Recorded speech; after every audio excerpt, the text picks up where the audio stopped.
Hello folks.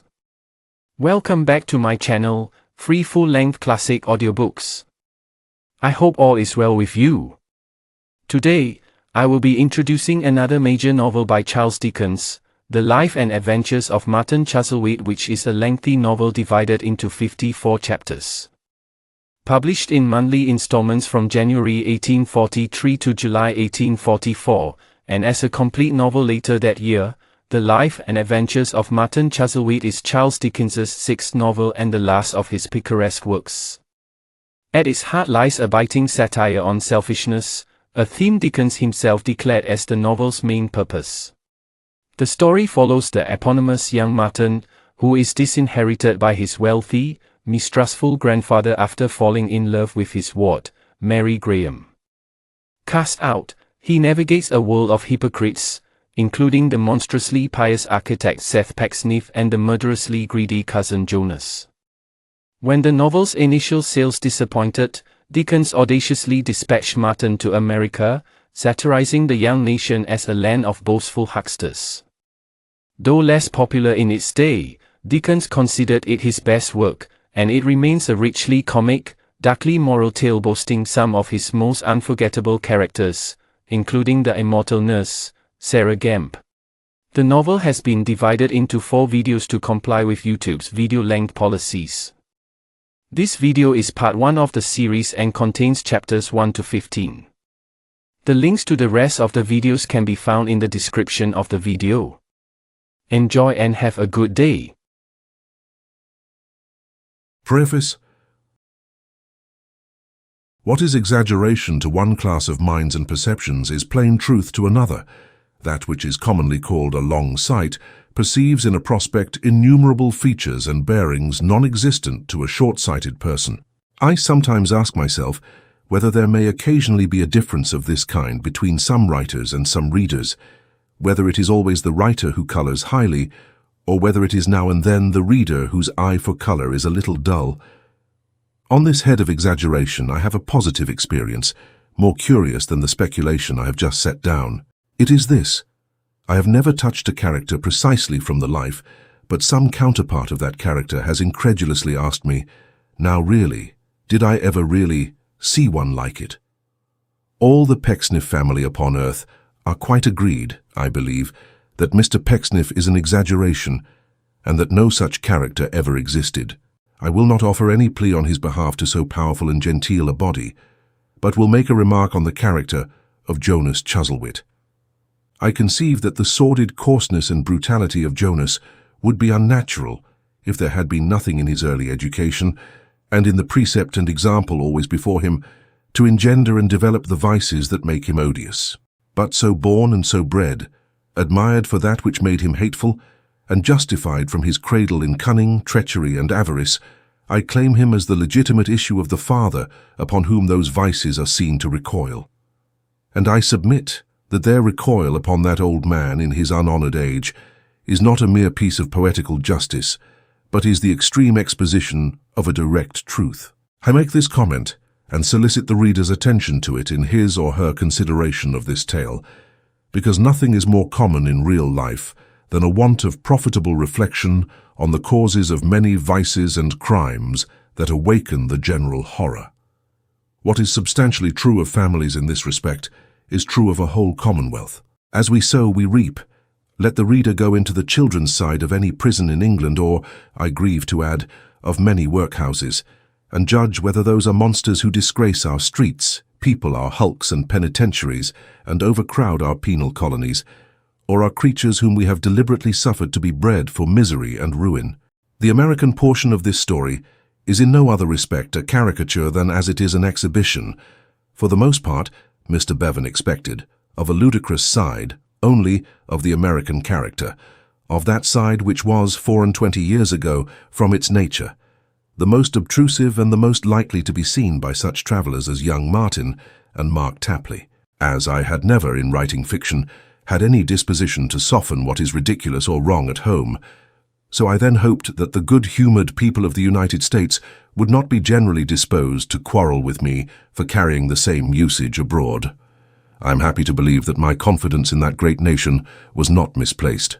When this book was first published, I was given to understand by some authorities that the Water Toast Association and eloquence were beyond all bounds of belief.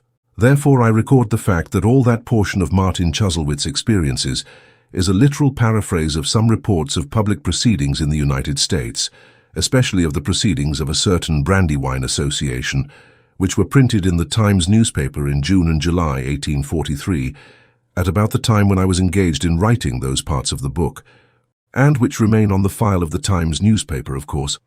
In all my writings, I hope I have taken every available opportunity of showing the want of sanitary improvements in the neglected dwellings of the poor. Mrs. Sarah Gamp was, 24 years ago, a fair representation of the hired attendant on the poor in sickness. The hospitals of London were in many respects noble institutions, in others very defective.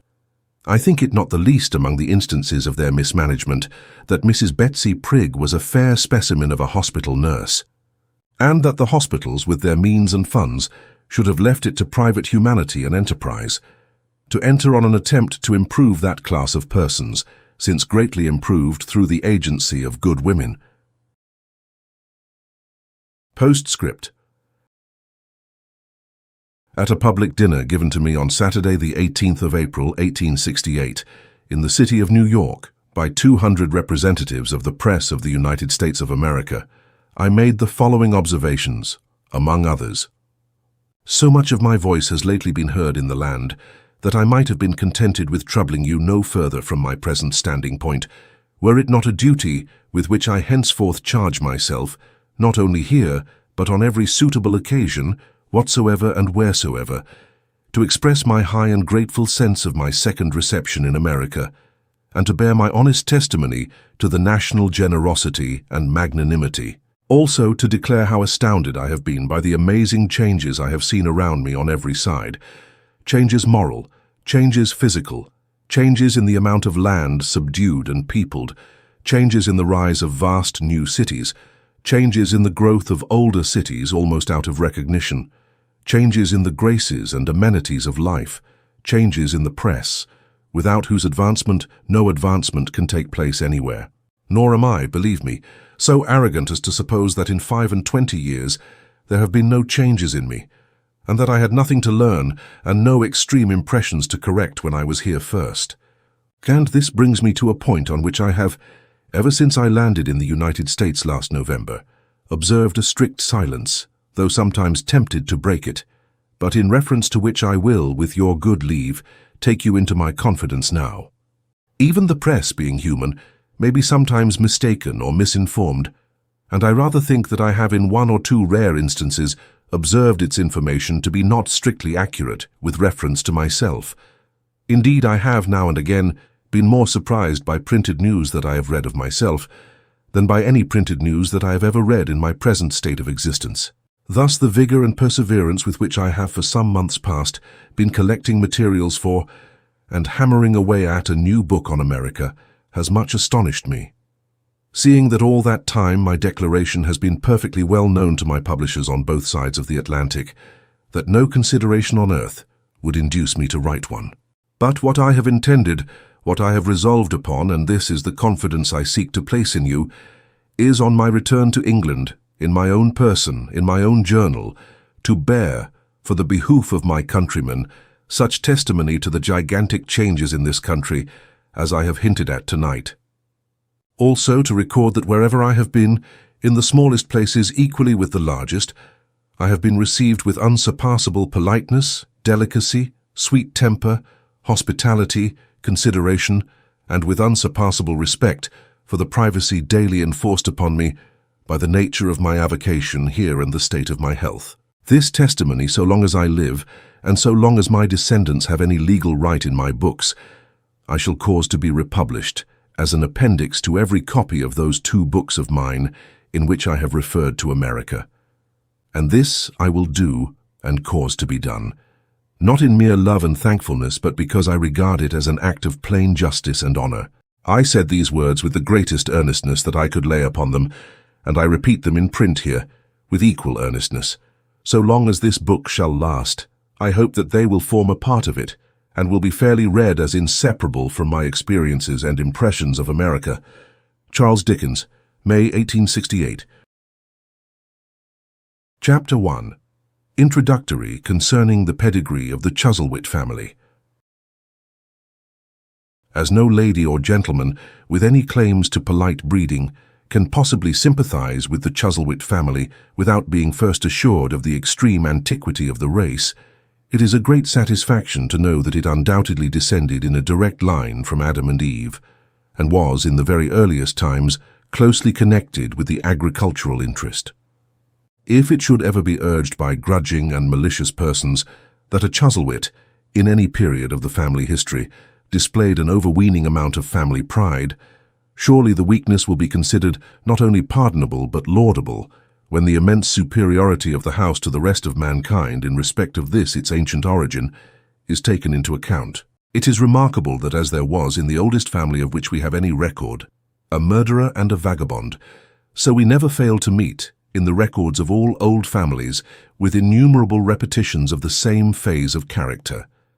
Indeed, it may be laid down as a general principle that the more extended the ancestry, the greater the amount of violence and vagabondism. For in ancient days, those two amusements, combining a wholesome excitement with a promising means of repairing shattered fortunes, were at once the ennobling pursuit and the healthful recreation of the quality of this land. Consequently, it is a source of inexpressible comfort and happiness to find that in various periods of our history, the Chuzzlewits were actively connected with divers slaughterous conspiracies and bloody frays.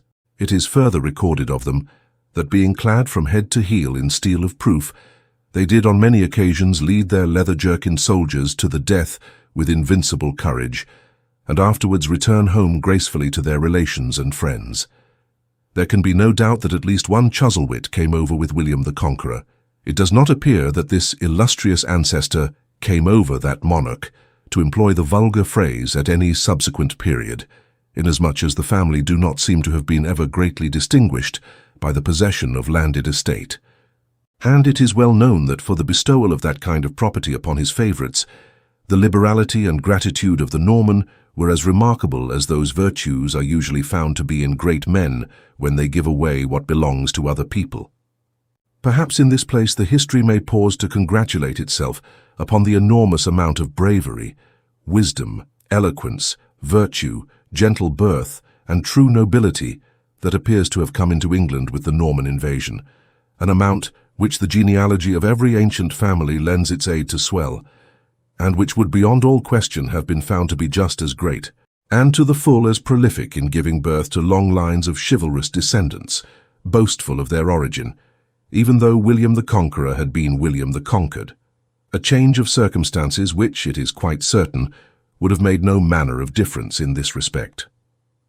There was unquestionably a Chuzzlewit in the gunpowder plot, if indeed the arch-traitor Fawkes himself were not a scion of this remarkable stock, as he might easily have been, supposing another Chuzzlewit to have emigrated to Spain in the previous generation, and there intermarried with a Spanish lady, by whom he had issue one olive-complexioned son.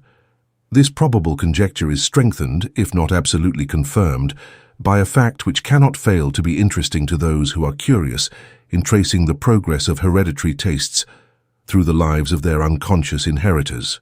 It is a notable circumstance that in these later times, many Chuzzlewits, being unsuccessful in other pursuits, have without the smallest rational hope of enriching themselves or any conceivable reason set up as coal merchants, and have month after month continued gloomily to watch a small stock of coals, without in any one instance negotiating with a purchaser.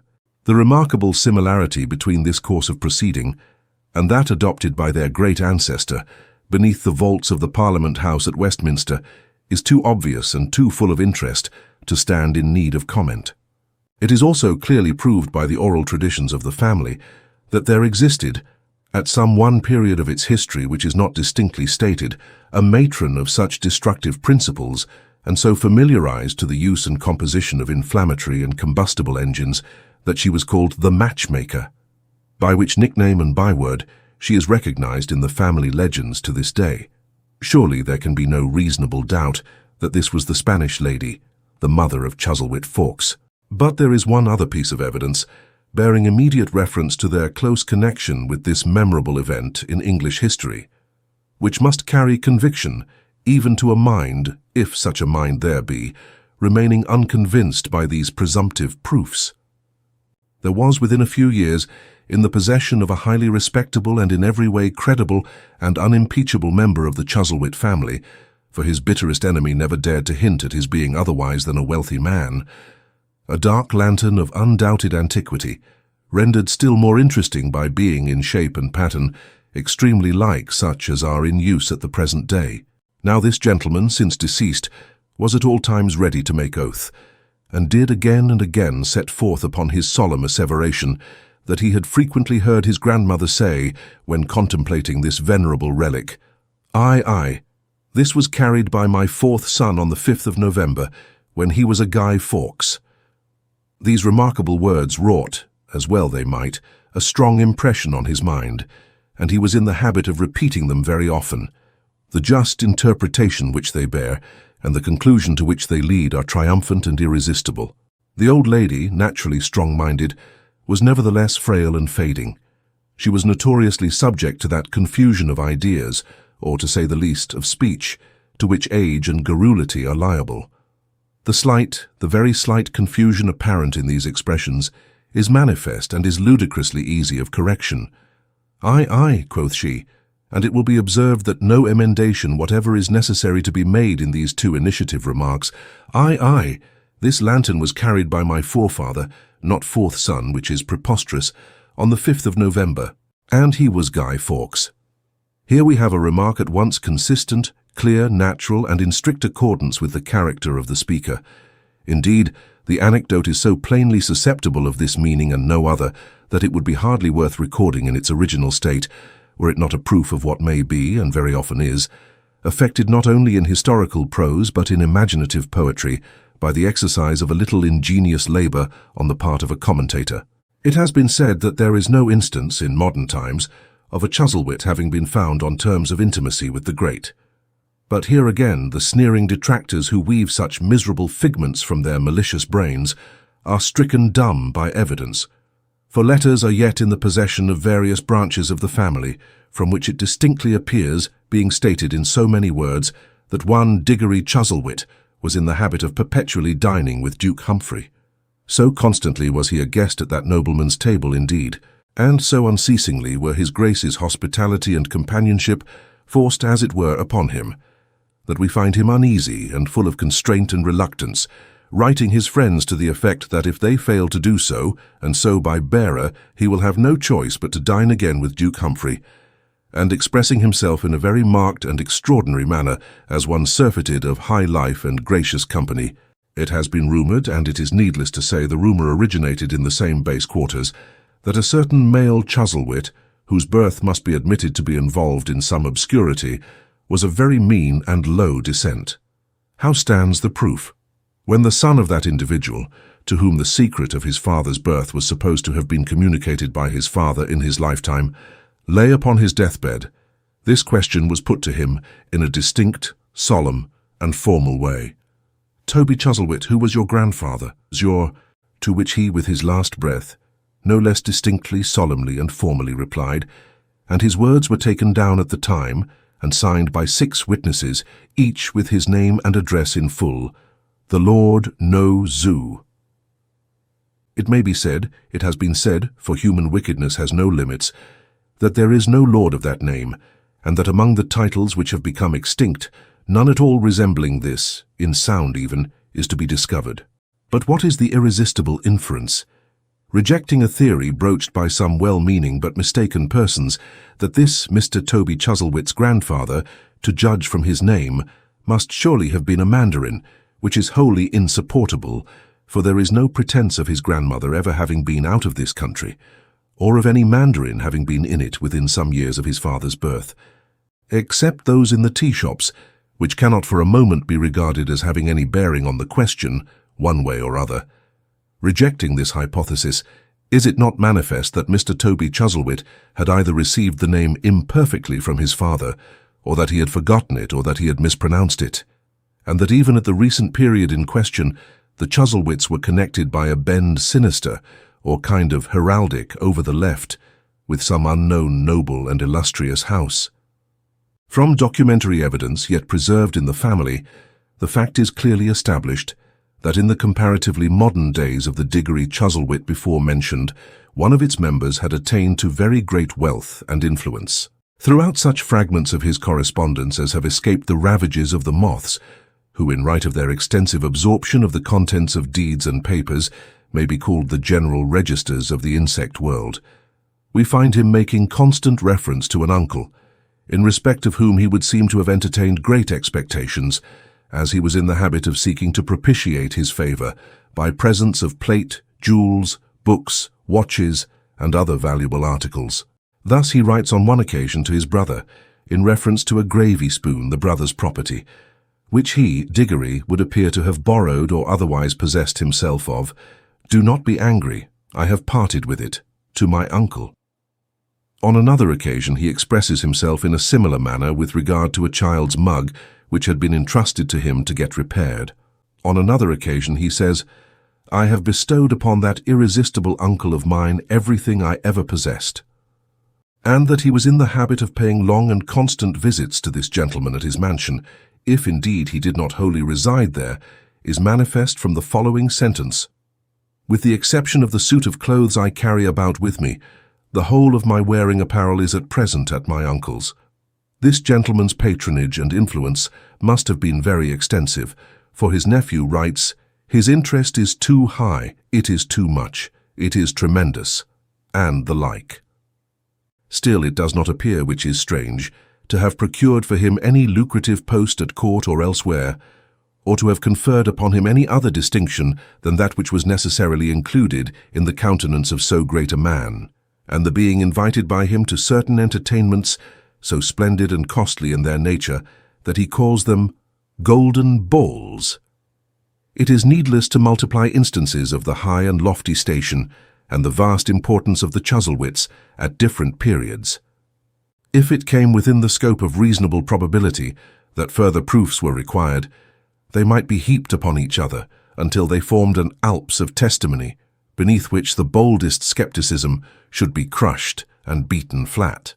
As a goodly tumulus is already collected and decently battened up above the family grave, the present chapter is content to leave it as it is, merely adding by way of a final spadeful that many Chuzzlewits, both male and female, are proved to demonstration, on the faith of letters written by their own mothers, to have had chiseled noses, undeniable chins, forms that might have served the sculptor for a model, exquisitely turned limbs and polished foreheads, of so transparent a texture that the blue veins might be seen branching off in various directions, like so many roads on an ethereal map.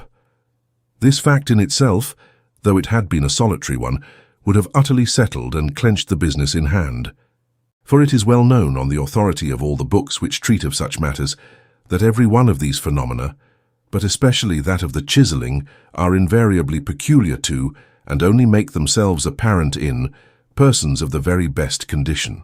This history having to its own perfect satisfaction, and consequently to the full contentment of all its readers, proved the Chuzzlewits to have had an origin, and to have been at one time or other of an importance which cannot fail to render them highly improving and acceptable acquaintance to all right-minded individuals, may now proceed in earnest with its task. And having shown that they must have had, by reason of their ancient birth, a pretty large share in the foundation and increase of the human family, it will one day become its province to submit, that such of its members as shall be introduced in these pages have still many counterparts and prototypes in the great world about us. At present it contents itself with remarking in a general way on this head, firstly, that it may be safely asserted, and yet without implying any direct participation in the Man-Bodo doctrine touching the probability of the human race having once been monkeys, that men do play very strange and extraordinary tricks. Secondly, and yet without trenching on the Blumenbach theory as to the descendants of Adam having a vast number of qualities which belong more particularly to swine than to any other class of animals in the creation, that some men certainly are remarkable for taking uncommon good care of themselves. It seemed to say on the part of Mr. Pecksniff, "There is no deception, ladies and gentlemen. All is peace, a holy calm pervades me." So did his hair, just grizzled with an iron grey which was all brushed off his forehead, and stood bolt upright or slightly drooped in kindred action with his heavy eyelids. So did his person, which was sleek though free from corpulency. So did his manner, which was soft and oily. In a word, even his plain black suit and state of widower and dangling double eyeglass all tended to the same purpose and cried aloud, "Behold the moral Pecksniff." The brazen plate upon the door, which being Mr. Pecksniff's could not lie, bore this inscription, "Pecksniff, Architect," to which Mr. Pecksniff, on his cards of business, added, "and Land Surveyor." In one sense, and only one, he may be said to have been a land surveyor on a pretty large scale, as an extensive prospect lay stretched out before the windows of his house. Of his architectural doings nothing was clearly known, except that he had never designed or built anything, but it was generally understood that his knowledge of the science was almost awful in its profundity. Mr. Pecksniff's professional engagements, indeed, were almost, if not entirely, confined to the reception of pupils, for the collection of rents, with which pursuit he occasionally varied and relieved his graver toils, can hardly be said to be a strictly architectural employment. His genius lay in ensnaring parents and guardians, and pocketing premiums. A young gentleman's premium being paid, and the young gentleman come to Mr. Pecksniff's house, Mr. Pecksniff borrowed his case of mathematical instruments, if silver-mounted or otherwise valuable, entreated him from that moment to consider himself one of the family, complimented him highly on his parents or guardians, as the case might be, and turned him loose in a spacious room on the two-pair front, where, in the company of certain drawing-boards, parallel rulers, very stiff-legged compasses, and 2 or perhaps 3 other young gentlemen, he improved himself for 3 or 5 years, according to his articles, in making elevations of Salisbury Cathedral from every possible point of sight, and in constructing in the air a vast quantity of castles, houses of Parliament, and other public buildings. Perhaps in no place in the world were so many gorgeous edifices of this class erected as under Mr. Pecksniff's auspices, and if but 1/20th part of the churches, which were built in that front room with one or other of the Miss Pecksniffs at the altar in the act of marrying the architect, could only be made available by the parliamentary commissioners, no more churches would be wanted for at least 5 centuries. "Even the worldly goods of which we have just disposed," said Mr. Pecksniff, glancing round the table when he had finished, "even cream, sugar, tea, toast, ham—" "And eggs," suggested Charity, in a low voice. "And eggs," said Mr. Pecksniff. "Even they have their moral.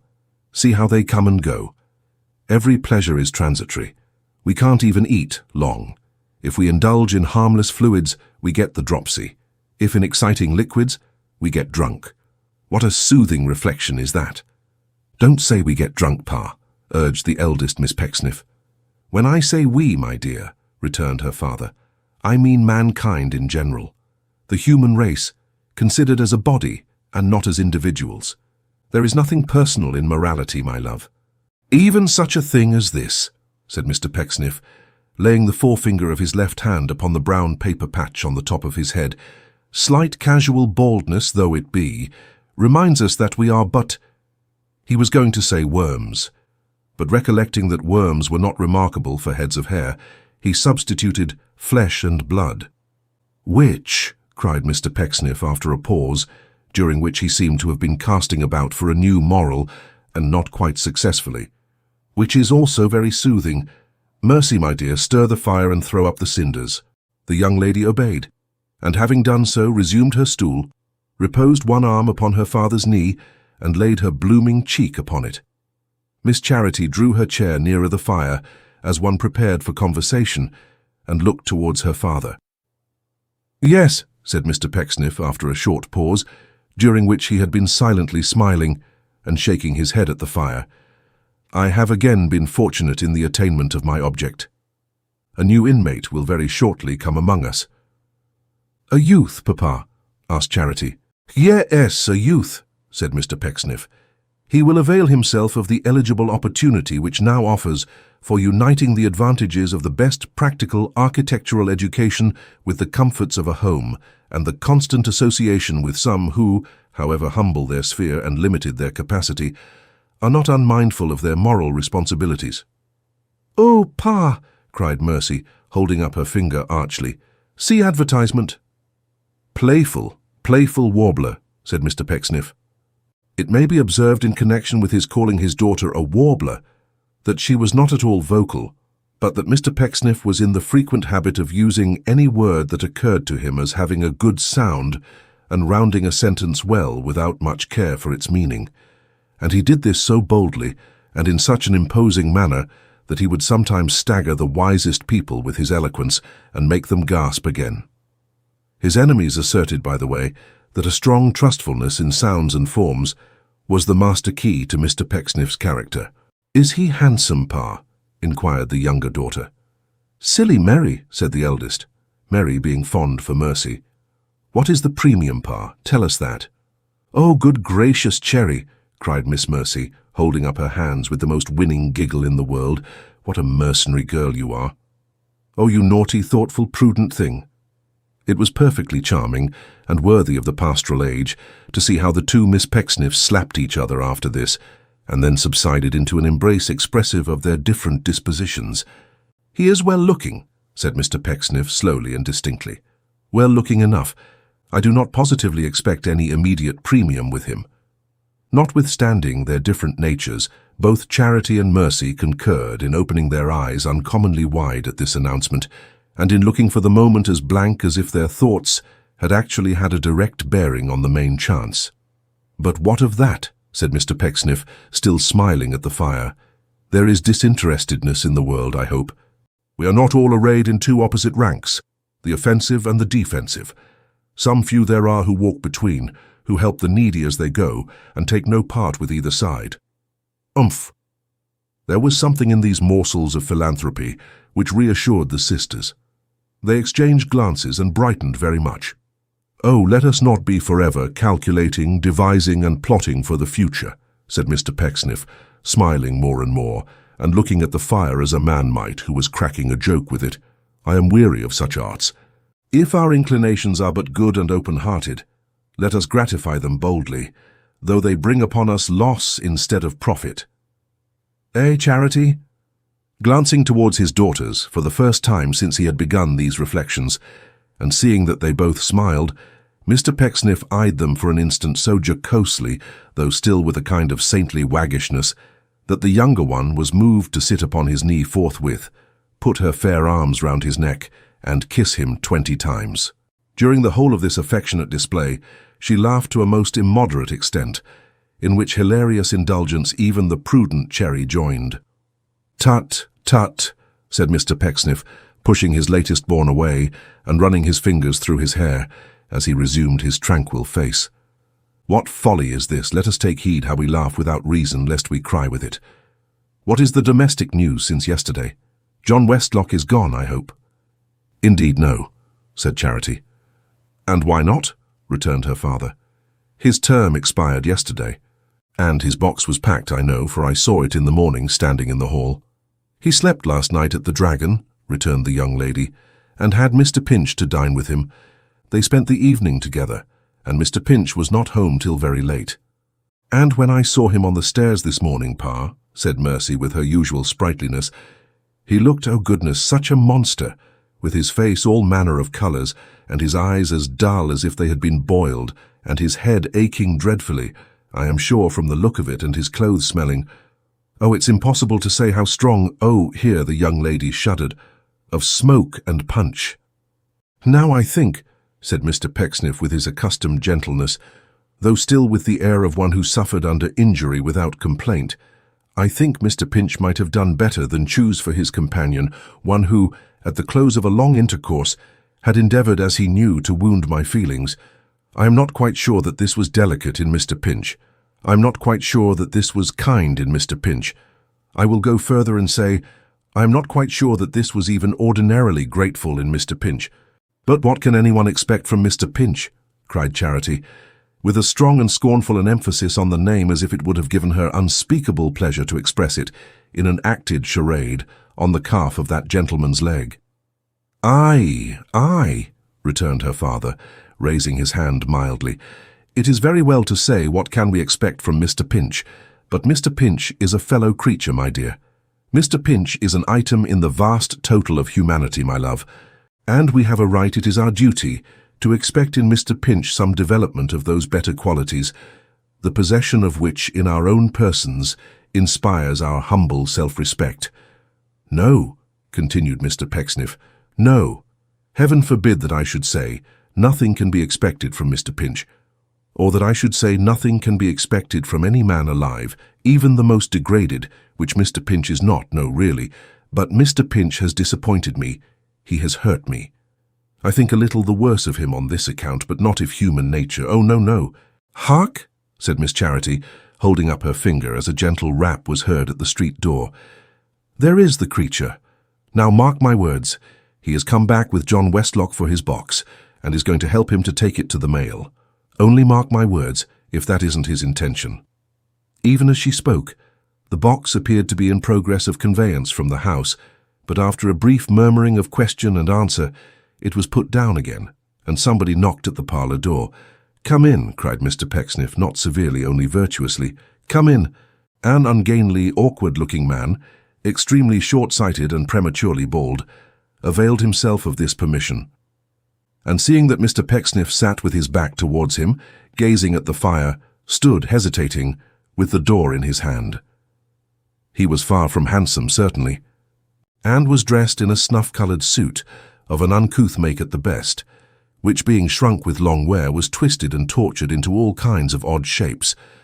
But notwithstanding his attire and his clumsy figure, which a great stoop in his shoulders, and a ludicrous habit he had of thrusting his head forward, by no means redeemed, one would not have been disposed, unless Mr. Pecksniff said so, to consider him a bad fellow by any means. He was perhaps about 30, but he might have been almost any age between 16 and 60, being one of those strange creatures who never decline into an ancient appearance, but look their oldest when they are very young, and get it over at once. Keeping his hand upon the lock of the door, he glanced from Mr. Pecksniff to Mercy, from Mercy to Charity, and from Charity to Mr. Pecksniff again, several times. But the young ladies being as intent upon the fire as their father was, and neither of the three taking any notice of him, he was fain to say at last, "Oh, I beg your pardon, Mr. Pecksniff. I beg your pardon for intruding, but—" "No intrusion, Mr. Pinch," said that gentleman very sweetly, but without looking round. "Pray be seated, Mr. Pinch. Have the goodness to shut the door, Mr. Pinch, if you please." "Certainly, sir," said Pinch, not doing so, however, but holding it rather wider open than before, and beckoning nervously to somebody without. "Mr. Westlock, sir, hearing that you were come home—" "Mr. Pinch," said Pecksniff, wheeling his chair about, and looking at him with an aspect of the deepest melancholy. "I did not expect this from you. I have not deserved this from you." "No, but upon my word, sir," urged Pinch. "The less you say, Mr. Pinch," interposed the other, "the better. I utter no complaint. Make no defence." "No, but do have the goodness, sir," cried Pinch with great earnestness. "If you please. Mr. Westlock, sir, going away for good and all, wishes to leave none but friends behind him. Mr. Westlock and you, sir, had a little difference the other day. You have had many little differences." "Little differences!" cried Charity. "Little differences!" echoed Mercy. "My loves," said Mr. Pecksniff, with the same serene upraising of his hand. "My dears!" After a solemn pause, he meekly bowed to Mr. Pinch, as who should say, "Proceed." But Mr. Pinch was so very much at a loss how to resume, and looked so helplessly at the two Miss Pecksniffs, that the conversation would most probably have terminated there, if a good-looking youth, newly arrived at man's estate, had not stepped forward from the doorway and taken up the thread of the discourse. "Come, Mr. Pecksniff," he said with a smile. "Don't let there be any ill blood between us, pray. I am sorry we have ever differed, and extremely sorry I have ever given you offence. Bear me no ill will at parting, sir."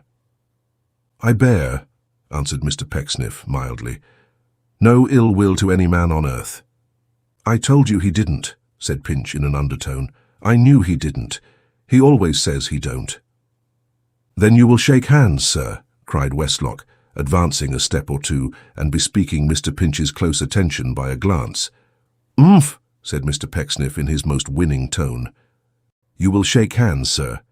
"No, John," said Mr. Pecksniff with a calmness quite ethereal. "No, I will not shake hands, John.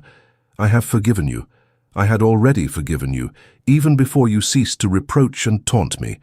I have embraced you in the spirit, John, which is better than shaking hands." "Pinch," said the youth, turning towards him, with a hearty disgust of his late master, "what did I tell you?" Poor Pinch looked down uneasily at Mr. Pecksniff, whose eye was fixed upon him as it had been from the first, and looking up at the ceiling again, made no reply. "As to your forgiveness, Mr. Pecksniff," said the youth, "I'll not have it upon such terms. I won't be forgiven." "Won't you, John?" retorted Mr. Pecksniff with a smile. "You must. You can't help it. Forgiveness is a high quality, an exalted virtue, far above your control or influence, John. I will forgive you. You cannot move me to remember any wrong you have ever done me, John." "Wrong!" cried the other, with all the heat and impetuosity of his age. "Here's a pretty fellow. Wrong! Wrong I have done him. He'll not even remember the £500 he had with me under false pretences, or the £70 a year for board and lodging that would have been dear at 17. Here's a martyr." "Money, John," said Mr. Pecksniff, "is the root of all evil. I grieve to see that it is already bearing evil fruit in you, but I will not remember its existence. I will not even remember the conduct of that misguided person." And here, although he spoke like one at peace with all the world, he used an emphasis that plainly said, "I have my eye upon the rascal now. That misguided person who has brought you here tonight, seeking to disturb, it is a happiness to say in vain, the heart's repose and peace of one who would have shed his dearest blood to serve him." The voice of Mr. Pecksniff trembled as he spoke, and sobs were heard from his daughters. Sounds floated on the air, moreover, as if two spirit voices had exclaimed, "One beast, the other savage." "Forgiveness," said Mr. Pecksniff, "entire and pure forgiveness is not incompatible with a wounded heart. Perchance when the heart is wounded, it becomes a greater virtue. With my breast still wrung and grieved to its inmost core by the ingratitude of that person, I am proud and glad to say that I forgive him." "Nay, I beg," cried Mr. Pecksniff, raising his voice as Pinch appeared about to speak. "I beg that individual not to offer a remark. He will truly oblige me by not uttering one word just now. I am not sure that I am equal to the trial. In a very short space of time I shall have sufficient fortitude, I trust, to converse with him as if these events had never happened." "But not," said Mr. Pecksniff, turning round again towards the fire and waving his hand in the direction of the door. "Not now." "Bah!" cried John Westlock, with the utmost disgust and disdain the monosyllable is capable of expressing. "Ladies, good evening. Come, Pinch, it's not worth thinking of. I was right and you were wrong. That's small matter. You'll be wiser another time." So saying, he clapped that dejected companion on the shoulder, turned upon his heel, and walked out into the passage, whither poor Mr. Pinch, after lingering irresolutely in the parlour for a few seconds, expressing in his countenance the deepest mental misery and gloom, followed him. Then they took up the box between them, and sallied out to meet the mail. That fleet conveyance passed every night the corner of a lane at some distance, towards which point they bent their steps. For some minutes they walked along in silence, until at length young Westlock burst into a loud laugh, and at intervals into another and another. Still there was no response from his companion. "I'll tell you what, Pinch," he said abruptly, after another lengthened silence. "You haven't half enough of the devil in you, half enough you haven't any." "Well," said Pinch with a sigh, "I don't know, I'm sure. It's compliment to say so. If I haven't, I suppose I'm all the better for it." "All the better," repeated his companion tartly. "All the worse, you mean to say." "And yet," said Pinch, pursuing his own thoughts and not this last remark on the part of his friend, "I must have a good deal of what you call the devil in me, too. Or how could I make Pecksniff so uncomfortable? I wouldn't have occasioned him so much distress, don't laugh please, for a mine of money. And heaven knows I could find good use for it too, John. How grieved he was." "He grieved," returned the other. "Why didn't you observe that the tears were almost starting out of his eyes?" cried Pinch. "Bless my soul, John, is it nothing to see a man moved to that extent and know one's self to be the cause? And did you hear him say that he could have shed his blood for me?" "Do you want any blood shed for you?" returned his friend with considerable irritation. "Does he shed anything for you that you do want? Does he shed employment for you, instruction for you, pocket money for you? Does he shed even legs of mutton for you, in any decent proportion to potatoes and garden stuff?" "I am afraid," said Pinch, sighing again, "that I am a great eater. I can't disguise from myself that I'm a great eater. Now you know that, John." "You a great eater?" retorted his companion with no less indignation than before. "How do you know you are?" There appeared to be forcible matter in this inquiry, for Mr. Pinch only repeated in an undertone that he had a strong misgiving on the subject, and that he greatly feared he was. "Besides, whether I am or no," he added, "that has little or nothing to do with his thinking me ungrateful. John, there is scarcely a sin in the world that is in my eyes such a crying one as ingratitude, and when he taxes me with that, and believes me to be guilty of it, he makes me miserable and wretched." "Do you think he don't know that?" returned the other scornfully. "But come, Pinch, before I say anything more to you, just run over the reasons you have for being grateful to him at all, will you? Change hands first, for the box is heavy. That'll do. Now go on." "In the first place," said Pinch, "he took me as his pupil for much less than he asked." "Well," rejoined his friend, perfectly unmoved by this instance of generosity, "what in the second place?" "What in the second place?" cried Pinch in a sort of desperation. "Why, everything in the second place. My poor old grandmother died happy to think that she had put me with such an excellent man. I have grown up in his house. I am in his confidence. I am his assistant. He allows me a salary. When his business improves, my prospects are to improve too. All this and a great deal more is in the second place.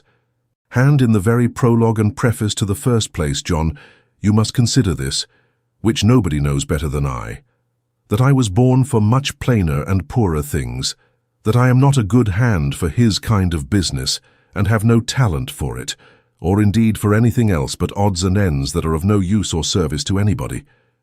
He said this with so much earnestness, and in a tone so full of feeling, that his companion instinctively changed his manner as he sat down on the box. They had by this time reached the finger-post at the end of the lane, motioned him to sit down beside him, and laid his hand upon his shoulder. "I believe you are one of the best fellows in the world," he said. "Tom Pinch." "Not at all," rejoined Tom. "If you only knew Pecksniff as well as I do, you might say it of him, indeed, and say it truly." "I'll say anything of him you like," returned the other, "and not another word to his disparagement." "It's for my sake, then, not his, I am afraid," said Pinch, shaking his head gravely. "For whose you please, Tom, so that it does please you. Oh, he's a famous fellow. He never scraped and clawed into his pouch all your poor grandmother's hard savings. She was a housekeeper, wasn't she, Tom?" "Yes," said Mr. Pinch, nursing one of his large knees and nodding his head. "A gentleman's housekeeper." "He never scraped and clawed into his pouch all her hard savings, dazzling her with prospects of your happiness and advancement, which he knew, and no man better, never would be realized. He never speculated and traded on her pride in you, and her having educated you, and on her desire that you at least should live to be a gentleman. Not he, Tom." "No," said Tom, looking into his friend's face as if he were a little doubtful of his meaning. "Of course not." "So I say," returned the youth, "of course he never did. He didn't take less than he had asked, because that less was all she had, and more than he expected. Not he, Tom.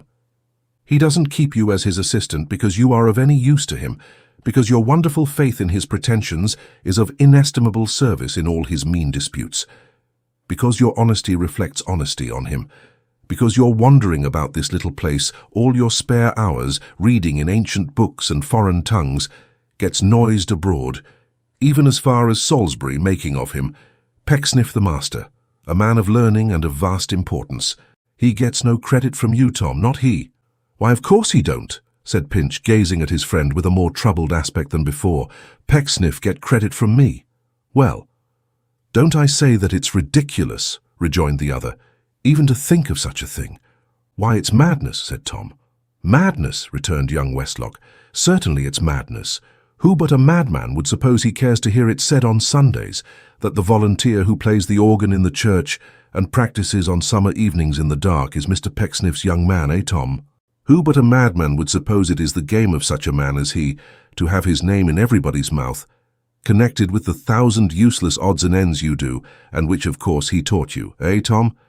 Who but a madman would suppose you advertised him hereabouts, much cheaper and much better than a chalker on the walls could, eh, Tom?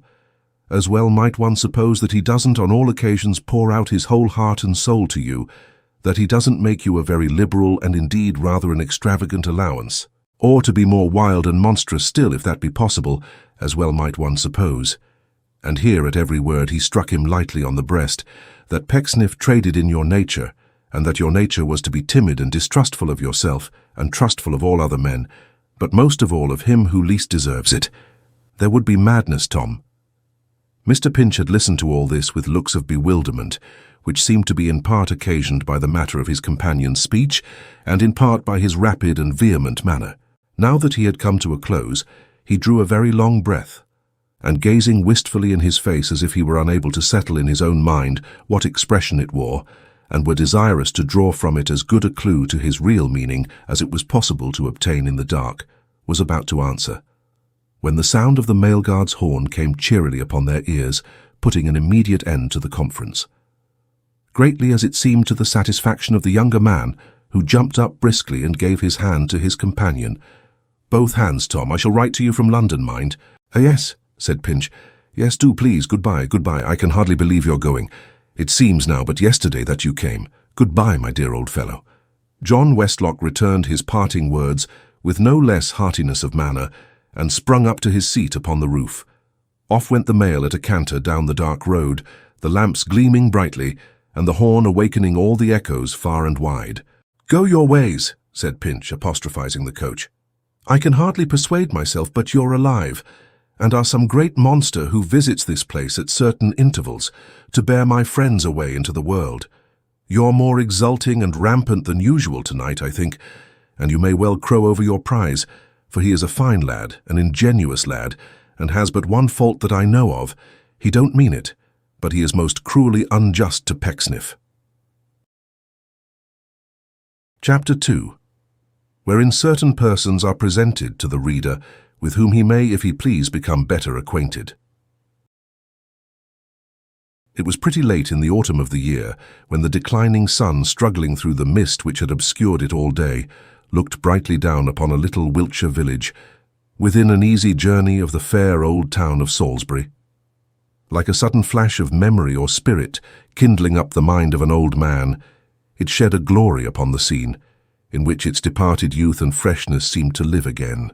The wet grass sparkled in the light, the scanty patches of verdure in the hedges, where a few green twigs yet stood together bravely, resisting to the last the tyranny of nipping winds and early frosts, took heart and brightened up. The stream, which had been dull and sullen all day long, broke out into a cheerful smile. The birds began to chirp and twitter on the naked boughs, as though the hopeful creatures half believed that winter had gone by and spring had come already. The vane upon the tapering spire of the old church glistened from its lofty station, in sympathy with the general gladness, and from the ivy-shaded windows such gleams of light shone back upon the glowing sky that it seemed as if the quiet buildings were the hoarding place of 20 summers, and all their ruddiness and warmth were stored within. Even those tokens of the season which emphatically whispered of the coming winter graced the landscape, and, for the moment, tinged its livelier features with no oppressive air of sadness. The fallen leaves with which the ground was strewn gave forth a pleasant fragrance, and subduing all harsh sounds of distant feet and wheels, created a repose in gentle unison with the light scattering of seed hither and thither by the distant husbandman, and with the noiseless passage of the plough as it turned up the rich brown earth, and wrought a graceful pattern in the stubbled fields. On the motionless branches of some trees, autumn berries hung like clusters of coral beads, as in those fabled orchards where the fruits were jewels. Others, stripped of all their garniture, stood, each the centre of its little heap of bright red leaves, watching their slow decay. Others again, still wearing theirs, had them all crunched and crackled up as though they had been burnt. About the stems of some were piled in ruddy mounds the apples they had borne that year, while others, hardy evergreens this class, showed somewhat stern and gloomy in their vigour, as charged by nature with the admonition that it is not to her more sensitive and joyous favourites she grants the longest term of life. Still athwart their darker boughs, the sunbeams struck out paths of deeper gold, and the red light, mantling in among their swarthy branches, used them as foils to set its brightness off and aid the lustre of the dying day. A moment, and its glory was no more. The sun went down beneath the long dark lines of hill and cloud, which piled up in the west an airy city, wall heaped on wall and battlement on battlement. The light was all withdrawn, the shining church turned cold and dark. The stream forgot to smile, the birds were silent, and the gloom of winter dwelt on everything. An evening wind uprose too, and the slighter branches cracked and rattled as they moved in skeleton dances to its moaning music. The withering leaves, no longer quiet, hurried to and fro in search of shelter from its chill pursuit. The labourer unyoked his horses, and with head bent down trudged briskly home beside them, and from the cottage windows lights began to glance and wink upon the darkening fields. Then the village forge came out in all its bright importance. The lusty bellows roared ha-ha to the clear fire, which roared in turn, and bade the shining sparks dance gaily to the merry clinking of the hammers on the anvil. The gleaming iron in its emulation sparkled too, and shed its red-hot gems around profusely. The strong smith and his men dealt such strokes upon their work as made even the melancholy night rejoice, and brought a glow into its dark face as it hovered about the door and windows, peeping curiously in above the shoulders of a dozen loungers. As to this idle company, there they stood, spellbound by the place, and, casting now and then a glance upon the darkness in their rear, settled their lazy elbows more at ease upon the sill, and leaned a little further in, no more disposed to tear themselves away than if they had been born to cluster round the blazing hearth like so many crickets, out upon the angry wind. How from sighing it began to bluster round the merry forge, banging at the wicket and grumbling in the chimney, as if it bullied the jolly bellows for doing anything to order. And what an impotent swaggerer it was too, for all its noise, for if it had any influence on that horse companion, it was but to make him roar his cheerful song the louder, and by consequence to make the fire burn the brighter, and the sparks to dance more gaily yet. At length they whizzed so madly round and round that it was too much for such a surly wind to bear. So off it flew with a howl, giving the old sign before the alehouse door such a cuff as it went, that the blue dragon was more rampant than usual ever afterwards, and indeed before Christmas reared clean out of its crazy frame. It was small tyranny for a respectable wind to go wreaking its vengeance on such poor creatures as the fallen leaves, but this wind happening to come up with a great heap of them just after venting its humour on the insulted dragon, did so disperse and scatter them that they fled away, pell-mell, some here, some there, rolling over each other, whirling round and round upon their thin edges, taking frantic flights into the air, and playing all manner of extraordinary gambols in the extremity of their distress. Nor was this enough for its malicious fury, for not content with driving them abroad, it charged small parties of them and hunted them into the wheelwright's saw-pit, and below the planks and timbers in the yard, and scattering the sawdust in the air, it looked for them underneath, and when it did meet with any, how it drove them on and followed at their heels. The scared leaves only flew the faster for all this, and a giddy chase it was, for they got into unfrequented places where there was no outlet, and where their pursuer kept them eddying round and round at his pleasure.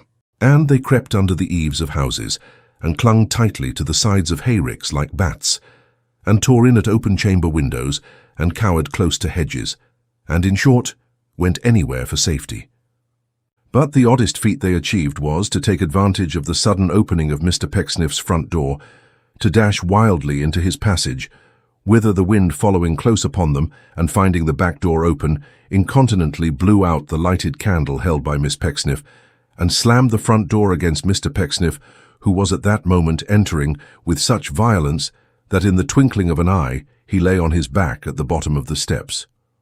Being by this time weary of such trifling performances, the boisterous rover hurried away rejoicing, roaring over moor and meadow, hill and flat, until it got out to sea, where it met with other winds similarly disposed, and made a night of it. In the meantime Mr. Pecksniff, having received from a sharp angle in the bottom step but one, that sort of knock on the head which lights up, for the patient's entertainment, an imaginary general illumination of very bright short sixes, lay placidly staring at his own street door. And it would seem to have been more suggestive in its aspect than street doors usually are, for he continued to lie there, rather a lengthy and unreasonable time, without so much as wondering whether he was hurt or no. Neither, when Miss Pecksniff inquired through the keyhole in a shrill voice, which might have belonged to a wind in its teens. "Who's there?" did he make any reply, nor when Miss Pecksniff opened the door again, and shading the candle with her hand peered out, and looked provokingly round him, and about him, and over him, and everywhere but at him, did he offer any remark, or indicate in any manner the least hint of a desire to be picked up. "I see you," cried Miss Pecksniff, to the ideal inflicter of a runaway knock. "You'll catch it, sir." Still, Mr. Pecksniff, perhaps from having caught it already, said nothing. "You're round the corner now," cried Miss Pecksniff. She said it at a venture, but there was appropriate matter in it too, for Mr. Pecksniff, being in the act of extinguishing the candles before mentioned pretty rapidly, and of reducing the number of brass knobs on his street door from 400 or 500, which had previously been juggling of their own accord before his eyes in a very novel manner, to a dozen or so, might in one sense have been said to be coming round the corner and just turning it. With a sharply delivered warning relative to the cage and the constable, and the stocks and the gallows, Miss Pecksniff was about to close the door again, when Mr. Pecksniff, being still at the bottom of the steps, raised himself on one elbow and sneezed. "That voice!" cried Miss Pecksniff. "My parent!" At this exclamation, another Miss Pecksniff bounced out of the parlour, and the two Miss Pecksniffs, with many incoherent expressions, dragged Mr. Pecksniff into an upright posture. "Pa!" they cried in concert. "Pa! Speak, Pa! Do not look so wild, my dearest Pa!" But as a gentleman's looks in such a case of all others are by no means under his own control, Mr. Pecksniff continued to keep his mouth and his eyes very wide open, and to drop his lower jaw, somewhat after the manner of a toy nutcracker. And as his hat had fallen off, and his face was pale, and his hair erect, and his coat muddy, the spectacle he presented was so very doleful that neither of the Miss Pecksniffs could repress an involuntary screech. "That'll do," said Mr. Pecksniff. "I'm better." "He's come to himself," cried the youngest Miss Pecksniff. "He speaks again," exclaimed the eldest. With these joyful words they kissed Mr. Pecksniff on either cheek, and bore him into the house. Presently the youngest Miss Pecksniff ran out again to pick up his hat, his brown paper parcel, his umbrella, his gloves, and other small articles. And that done and the door closed, both young ladies applied themselves to tending Mr. Pecksniff's wounds in the back parlour. They were not very serious in their nature, being limited to abrasions on what the eldest Miss Pecksniff called the knobby parts of her parent's anatomy, such as his knees and elbows, and to the development of an entirely new organ, unknown to phrenologists, on the back of his head. These injuries having been comforted externally with patches of pickled brown paper, and Mr. Pecksniff having been comforted internally with some stiff brandy and water, the eldest Miss Pecksniff sat down to make the tea, which was all ready. In the meantime the youngest Miss Pecksniff brought from the kitchen a smoking dish of ham and eggs, and setting the same before her father, took up her station on a low stool at his feet, thereby bringing her eyes on a level with the tea-board.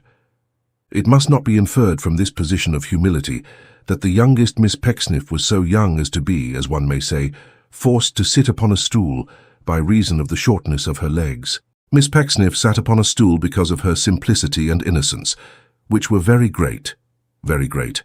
Miss Pecksniff sat upon a stool because she was all girlishness and playfulness and wildness and kittenish buoyancy.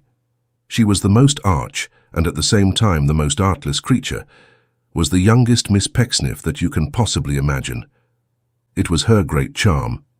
She was too fresh and guileless, and too full of childlike vivacity, was the youngest Miss Pecksniff to wear combs in her hair, or to turn it up, or to frizzle it, or braid it.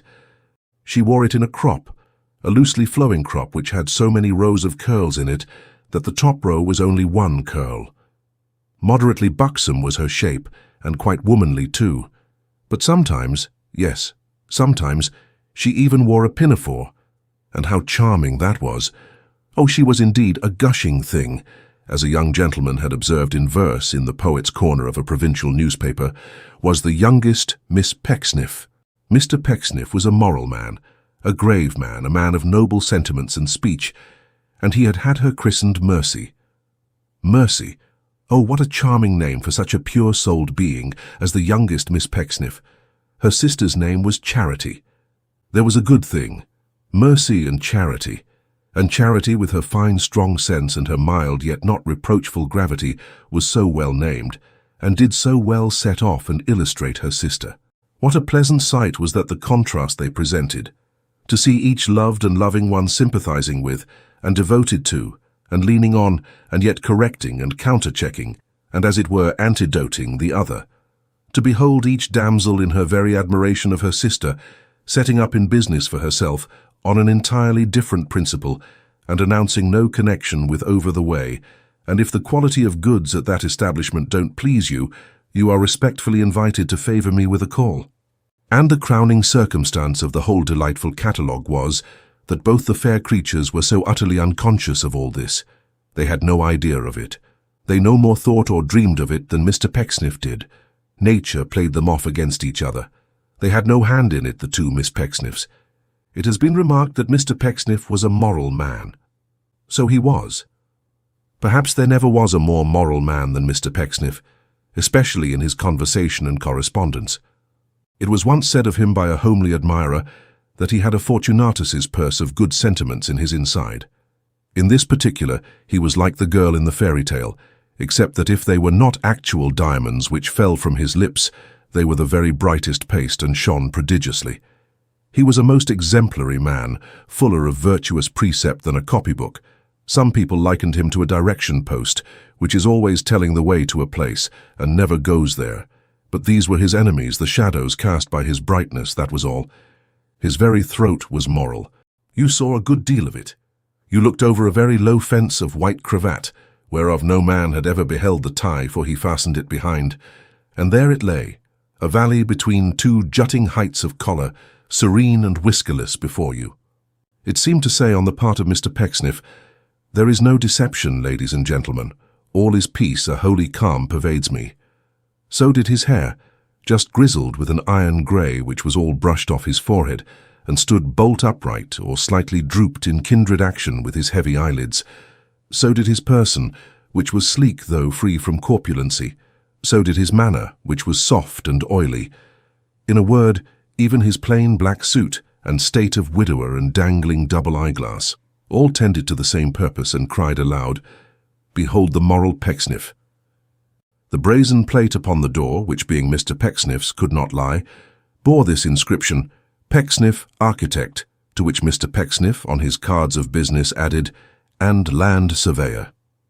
In one sense, and only one, he may be said to have been a land surveyor on a pretty large scale, as an extensive prospect lay stretched out before the windows of his house.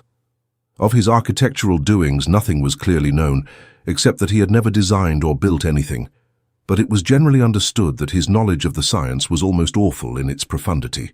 Mr. Pecksniff's professional engagements, indeed, were almost, if not entirely, confined to the reception of pupils, for the collection of rents, with which pursuit he occasionally varied and relieved his graver toils, can hardly be said to be a strictly architectural employment. His genius lay in ensnaring parents and guardians, and pocketing premiums. A young gentleman's premium being paid, and the young gentleman come to Mr. Pecksniff's house, Mr. Pecksniff borrowed his case of mathematical instruments, if silver-mounted or otherwise valuable, entreated him from that moment to consider himself one of the family, complimented him highly on his parents or guardians, as the case might be, and turned him loose in a spacious room on the two-pair front, where, in the company of certain drawing-boards, parallel rulers, very stiff-legged compasses, and 2 or perhaps 3 other young gentlemen, he improved himself for 3 or 5 years, according to his articles, in making elevations of Salisbury Cathedral from every possible point of sight, and in constructing in the air a vast quantity of castles, houses of Parliament, and other public buildings. Perhaps in no place in the world were so many gorgeous edifices of this class erected as under Mr. Pecksniff's auspices, and if but 1/20th part of the churches, which were built in that front room with one or other of the Miss Pecksniffs at the altar in the act of marrying the architect, could only be made available by the parliamentary commissioners, no more churches would be wanted for at least 5 centuries. "Even the worldly goods of which we have just disposed," said Mr. Pecksniff, glancing round the table when he had finished, "even cream, sugar, tea, toast, ham—" "And eggs," suggested Charity, in a low voice. "And eggs," said Mr. Pecksniff. "Even they have their moral. See how they come and go. Every pleasure is transitory. We can't even eat long. If we indulge in harmless fluids, we get the dropsy. If in exciting liquids, we get drunk. What a soothing reflection is that." "Don't say we get drunk, Pa," urged the eldest Miss Pecksniff. "When I say we, my dear," returned her father, "I mean mankind in general. The human race, considered as a body and not as individuals. There is nothing personal in morality, my love." "Even such a thing as this," said Mr. Pecksniff, laying the forefinger of his left hand upon the brown paper patch on the top of his head.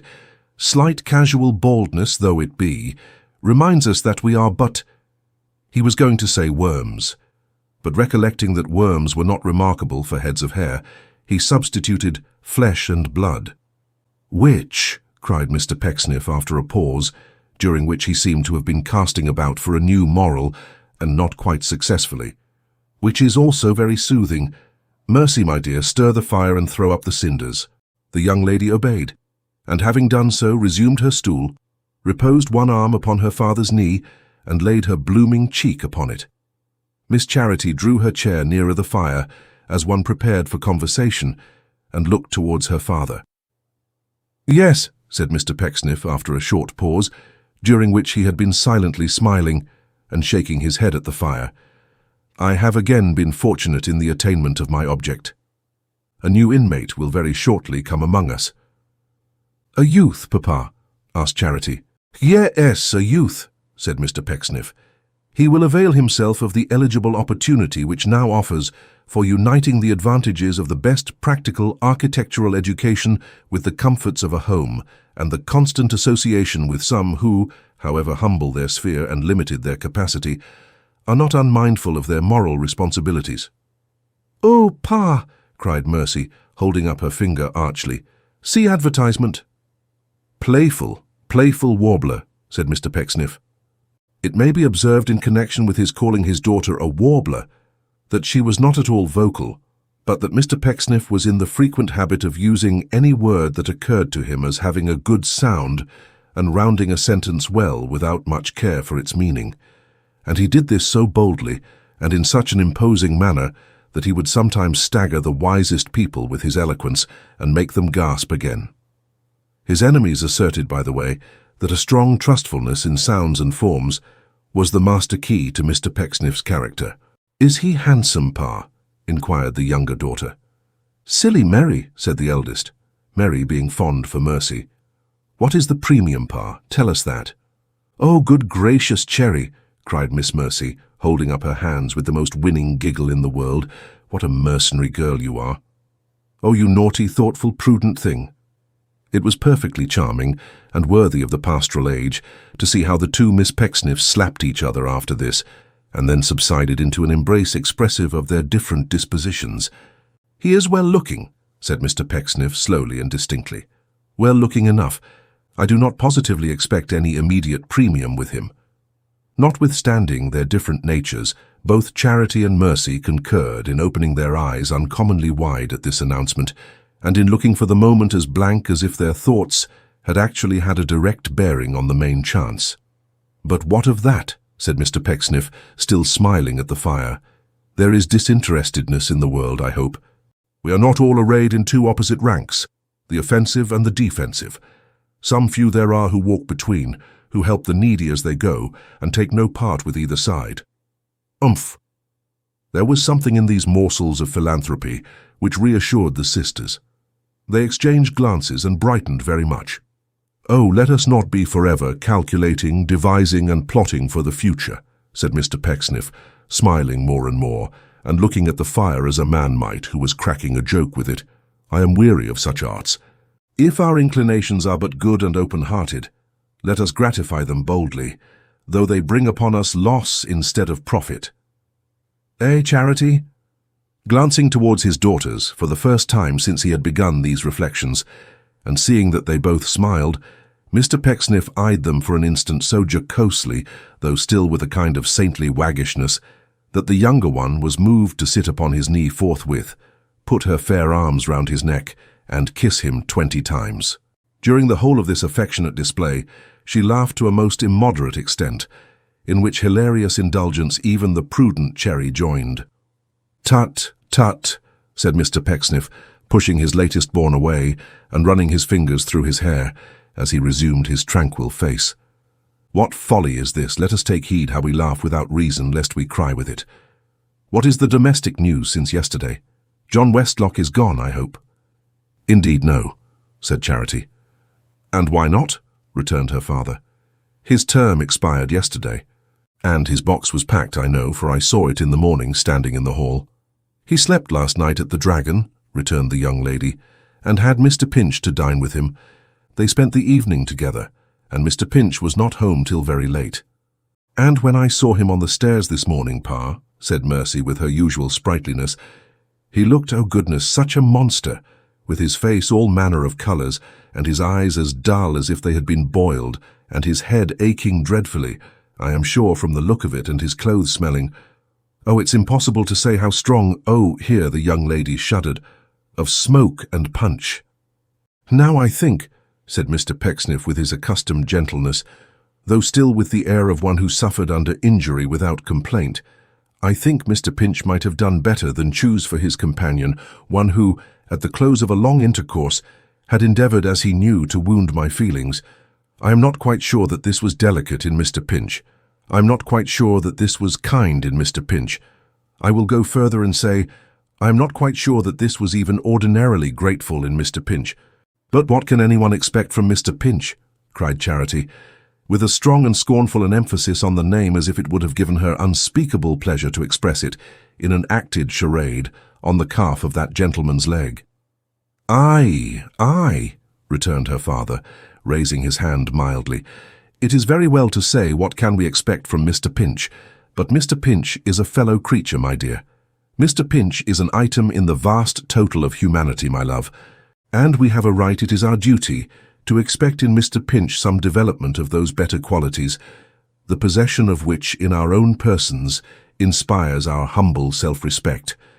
No," continued Mr. Pecksniff, "no, heaven forbid that I should say, nothing can be expected from Mr. Pinch, or that I should say nothing can be expected from any man alive, even the most degraded, which Mr. Pinch is not, no really, but Mr. Pinch has disappointed me, he has hurt me. I think a little the worse of him on this account, but not of human nature. Oh, no, no." "Hark!" said Miss Charity, holding up her finger as a gentle rap was heard at the street door. "There is the creature. Now mark my words, he has come back with John Westlock for his box, and is going to help him to take it to the mail. Only mark my words, if that isn't his intention." Even as she spoke, the box appeared to be in progress of conveyance from the house, but after a brief murmuring of question and answer, it was put down again, and somebody knocked at the parlour door. "Come in," cried Mr. Pecksniff, not severely, only virtuously. "Come in." An ungainly, awkward-looking man, extremely short-sighted and prematurely bald, availed himself of this permission, and seeing that Mr. Pecksniff sat with his back towards him, gazing at the fire, stood hesitating, with the door in his hand. He was far from handsome, certainly, and was dressed in a snuff-coloured suit, of an uncouth make at the best, which being shrunk with long wear was twisted and tortured into all kinds of odd shapes. But notwithstanding his attire and his clumsy figure, which a great stoop in his shoulders, and a ludicrous habit he had of thrusting his head forward, by no means redeemed, one would not have been disposed, unless Mr. Pecksniff said so, to consider him a bad fellow by any means. He was perhaps about 30, but he might have been almost any age between 16 and 60, being one of those strange creatures who never decline into an ancient appearance, but look their oldest when they are very young, and get it over at once. Keeping his hand upon the lock of the door, he glanced from Mr. Pecksniff to Mercy, from Mercy to Charity, and from Charity to Mr. Pecksniff again, several times, but the young ladies being as intent upon the fire as their father was, and neither of the three taking any notice of him, he was fain to say at last, "Oh, I beg your pardon, Mr. Pecksniff. I beg your pardon for intruding, but—" "No intrusion, Mr. Pinch," said that gentleman very sweetly, but without looking round. "Pray be seated, Mr. Pinch. Have the goodness to shut the door, Mr. Pinch, if you please." "Certainly, sir," said Pinch, not doing so, however, but holding it rather wider open than before, and beckoning nervously to somebody without. "Mr. Westlock, sir. Hearing that you were come home—" "Mr. Pinch," said Pecksniff, wheeling his chair about, and looking at him with an aspect of the deepest melancholy. "I did not expect this from you. I have not deserved this from you." "No, but upon my word, sir," urged Pinch. "The less you say, Mr. Pinch," interposed the other, "the better. I utter no complaint. Make no defence." "No, but do have the goodness, sir," cried Pinch with great earnestness. "If you please. Mr. Westlock, sir, going away for good and all, wishes to leave none but friends behind him." "Mr. Westlock and you, sir, had a little difference the other day. You have had many little differences." "Little differences!" cried Charity. "Little differences!" echoed Mercy. "My loves," said Mr. Pecksniff, with the same serene upraising of his hand, "my dears." After a solemn pause, he meekly bowed to Mr. Pinch, as who should say, "Proceed." But Mr. Pinch was so very much at a loss how to resume, and looked so helplessly at the two Miss Pecksniffs, that the conversation would most probably have terminated there, if a good-looking youth, newly arrived at man's estate, had not stepped forward from the doorway and taken up the thread of the discourse. "Come, Mr. Pecksniff," he said with a smile. "Don't let there be any ill blood between us, pray. I am sorry we have ever differed, and extremely sorry I have ever given you offence. Bear me no ill will at parting, sir." "I bear," answered Mr. Pecksniff mildly, "no ill will to any man on earth." "I told you he didn't," said Pinch in an undertone. "I knew he didn't. He always says he don't." "Then you will shake hands, sir," cried Westlock, advancing a step or two and bespeaking Mr. Pinch's close attention by a glance. "Umph," said Mr. Pecksniff in his most winning tone. "You will shake hands, sir." "No, John," said Mr. Pecksniff with a calmness quite ethereal. "No, I will not shake hands, John. I have forgiven you.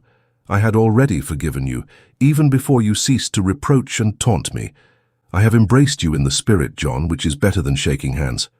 "Pinch," said the youth, turning towards him, with a hearty disgust of his late master, "what did I tell you?" Poor Pinch looked down uneasily at Mr. Pecksniff, whose eye was fixed upon him as it had been from the first, and looking up at the ceiling again, made no reply. "As to your forgiveness, Mr. Pecksniff," said the youth, "I'll not have it upon such terms. I won't be forgiven." "Won't you, John?" retorted Mr. Pecksniff with a smile. "You must. You can't help it. Forgiveness is a high quality, an exalted virtue, far above your control or influence, John. I will forgive you. You cannot move me to remember any wrong you have ever done me, John." "Wrong!" cried the other, with all the heat and impetuosity of his age. "Here's a pretty fellow. Wrong! Wrong I have done him. He'll not even remember the £500 he had with me under false pretences, or the £70 a year for board and lodging that would have been dear at 17. Here's a martyr." "Money, John," said Mr. Pecksniff, "is the root of all evil. I grieve to see that it is already bearing evil fruit in you, but I will not remember its existence. I will not even remember the conduct of that misguided person."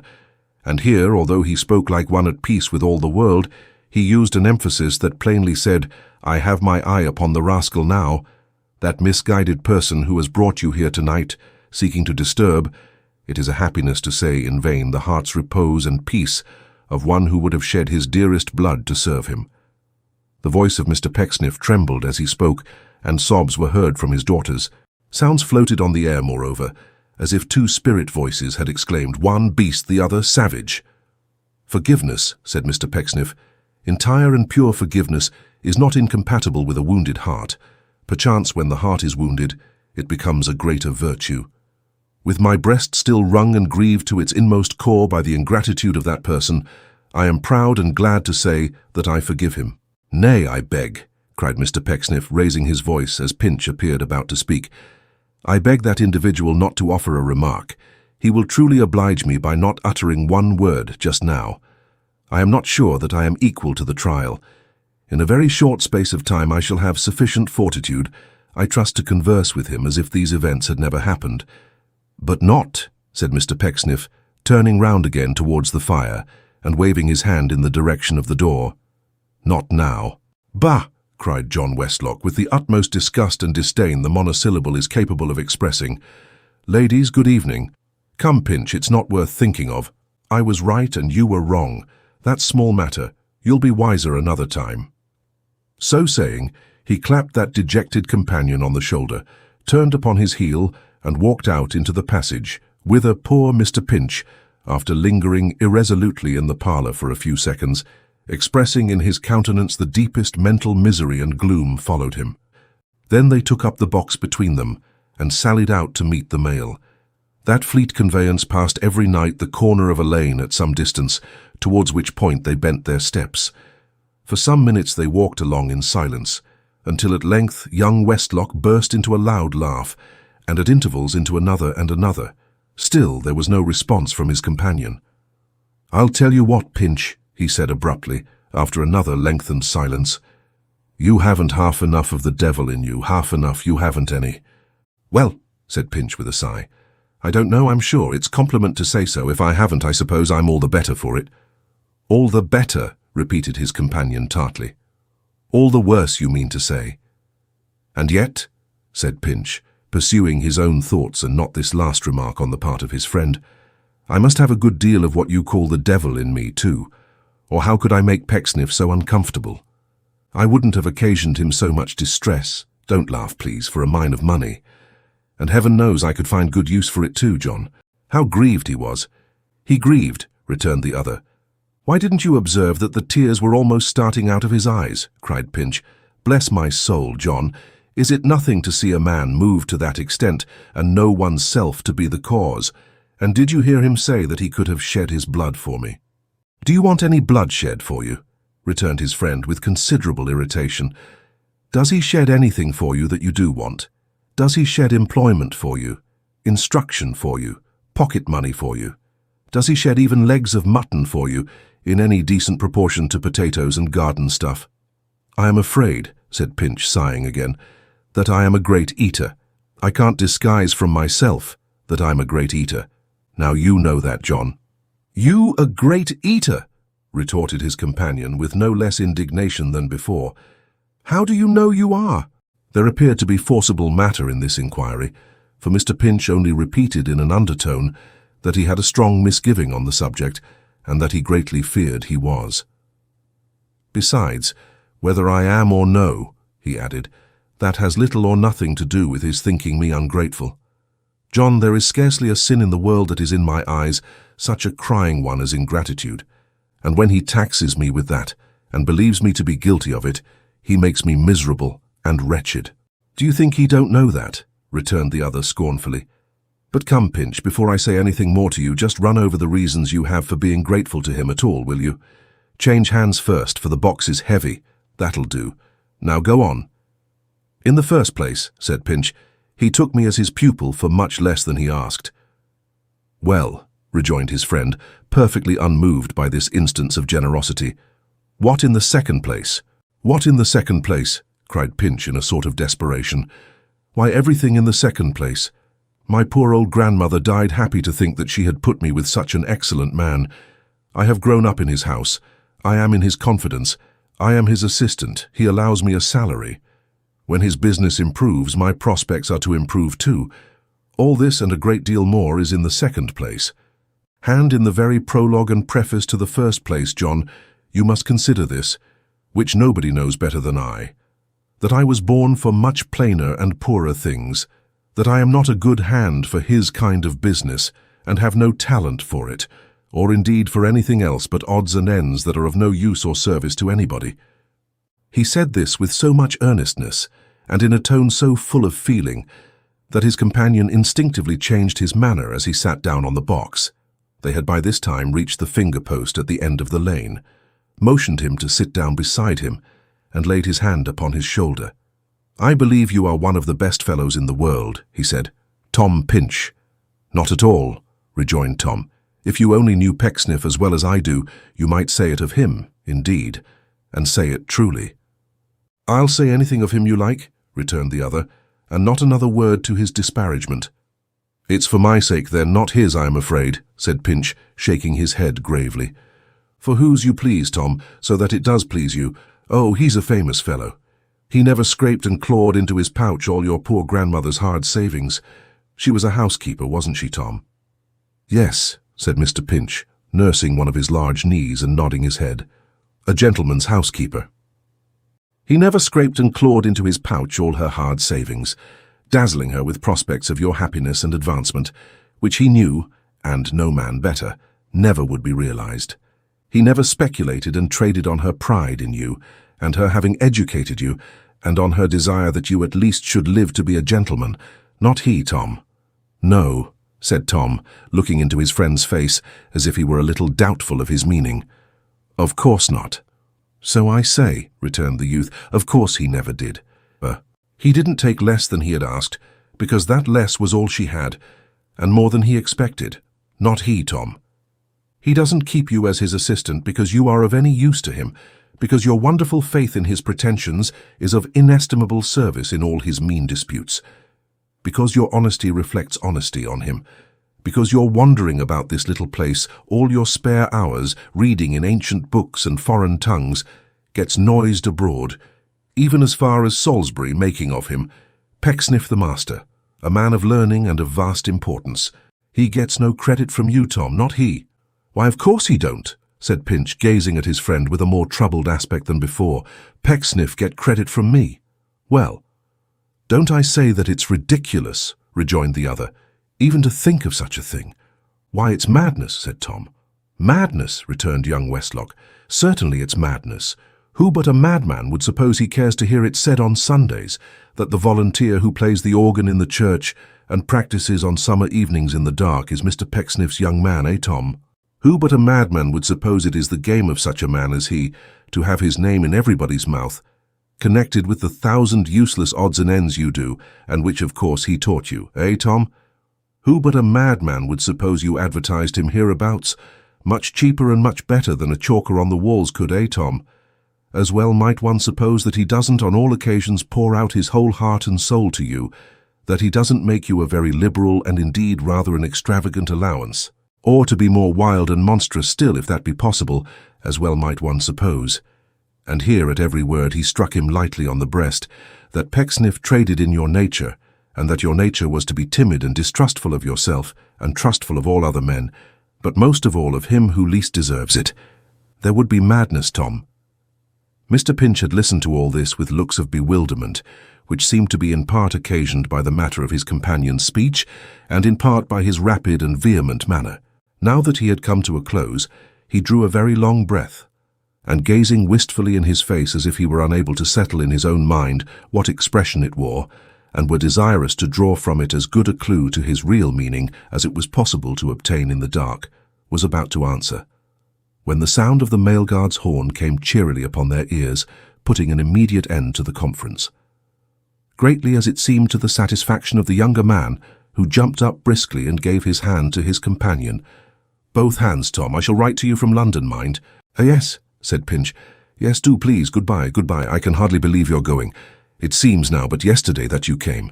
Goodbye, my dear old fellow." John Westlock returned his parting words with no less heartiness of manner, and sprung up to his seat upon the roof. Off went the mail at a canter down the dark road, the lamps gleaming brightly, and the horn awakening all the echoes far and wide. "Go your ways," said Pinch, apostrophizing the coach. "I can hardly persuade myself but you're alive, and are some great monster who visits this place at certain intervals, to bear my friends away into the world. You're more exulting and rampant than usual tonight, I think, and you may well crow over your prize, for he is a fine lad, an ingenuous lad, and has but one fault that I know of. He don't mean it, but he is most cruelly unjust to Pecksniff." Chapter 3, in which certain other persons are introduced, on the same terms as in the last chapter. Mention has been already made more than once of a certain dragon who swung and creaked complainingly before the village alehouse door. A faded and an ancient dragon he was, and many a wintry storm of rain, snow, sleet, and hail had changed his colour from a gaudy blue to a faint, lacklustre shade of grey. But there he hung, rearing in a state of monstrous imbecility on his hind legs, waxing with every month that passed so much more dim and shapeless that as you gazed at him on one side of the signboard, it seemed as if he must be gradually melting through it and coming out upon the other. He was a courteous and considerate dragon too, or had been in his distincter days, for in the midst of his rampant feebleness, he kept one of his forepaws near his nose, as though he would say, "Don't mind me, it's only my fun," while he held out the other in polite and hospitable entreaty. Indeed, it must be conceded to the whole brood of dragons of modern times that they have made a great advance in civilization and refinement. They no longer demand a beautiful virgin for breakfast every morning, with as much regularity as any tame single gentleman expects his hot roll, but rest content with the society of idle bachelors and roving married men. And they are now remarkable rather for holding aloof from the softer sex and discouraging their visits, especially on Saturday nights, than for rudely insisting on their company without any reference to their inclinations, as they are known to have done in days of yore. Nor is this tribute to the reclaimed animals in question so wide a digression into the realms of natural history as it may, at first sight, appear to be. For the present business of these pages in with the dragon, who had his retreat in Mr. Pecksniff's neighbourhood, and that courteous animal being already on the carpet, there is nothing in the way of its immediate transaction. For many years, then, he had swung and creaked and flapped himself about before the two windows of the best bedroom of that house of entertainment to which he lent his name. But never in all his swinging, creaking and flapping had there been such a stir within its dingy precincts as on the evening next after that upon which the incidents detailed in the last chapter occurred, when there was such a hurrying up and down stairs of feet, such a glancing of lights, such a whispering of voices, such a smoking and sputtering of wood newly lighted in a damp chimney, such an airing of linen, such a scorching smell of hot warming pans, such a domestic bustle and to-do, in short, as never dragon, griffin, unicorn, or other animal of that species presided over since they first began to interest themselves in household affairs. An old gentleman and a young lady, travelling unattended in a rusty old chariot with post-horses, coming nobody knew whence and going nobody knew whither, had turned out of the high road and driven unexpectedly to the Blue Dragon, and here was the old gentleman who had taken this step by reason of his sudden illness in the carriage, suffering the most horrible cramps and spasms, yet protesting and vowing in the very midst of his pain that he wouldn't have a doctor sent for, and wouldn't take any remedies but those which the young lady administered from a small medicine chest, and wouldn't, in a word, do anything but terrify the landlady out of her 5 wits, and obstinately refuse compliance with every suggestion that was made to him. Of all the 500 proposals for his relief which the good woman poured out in less than half an hour, he would entertain but one. That was that he should go to bed. And it was in the preparation of his bed and the arrangement of his chamber that all the stir was made in the room behind the dragon. He was, beyond all question, very ill, and suffered exceedingly, not the less, perhaps, because he was a strong and vigorous old man, with a will of iron and a voice of brass, but neither the apprehensions which he plainly entertained at times for his life, nor the great pain he underwent, influenced his resolution in the least degree. He would have no person sent for. The worse he grew, the more rigid and inflexible he became in his determination. If they sent for any person to attend him, man, woman, or child, he would leave the house directly, so he told them, though he quitted it on foot and died upon the threshold of the door. Now, there being no medical practitioner actually resident in the village, but a poor apothecary who was also a grocer and general dealer, the landlady had, upon her own responsibility, sent for him in the very first burst and outset of the disaster. Of course it followed, as a necessary result of his being wanted, that he was not at home. He had gone some miles away, and was not expected home until late at night.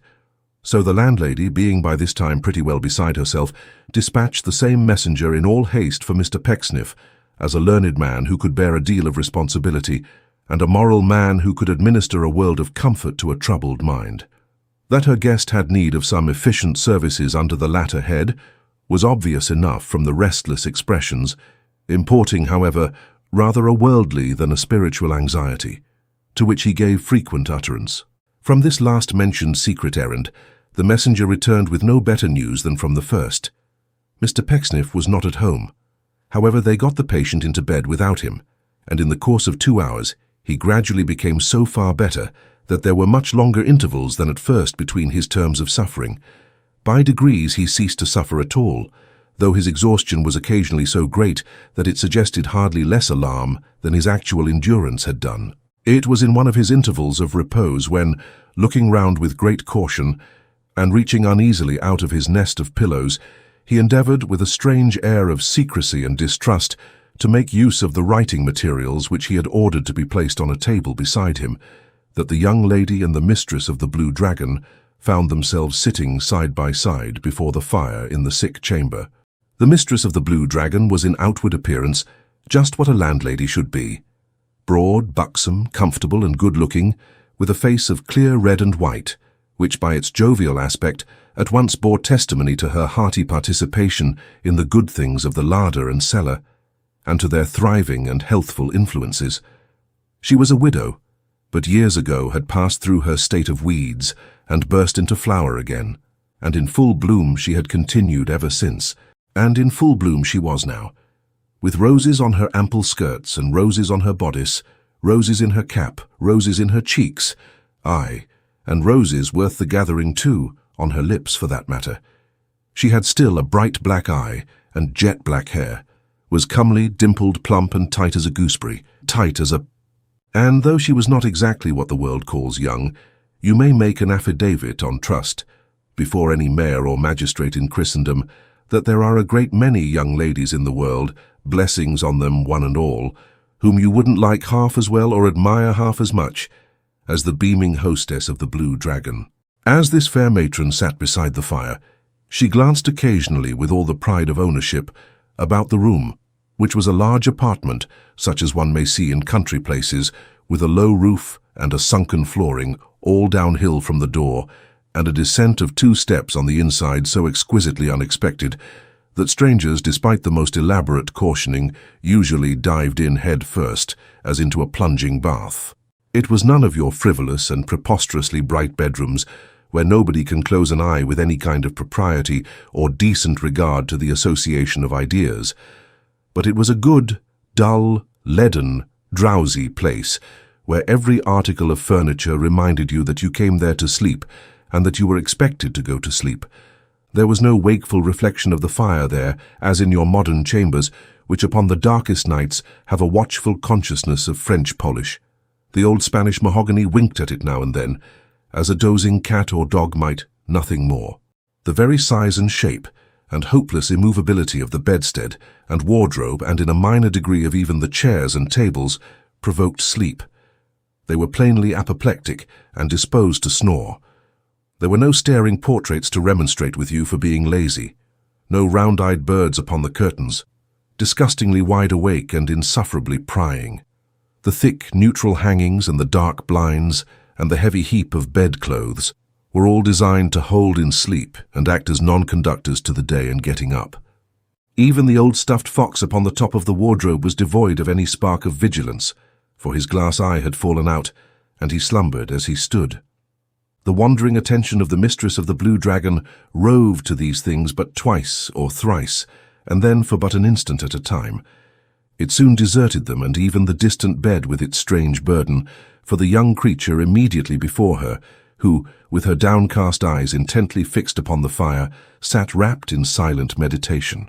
She was very young, apparently no more than 17, timid and shrinking in her manner, and yet with a greater share of self-possession and control over her emotions than usually belongs to a far more advanced period of female life. This she had abundantly shown, but now in her tending of the sick gentleman. She was short in stature, and her figure was slight, as became her years, but all the charms of youth and maidenhood set it off and clustered on her gentle brow. Her face was very pale, in part no doubt from recent agitation. Her dark brown hair, disordered from the same cause, had fallen negligently from its bonds and hung upon her neck, for which instance of its waywardness no male observer would have had the heart to blame it. Her attire was that of a lady, but extremely plain, and in her manner, even when she sat as still as she did then, there was an indefinable something which appeared to be in kindred with her scrupulously unpretending dress. She had sat at first looking anxiously towards the bed, but seeing that the patient remained quiet, and was busy with his writing, she had softly moved her chair into its present place, partly, as it seemed, from an instinctive consciousness that he desired to avoid observation, and partly that she might, unseen by him, give some vent to the natural feelings she had hitherto suppressed. Of all this and much more, the rosy landlady of the Blue Dragon took as accurate note and observation as only woman can take of woman. And at length she said in a voice too low she knew to reach the bed, "You have seen the gentleman in this way before, miss. Is he used to these attacks?" "I have seen him very ill before, but not so ill as he has been tonight." "What a providence," said the landlady of the Dragon, "that you had the prescriptions and the medicines with you, miss. They are intended for such an emergency. We never travel without them." "Oh," thought the hostess, "then we are in the habit of traveling and of traveling together." She was so conscious of expressing this in her face that, meeting the young lady's eyes immediately afterwards, and being a very honest hostess, she was rather confused. "The gentleman, your grandpapa," she resumed after a short pause, "being so bent on having no assistance must terrify you very much, miss. I have been very much alarmed tonight. He is not my grandfather." "Father, I should have said," returned the hostess, sensible of having made an awkward mistake.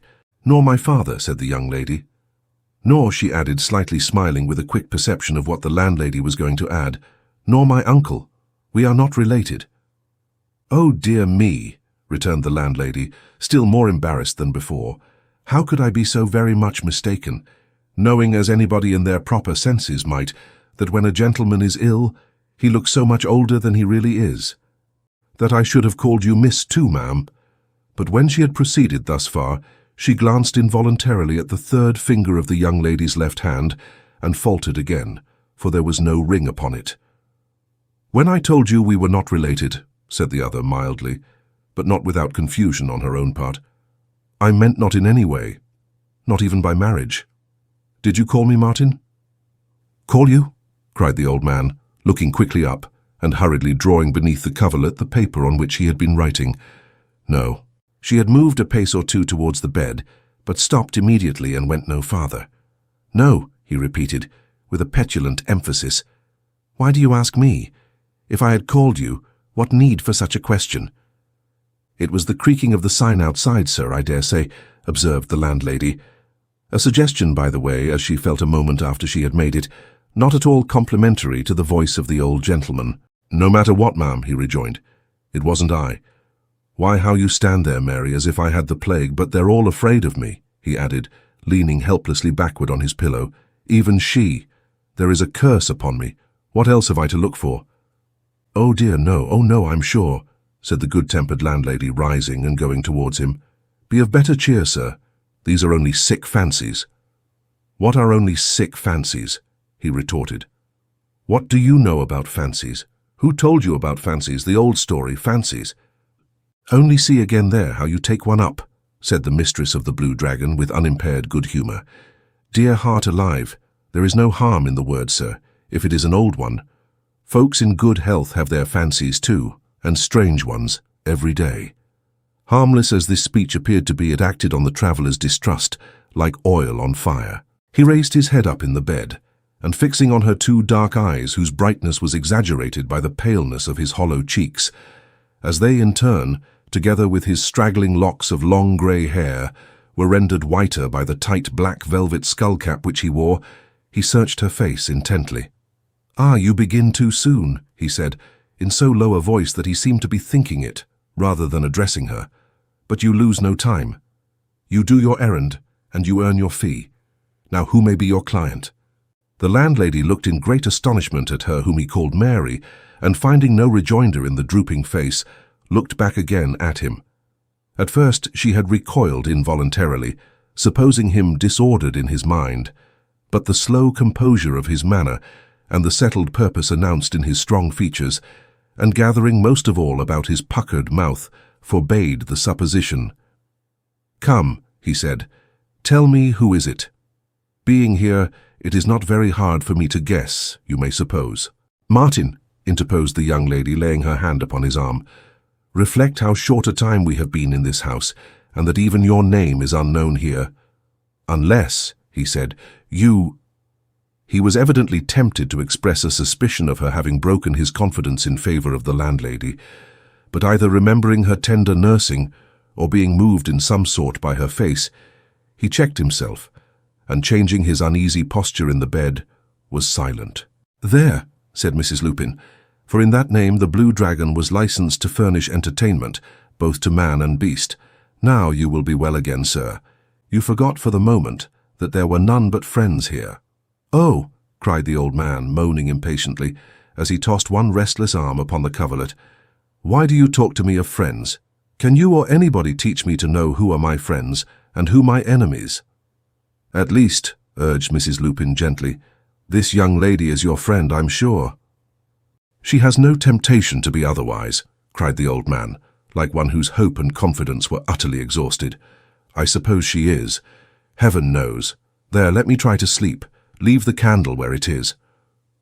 As they retired from the bed, he drew forth the writing which had occupied him so long, and holding it in the flame of the taper burnt it to ashes.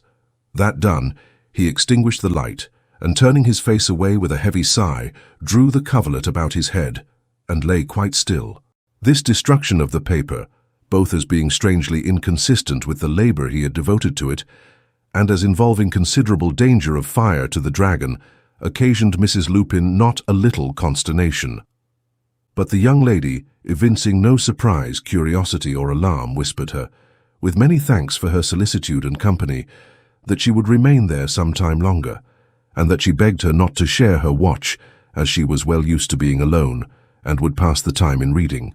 Mrs. Lupin had her full share and dividend of that large capital of curiosity, which is inherited by her sex, and at another time it might have been difficult so to impress this hint upon her as to induce her to take it. But now, in sheer wonder and amazement at these mysteries, she withdrew at once, and repairing straightway to her own little parlour below stairs, sat down in her easy chair with unnatural composure.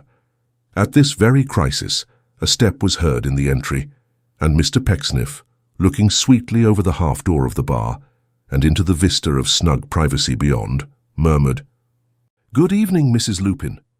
"Oh, dear me, sir," she cried, advancing to receive him. "I am so very glad you have come." "And I am very glad I have come," said Mr. Pecksniff. "If I can be of service, I am very glad I have come. What is the matter, Mrs. Lupin?" "A gentleman taken ill upon the road has been so very bad upstairs, sir," said the tearful hostess. "A gentleman taken ill upon the road has been so very bad upstairs, has he?" repeated Mr. Pecksniff. "Well, well." Now there was nothing that one may call decidedly original in this remark, nor can it be exactly said to have contained any wise precept theretofore unknown to mankind, or to have opened any hidden source of consolation. But Mr. Pecksniff's manner was so bland, and he nodded his head so soothingly, and showed in everything such an affable sense of his own excellence, that anybody would have been, as Mrs. Lupin was, comforted by the mere voice and presence of such a man. And though he had merely said a verb must agree with its nominative case in number and person, my good friend, or 8 times 8 are 64, my worthy soul, must have felt deeply grateful to him for his humanity and wisdom. "And how?" asked Mr. Pecksniff, drawing off his gloves and warming his hands before the fire, as benevolently as if they were somebody else's, not his. "And how is he now?" "He is better and quite tranquil," answered Mrs. Lupin. "He is better and quite tranquil," said Mr. Pecksniff. "Very well. Very well." Here again, though the statement was Mrs. Lupin's and not Mr. Pecksniff's, Mr. Pecksniff made it his own and consoled her with it. It was not much when Mrs. Lupin said it, but it was a whole book when Mr. Pecksniff said it. "I observe," he seemed to say, "and through me morality in general remarks that he is better and quite tranquil." "There must be weighty matters on his mind, though," said the hostess, shaking her head. "For he talks, sir, in the strangest way you ever heard. He is far from easy in his thoughts, and wants some proper advice from those whose goodness makes it worth his having." "Then," said Mr. Pecksniff, "he is the sort of customer for me." But though he said this in the plainest language, he didn't speak a word. He only shook his head, disparagingly of himself, too. "I am afraid, sir," continued the landlady, first looking round to assure herself that there was nobody within hearing, and then looking down upon the floor. "I am very much afraid, sir, that his conscience is troubled by his not being related to, or even married to, a very young lady." "Mrs. Lupin," said Mr. Pecksniff, holding up his hand with something in his manner as nearly approaching to severity as any expression of his, mild being that he was, could ever do. "Person, young person." "A very young person," said Mrs. Lupin, curtsying and blushing. "I beg your pardon, sir, but I have been so hurried tonight that I don't know what I say. Who is with him now?" "Who is with him now?" ruminated Mr. Pecksniff, warming his back as he had warmed his hands, as if it were a widow's back or an orphan's back or an enemy's back or a back that any less excellent man would have suffered to be cold. "Oh, dear me, dear me."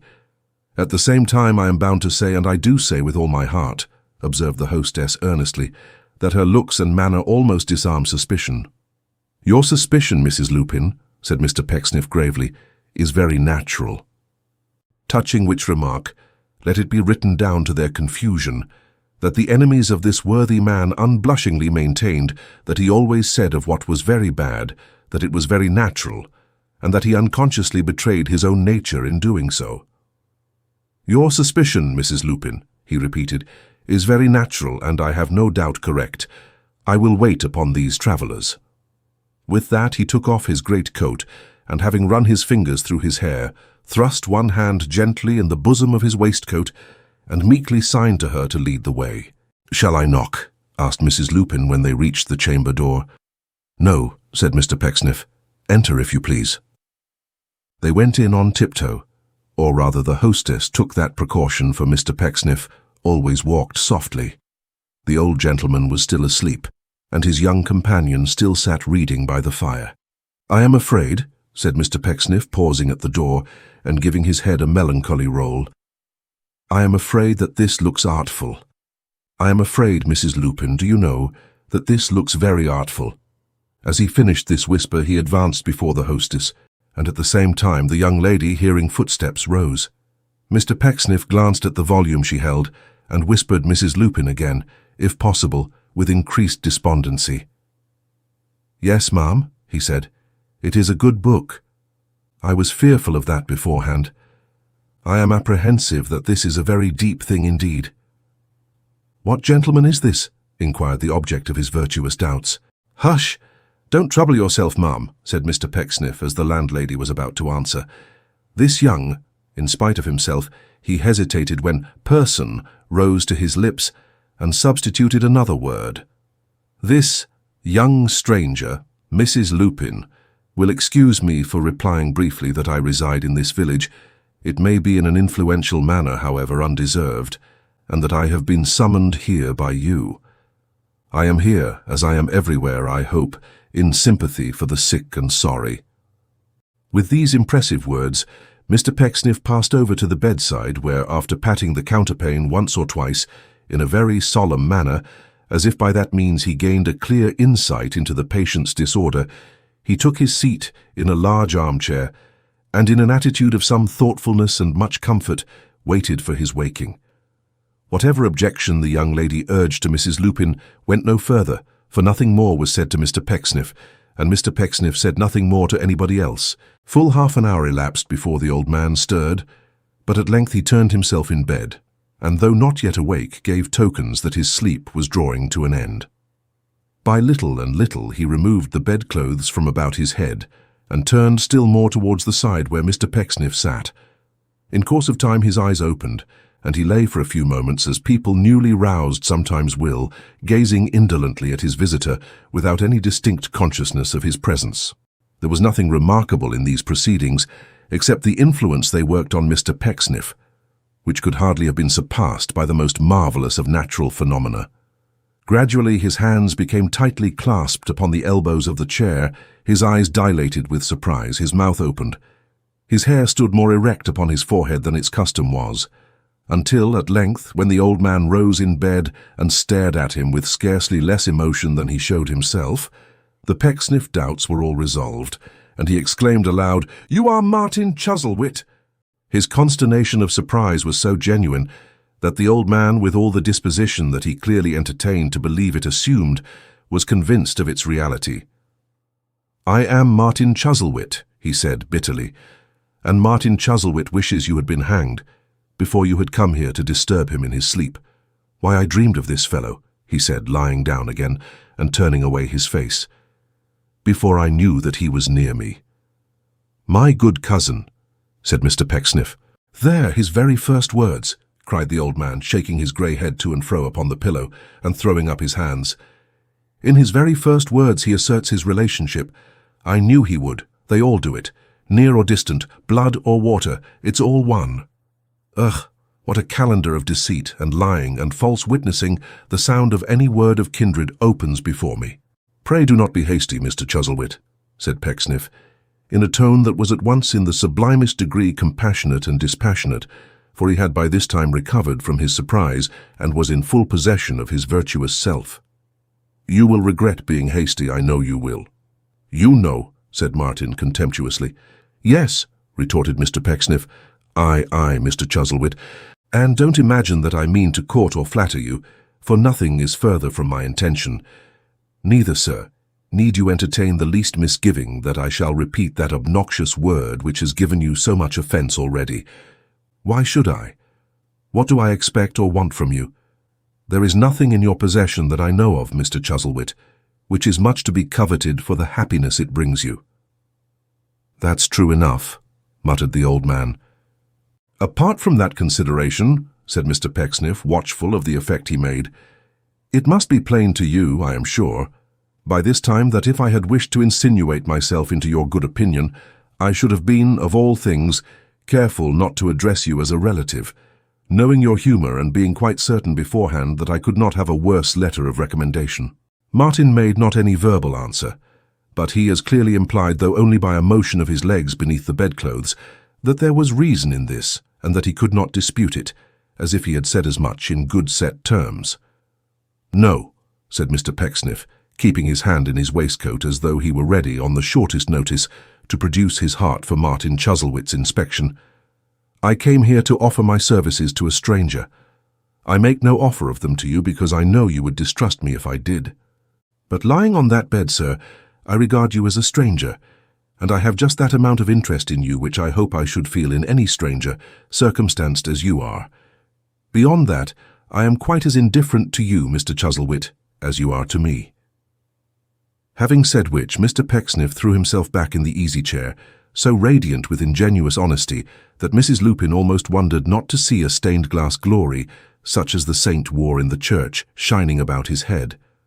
A long pause succeeded. The old man, with increased restlessness, changed his posture several times.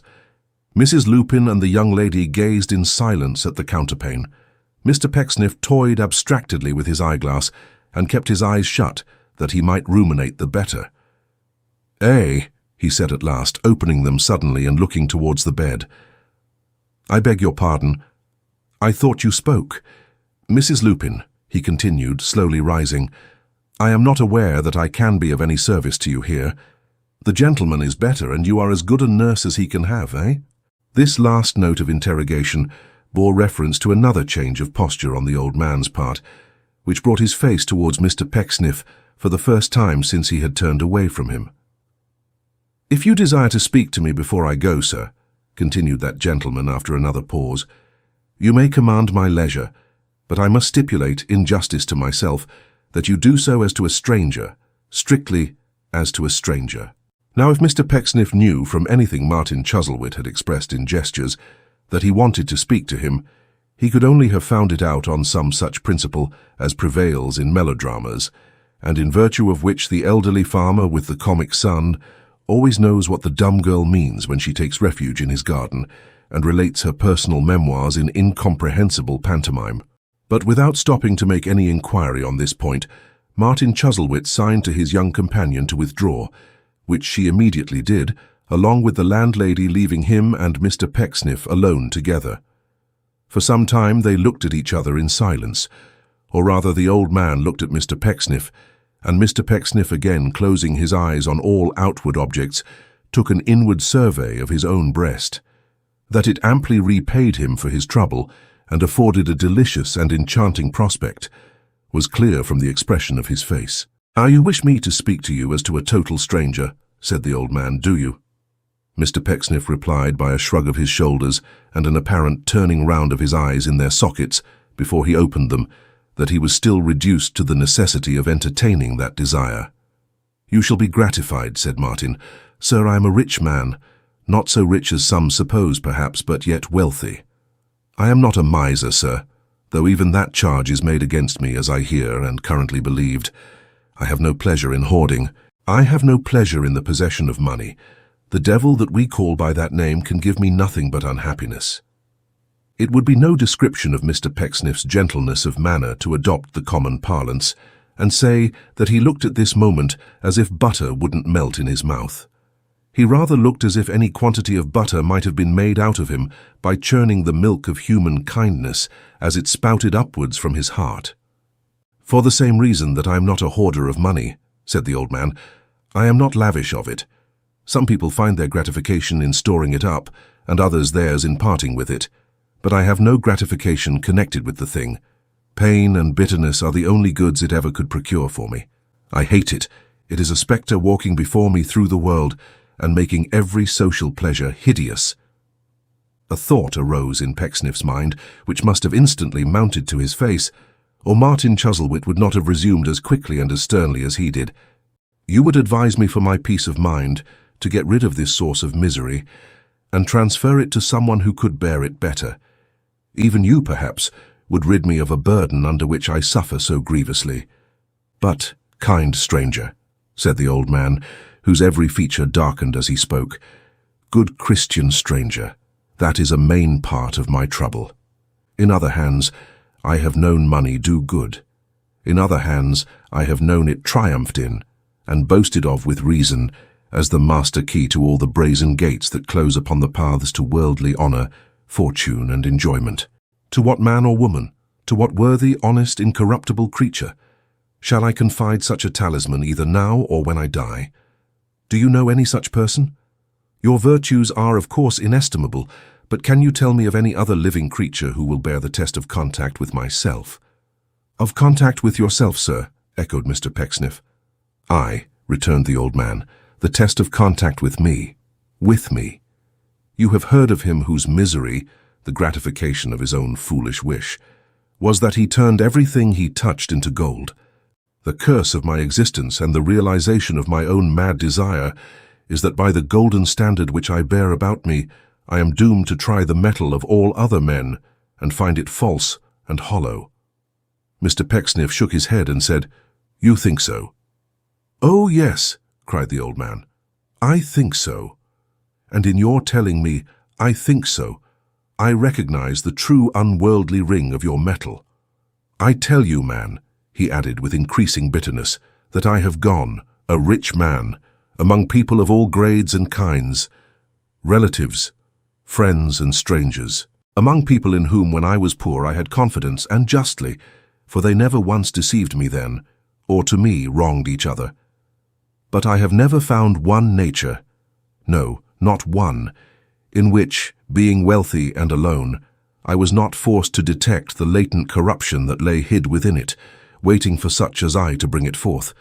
Treachery, deceit, and low design, hatred of competitors, real or fancied, for my favour, meanness, falsehood, baseness, and servility, or, and here he looked closely in his cousin's eyes, or an assumption of honest independence, almost worse than all.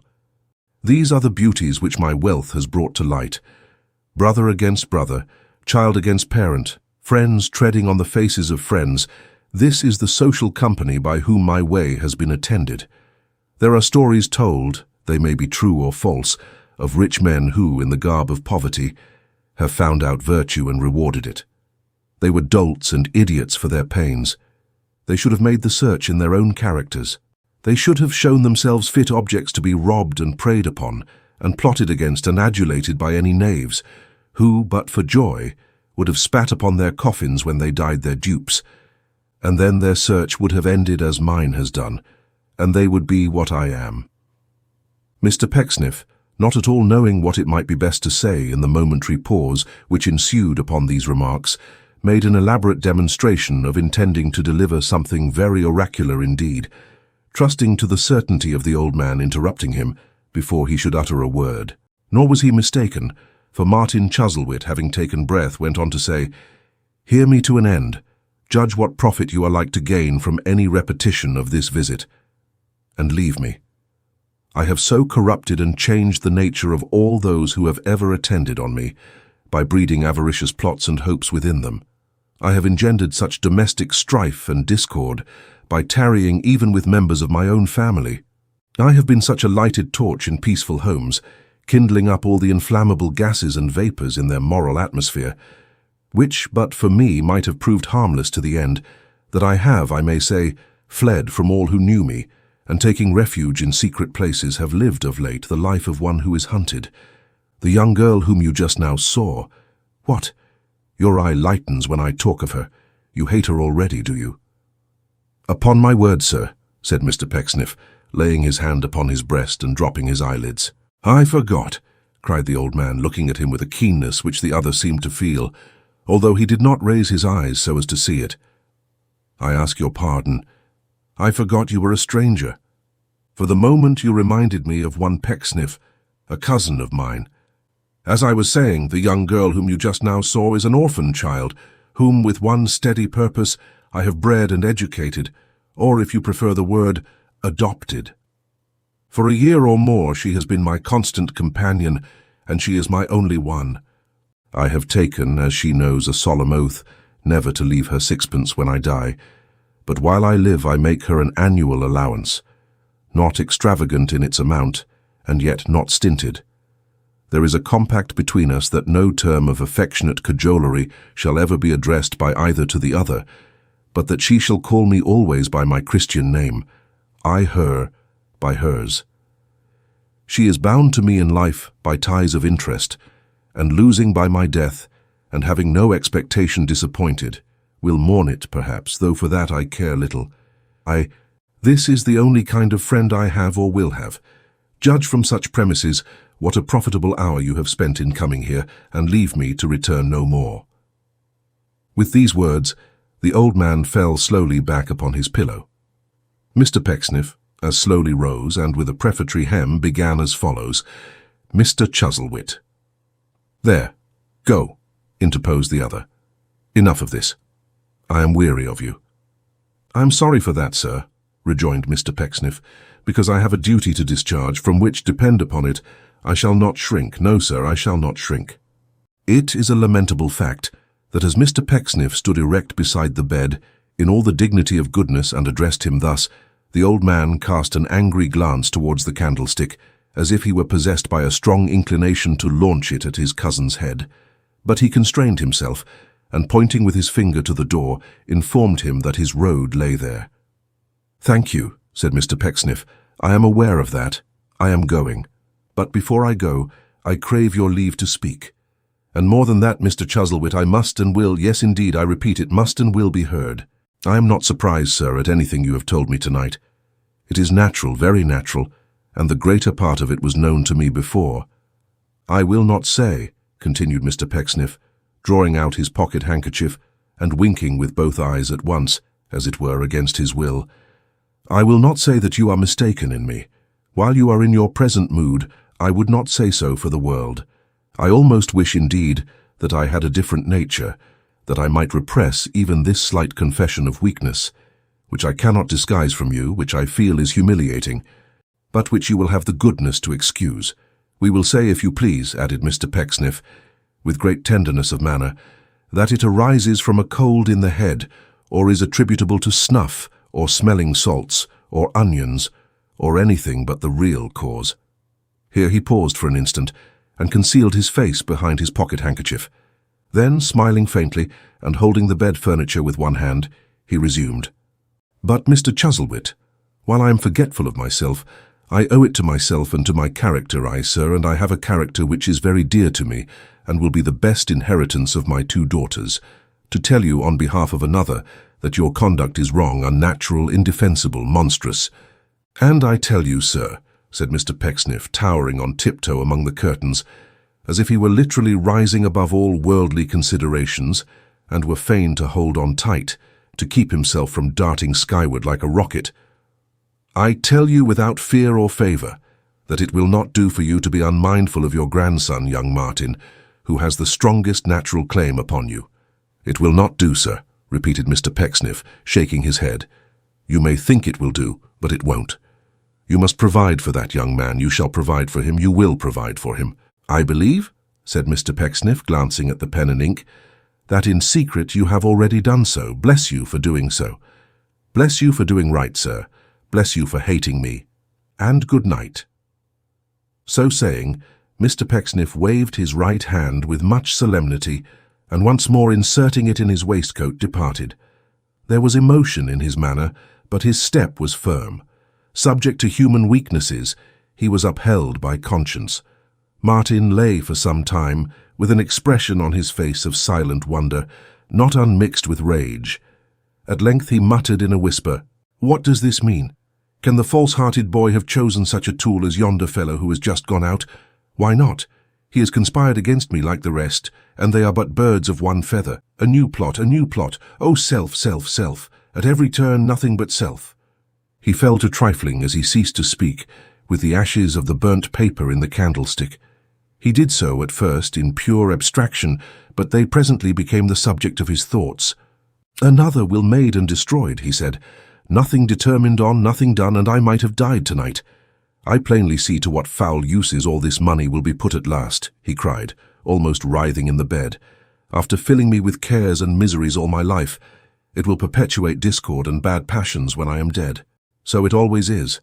What lawsuits grow out of the graves of rich men every day, sowing perjury, hatred, and lies among near kindred, where there should be nothing but love. Heaven help us, we have much to answer for. Oh, self, self, self, every man for himself and no creature for me." Universal self.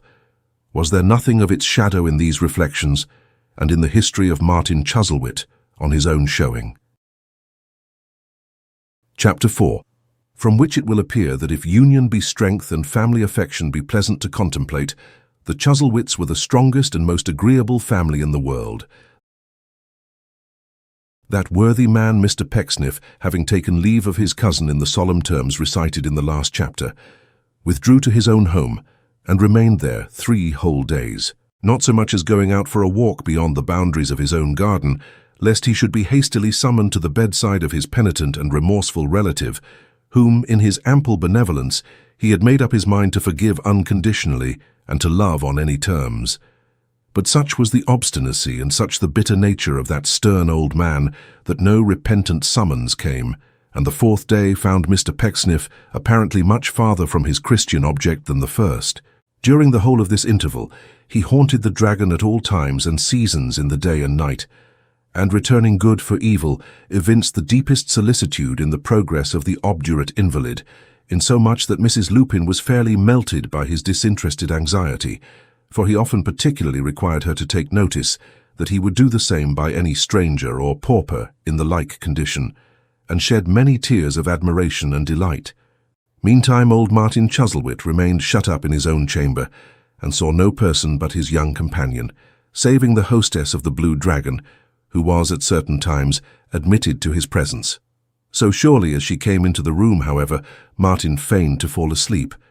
It was only when he and the young lady were alone that he would utter a word, even in answer to the simplest inquiry, though Mr. Pecksniff could make out, by hard listening at the door, that they two being left together, he was talkative enough.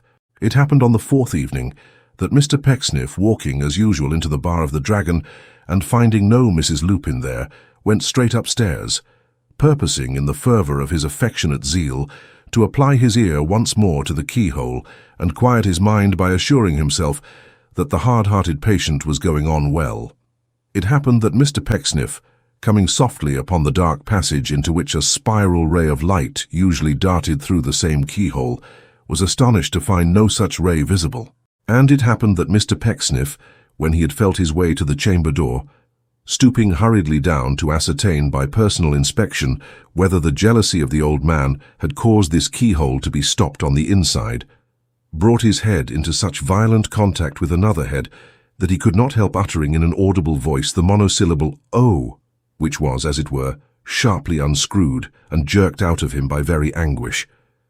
It happened then, and lastly, that Mr. Pecksniff found himself immediately collared by something which smelt like several damp umbrellas, a barrel of beer, a cask of warm brandy and water, and a small parlour full of stale tobacco smoke, mixed, and was straightway led downstairs into the bar from which he had lately come, where he found himself standing opposite to, and in the grasp of, a perfectly strange gentleman of still stranger appearance, who, with his disengaged hand, rubbed his own head very hard, and looked at him, Pecksniff, with an evil countenance.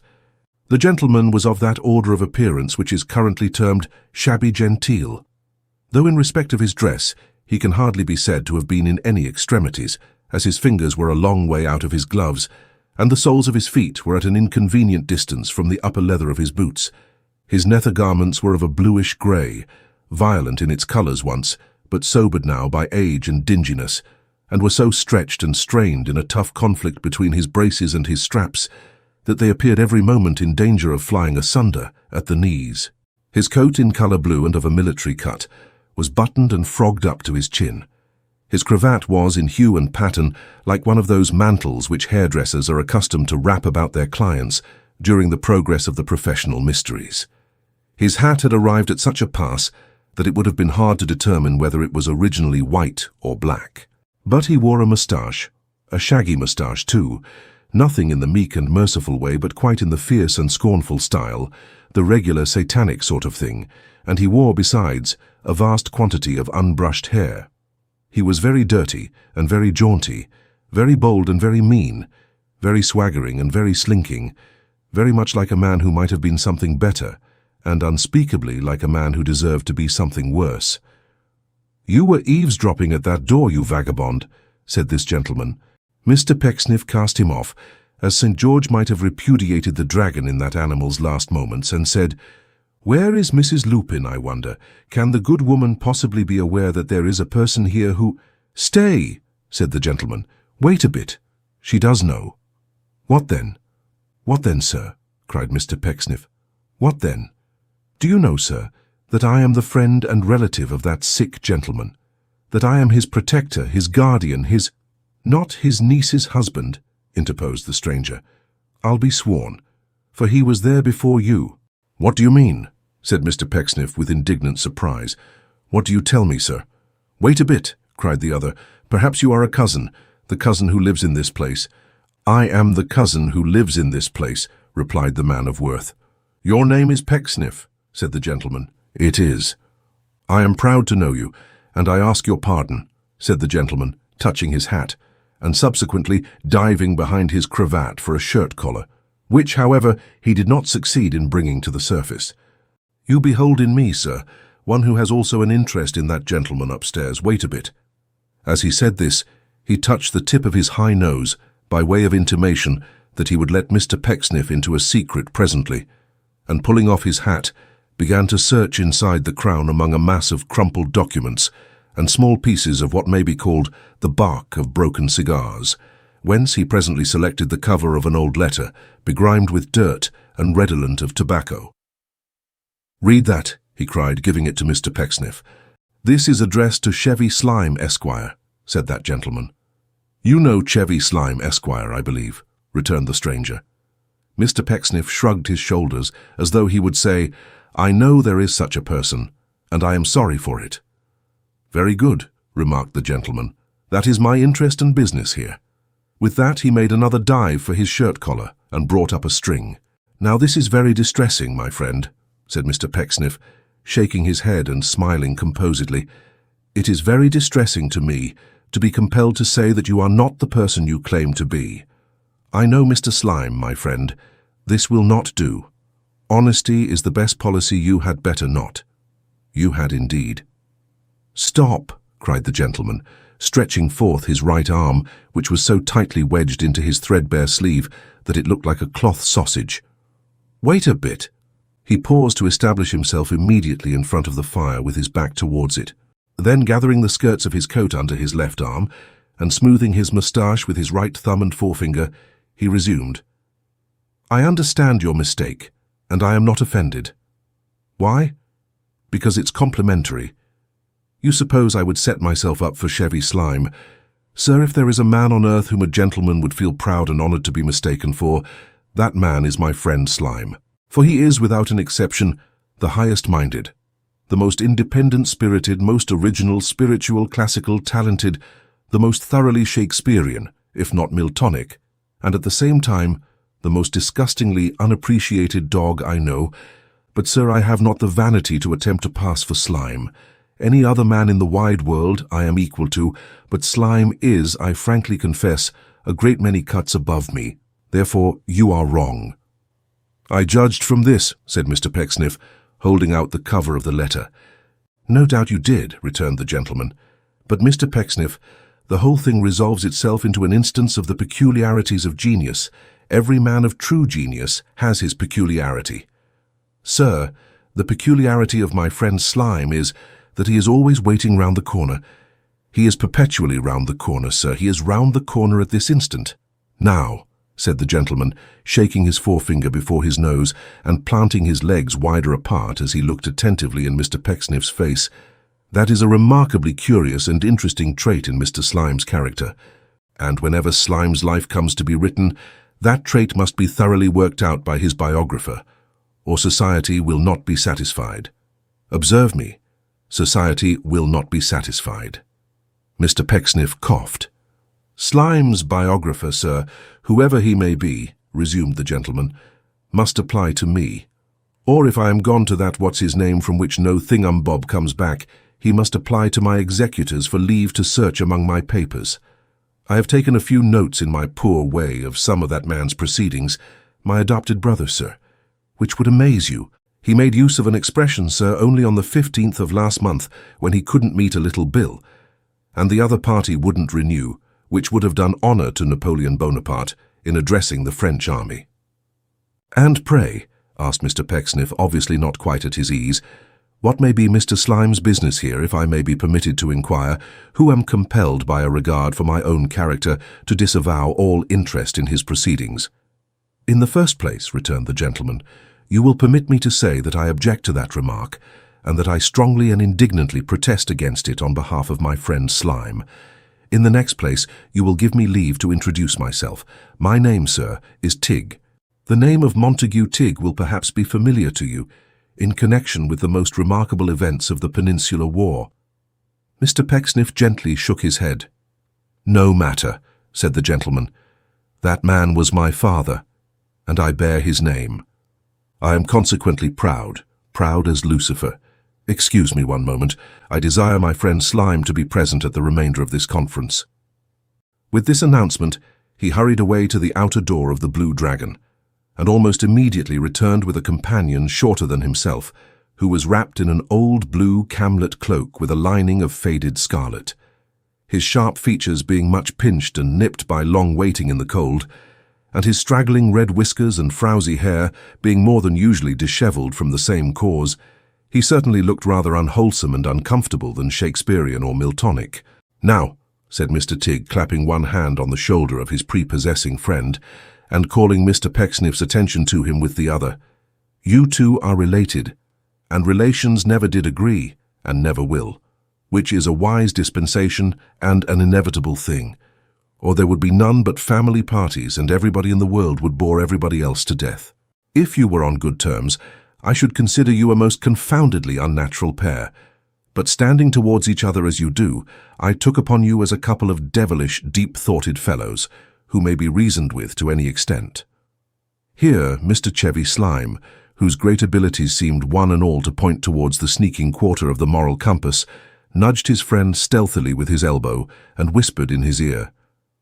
Chiv, said Mr. Tigg aloud, in the high tone of one who was not to be tampered with. I shall come to that presently. I act upon my own responsibility or not at all. To the extent of such a trifling loan as a crown-piece to a man of your talents, I look upon Mr. Pecksniff as certain. And seeing at this juncture that the expression of Mr. Pecksniff's face by no means betokened that he shared this certainty, Mr. Tigg laid his finger on his nose again for that gentleman's private and especial behoof, calling upon him thereby to take notice that the requisition of small loans was another instance of the peculiarities of genius as developed in his friend Slime. That he, Tig, winked at the same, because of the strong metaphysical interest which these weaknesses possessed, and that in reference to his own personal advocacy of such small advances, he merely consulted the humour of his friend, without the least regard to his own advantage or necessities. "Oh, Chiv," added Mr. Tig, surveying his adopted brother with an air of profound contemplation after dismissing this piece of pantomime, "you are, upon my life, a strange instance of the little frailties that beset a mighty mind. If there had never been a telescope in the world, I should have been quite certain from my observation of you, Chiv, that there were spots on the sun. I wish I may die if this isn't the queerest state of existence that we find ourselves forced into without knowing why or wherefore, Mr. Pecksniff. Well, never mind, moralize as we will, the world goes on. As Hamlet says, Hercules may lay about him with his club in every possible direction, but he can't prevent the cats from making a most intolerable row on the roofs of the houses, or the dogs from being shot in the hot weather if they run about the streets unmuzzled. Life's a riddle, a most infernally hard riddle to guess, Mr. Pecksniff. My own opinion's that, like that celebrated conundrum, why's a man in jail like a man out of jail? There's no answer to it. Upon my soul and body, it's the queerest sort of thing altogether, but there's no use in talking about it, ha. With which consolatory deduction from the gloomy premises recited, Mr. Tig roused himself by a great effort, and proceeded in his former strain. Now I'll tell you what it is. I'm a most confoundedly soft-hearted kind of fellow in my way, and I cannot stand by and see you two blades cutting each other's throats when there's nothing to be got by it. Mr. Pecksniff, you're the cousin of the testator upstairs, and we're the nephew. I say we, meaning Chiv. Perhaps in all essential points you are more nearly related to him than we are. Very good, if so, so be it. But you can't get at him, neither can we. I give you my brightest word of honour, sir, that I've been looking through that keyhole with short intervals of rest ever since 9 o'clock this morning, in expectation of receiving an answer to one of the most moderate and gentlemanly applications for a little temporary assistance. Only £15, and my security that the mind of man can conceive. In the meantime, sir, he is perpetually closeted with, and pouring his whole confidence into the bosom of, a stranger. Now I say decisively with regard to this state of circumstances that it won't do, that it won't act, that it can't be, and that it must not be suffered to continue. Every man, said Mr. Pecksniff, has a right, an undoubted right, which I, for one, would not call in question for any earthly consideration, oh no, to regulate his own proceedings by his own likings and dislikings, supposing they are not immoral and not irreligious. I may feel in my own breast that Mr. Chuzzlewit does not regard me, for instance, say me, with exactly that amount of Christian love which should subsist between us. I may feel grieved and hurt at the circumstance, still I may not rush to the conclusion that Mr. Chuzzlewit is wholly without a justification in all his coldnesses. Heaven forbid. Besides, how, Mr. Tig, continued Pecksniff even more gravely and impressively than he had spoken yet, how could Mr. Chuzzlewit be prevented from having these peculiar and most extraordinary confidences of which you speak, the existence of which I must admit, and which I cannot but deplore for his sake? Consider, my good sir. And here Mr. Pecksniff eyed him wistfully. How very much at random you are talking. Why, as to that, rejoined Tig, it certainly is a difficult question. Undoubtedly it is a difficult question, Mr. Pecksniff answered. As he spoke, he drew himself aloft and seemed to grow more mindful suddenly of the moral gulf between himself and the creature he addressed. Undoubtedly, it is a very difficult question, and I am far from feeling sure that it is a question anyone is authorized to discuss. Good evening to you. You don't know that the spottle-toes are here, I suppose, said Mr. Tig. What do you mean, sir? What spottle-toes? Asked Pecksniff, stopping abruptly on his way to the door. Mr. and Mrs. Spottletoe, said Chevy Slime, Esquire, speaking aloud for the first time and speaking very sulkily, shambling with his legs the while. Spottletoe married my father's brother's child, didn't he? And Mrs. Spottletoe is Chuzzlewit's own niece, isn't she? She was his favourite once. You may well ask what Spottletoes— "Now, upon my sacred word," cried Mr. Pecksniff, looking upwards, "this is dreadful. The rapacity of these people is absolutely frightful." "It's not only the Spottletoes either, Tig," said Slime, looking at that gentleman and speaking at Mr. Pecksniff. "Anthony Chuzzlewit and his son have got wind of it, and have come down this afternoon. I saw 'em not 5 minutes ago when I was waiting round the corner." "Oh, mammon, mammon!" cried Mr. Pecksniff, smiting his forehead. "So there," said Slime, regardless of the interruption, "are his brother and another nephew for you already." "This is the whole thing, sir," said Mr. Tig. "This is the point and purpose at which I was gradually arriving when my friend Slime here, with 6 words, hit it full. Mr. Pecksniff, now that your cousin, and Chiv's uncle, has turned up, some steps must be taken to prevent his disappearing again, and if possible, to counteract the influence which is exercised over him now by this designing favourite. Everybody who is interested feels it, sir. The whole family is pouring down to this place. The time has come when individual jealousies and interests must be forgotten for a time, sir, and union must be made against the common enemy. When the common enemy is routed, you will all set up for yourselves again. Every lady and gentleman who has a part in the game will go in on their own account and bowl away, to the best of their ability, at the testator's wicket, and nobody will be in a worse position than before. Think of it. Don't commit yourself now. You'll find us at the Half Moon and 7 Stars in this village at any time, and open to any reasonable proposition. Chiv, my dear fellow, go out and see what sort of a night it is." Mr. Slime lost no time in disappearing, and it is to be presumed in going round the corner.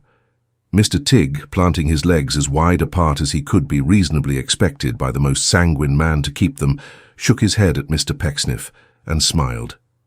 "We must not be too hard," he said, "upon the little eccentricities of our friend Slime.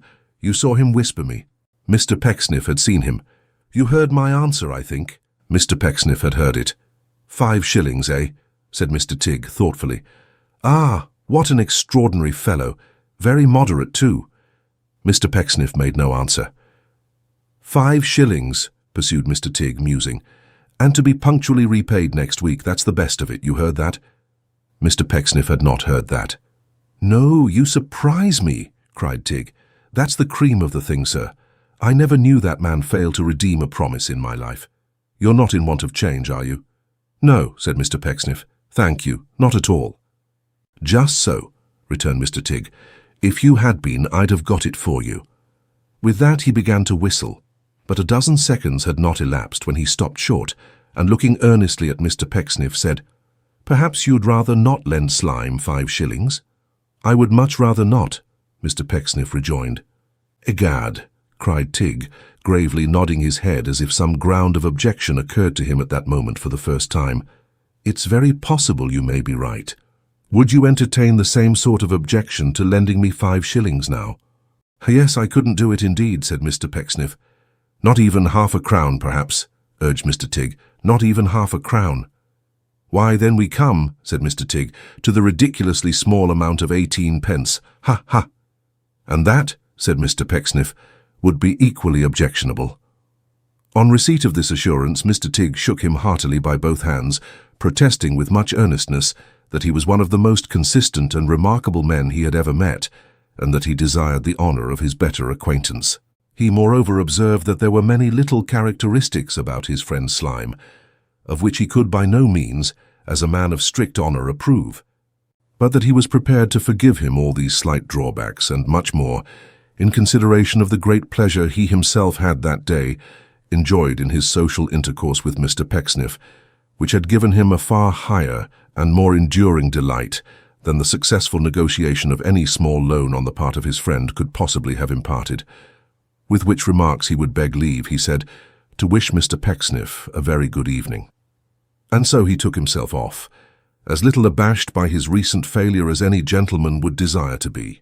The meditations of Mr. Pecksniff that evening at the Bar of the Dragon, and that night in his own house, were very serious and grave indeed. The more especially as the intelligence he had received from Messrs. Tig and Slime touching the arrival of other members of the family were fully confirmed on more particular inquiry.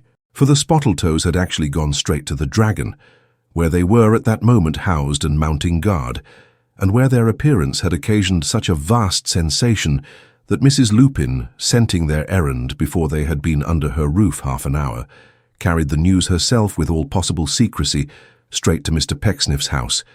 Indeed, it was her great caution in doing so which occasioned her to miss that gentleman, who entered at the front door of the Dragon just as she emerged from the back one.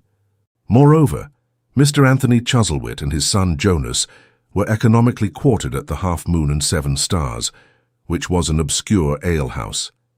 And by the very next coach there came posting to the scene of action so many other affectionate members of the family, who quarrelled with each other inside and out all the way down, to the utter distraction of the coachman, that in less than 24 hours the scanty tavern accommodation was at a premium, and all the private lodgings in the place, amounting to full 4 beds and sofa, rose cent per cent in the market. In a word, things came to that pass that nearly the whole family sat down before the Blue Dragon and formally invested it, and Martin Chuzzlewit was in a state of siege. But he resisted bravely, refusing to receive all letters, messages, and parcels, obstinately declining to treat with anybody, and holding out no hope or promise of capitulation.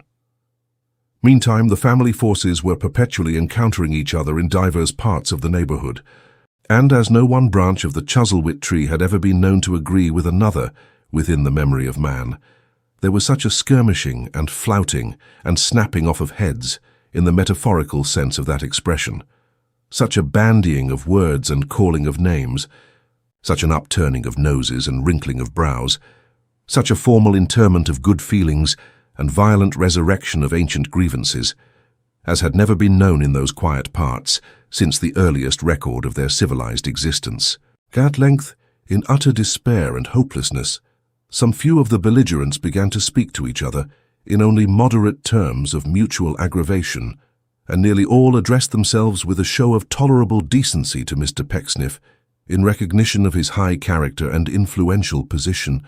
Thus, by little and little, they made common cause of Martin Chuzzlewit's obduracy, until it was agreed, if such a word can be used in connection with the Chuzzlewits, that there should be a general council and conference held at Mr. Pecksniff's house upon a certain day at noon, which all members of the family who had brought themselves within reach of the summons were forthwith bidden and invited solemnly to attend.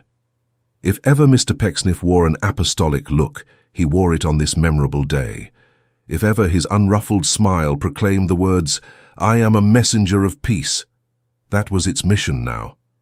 If ever man combined within himself all the mild qualities of the lamb with a considerable touch of the dove, and not a dash of the crocodile, or the least possible suggestion of the very mildest seasoning of the serpent, that man was he. And oh, the 2 Miss Pecksniffs! Oh, the serene expression on the face of Charity, which seemed to say, "I know that all my family have injured me beyond the possibility of reparation, but I forgive them, for it is my duty so to do." And oh, the gay simplicity of Mercy, so charming, innocent, and infant-like, that if she had gone out walking by herself, and it had been a little earlier in the season, the robin redbreasts might have covered her with leaves against her will, believing her to be one of the sweet children in the wood come out of it, and issuing forth once more to look for blackberries in the young freshness of her heart. What words can paint the Pecksniffs in that trying hour?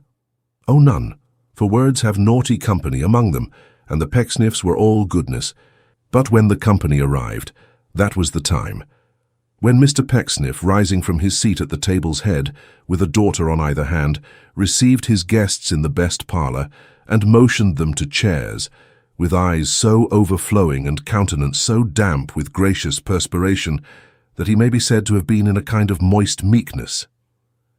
And the company, the jealous, stony-hearted, distrustful company, who were all shut up in themselves and had no faith in anybody, and wouldn't believe anything, and would no more allow themselves to be softened or lulled asleep by the Pecksniffs than if they had been so many hedgehogs or porcupines. First there was Mr. Spottletoe, who was so bald and had such big whiskers that he seemed to have stopped his hair by the sudden application of some powerful remedy in the very act of falling off his head, and to have fastened it irrevocably on his face. Then there was Mrs. Spottletoe, who, being much too slim for her years and of a poetical constitution, was accustomed to inform her more intimate friends that the said whiskers were the lodestar of her existence. and who could now, by reason of her strong affection for her uncle Chuzzlewit, and the shock it gave her to be suspected of testamentary designs upon him, do nothing but cry, except moan. Then there were Anthony Chuzzlewit and his son Jonas, the face of the old man so sharpened by the wariness and cunning of his life that it seemed to cut him a passage through the crowded room as he edged away behind the remotest chairs, while the son had so well profited by the precept and example of the father that he looked a year or two the elder of the twain, as they stood winking their red eyes side by side and whispering to each other softly. Then there was the widow of a deceased brother of Mr. Martin Chuzzlewit, who, being almost supernaturally disagreeable, and having a dreary face and a bony figure and a masculine voice, was, in right of these qualities, what is commonly called a strong-minded woman, and who, if she could, would have established her claim to the title and have shown herself, mentally speaking, a perfect Samson, by shutting up her brother-in-law in a private madhouse until he proved his complete sanity by loving her very much. Beside her sat her spinster daughters, 3 in number, and of gentlemanly deportment, who had so mortified themselves with tight stays that their tempers were reduced to something less than their waists, and sharp lacing was expressed in their very noses. Then there was a young gentleman, grandnephew of Mr. Martin Chuzzlewit, very dark and very hairy, and apparently born for no particular purpose but to save looking-glasses the trouble of reflecting more than just the first idea and sketchy notion of a face, which had never been carried out. Then there was a solitary female cousin, who was remarkable for nothing but being very deaf, and living by herself, and always having the toothache. Then there was George Chuzzlewit, a gay bachelor cousin, who claimed to be young but had been younger, and was inclined to corpulency and rather overfed himself. To that extent, indeed, that his eyes were strained in their sockets as if with constant surprise, and he had such an obvious disposition to pimples that the bright spots on his cravat, the rich pattern on his waistcoat, and even his glittering trinkets seemed to have broken out upon him, and not to have come into existence comfortably. Last of all there were present Mr. Chevy Slime and his friend Tig, and it is worthy of remark that although each person present disliked the other, mainly because he or she did belong to the family, they one and all concurred in hating Mr. Tig because he didn't. Such was the pleasant little family circle now assembled in Mr. Pecksniff's best parlour, agreeably prepared to fall foul of Mr. Pecksniff or anybody else who might venture to say anything whatever upon any subject. "This," said Mr. Pecksniff, rising and looking round upon them with folded hands, "does me good. It does my daughters good. We thank you for assembling here. We are grateful to you with our whole hearts. It is a blessed distinction that you have conferred upon us, and believe me, it is impossible to conceive how he smiled here. We shall not easily forget it." "I am sorry to interrupt you, Pecksniff," remarked Mr. Spottletoe with his whiskers in a very portentous state, "but you are assuming too much to yourself, sir. Who do you imagine has it in contemplation to confer a distinction upon you, sir?" A general murmur echoed this inquiry and applauded it. "If you are about to pursue the course with which you have begun, sir," pursued Mr. Spottletoe in a great heat, and giving a violent rap on the table with his knuckles, "the sooner you desist and this assembly separates, the better. I am no stranger, sir, to your preposterous desire to be regarded as the head of this family, but I can tell you, sir—" "Oh, yes, indeed, he tell. He. What? He was the head, was he?" From the strong-minded woman downwards everybody fell, that instant, upon Mr. Spottletoe, who, after vainly attempting to be heard in silence, was fain to sit down again, folding his arms and shaking his head most wrathfully, and giving Mrs. Spottletoe to understand in dumb show that scoundrel Pecksniff might go on for the present, but he would cut in presently and annihilate him. "I am not sorry," said Mr. Pecksniff in resumption of his address. "I am really not sorry that this little incident has happened. It is good to feel that we are met here without disguise. It is good to know that we have no reserve before each other, but are appearing freely in our own characters." Here the eldest daughter of the strong-minded woman rose a little way from her seat, and trembling violently from head to foot, more as it seemed with passion than timidity, expressed a general hope that some people would appear in their own characters, if it were only for such a proceeding having the attraction of novelty to recommend it, and that when they, meaning the some people before mentioned, talked about their relations, they would be careful to observe who was present in company at the time. otherwise it might come round to those relations' ears in a way they little expected. And as to red noses, she observed, she had yet to learn that a red nose was any disgrace, inasmuch as people neither made nor coloured their own noses, but had that feature provided for them without being first consulted. Though even upon that branch of the subject, she had great doubts whether certain noses were redder than other noses, or indeed half as red as some.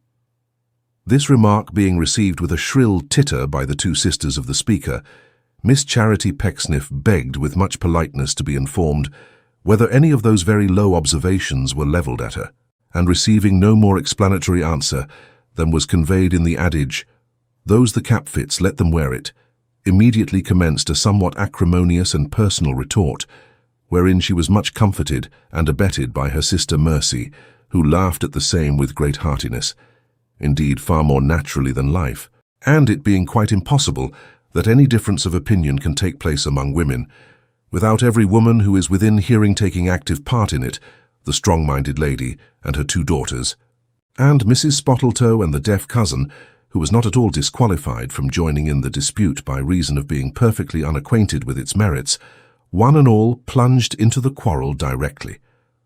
The two Miss Pecksniffs being a pretty good match for the three Miss Chuzzlewits, and all five young ladies having, in the figurative language of the day, a great amount of steam to dispose of, the altercation would no doubt have been a long one, but for the high valour and prowess of the strong-minded woman, who in right of her reputation for powers of sarcasm did so belabour and pummel Mrs. Spottletoe with taunting words that the poor lady, before the engagement was 2 minutes old, had no refuge but in tears.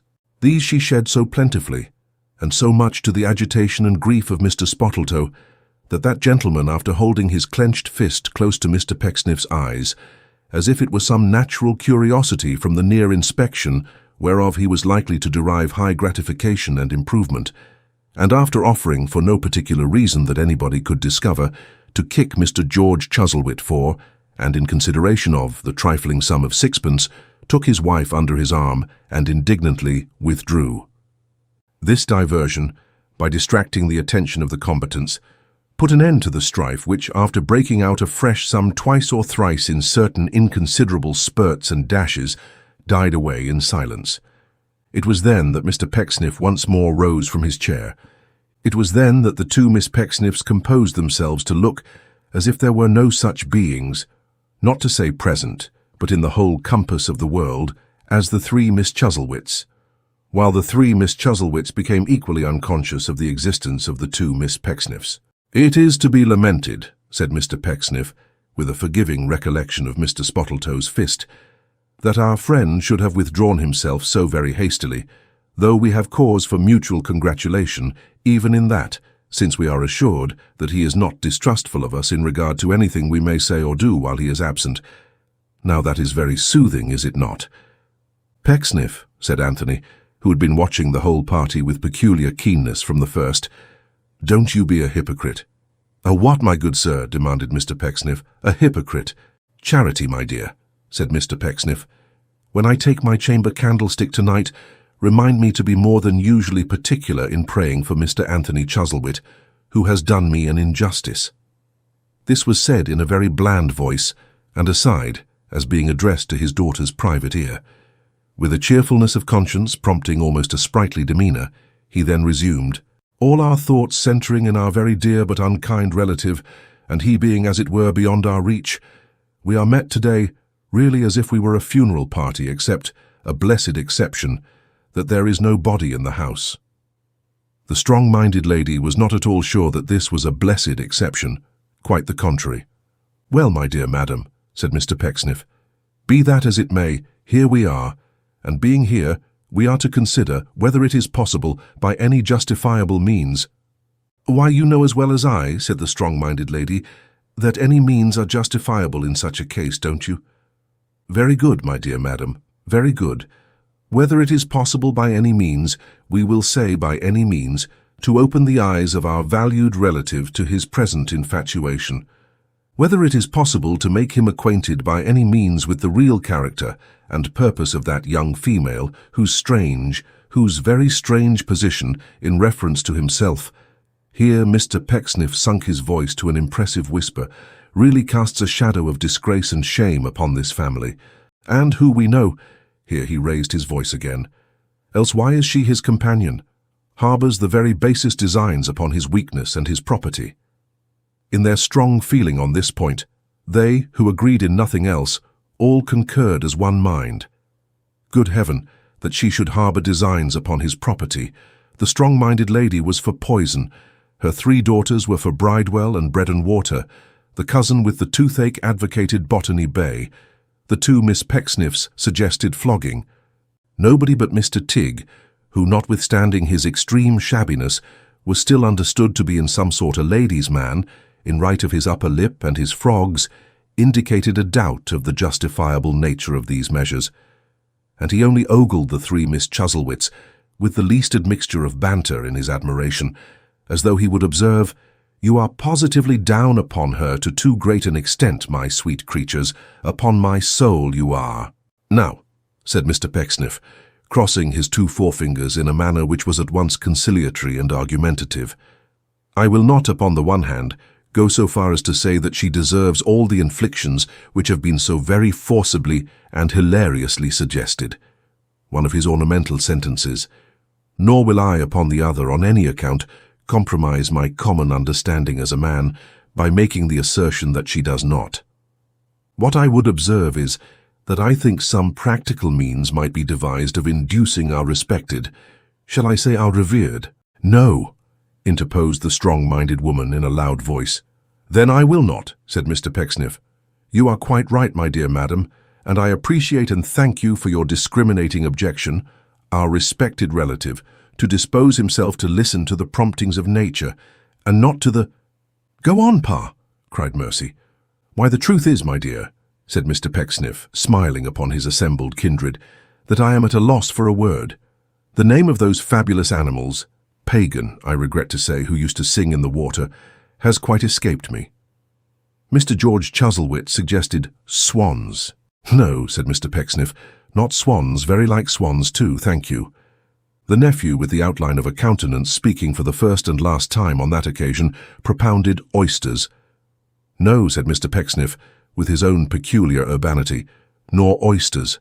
But by no means unlike oysters, a very excellent idea. Thank you, my dear sir, very much." Wait, sirens. Dear me. Sirens, of course. I think, I say, that means might be devised of disposing our respected relative to listen to the promptings of nature, and not to the siren-like delusions of art. Now we must not lose sight of the fact that our esteemed friend has a grandson, to whom he was until lately very much attached, and whom I could have wished to see here today, for I have a real and deep regard for him. A fine young man, a very fine young man. I would submit to you whether we might not remove Mr. Chuzzlewit's distrust of us, and vindicate our own disinterestedness by— "If Mr. George Chuzzlewit has anything to say to me," interposed the strong-minded woman sternly, "I beg him to speak out like a man, and not to look at me and my daughters as if he could eat us." "As to looking, I have heard it said, Mrs. Ned," returned Mr. George angrily, "that a cat is free to contemplate a monarch, and therefore I hope I have some right, having been born a member of this family, to look at a person who only came into it by marriage. As to eating, I beg to say, whatever bitterness your jealousies and disappointed expectations may suggest to you, that I am not a cannibal, ma'am." "I don't know that," cried the strong-minded woman. "At all events, if I was a cannibal," said Mr. George Chuzzlewit, greatly stimulated by this retort, "I think it would occur to me that a lady who had outlived 3 husbands and suffered so very little from their loss must be most uncommonly tough." The strong-minded woman immediately rose. "And I will further add," said Mr. George, nodding his head violently at every second syllable, "naming no names, and therefore hurting nobody but those whose consciences tell them they are alluded to, that I think it would be much more decent and becoming if those who hooked and crooked themselves into this family by getting on the blind side of some of its members before marriage, and manslaughtering them afterwards by crowing over them to that strong pitch that they were glad to die, would refrain from acting the part of vultures in regard to other members of this family who are living. I think it would be full as well, if not better, if those individuals would keep at home, contenting themselves with what they have got, luckily for them, already. Instead of hovering about and thrusting their fingers into a family pie, which they flavor much more than enough, I can tell them, when they are 50 miles away. "I might have been prepared for this," cried the strong-minded woman, looking about her with a disdainful smile as she moved towards the door, followed by her 3 daughters. "Indeed, I was fully prepared for it from the first. What else could I expect in such an atmosphere as this?" "Don't direct your half-pay officer's gaze at me, ma'am, if you please," interposed Miss Charity, "for I won't bear it." This was a smart stab at a pension enjoyed by the strong-minded woman during her second widowhood and before her last coverture. It told immensely. "I passed from the memory of a grateful country, you very miserable minx," said Mrs. Ned, "when I entered this family, and I feel now, though I did not feel then, that it served me right, and that I lost my claim upon the United Kingdom of Great Britain and Ireland when I so degraded myself. Now, my dears, if you're quite ready, and have sufficiently improved yourselves by taking to heart the genteel example of these 2 young ladies, I think we'll go. Mr. Pecksniff, we are very much obliged to you, really. We came to be entertained, and you have far surpassed our utmost expectations in the amusement you have provided for us. Thank you. Goodbye." With such departing words did this strong-minded female paralyze the Pecksniffian energies, and so she swept out of the room and out of the house, attended by her daughters who, as with one accord, elevated their 3 noses in the air and joined in a contemptuous titter. As they passed the parlor window on the outside, they were seen to counterfeit a perfect transport of delight among themselves, and with this final blow and great discouragement for those within, they vanished. Before Mr. Pecksniff or any of his remaining visitors could offer a remark, another figure passed this window, coming at a great rate in the opposite direction, and immediately afterwards Mr. Spottletoe burst into the chamber. Compared with his present state of heat, he had gone out a man of snow or ice. His head distilled such oil upon his whiskers that they were rich and clogged with unctuous drops.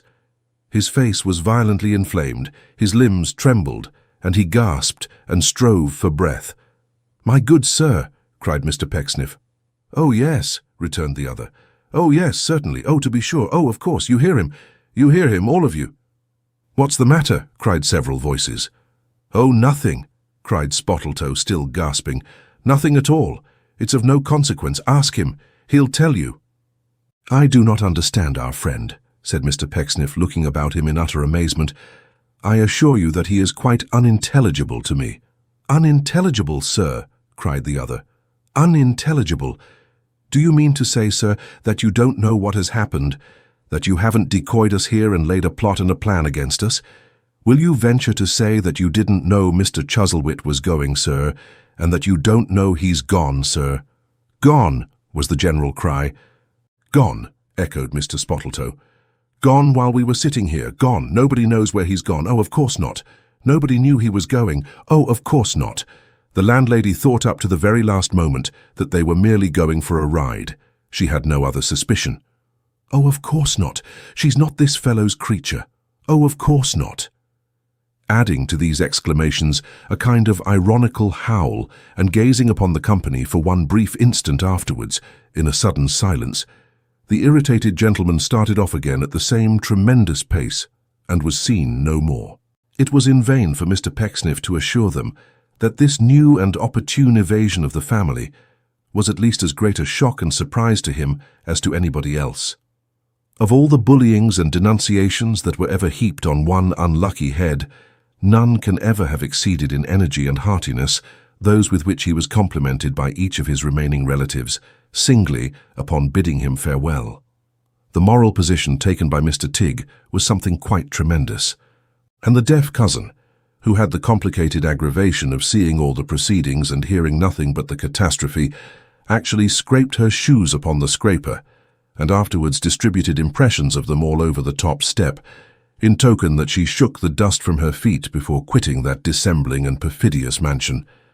Mr. Pecksniff had, in short, but one comfort, and that was the knowledge that all these his relations and friends had hated him to the very utmost extent before, and that he, for his part, had not distributed among them any more love than, with his ample capital in that respect, he could comfortably afford to part with. This view of his affairs yielded him great consolation, and the fact deserves to be noted as showing with what ease a good man may be consoled under circumstances of failure and disappointment. Chapter 5, containing a full account of the installation of Mr. Pecksniff's new pupil into the bosom of Mr. Pecksniff's family. With all the festivities held on that occasion, and the great enjoyment of Mr. Pinch, the best of architects and land surveyors kept a horse in whom the enemies already mentioned more than once in these pages pretended to detect a fanciful resemblance to his master. Not in his outward person, for he was a raw-boned, haggard horse, always on a much shorter allowance of corn than Mr. Pecksniff, but in his moral character, wherein, said they, he was full of promise, but of no performance. He was always in a manner going to go and never going. When at his slowest rate of travelling, he would sometimes lift up his legs so high and display such mighty action that it was difficult to believe he was doing less than 14 miles an hour. And he was forever so perfectly satisfied with his own speed, and so little disconcerted by opportunities of comparing himself with the fastest trotters, that the illusion was the more difficult of resistance. He was a kind of animal who infused into the breasts of strangers a lively sense of hope, and possessed all those who knew him better with a grim despair. In what respect, having these points of character, he might be fairly likened to his master, that good man's slanderers only can explain. But it is a melancholy truth, and a deplorable instance of the uncharitableness of the world, that they made the comparison.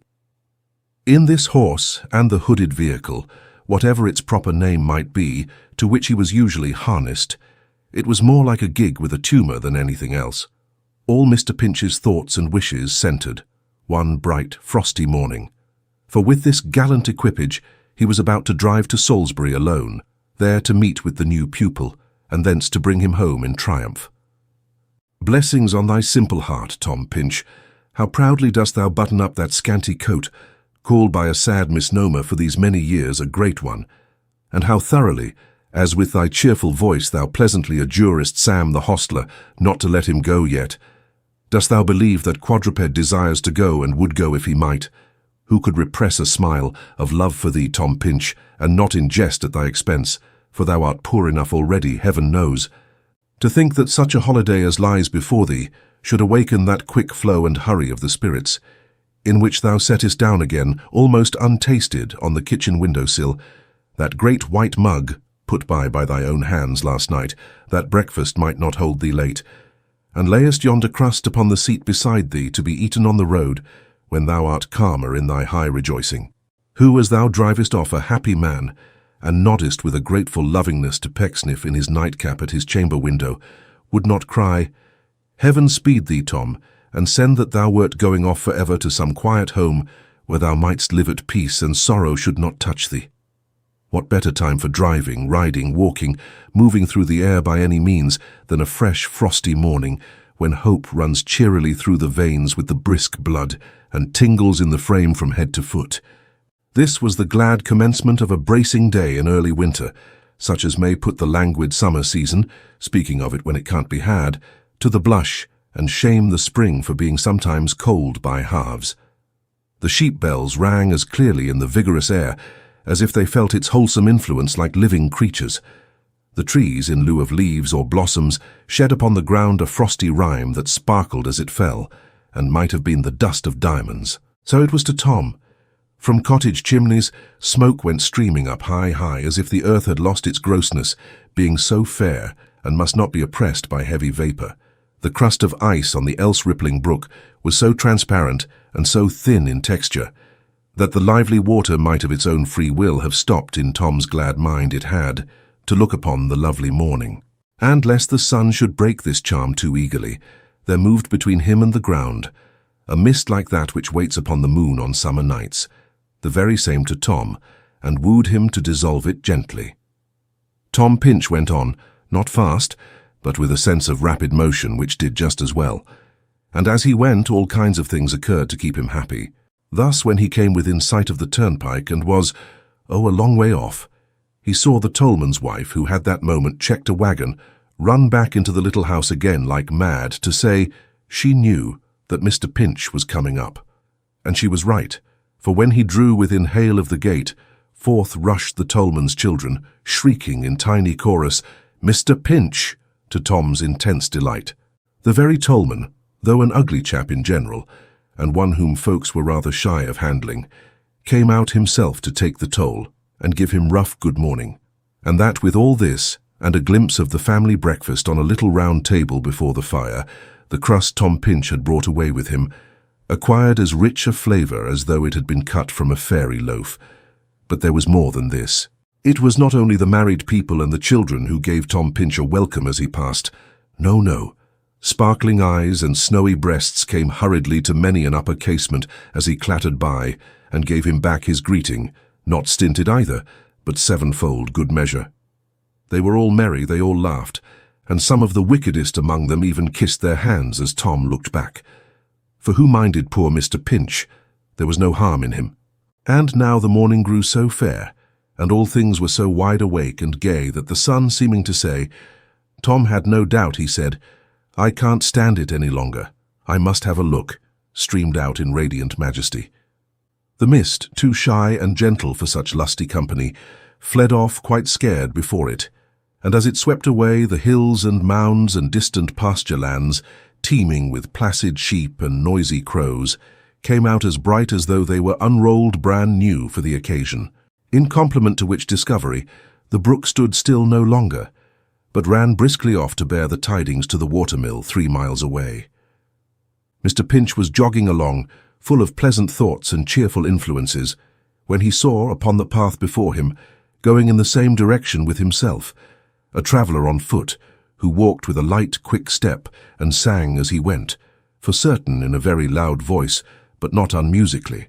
He was a young fellow of some 5 or 26, perhaps, and was dressed in such a free and fly-away fashion that the long ends of his loose red neckcloth were streaming out behind him quite as often as before, and the bunch of bright winter berries in the buttonhole of his velveteen coat was as visible to Mr. Pinch's rearward observation as if he had worn that garment wrong side foremost. He continued to sing with so much energy that he did not hear the sound of wheels until it was close behind him, when he turned a whimsical face and a very merry pair of blue eyes on Mr. Pinch, and checked himself directly. "Why, Mark," said Tom Pinch, stopping. "Who'd have thought of seeing you here? Well, this is surprising." Mark touched his hat and said, with a very sudden decrease of vivacity, that he was going to Salisbury. "And how spruce you are, too," said Mr. Pinch, surveying him with great pleasure. "Really, I didn't think you were half such a tight-made fellow, Mark." "Thank ye, Mr. Pinch. Pretty well for that, I believe. It's not my fault, you know. With regard to being spruce, sir, that's where it is, you see." And here he looked particularly gloomy. "Where what is?" Mr. Pinch demanded. "Where the aggravation of it is. Any man may be in good spirits and good temper when he's well dressed. There ain't much credit in that. If I was very ragged and very jolly, then I should begin to feel I had gained a point, Mr. Pinch." "So you were singing just now to bear up, as it were, against being well dressed, eh, Mark?" said Pinch. "Your conversation's always equal to print, sir," rejoined Mark with a broad grin. "That was it." "Well," cried Pinch, "you are the strangest young man, Mark, I ever knew in my life." "I always thought so, but now I am quite certain of it. I'm going to Salisbury too. Will you get in? I shall be very glad of your company." The young fellow made his acknowledgments and accepted the offer, stepping into the carriage directly and seating himself on the very edge of the seat with his body half out of it to express his being there on sufferance, and by the politeness of Mr. Pinch. As they went along, the conversation proceeded after this manner. "I more than half believed just now, seeing you so very smart," said Pinch, "that you must be going to be married, Mark." "Well, sir, I've thought of that too," he replied. "There might be some credit in being jolly with a wife, especially if the children had the measles and that, and was very fractious indeed, but I'm most afraid to try it. I don't see my way clear." "You're not very fond of anybody, perhaps," said Pinch. "Not particular, sir, I think." "But the way would be, you know, Mark, according to your views of things," said Mr. Pinch, "to marry somebody you didn't like, and who was very disagreeable." "So it would, sir, but that might be carrying out a principle a little too far, mightn't it?" "Perhaps it might," said Mr. Pinch. At which they both laughed gaily. "Lord bless you, sir," said Mark. "You don't half know me, though. I don't believe there ever was a man as could come out so strong under circumstances that would make other men miserable, as I could if I could only get a chance. But I can't get a chance. It's my opinion that nobody never will know half of what's in me, unless something very unexpected turns up, and I don't see any prospect of that. I'm going to leave the Dragon, sir." "Going to leave the Dragon?" cried Mr. Pinch, looking at him with great astonishment. "Why, Mark, you take my breath away." "Yes, sir," he rejoined, looking straight before him and a long way off, as men do sometimes when they cogitate profoundly. "What's the use of my stopping at the Dragon?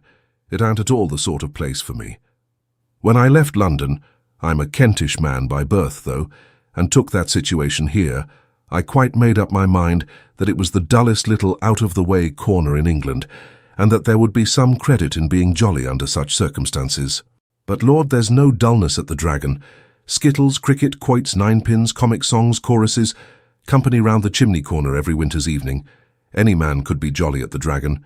There's no credit in that. But if common report be true for once, Mark, as I think it is, being able to confirm it by what I know myself," said Mr. Pinch, "you are the cause of half this merriment, and set it going." "There may be something in that too, sir," answered Mark, "but that's no consolation." "Well," said Mr. Pinch after a short silence, his usually subdued tone being even now more subdued than ever, "I can hardly think enough of what you tell me. Why, what will become of Mrs. Lupin, Mark?" Mark looked more fixedly before him, and further off still, as he answered that he didn't suppose it would be much of an object to her. There were plenty of smart young fellows as would be glad of the place. He knew a dozen himself. "That's probable enough," said Mr. Pinch, "but I am not at all sure that Mrs. Lupin would be glad of them. Why, I always supposed that Mrs. Lupin and you would make a match of it, Mark, and so did everyone, as far as I know." "I never," Mark replied in some confusion, "said nothing as was in a direct way courting-like to her, nor she to me, but I don't know what I mightn't do one of these odd times, and what she mightn't say in answer." "Well, sir, that wouldn't suit." "Not to be landlord of the Dragon, Mark?" cried Mr. Pinch. "No, sir, certainly not," returned the other, withdrawing his gaze from the horizon and looking at his fellow traveller. "Why, that would be the ruin of a man like me. I go and sit down comfortably for life, and no man never finds me out. What would be the credit of the landlord of the Dragons being jolly? Why, he couldn't help it if he tried." "Does Mrs. Lupin know you are going to leave her?" Mr. Pinch inquired. "I haven't broke it to her yet, sir, but I must. I'm looking out this morning for something new and suitable," he said, nodding towards the city. "What kind of thing now?" Mr. Pinch demanded. "I was thinking," Mark replied, "of something in the grave-digging way." "Good gracious, Mark?" cried Mr. Pinch. "It's a good, damp, wormy sort of business, sir," said Mark, shaking his head argumentatively.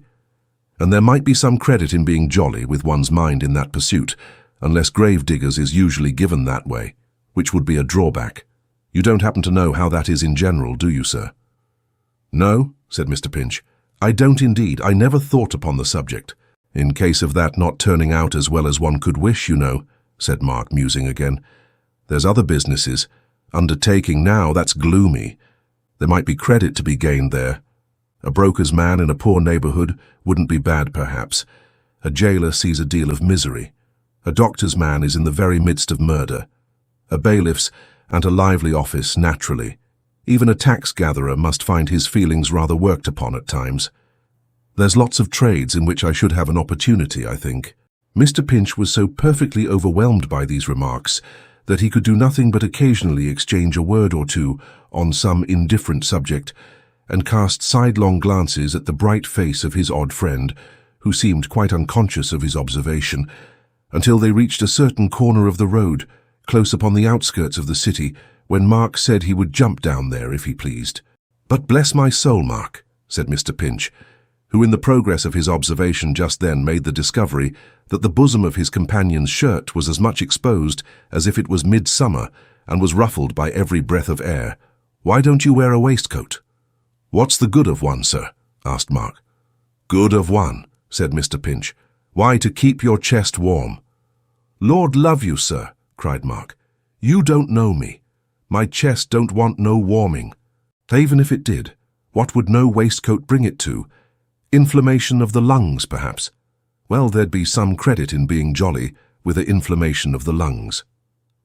As Mr. Pinch returned no other answer than such as was conveyed in his breathing very hard, and opening his eyes very wide and nodding his head very much, Mark thanked him for his ride, and without troubling him to stop, jumped lightly down. And away he fluttered, with his red neckerchief and his open coat down a cross-lane, turning back from time to nod to Mr. Pinch, and looking one of the most careless, good-humoured, comical fellows in life. His late companion, with a thoughtful face, pursued his way to Salisbury.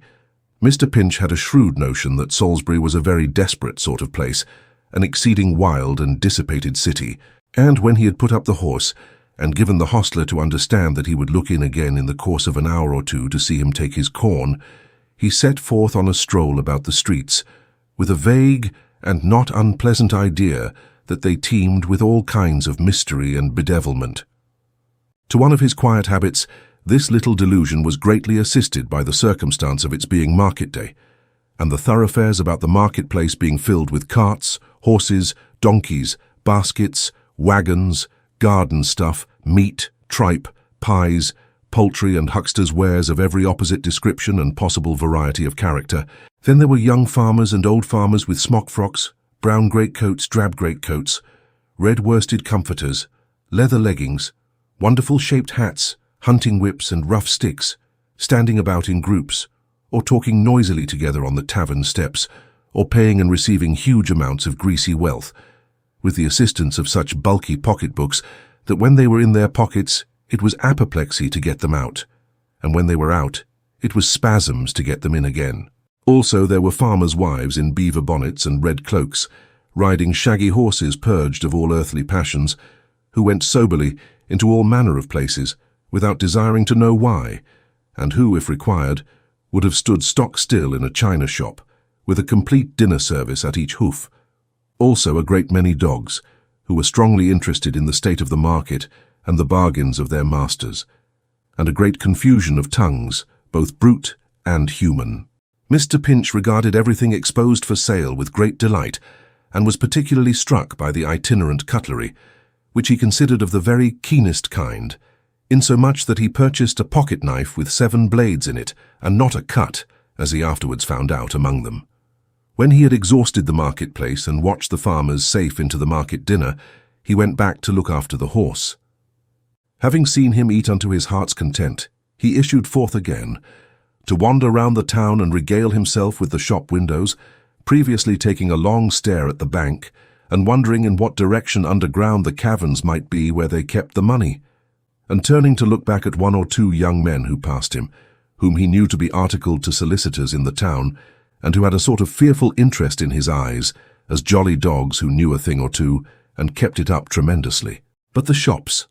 First of all there were the jewellers' shops, with all the treasures of the earth displayed therein, and such large silver watches hanging up in every pane of glass, that if they were anything but first-rate goers, it certainly was not because the works could decently complain of want of room.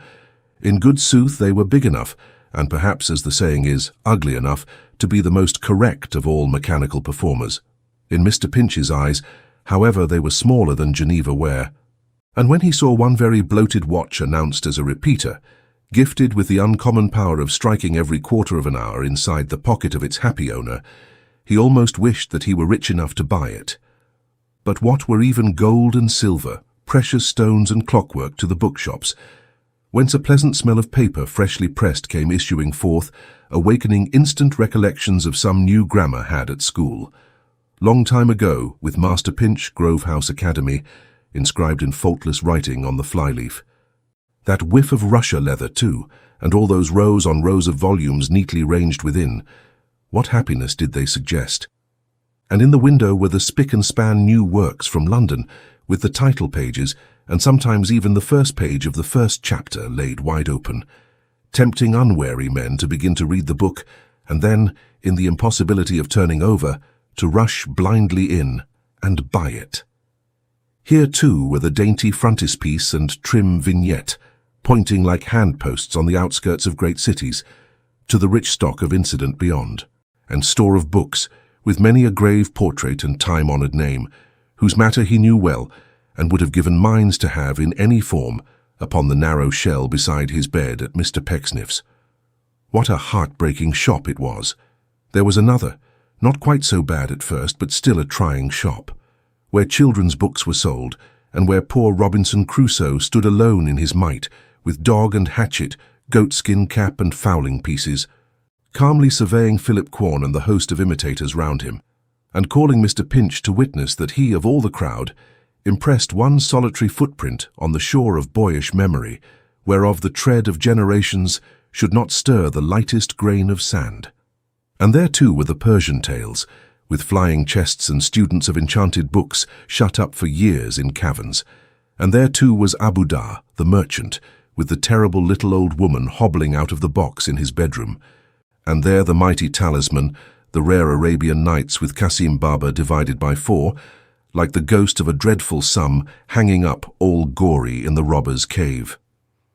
Which matchless wonders, coming fast on Mr. Pinch's mind, did so rub up and chafe that wonderful lamp within him, that when he turned his face towards the busy street, a crowd of phantoms waited on his pleasure, and he lived again with new delight the happy days before the Pecksniff era. He had less interest now in the chemist's shops, with their great glowing bottles, with smaller repositories of brightness in their very stoppers, and in their agreeable compromises between medicine and perfumery, in the shape of toothsome lozenges and virgin honey. Neither had he the least regard, but he never had much, for the tailors, where the newest metropolitan waistcoat patterns were hanging up, which by some strange transformation always looked amazing there, and never appeared at all like the same thing anywhere else. But he stopped to read the playbill at the theatre, and surveyed the doorway with a kind of awe, which was not diminished when a sallow gentleman with long dark hair came out and told a boy to run home to his lodgings and bring down his broadsword. Mr. Pinch stood rooted to the spot on hearing this, and might have stood there until dark, but that the old cathedral bell began to ring for vesper service, on which he tore himself away.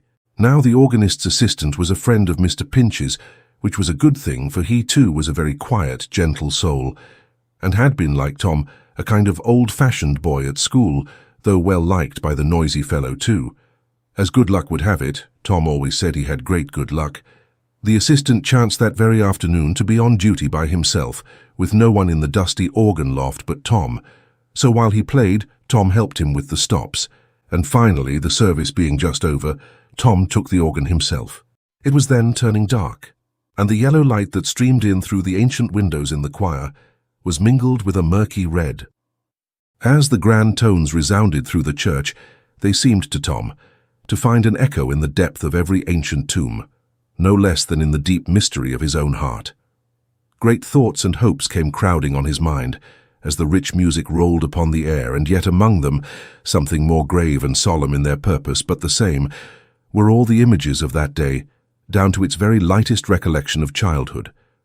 The feeling that the sounds awakened in the moment of their existence seemed to include his whole life and being, and as the surrounding realities of stone and wood and glass grew dimmer in the darkness, these visions grew so much the brighter that Tom might have forgotten the new pupil and the expectant master, and have sat there pouring out his grateful heart till midnight, but for a very earthy old verger, insisting on locking up the cathedral forthwith. So he took leave of his friend, with many thanks, groped his way out as well as he could into the now lamp-lighted streets, and hurried off to get his dinner. All the farmers being by this time jogging homewards, there was nobody in the sanded parlour of the tavern where he had left the horse, so he had his little table drawn out close before the fire, and fell to work upon a well-cooked steak and smoking hot potatoes, with a strong appreciation of their excellence, and a very keen sense of enjoyment. Beside him, too, there stood a jug of most stupendous Wiltshire beer, and the effect of the whole was so transcendent that he was obliged every now and then to lay down his knife and fork, rub his hands, and think about it.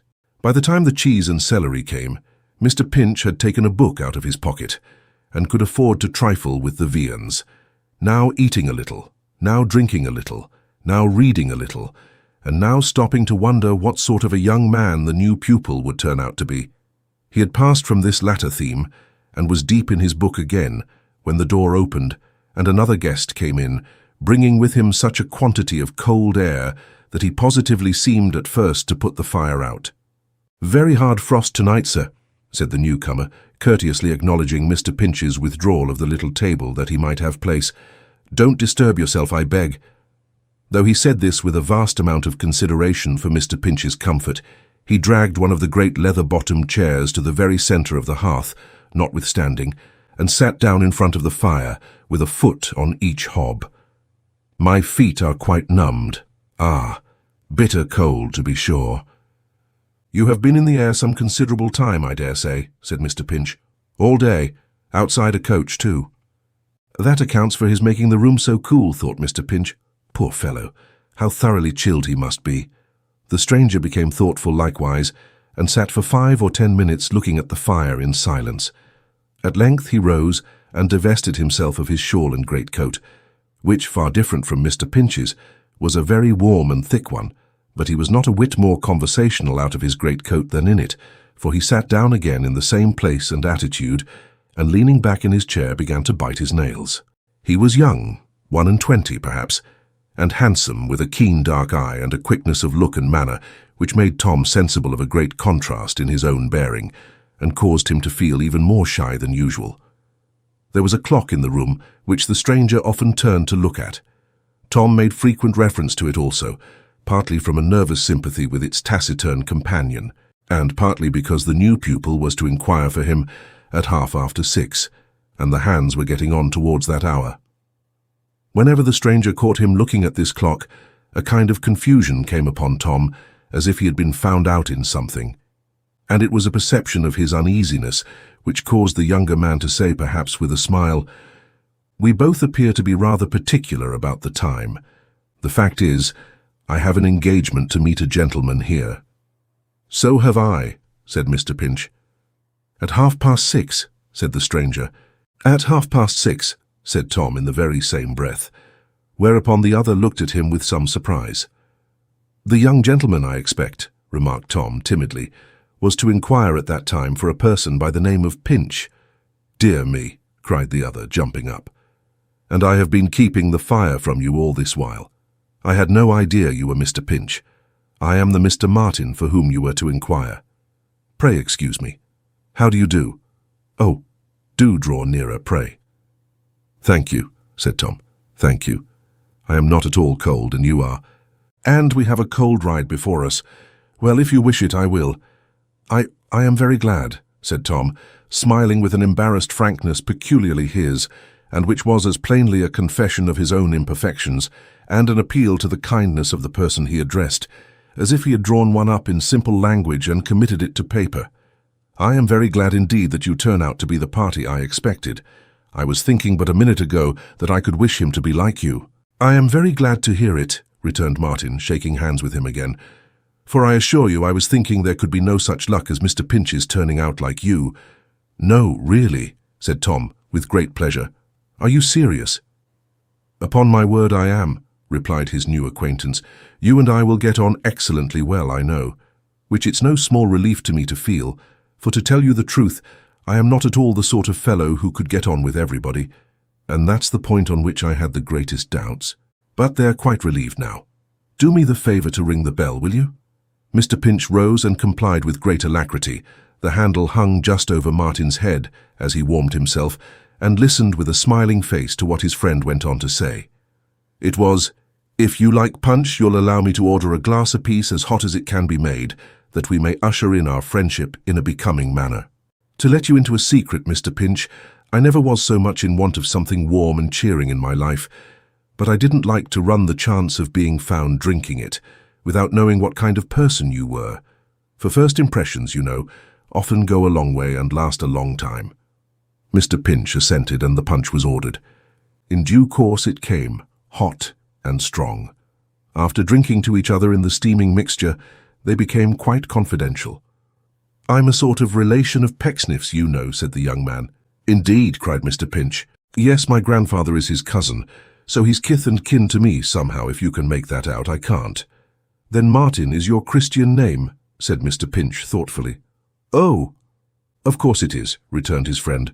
I wish it was my surname, for my own is not a very pretty one, and it takes a long time to sign. Chuzzlewit is my name." "Dear me," cried Mr. Pinch with an involuntary start. "You're not surprised at my having two names, I suppose?" returned the other, setting his glass to his lips. "Most people have." "Oh, no," said Mr. Pinch. "Not at all. Oh, dear, no. Well," and then remembering that Mr. Pecksniff had privately cautioned him to say nothing in reference to the old gentleman of the same name who had lodged at the Dragon, but to reserve all mention of that person for him, he had no better means of hiding his confusion than by raising his own glass to his mouth. They looked at each other out of their respective tumblers for a few seconds, and then put them down empty. "I told them in the stable to be ready for us 10 minutes ago," said Mr. Pinch, glancing at the clock again. "Shall we go?" "If you please," returned the other. "Would you like to drive?" said Mr. Pinch, his whole face beaming with a consciousness of the splendor of his offer. "You shall, if you wish." "Why, that depends, Mr. Pinch," said Martin, laughing, "upon what sort of a horse you have. Because if he's a bad one, I would rather keep my hands warm by holding them comfortably in my greatcoat pockets." He appeared to think this such a good joke that Mr. Pinch was quite sure it must be a capital one. Accordingly, he laughed too, and was fully persuaded that he enjoyed it very much. Then he settled his bill, and Mr. Chuzzlewit paid for the punch. And having wrapped themselves up to the extent of their respective means, they went out together to the front door, where Mr. Pecksniff's property stopped the way. "I won't drive, thank you, Mr. Pinch," said Martin, getting into the sitter's place. "By the by, there's a box of mine. Can we manage to take it?" "Oh, certainly," said Tom. "Put it in, Dick, anywhere." It was not precisely of that convenient size which would admit of its being squeezed into any odd corner, but Dick the hostler got it in somehow, and Mr. Chuzzlewit helped him. It was all on Mr. Pinch's side, and Mr. Chuzzlewit said he was very much afraid it would encumber him, to which Tom said, not at all, though it forced him into such an awkward position that he had much ado to see anything but his own knees. But it is an ill wind that blows nobody any good, and the wisdom of the saying was verified in this instance, for the cold air came from Mr. Pinch's side of the carriage, and by interposing a perfect wall of box and man between it and the new pupil, he shielded that young gentleman effectually, which was a great comfort. It was a clear evening with a bright moon. The whole landscape was silvered by its light and by the hoarfrost, and everything looked exquisitely beautiful. At first, the great serenity and peace through which they travelled disposed them both to silence, but in a very short time the punch within them and the healthful air without made them loquacious, and they talked incessantly. When they were halfway home and stopped to give the horse some water, Martin, who was very generous with his money, ordered another glass of punch, which they drank between them, and which had not the effect of making them less conversational than before. Their principal topic of discourse was naturally Mr. Pecksniff and his family, of whom, and of the great obligations they had heaped upon him, Tom Pinch, with the tears standing in his eyes, drew such a picture as would have inclined anyone of common feeling almost to revere them, and of which Mr. Pecksniff had not the slightest foresight or preconceived idea, or he certainly, being very humble, would not have sent Tom Pinch to bring the pupil home. In this way they went on and on and on, in the language of the storybooks, until at last the village lights appeared before them, and the church spire cast a long reflection on the graveyard grass, as if it were a dial, alas, the truest in the world, marking, whatever light shone out of heaven, the flight of days and weeks and years, by some new shadow on that solemn ground. "A pretty church," said Martin, observing that his companion slackened the slack pace of the horse as they approached. "Is it not?" cried Tom with great pride. "There's the sweetest little organ there you ever heard. I play it for them." "Indeed," said Martin. "It is hardly worth the trouble, I should think. What do you get for that now?" "Nothing," answered Tom. "Well," returned his friend, "you are a very strange fellow." To which remark there succeeded a brief silence. "When I say nothing," observed Mr. Pinch cheerfully, "I am wrong and don't say what I mean, because I get a great deal of pleasure from it, and the means of passing some of the happiest hours I know. It led to something else the other day, but you will not care to hear about that, I dare say." "Oh, yes, I shall. What?" "It led to my seeing," said Tom in a lower voice, one of the loveliest and most beautiful faces you can possibly picture to yourself." "And yet I am able to picture a beautiful one," said his friend thoughtfully, "or should be, if I have any memory." "She came," said Tom, laying his hand upon the other's arm, "for the first time very early in the morning when it was hardly light, and when I saw her, over my shoulder, standing just within the porch, I turned quite cold, almost believing her to be a spirit. A moment's reflection got the better of that, of course, and fortunately it came to my relief so soon that I didn't leave off playing." "Why, fortunately?" "Why? Because she stood there, listening. I had my spectacles on, and saw her through the chinks in the curtains as plainly as I see you, and she was beautiful. After a while she glided off, and I continued to play until she was out of hearing." "Why did you do that?" "Don't you see?" responded Tom. "Because she might suppose I hadn't seen her, and might return." "And did she?" "Certainly she did. Next morning and next evening too, but always when there were no people about and always alone. I rose earlier and sat there later, that when she came she might find the church door open and the organ playing, and might not be disappointed. She strolled that way for some days and always stayed to listen. But she is gone now, and of all unlikely things in this wide world, it is perhaps the most improbable that I shall ever look upon her face again." "You don't know anything more about her?" "No." "And you never followed her when she went away?" "Why should I distress her by doing that?" said Tom Pinch. "Is it likely that she wanted my company? She came to hear the organ, not to see me, and would you have had me scare her from a place she seemed to grow quite fond of?" "Now heaven bless her," cried Tom. "To have given her but a minute's pleasure every day, I would have gone on playing the organ at those times until I was an old man, quite contented if she sometimes thought of a poor fellow like me as a part of the music, and more than recompensed if she ever mixed me up with anything she liked as well as she liked that." The new pupil was clearly very much amazed by Mr. Pinch's weakness, and would probably have told him so, and given him some good advice, but for their opportune arrival at Mr. Pecksniff's door, the front door this time, on account of the occasion being one of ceremony and rejoicing. The same man was in waiting for the horse who had been adjured by Mr. Pinch in the morning not to yield to his rabid desire to start, and after delivering the animal into his charge, and beseeching Mr. Chuzzlewit in a whisper never to reveal a syllable of what he had just told him in the fullness of his heart, Tom led the pupil in for instant presentation. Mr. Pecksniff had clearly not expected them for hours to come, for he was surrounded by open books, and was glancing from volume to volume, with a black lead pencil in his mouth, and a pair of compasses in his hand, at a vast number of mathematical diagrams, of such extraordinary shapes that they looked like designs for fireworks. Neither had Miss Charity expected them, for she was busied with a capacious wicker basket before her in making impracticable nightcaps for the poor. Neither had Miss Mercy expected them, for she was sitting upon her stool tying on oh good gracious, the petticoat of a large doll that she was dressing for a neighbour's child, really quite a grown-up doll, which made it more confusing, and had its little bonnet dangling by the ribbon from one of her fair curls, to which she had fastened it lest it should be lost or sat upon. It would be difficult, if not impossible, to conceive a family so thoroughly taken by surprise as the Pecksniffs were on this occasion. "Bless my life," said Mr. Pecksniff, looking up, and gradually exchanging his abstracted face for one of joyful recognition. "Here already? Martin, my dear boy, I am delighted to welcome you to my poor house." With this kind greeting, Mr. Pecksniff fairly took him to his arms, and patted him several times upon the back with his right hand the while, as if to express that his feelings during the embrace were too much for utterance. "But here," he said, recovering, "are my daughters, Martin, my two only children whom, if you ever saw them, you have not beheld, these sad family divisions, since you were infants together. Nay, my dears, why blush at being detected in your everyday pursuits?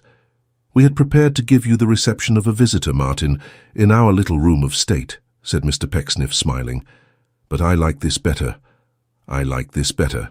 O blessed star of innocence, wherever you may be, how did you glitter in your home of ether, when the two Miss Pecksniffs put forth each her lily hand, and gave the same with mantling cheeks to Martin?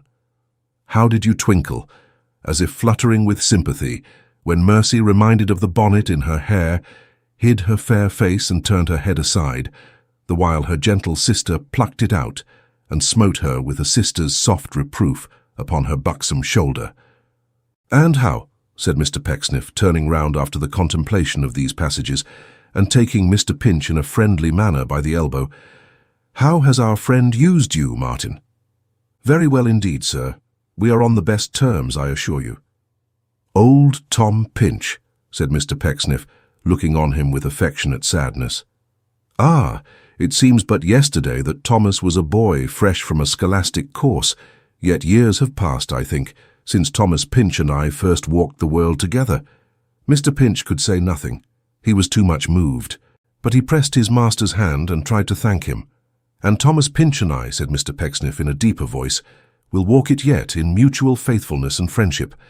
And if it comes to pass that either of us be run over in any of those busy crossings which divide the streets of life, the other will convey him to the hospital in hope and sit beside his bed in bounty. Well, well, well," he added in a happier tone as he shook Mr. Pinch's elbow hard. "No more of this. Martin, my dear friend, that you may be at home within these walls, let me show you how we live, and where. Come." With that he took up a lighted candle and, attended by his young relative, prepared to leave the room. At the door he stopped. "You'll bear us company, Tom Pinch?" I, cheerfully, though it had been to death, would Tom have followed him, glad to lay down his life for such a man.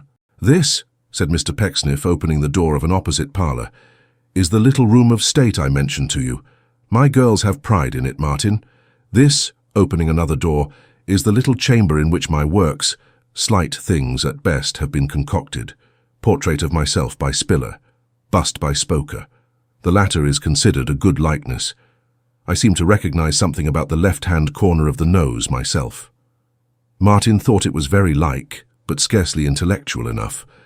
Mr. Pecksniff observed that the same fault had been found with it before.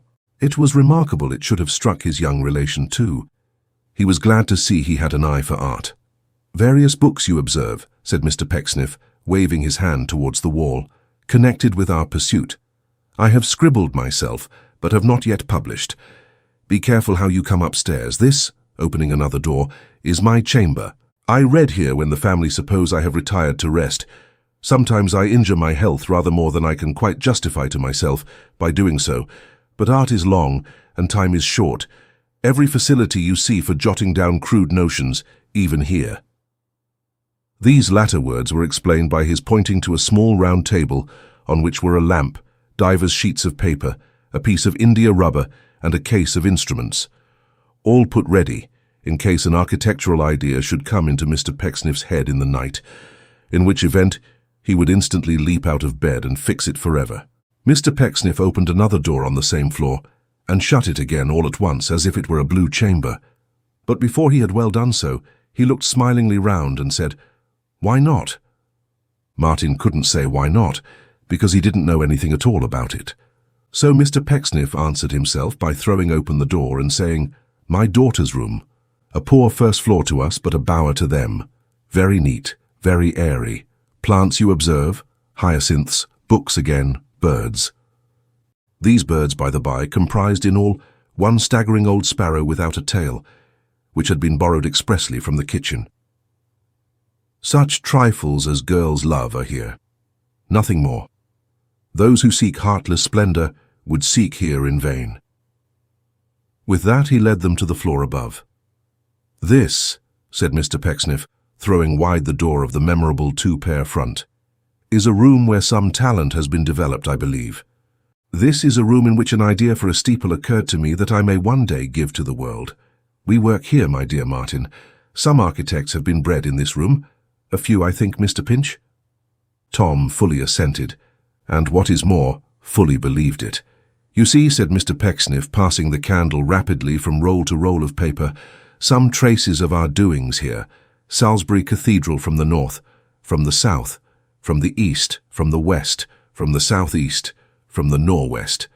A bridge, an almshouse, a jail, a church, a powder magazine, a wine cellar, a portico, a summer house, an ice house, Plans, elevations, sections, every kind of thing. And this, he added, having by this time reached another large chamber on the same story, with 4 little beds in it. This is your room, of which Mr. Pinch here is the quiet sharer. A southern aspect, a charming prospect. Mr. Pinch's little library, you perceive, everything agreeable and appropriate. If there is any additional comfort you would desire to have here at any time, pray mention it. Even to strangers, far less to you, my dear Martin, there is no restriction on that point. It was undoubtedly true, and may be stated in corroboration of Mr. Pecksniff, that any pupil had the most liberal permission to mention anything in this way that suggested itself to his fancy. Some young gentlemen had gone on mentioning the very same thing for 5 years without ever being stopped. The domestic assistants, said Mr. Pecksniff, sleep above, and that is all. After which, and listening complacently as he went, to the encomiums passed by his young friend on the arrangements generally, he led the way to the parlour again. Here a great change had taken place, for festive preparations on a rather extensive scale were already completed, and the 2 Miss Pecksniffs were awaiting their return with hospitable looks. There were 2 bottles of currant wine, white and red, a dish of sandwiches, very long and very slim, another of apples, another of captain's biscuits, which are always a moist and jovial sort of viand, a plate of oranges cut up small and gritty, with powdered sugar, and a highly geological homemade cake. The magnitude of these preparations quite took away Tom Pinch's breath, for though the new pupils were usually let down softly, as one may say, particularly in the wine department, which had so many stages of declension that sometimes a young gentleman was a whole fortnight in getting to the pump, still this was a banquet, a sort of Lord Mayor's feast in private life, a something to think of and hold on by afterwards. To this entertainment, which apart from its own intrinsic merits had the additional choice quality, that it was in strict keeping with the night, being both light and cool, Mr. Pecksniff besought the company to do full justice. "Martin," he said, "will seat himself between you 2, my dears, and Mr. Pinch will come by me. Let us drink to our new inmate, and may we be happy together. Martin, my dear friend, my love to you. Mr. Pinch, if you spare the bottle, we shall quarrel." And trying, in his regard for the feelings of the rest, to look as if the wine were not acid and didn't make him wink, Mr. Pecksniff did honour to his own toast. "This," he said, in allusion to the party, not the wine, "is a mingling that repays one for much disappointment and vexation. Let us be merry." Here he took a captain's biscuit. "It is a poor heart that never rejoices, and our hearts are not poor, no."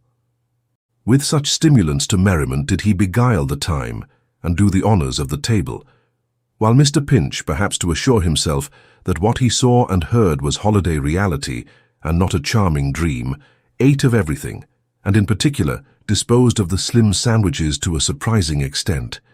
Nor was he stinted in his draughts of wine, but on the contrary, remembering Mr. Pecksniff's speech, attacked the bottle with such vigour that every time he filled his glass anew, Miss Charity, despite her amiable resolves, could not repress a fixed and stony glare, as if her eyes had rested on a ghost.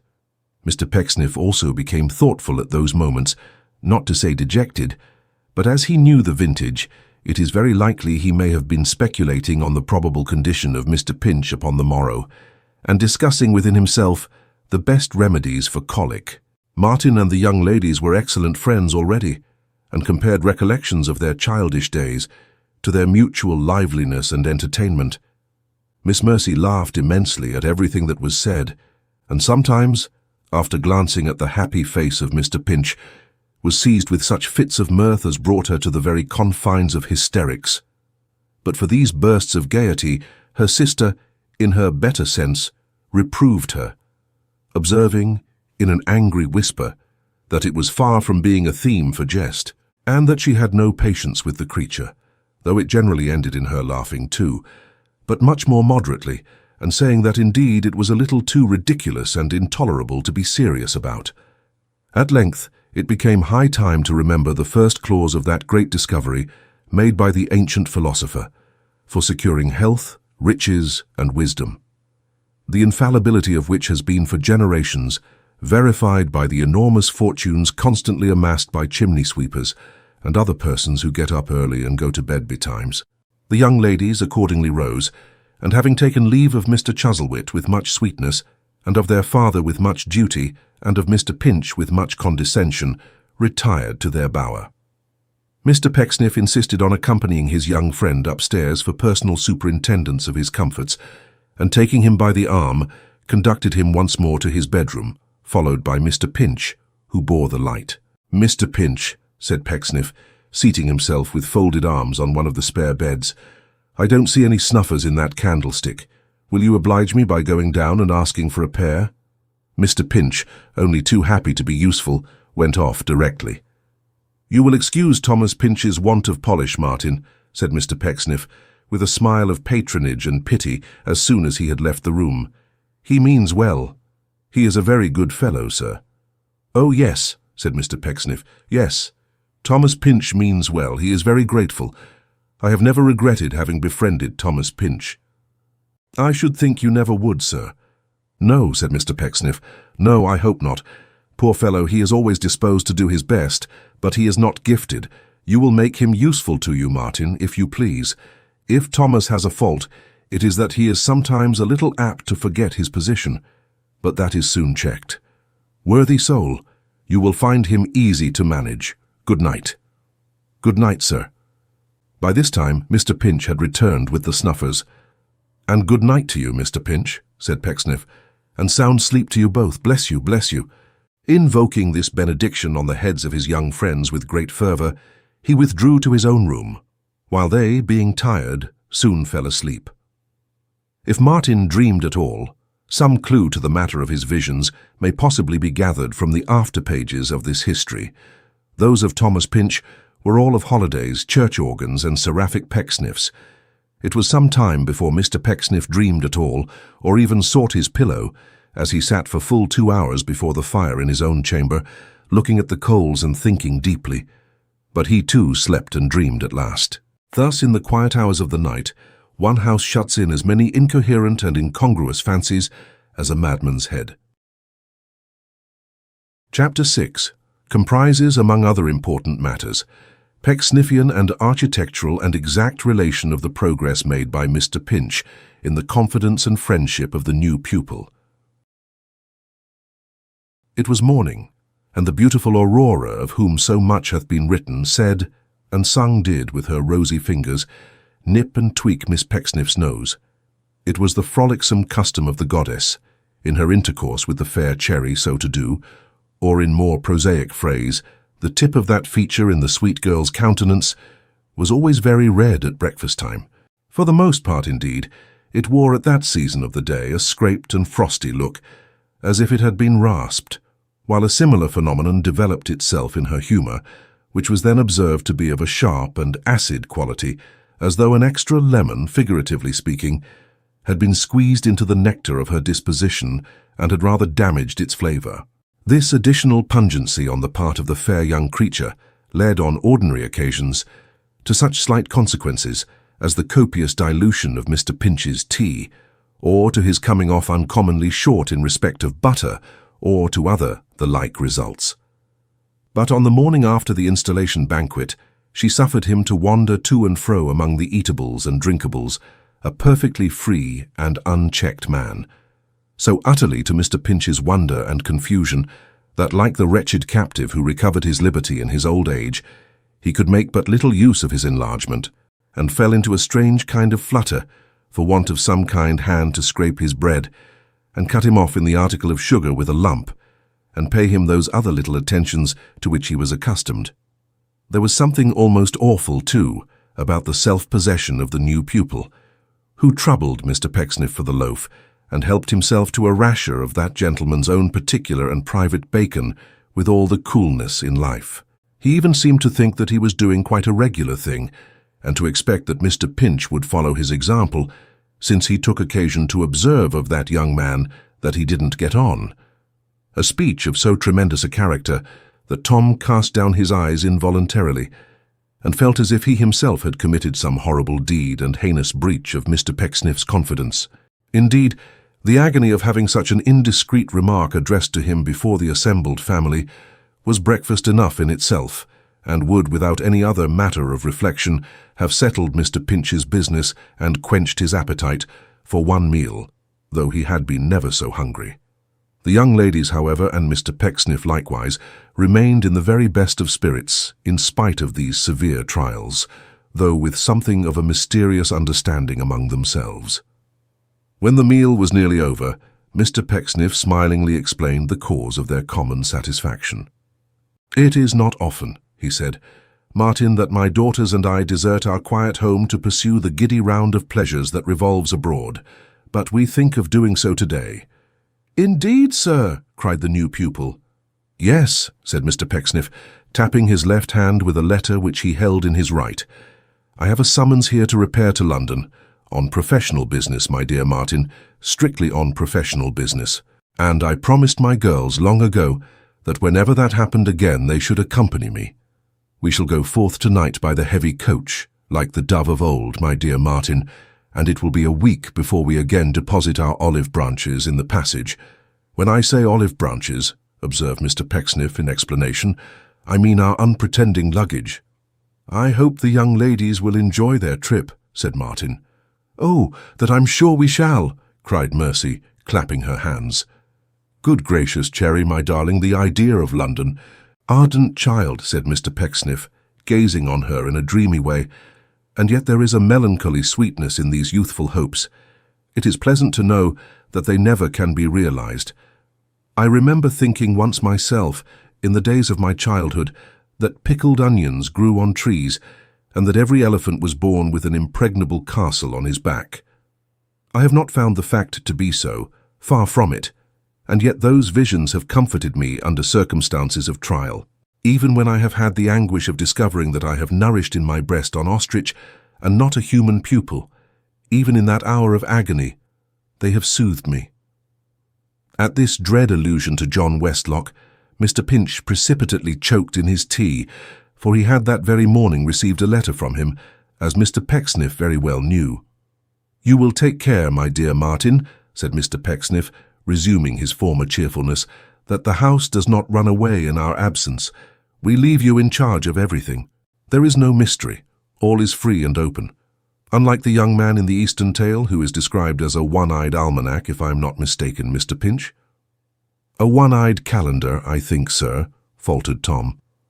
"They are pretty nearly the same thing, I believe," said Mr. Pecksniff, smiling compassionately, "or they used to be in my time.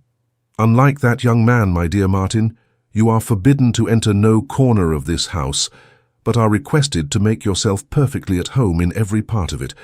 You will be jovial, my dear Martin, and will kill the fatted calf if you please. There was not the least objection, doubtless, to the young man's slaughtering and appropriating to his own use any calf, fat or lean, that he might happen to find upon the premises. But as no such animal chanced at that time to be grazing on Mr. Pecksniff's estate, this request must be considered rather as a polite compliment than a substantial hospitality. It was the finishing ornament of the conversation, for when he had delivered it, Mr. Pecksniff rose and led the way to that hotbed of architectural genius, the two-pair front. "Let me see," he said, searching among the papers, "how you can best employ yourself, Martin, while I am absent. Suppose you were to give me your idea of a monument to a Lord Mayor of London, or a tomb for a sheriff, or your notion of a cow-house to be erected in a nobleman's park." "Do you know now," said Mr. Pecksniff, folding his hands and looking at his young relation with an air of pensive interest, "that I should very much like to see your notion of a cow-house." But Martin by no means appeared to relish this suggestion. "A pump," said Mr. Pecksniff, "is very chaste practice. I have found that a lamp-post is calculated to refine the mind and give it a classical tendency. An ornamental turnpike has a remarkable effect upon the imagination. What do you say to beginning with an ornamental turnpike?" "Whatever Mr. Pecksniff pleased," said Martin doubtfully. "Stay," said that gentleman. "Come. As you're ambitious and are a very neat draftsman, you shall, you shall try your hand on these proposals for a grammar school, regulating your plan, of course, by the printed particulars." "Upon my word now," said Mr. Pecksniff merrily, "I shall be very curious to see what you make of the grammar school. Who knows but a young man of your taste might hit upon something, impracticable and unlikely in itself, but which I could put into shape. For it really is, my dear Martin, it really is in the finishing touches alone that great experience and long study in these matters tell. Ha ha ha ha. Now it really will be, continued Mr. Pecksniff, clapping his young friend on the back in his droll humour, an amusement to me to see what you make of the grammar school. Martin readily undertook this task, and Mr. Pecksniff forthwith proceeded to entrust him with the materials necessary for its execution, dwelling meanwhile on the magical effect of a few finishing touches from the hand of a master, which, indeed, as some people said, and these were the old enemies again, was unquestionably very surprising and almost miraculous, as there were cases on record in which the masterly introduction of an additional back window, or a kitchen door, or half a dozen steps, or even a waterspout, had made the design of a pupil Mr. Pecksniff's own work, and had brought substantial rewards into that gentleman's pocket. But such is the magic of genius, which changes all it handles into gold. When your mind requires to be refreshed by change of occupation, said Mr. Pecksniff, Thomas Pinch will instruct you in the art of surveying the back garden, or in ascertaining the dead level of the road between this house and the finger-post, or in any other practical and pleasing pursuit. There are a cartload of loose bricks and a score or two of old flower-pots in the backyard. If you could pile them up, my dear Martin, into any form which would remind me on my return, say, of St. Peter's at Rome, or the Mosque of St. Sophia at Constantinople, it would be at once improving to you and agreeable to my feelings. And now, said Mr. Pecksniff in conclusion, to drop for the present our professional relations and advert to private matters, I shall be glad to talk with you in my own room, while I pack up my portmanteau. Martin attended him, and they remained in secret conference together for an hour or more, leaving Tom Pinch alone. When the young man returned, he was very taciturn and dull, in which state he remained all day, so that Tom, after trying him once or twice with indifferent conversation, felt a delicacy in obtruding himself upon his thoughts, and said no more. He would not have had leisure to say much, had his new friend been ever so loquacious. For first of all, Mr. Pecksniff called him down to stand upon the top of his portmanteau and represent ancient statues there until such time as it would consent to be locked. And then Miss Charity called him to come and cord her trunk, and then Miss Mercy sent for him to come and mend her box. And then he wrote the fullest possible cards for all the luggage, and then he volunteered to carry it all downstairs. And after that to see it safely carried on a couple of barrows to the old finger-post at the end of the lane, and then to mind it till the coach came up. In short, his day's work would have been a pretty heavy one for a porter, but his thorough goodwill made nothing of it, and as he sat upon the luggage at last, waiting for the Pecksniffs, escorted by the new pupil, to come down the lane, his heart was light with the hope of having pleased his benefactor. "I was almost afraid," said Tom, taking a letter from his pocket and wiping his face, for he was hot with bustling about, though it was a cold day, "that I shouldn't have had time to write it, and that would have been 1,000 pities, postage from such a distance being a serious consideration, when one's not rich. She will be glad to see my hand, poor girl, and to hear that Pecksniff is as kind as ever. I would have asked John Westlock to call and see her, and tell her all about me by word of mouth, but I was afraid he might speak against Pecksniff to her, and make her uneasy. Besides, they are particular people where she is, and it might have rendered her situation uncomfortable if she had had a visit from a young man like John. Poor Ruth." Tom Pinch seemed a little disposed to be melancholy for half a minute or so, but he found comfort very soon and pursued his ruminations thus. "I'm a nice man, I don't think, as John used to say. John was a kind, merry-hearted fellow. I wish he had liked Pecksniff better, to be feeling low on account of the distance between us, when I ought to be thinking instead of my extraordinary good luck in having ever got here. I must have been born with a silver spoon in my mouth, I am sure, to have ever come across Pecksniff, and here have I fallen again into my usual good luck with the new pupil. Such an affable, generous, free fellow as he is I never saw.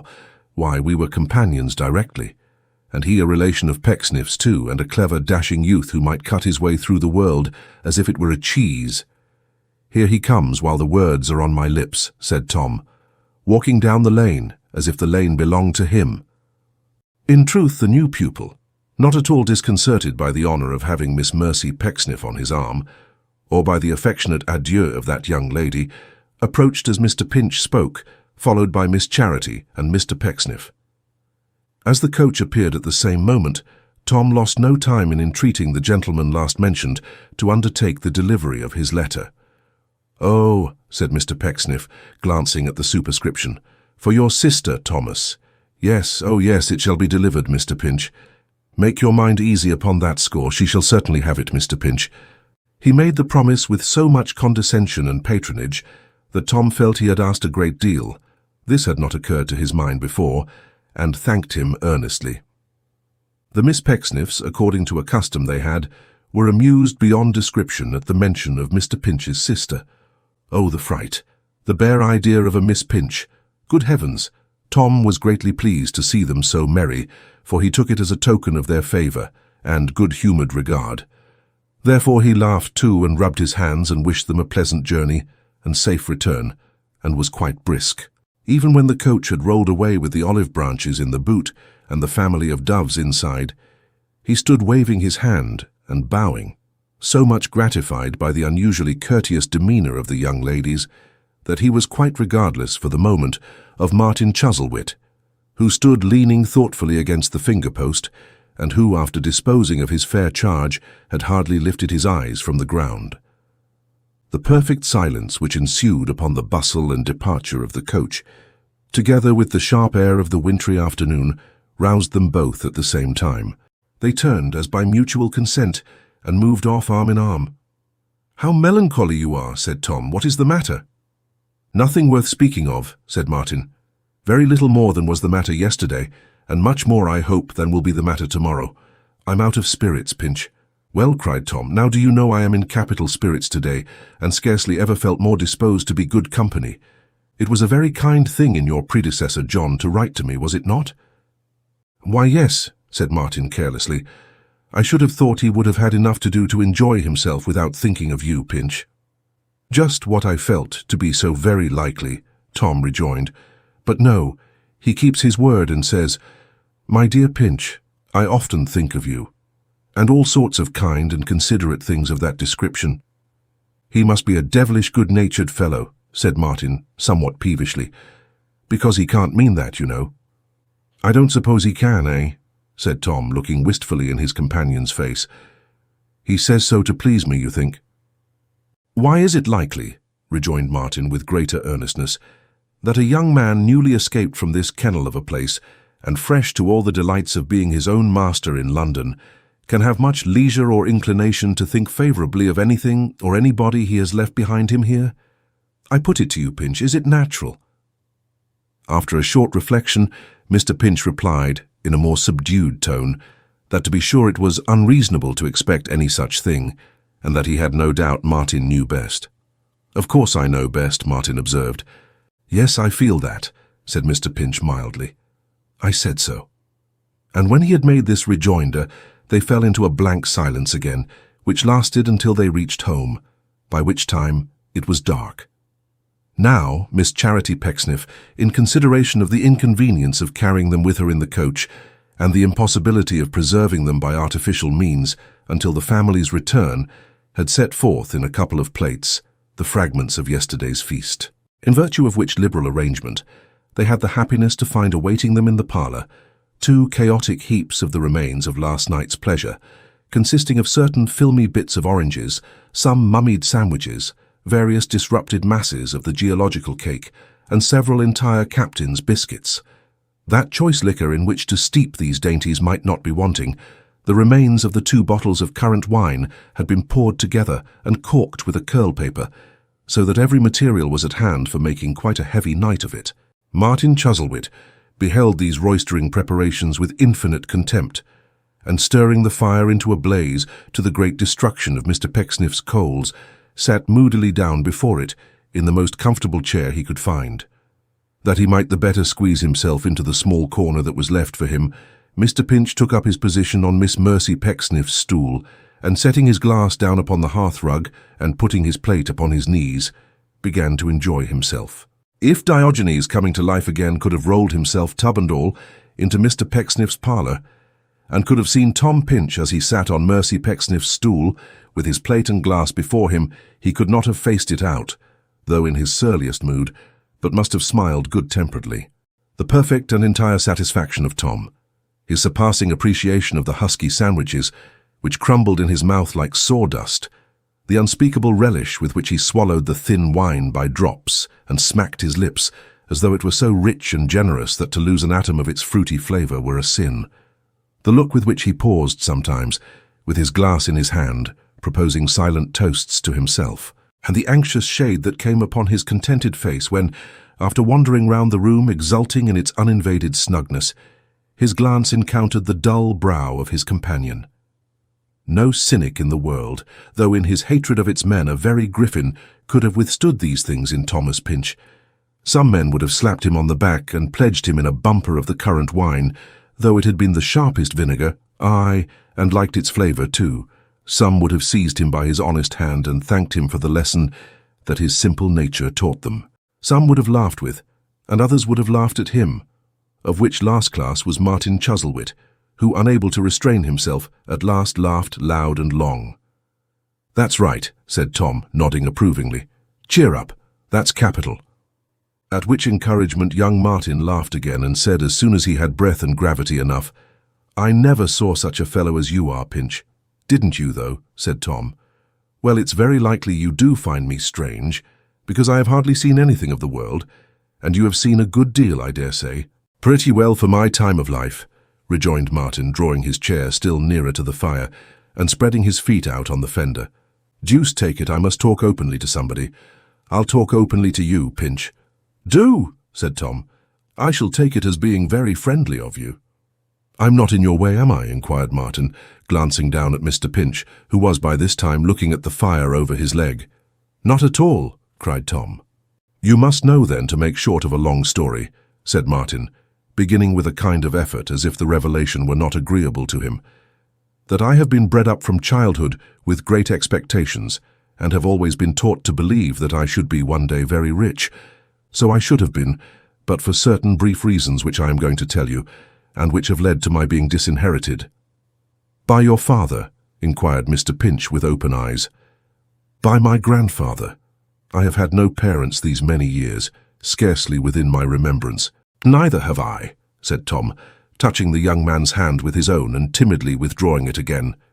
"Dear me." "Why, as to that you know, Pinch," pursued the other, stirring the fire again and speaking in his rapid, off-hand way, "it's all very right and proper to be fond of parents when we have them, and to bear them in remembrance after they're dead, if you have ever known anything of them. But as I never did know anything about mine personally, you know, why, I can't be expected to be very sentimental about 'em. And I am not, that's the truth." Mr. Pinch was just then looking thoughtfully at the bars, but on his companion pausing in this place, he started and said, "Oh, of course," and composed himself to listen again. "In a word," said Martin, "I have been bred and reared all my life by this grandfather of whom I have just spoken. Now he has a great many good points, there is no doubt about that. I'll not disguise the fact from you, but he has two very great faults, which are the staple of his bad side. In the first place, he has the most confirmed obstinacy of character you ever met with in any human creature. In the second, he is most abominably selfish." "Is he indeed?" cried Tom. "In those two respects," returned the other, "there never was such a man. I have often heard from those who know that they have been, time out of mind, the failings of our family, and I believe there's some truth in it. But I can't say of my own knowledge. All I have to do, you know, is to be very thankful that they haven't descended to me, and to be very careful that I don't contract 'em." "To be sure," said Mr. Pinch, "very proper." "Well, sir," resumed Martin, stirring the fire once more and drawing his chair still closer to it, "his selfishness makes him exacting, you see, and his obstinacy makes him resolute in his exactions. The consequence is that he has always exacted a great deal from me in the way of respect and submission, and self-denial when his wishes were in question, and so forth. I have borne a great deal from him because I have been under obligations to him, if one can ever be said to be under obligations to one's own grandfather, and because I have been really attached to him, but we have had a great many quarrels for all that, for I could not accommodate myself to his ways very often, not out of the least reference to myself, you understand, but because—" He stammered here, and was rather at a loss. Mr. Pinch, being about the worst man in the world to help anybody out of a difficulty of this sort, said nothing. "Well, as you understand me," resumed Martin quickly, "I needn't hunt for the precise expression I want. Now I come to the cream of my story and the occasion of my being here. I am in love, Pinch." Mr. Pinch looked up into his face with increased interest. "I say I am in love. I am in love with one of the most beautiful girls the sun ever shone upon, but she is wholly and entirely dependent upon the pleasure of my grandfather, and if he were to know that she favored my passion, she would lose her home and everything she possesses in the world. There is nothing very selfish in that love, I think." "Selfish," cried Tom. "You have acted nobly. To love her as I am sure you do, and yet in consideration for her state of dependence, not even to disclose—" "What are you talking about, Pinch?" said Martin pettishly. "Don't make yourself ridiculous, my good fellow. What do you mean by not disclosing?" "I beg your pardon," answered Tom. "I thought you meant that, or I wouldn't have said it. If I didn't tell her I loved her, where would be the use of my being in love," said Martin, "unless to keep myself in a perpetual state of worry and vexation?" "That's true," Tom answered. "Well, I can guess what she said when you told her," he added, glancing at Martin's handsome face. "Why, not exactly, Pinch," he rejoined with a slight frown, "because she has some girlish notions about duty and gratitude and all the rest of it which are rather hard to fathom, but in the main you are right. Her heart was mine, I found." "Just what I supposed," said Tom. "Quite natural." And in his great satisfaction, he took a long sip out of his wine-glass. "Although I had conducted myself from the first with the utmost circumspection," pursued Martin, "I had not managed matters so well, but that my grandfather, who is full of jealousy and distrust, suspected me of loving her. He said nothing to her, but straightway attacked me in private, and charged me with designing to corrupt the fidelity to himself— there you observe his selfishness— of a young creature whom he had trained and educated to be his only disinterested and faithful companion, when he should have disposed of me in marriage to his heart's content. Upon that I took fire immediately, and told him that with his good leave I would dispose of myself in marriage, and would rather not be knocked down by him or any other auctioneer to any bidder whomsoever." Mr. Pinch opened his eyes wider, and looked at the fire harder than he had done yet. "You may be sure," said Martin, "that this nettled him, and that he began to be the very reverse of complimentary to myself. Interview succeeded interview, words engendered words, as they always do, and the upshot of it was that I was to renounce her, or be renounced by him. Now you must bear in mind, Pinch, that I am not only desperately fond of her, for though she is poor, her beauty and intellect would reflect great credit on anybody, I don't care of what pretensions, who might become her husband, but that a chief ingredient in my composition is a most determined— "Obstinacy," suggested Tom in perfect good faith, but the suggestion was not so well received as he had expected, for the young man immediately rejoined, with some irritation— "What a fellow you are, Pinch." "I beg your pardon," said Tom. "I thought you wanted a word." "I didn't want that word," he rejoined. "I told you obstinacy was no part of my character, did I not? I was going to say, if you had given me leave, that a chief ingredient in my composition is a most determined firmness." "Oh!" cried Tom, screwing up his mouth and nodding. "Yes, yes, I see." "And being firm," pursued Martin, "of course I was not going to yield to him, or give way by so much as the 1,000th part of an inch." "No, no," said Tom. "On the contrary, the more he urged, the more I was determined to oppose him." "To be sure," said Tom. "Very well," rejoined Martin, throwing himself back in his chair with a careless wave of both hands, as if the subject were quite settled and nothing more could be said about it. "There is an end of the matter, and here am I." Mr. Pinch sat staring at the fire for some minutes with a puzzled look, such as he might have assumed if some uncommonly difficult conundrum had been proposed, which he found it impossible to guess. At length he said, "Pecksniff, of course, you had known before." "Only by name. No, I had never seen him, for my grandfather kept not only himself but me aloof from all his relations, but our separation took place in a town in the adjoining country.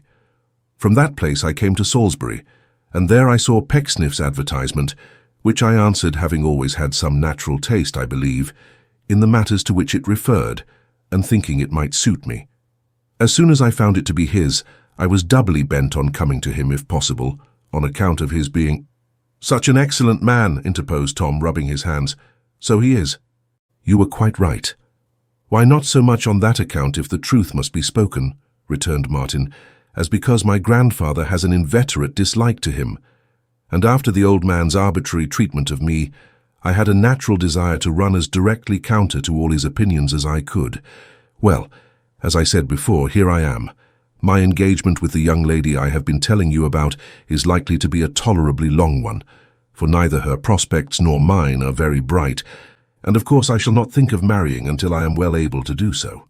It would never do, you know, for me to be plunging myself into poverty and shabbiness and love in one room up 3 pair of stairs and all that sort of thing." "To say nothing of her," remarked Tom Pinch in a low voice.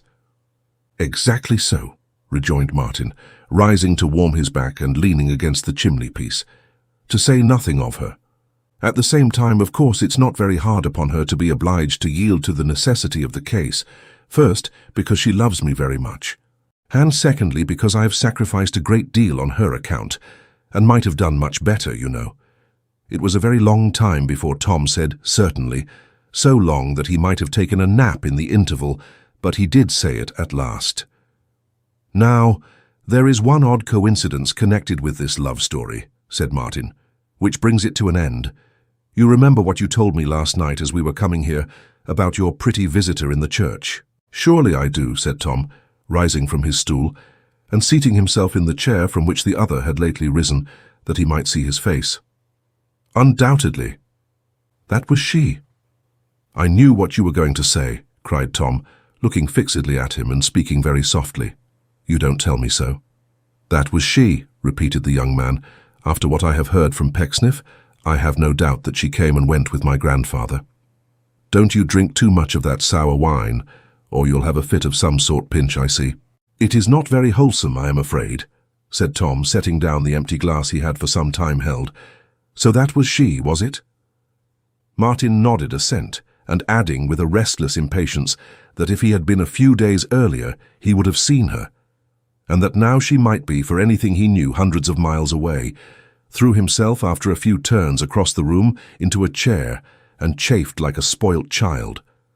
Tom Pinch's heart was very tender, and he could not bear to see the most indifferent person in distress, still less one who had awakened an interest in him, and who regarded him, either in fact or as he supposed, with kindness and in a spirit of lenient construction. Whatever his own thoughts had been a few moments before, and to judge from his face they must have been pretty serious, he dismissed them instantly, and gave his young friend the best counsel and comfort that occurred to him. "All will be well in time," said Tom. "I have no doubt, and some trial and adversity just now will only serve to make you more attached to each other in better days.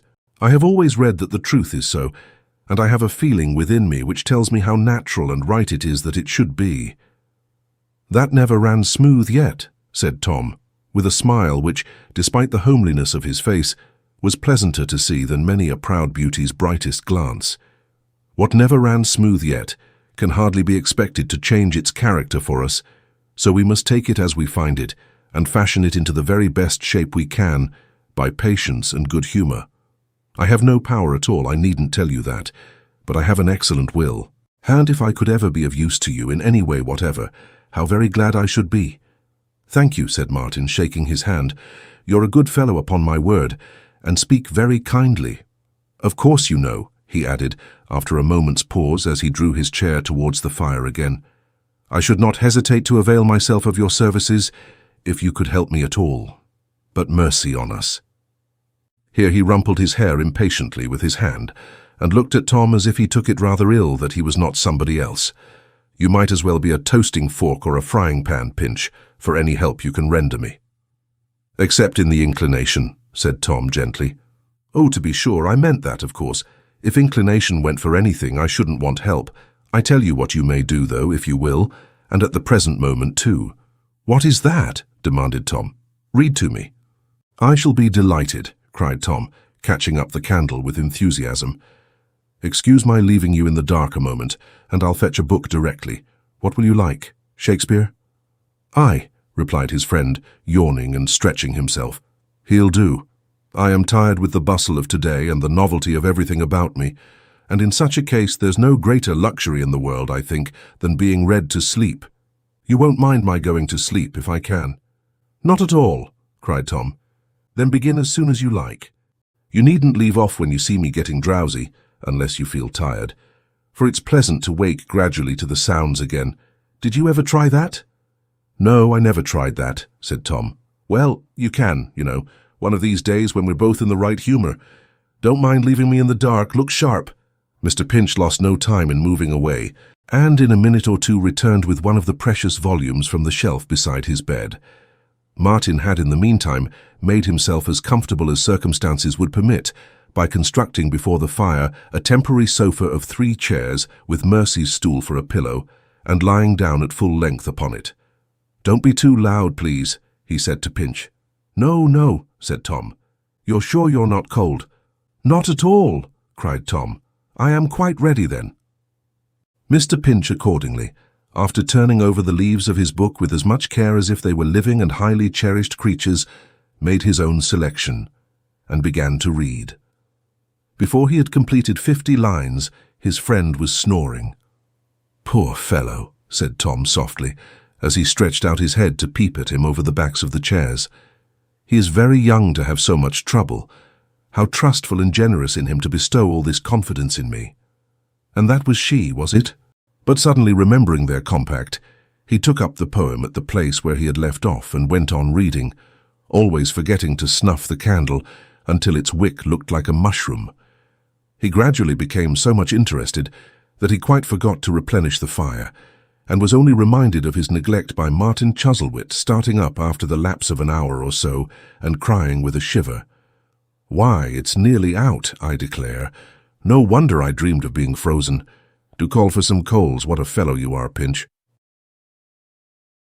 Chapter 7, in which Mr. Chevy Slime asserts the independence of his spirit, and the Blue Dragon loses a limb.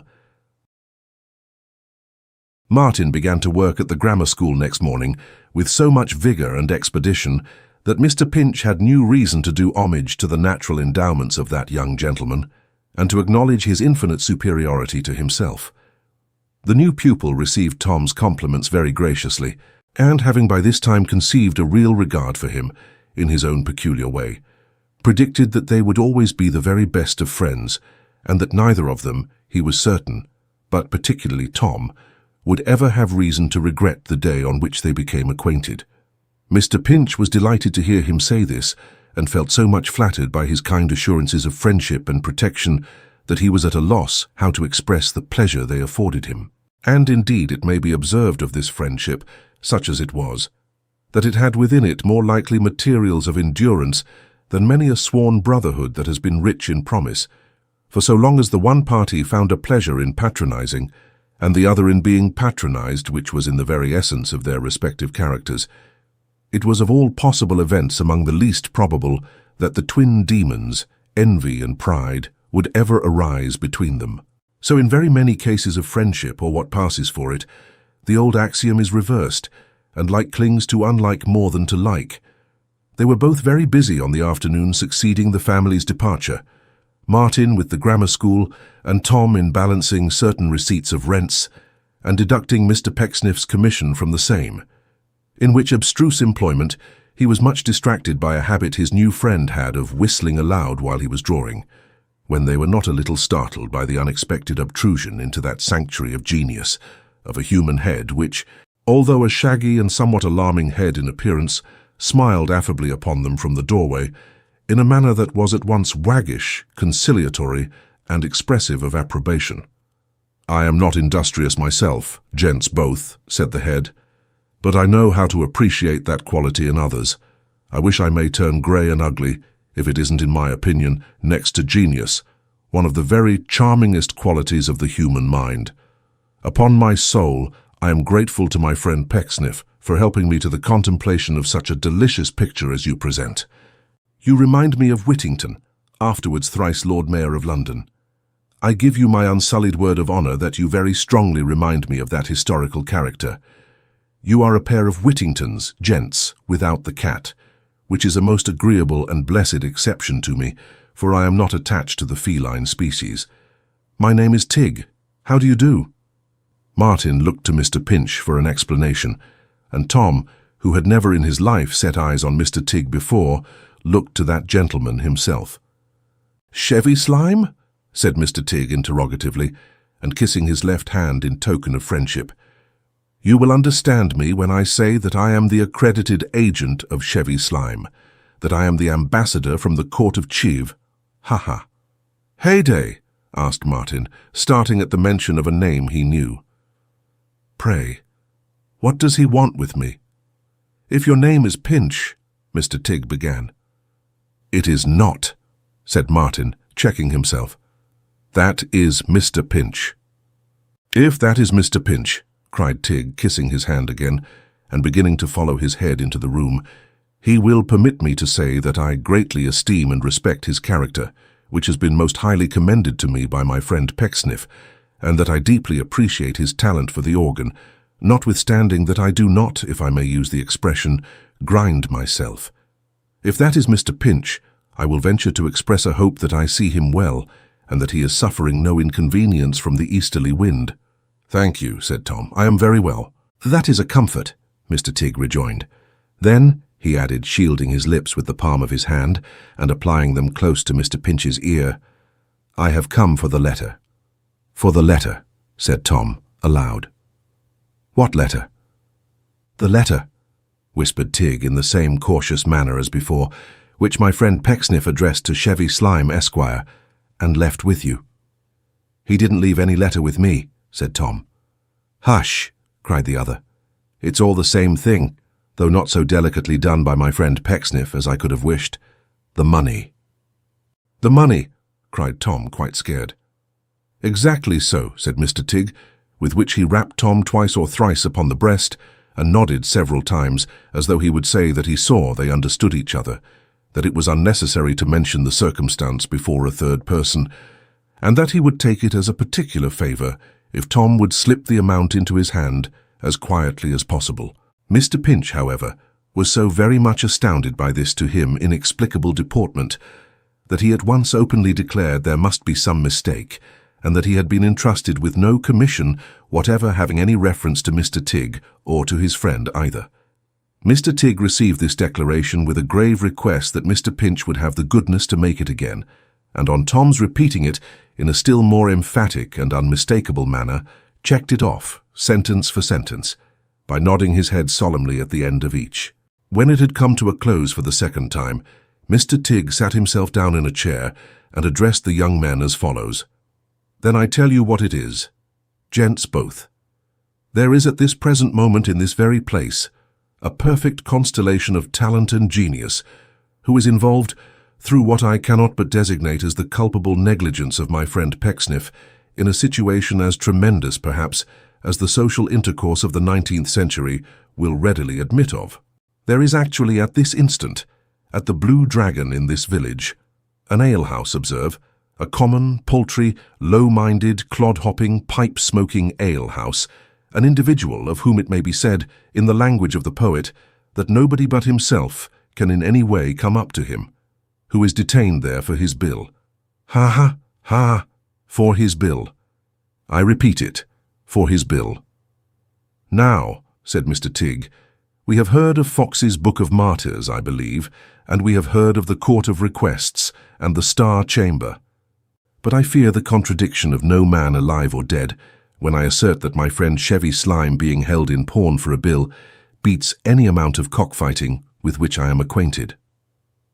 Martin and Mr. Pinch looked first at each other and afterwards at Mr. Tig, who with his arms folded on his breast surveyed them half in despondency and half in bitterness. "Don't mistake me, gents both," he said, stretching forth his right hand. "If it had been for anything but a bill, I could have borne it, and could still have looked upon mankind with some feeling of respect. But when such a man as my friend Slime is detained for a score, a thing in itself essentially mean, a low performance on a slate, or possibly chalked upon the back of a door. I do feel that there is a screw of such magnitude loose somewhere that the whole framework of society is shaken, and the very first principles of things can no longer be trusted. In short, gents both, said Mr. Tigg, with a passionate flourish of his hands and head, when a man like Slime is detained for such a thing as a bill, I reject the superstitions of ages and believe nothing. I don't even believe that I don't believe, curse me if I do. I am very sorry, I am sure, said Tom after a pause, but Mr. Pecksniff said nothing to me about it, and I couldn't act without his instructions. Wouldn't it be better, sir, if you were to go to wherever you came from yourself and remit the money to your friend? How can that be done, when I am detained also, said Mr. Tigg, and when, moreover, owing to the astounding, and I must add, guilty negligence of my friend Pecksniff, I have no money for coach hire. Tom thought of reminding the gentleman, who no doubt in his agitation had forgotten it, that there was a post office in the land, and that possibly if he wrote to some friend or agent for a remittance, it might not be lost upon the road, or at all events that the chance, however desperate, was worth trusting to. But as his good nature presently suggested to him certain reasons for abstaining from this hint, he paused again, and then asked, "Did you say, sir, that you were detained also?" "Come here," said Mr. Tigg, rising. "You have no objection to my opening this window for a moment?" "Certainly not," said Tom. "Very good," said Mr. Tigg, lifting the sash. "You see a fellow down there in a red neckcloth and no waistcoat?" "Of course I do," cried Tom. "That's Mark Tapley." "Mark Tapley, is it?" said the gentleman. "Then Mark Tapley had not only the great politeness to follow me to this house, but is waiting now to see me home again. And for that attention, sir," added Mr. Tigg, stroking his moustache, "I can tell you that Mark Tapley had better in his infancy have been fed to suffocation by Mrs. Tapley than preserved to this time." Mr. Pinch was not so dismayed by this terrible threat, but that he had voice enough to call to Mark to come in and upstairs, a summons which he so speedily obeyed that almost as soon as Tom and Mr. Tigg had drawn in their heads and closed the window again, he, the denounced, appeared before them. "Come here, Mark," said Mr. Pinch. "Good gracious me, what's the matter between Mrs. Lupin and this gentleman?" "What gentleman, sir?" said Mark. "I don't see no gentleman here, sir, excepting you and the new gentleman," to whom he made a rough kind of bow. "And there's nothing wrong between Mrs. Lupin and either of you, Mr. Pinch, I'm sure." "Nonsense, Mark," cried Tom. "You see, Mr. Tigg," interposed that gentleman. "Wait a bit. I shall crush him soon, all in good time." "Oh, him," rejoined Mark, with an air of careless defiance. "Yes, I see him. I could see him a little better if he'd shave himself and get his hair cut." Mr. Tigg shook his head with a ferocious look and smote himself once upon the breast. "It's no use," said Mark. "If you knock ever so much in that quarter, you'll get no answer. I know better. There's nothing there but padding, and a greasy sort it is." "Nay, Mark," urged Mr. Pinch, interposing to prevent hostilities. "Tell me what I ask you. You're not out of temper, I hope." "Out of temper, sir?" cried Mark with a grin. "Why, no, sir. There's a little credit, not much, in being jolly, when such fellows as him is a-going about like roaring lions. If there is any breed of lions, at least, as is all roar and mane. What is there between him and Mrs. Lupin, sir? Why, there's a score between him and Mrs. Lupin, and I think Mrs. Lupin lets him and his friend off very easy in not charging 'em double prices for being a disgrace to the dragon. That's my opinion. I wouldn't have any such Peter the Wild Boy as him in my house, sir. Not if I was paid race-week prices for it. He's enough to turn the very beer in the casks sour with his looks. He is. So he would, if it had judgment enough." "You're not answering my question, you know, Mark," observed Mr. Pinch. "Well, sir," said Mark, "I don't know as there's much to answer further than that. Him and his friend goes and stops at the Moon and Stars till they've run a bill there, and then comes and stops with us and does the same. The running of bills is common enough, Mr. Pinch. It ain't that as we object to. It's the ways of this chap. Nothing's good enough for him. All the women is dying for him, he thinks, and is overpaid if he winks at 'em, and all the men was made to be ordered about by him. This not being aggravation enough, he says this morning to me in his usual captivating way, 'We're going tonight, my man.' 'Are you, sir?' says I. 'Perhaps you'd like the bill got ready, sir?' 'Oh, no, my man,' he says. 'You needn't mind that. I'll give Pecksniff orders to see to that.' In reply to which the dragon makes answer, "Thank ye, sir, you're very kind to honour us so far, but as we don't know any particular good of you, and you don't travel with luggage, and Mr. Pecksniff aren't at home, which perhaps you mayn't happen to be aware of, sir, we should prefer something more satisfactory, and that's where the matter stands. And I ask," said Mr. Tapley, pointing in conclusion to Mr. Tigg with his hat, "any lady or gentleman possessing ordinary strength of mind to say whether he's a disagreeable-looking chap or not."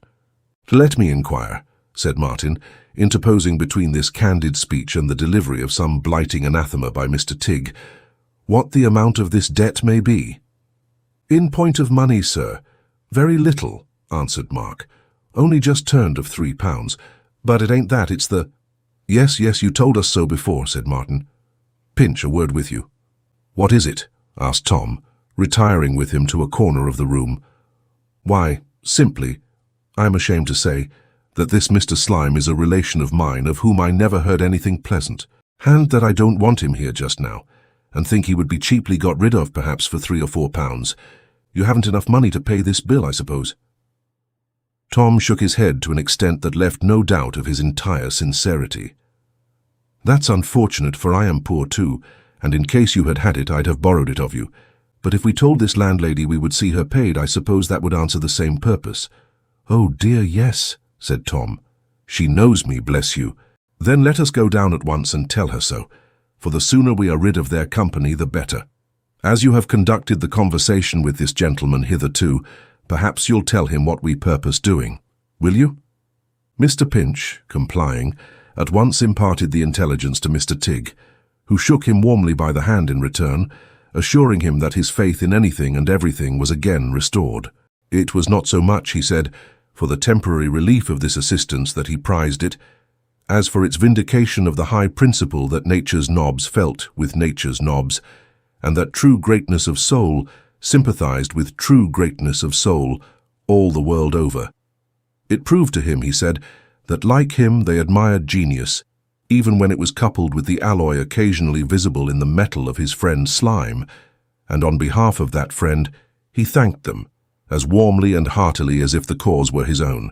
Being cut short in these speeches by a general move towards the stairs, he took possession at the street door of the lapel of Mr. Pinch's coat as a security against further interruption, and entertained that gentleman with some highly improving discourse until they reached the Dragon, whither they were closely followed by Mark and the new pupil. The rosy hostess scarcely needed Mr. Pinch's word as a preliminary to the release of her two visitors, of whom she was glad to be rid on any terms.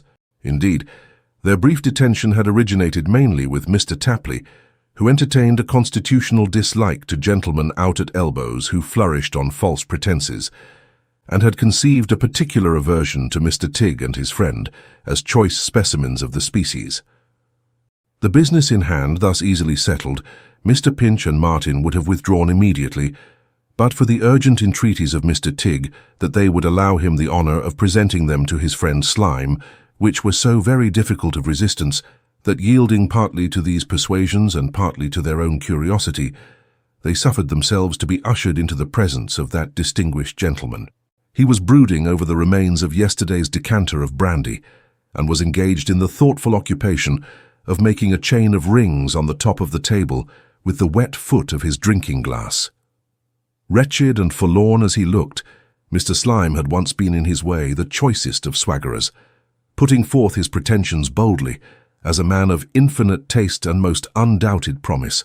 The stock-in-trade requisite to set up an amateur in this department of business is very slight, and easily got together, a trick of the nose and a curl of the lip, sufficient to compound a tolerable sneer, being ample provision for any exigency. But in an evil hour, this offshoot of the Chuzzlewit trunk, being lazy and ill-qualified for any regular pursuit, and having dissipated such means as he ever possessed, had formally established himself as a professor of taste for a livelihood, and finding too late that something more than his old amount of qualifications was necessary to sustain him in this calling, had quickly fallen to his present level, where he retained nothing of his old self but his boastfulness and his bile, and seemed to have no existence separate or apart from his friend Tigg. And now so abject and so pitiful was he, at once so maudlin, insolent, beggarly, and proud, that even his friend and parasite, standing erect beside him, swelled into a man by contrast. "Chiv," said Mr. Tigg, clapping him on the back, "my friend Pecksniff not being at home, I have arranged our trifling piece of business with Mr. Pinch and friend. Mr. Pinch and friend, Mr. Chevy Slime. Chiv, Mr. Pinch and friend." "These are agreeable circumstances in which to be introduced to strangers," said Chevy Slime, turning his bloodshot eyes towards Tom Pinch. "I am the most miserable man in the world, I believe."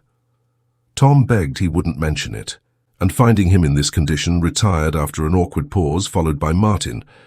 But Mr. Tigg so urgently conjured them, by coughs and signs, to remain in the shadow of the door that they stopped there. "I swear," cried Mr. Slime, giving the table an imbecile blow with his fist, and then feebly leaning his head upon his hand, while some drunken drops oozed from his eyes, "that I am the wretchedest creature on record. Society is in a conspiracy against me. I'm the most literary man alive. I'm full of scholarship, I'm full of genius, I'm full of information. I'm full of novel views on every subject, yet look at my condition. I'm at this moment obliged to 2 strangers for a tavern bill." Mr. Tigg replenished his friend's glass, pressed it into his hand, and nodded an intimation to the visitors that they would see him in a better aspect immediately. "I obliged to 2 strangers for a tavern bill, eh?" repeated Mr. Slime after a sulky application to his glass. "Very pretty, and crowds of impostors the while becoming famous, men who are no more on a level with me than— Tigg, I take you to witness that I am the most persecuted hound on the face of the earth." With a whine, not unlike the cry of the animal he named, in its lowest state of humiliation, he raised his glass to his mouth again. He found some encouragement in it, for when he set it down he laughed scornfully. Upon that Mr. Tigg gesticulated to the visitors once more, and with great expression, implying that now the time was come when they would see Chiv in his greatness. "Ha, ha, ha, ha, ha," laughed Mr. Slime, "obliged to 2 strangers for a tavern bill. Yet I think I've a rich uncle, Tigg, who could buy up the uncles of 50 strangers. Have I or have I not? I come of a good family, I believe. Do I or do I not? I'm not a man of common capacity or accomplishments, I think. Am I or am I not? How you are the American aloe of the human race, my dear Chiv," said Mr. Tigg, "which only blooms once in 100 years. "Ha, ha, ha," laughed Mr. Slime again. "Obliged to 2 strangers for a tavern bill. I obliged to 2 architects' apprentices, fellows who measure earth with iron chains and build houses like bricklayers. Give me the names of those 2 apprentices. How dare they oblige me?" Mr. Tigg was quite lost in admiration of this noble trait in his friend's character, as he made known to Mr. Pinch in a neat little ballet of action, spontaneously invented for the purpose. "I'll let 'em know, and I'll let all men know," cried Chevy Slime, "that I'm none of the mean, grovelling, tame characters they meet with commonly. I have an independent spirit. I have a heart that swells in my bosom. I have a soul that rises superior to base considerations." "Oh, Chiv, Chiv," murmured Mr. Tigg, "you have a nobly independent nature, Chiv." "You go and do your duty, sir," said Mr. Slime angrily, "and borrow money for travelling expenses. And whoever you borrow it of, let 'em know that I possess a haughty spirit and a proud spirit, and have infernally finely touched chords in my nature which won't brook patronage. Do you hear? Tell 'em I hate 'em, and that that's the way I preserve my self-respect. And tell 'em that no man ever respected himself more than I do." He might have added that he hated 2 sorts of men, all those who did him favours, and all those who were better off than himself. As in either case, their position was an insult to a man of his stupendous merits. But he did not, for with the apt closing words above recited Mr. Slime, of too haughty a stomach to work, to beg, to borrow, or to steal, yet mean enough to be worked or borrowed, begged or stolen for, by any catspaw that would serve his turn, too insolent to lick the hand that fed him in his need, yet cur enough to bite and tear it in the dark. With these apt closing words Mr. Slime fell forward with his head upon the table, and so declined into a sodden sleep. "Was there ever," cried Mr. Tigg, joining the young men at the door and shutting it carefully behind him, "such an independent spirit as is possessed by that extraordinary creature? Was there ever such a Roman as our friend Chiv? Was there ever a man of such a purely classical turn of thought, and of such a toga-like simplicity of nature? Was there ever a man with such a flow of eloquence? Might he not, gents both, I ask, have sat upon a tripod in the ancient times and prophesied to a perfectly unlimited extent, if previously supplied with gin and water at the public cost. Mr. Pinch was about to contest this latter position with his usual mildness, when, observing that his companion had already gone downstairs, he prepared to follow him. "You are not going, Mr. Pinch?" said Tig. "Thank you," answered Tom. "Yes, don't come down." "Do you know that I should like one little word in private with you, Mr. Pinch?" said Tig, following him. "1 minute of your company in the skittle ground would very much relieve my mind. Might I beseech that favour?" "Oh, certainly," replied Tom, "if you really wish it. If you—" So he accompanied Mr. Tig to the retreat in question, on arriving at which place that gentleman took from his hat what seemed to be the fossil remains of an antediluvian pocket-handkerchief, and wiped his eyes therewith. "You have not beheld me this day," said Mr. Tig, "in a favourable light." "Don't mention that," said Tom, "I beg." "But you have not," cried Tig.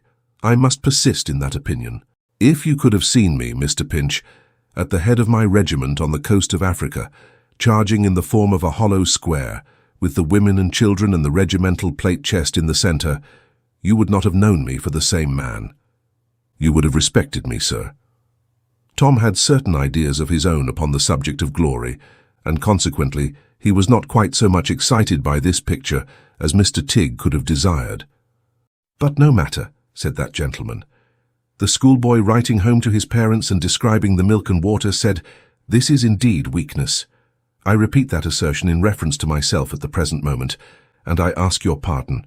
Sir, you have seen my friend Slime?" "No doubt," said Mr. Pinch. "Sir, you have been impressed by my friend Slime?" "Not very pleasantly, I must say," answered Tom, after a little hesitation. "I am grieved but not surprised," cried Mr. Tig, detaining him with both hands, "to hear that you have come to that conclusion, for it is my own. But, Mr. Pinch, though I am a rough and thoughtless man, I can honour mind. I honour mind in following my friend. To you, of all men, Mr. Pinch, I have a right to make appeal on mind's behalf when it has not the art to push its fortune in the world. And so, sir, not for myself, who have no claim upon you, but for my crushed, my sensitive and independent friend who has, I ask the loan of 3 half-crowns. I ask you for the loan of 3 half-crowns distinctly, and without a blush. I ask it almost as a right. And when I add that they will be returned by post this week, I feel that you will blame me for that sordid stipulation." Mr. Pinch took from his pocket an old-fashioned red leather purse with a steel clasp, which had probably once belonged to his deceased grandmother. It held 1/2 sovereign and no more. All Tom's worldly wealth until next quarter day. "Stay!" cried Mr. Tig, who had watched this proceeding keenly. "I was just about to say that for the convenience of posting, you had better make it gold." "Thank you. A general direction, I suppose, to Mr. Pinch at Mr. Pecksniff's. Will that find you?" "That'll find me," said Tom. "You had better put Esquire to Mr. Pecksniff's name, if you please. Direct to me, you know, at Seth Pecksniff's, Esquire." "At Seth Pecksniff's, Esquire," repeated Mr. Tig, taking an exact note of it with a stump of pencil. "We said this week, I believe." "Yes, or Monday will do," observed Tom. No, I beg your pardon. Monday will not do," said Mr. Tig. "If we stipulated for this week, Saturday is the latest day. Did we stipulate for this week?" "Since you are so particular about it," said Tom, "I think we did." Mr. Tig added this condition to his memorandum, read the entry over to himself with a severe frown, and that the transaction might be the more correct and businesslike, appended his initials to the whole. That done, he assured Mr. Pinch that everything was now perfectly regular, and after squeezing his hand with great fervour departed. Tom entertained enough suspicion that Martin might possibly turn this interview into a jest, to render him desirous to avoid the company of that young gentleman for the present. With this view, he took a few turns up and down the skittle ground, and did not re-enter the house until Mr. Tig and his friend had quitted it, and the new pupil and Mark were watching their departure from one of the windows. "I was just a-saying, sir, that if one could live by it," observed Mark, pointing after their late guests, "that would be the sort of service for me. Waiting on such individuals as them would be better than grave-digging, sir." "And staying here would be better than either, Mark," replied Tom. "So take my advice and continue to swim easily in smooth water." "It's too late to take it now, sir," said Mark. "I have broke it to her, sir. I am off tomorrow morning." "Off!" cried Mr. Pinch. "Where to?" "I shall go up to London, sir." "What to be?" asked Mr. Pinch. "Well, I don't know yet, sir. Nothing turned up that day I opened my mind to you as was at all likely to suit me. All them trades I thought of was a deal too jolly. There was no credit at all to be got in any of 'em. I must look for a private service, I suppose, sir. I might be brought out strong, perhaps, in a serious family, Mr. Pinch. Perhaps you might come out rather too strong for a serious family's taste, Mark." "That's possible, sir. If I could get into a wicked family, I might do myself justice. But the difficulty is to make sure of one's ground, because a young man can't very well advertise that he wants a place, and wages aren't so much an object as a wicked situation. Can he, sir?" "Why, no," said Mr. Pinch. "I don't think he can." "An envious family," pursued Mark, with a thoughtful face, "or a quarrelsome family, or a malicious family, or even a good out-and-out mean family, would open a field of action, as I might do something in. The man as would have suited me of all other men was that old gentleman as was took ill here, for he really was a trying customer. Howsever, I must wait and see what turns up, sir, and hope for the worst." "You are determined to go, then?" said Mr. Pinch. "My box is gone already, sir, by the wagon, and I'm going to walk on tomorrow morning, and get a lift by the day coach when it overtakes me. So I wish you goodbye, Mr. Pinch, and you too, sir, and all good luck and happiness." They both returned his greeting laughingly, and walked home arm in arm, Mr. Pinch imparting to his new friend as they went such further particulars of Mark Tapley's whimsical restlessness as the reader is already acquainted with. In the meantime, Mark, having a shrewd notion that his mistress was in very low spirits, and that he could not exactly answer for the consequences of any lengthened tete-a-tete in the bar, kept himself obstinately out of her way all the afternoon and evening. In this piece of generalship he was very much assisted by the great influx of company into the tap-room. For the news of his intention having gone abroad, there was a perfect throng there all the evening, and much drinking of healths and clinking of mugs. At length the house was closed for the night, and there being now no help for it, Mark put the best face he could upon the matter, and walked doggedly to the bar door. "If I look at her," said Mark to himself, "I'm done. I feel that I'm a-going fast." "You have come at last," said Mrs. Lupin. "Aye," Mark said. There he was. "And you are determined to leave us, Mark?" cried Mrs. Lupin. "Why, yes, I am," said Mark, keeping his eyes hard upon the floor. "I thought," pursued the landlady with a most engaging hesitation, "that you had been fond of the dragon." "So I am," said Mark. "Then," pursued the hostess, and it really was not an unnatural inquiry, "why do you desert it?" But as he gave no manner of answer to this question, not even on its being repeated, Mrs. Lupin put his money into his hand, and asked him, not unkindly, quite the contrary, what he would take. It is proverbial that there are certain things which flesh and blood cannot bear. Such a question as this, propounded in such a manner, at such a time, and by such a person, proved, at least as far as Mark's flesh and blood were concerned, to be one of them. He looked up in spite of himself directly, and having once looked up there was no looking down again. For of all the tight, plump, buxom, bright-eyed, dimple-faced landladies that ever shone on earth, there stood before him then bodily in that bar the very pink and pineapple. "Why, I tell you what," said Mark, throwing off all his constraint in an instant and seizing the hostess round the waist, at which she was not at all alarmed, for she knew what a good young man he was. "If I took what I liked most, I should take you. If I only thought what was best for me, I should take you.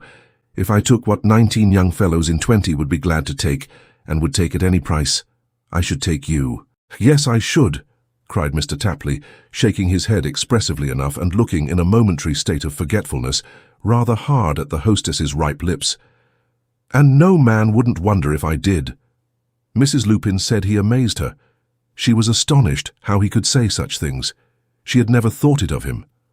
"Why, I never thought it of myself till now," said Mark, raising his eyebrows with a look of the merriest possible surprise.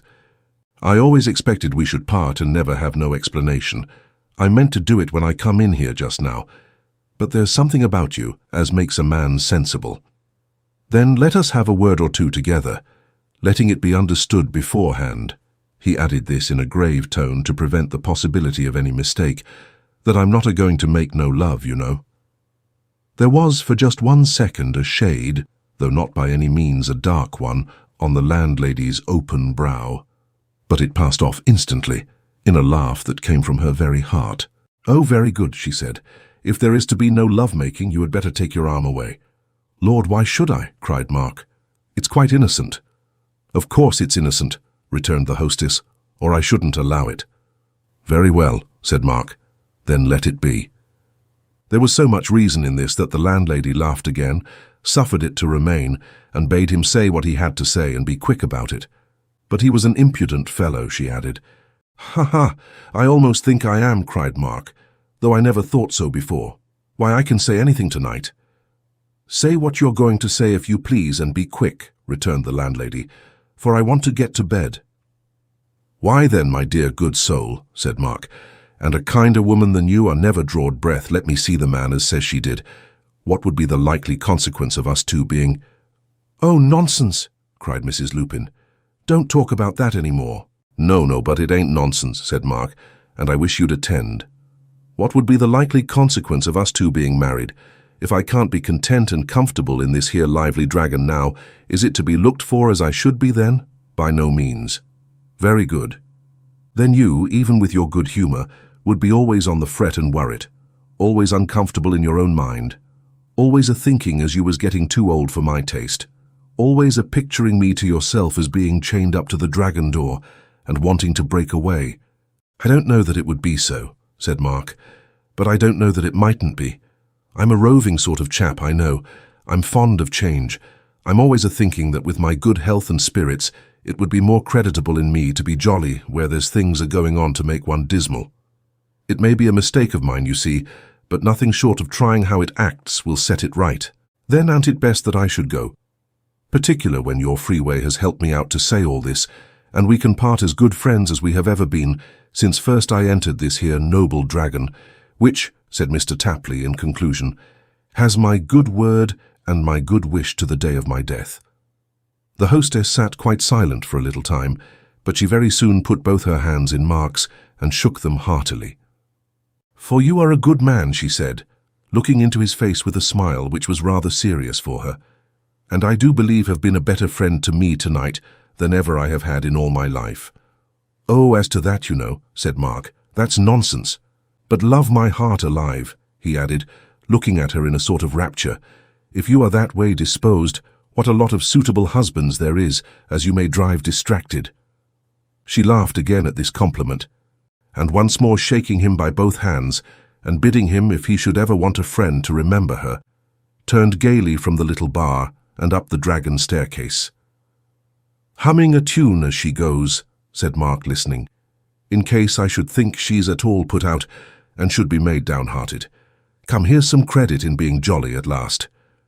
With that piece of comfort very ruefully uttered, he went in anything but a jolly manner to bed. He rose early next morning and was afoot soon after sunrise, but it was of no use. The whole place was up to see Mark Tapley off. The boys, the dogs, the children, the old men, the busy people and the idlers. There they were, all calling out, "Goodbye, Mark," after their own manner, and all sorry he was going. Somehow he had a kind of sense that his old mistress was peeping from her chamber window, but he couldn't make up his mind to look back. "Good be one, good be all," cried Mark, waving his hat on the top of his walking stick as he strode at a quick pace up the little street. "Hearty chaps them wheelwrights, hurrah! Here's the butcher's dog a-coming out of the garden down, old fellow, and Mr. Pinch a-going to his organ, goodbye, sir, and the terrier bitch from over the way, hi then, lass, and children enough to hand down human nature to the latest posterity, goodbye, boys and girls. There's some credit in it now. I'm a-coming out strong at last. These are the circumstances that would try a ordinary mind, but I'm uncommon jolly, not quite as jolly as I could wish to be, but very near. Goodbye, goodbye." Chapter 8. Accompanies. Mr. Pecksniff and his charming daughters to the City of London, and relates what fell out upon their way thither. When Mr. Pecksniff and the two young ladies got into the heavy coach at the end of the lane, they found it empty, which was a great comfort, particularly as the outside was quite full and the passengers looked very frosty. For as Mr. Pecksniff justly observed, when he and his daughters had burrowed their feet deep in the straw, wrapped themselves to the chin and pulled up both windows, it is always satisfactory to feel, in keen weather, that many other people are not as warm as you are, and this, he said, was quite natural, and a very beautiful arrangement, not confined to coaches, but extending itself into many social ramifications. For, he observed, if everyone were warm and well-fed, we should lose the satisfaction of admiring the fortitude with which certain conditions of men bear cold and hunger.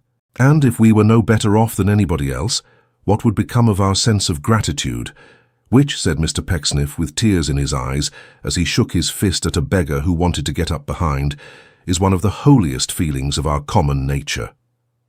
His children heard with becoming reverence these moral precepts from the lips of their father, and signified their acquiescence in the same by smiles.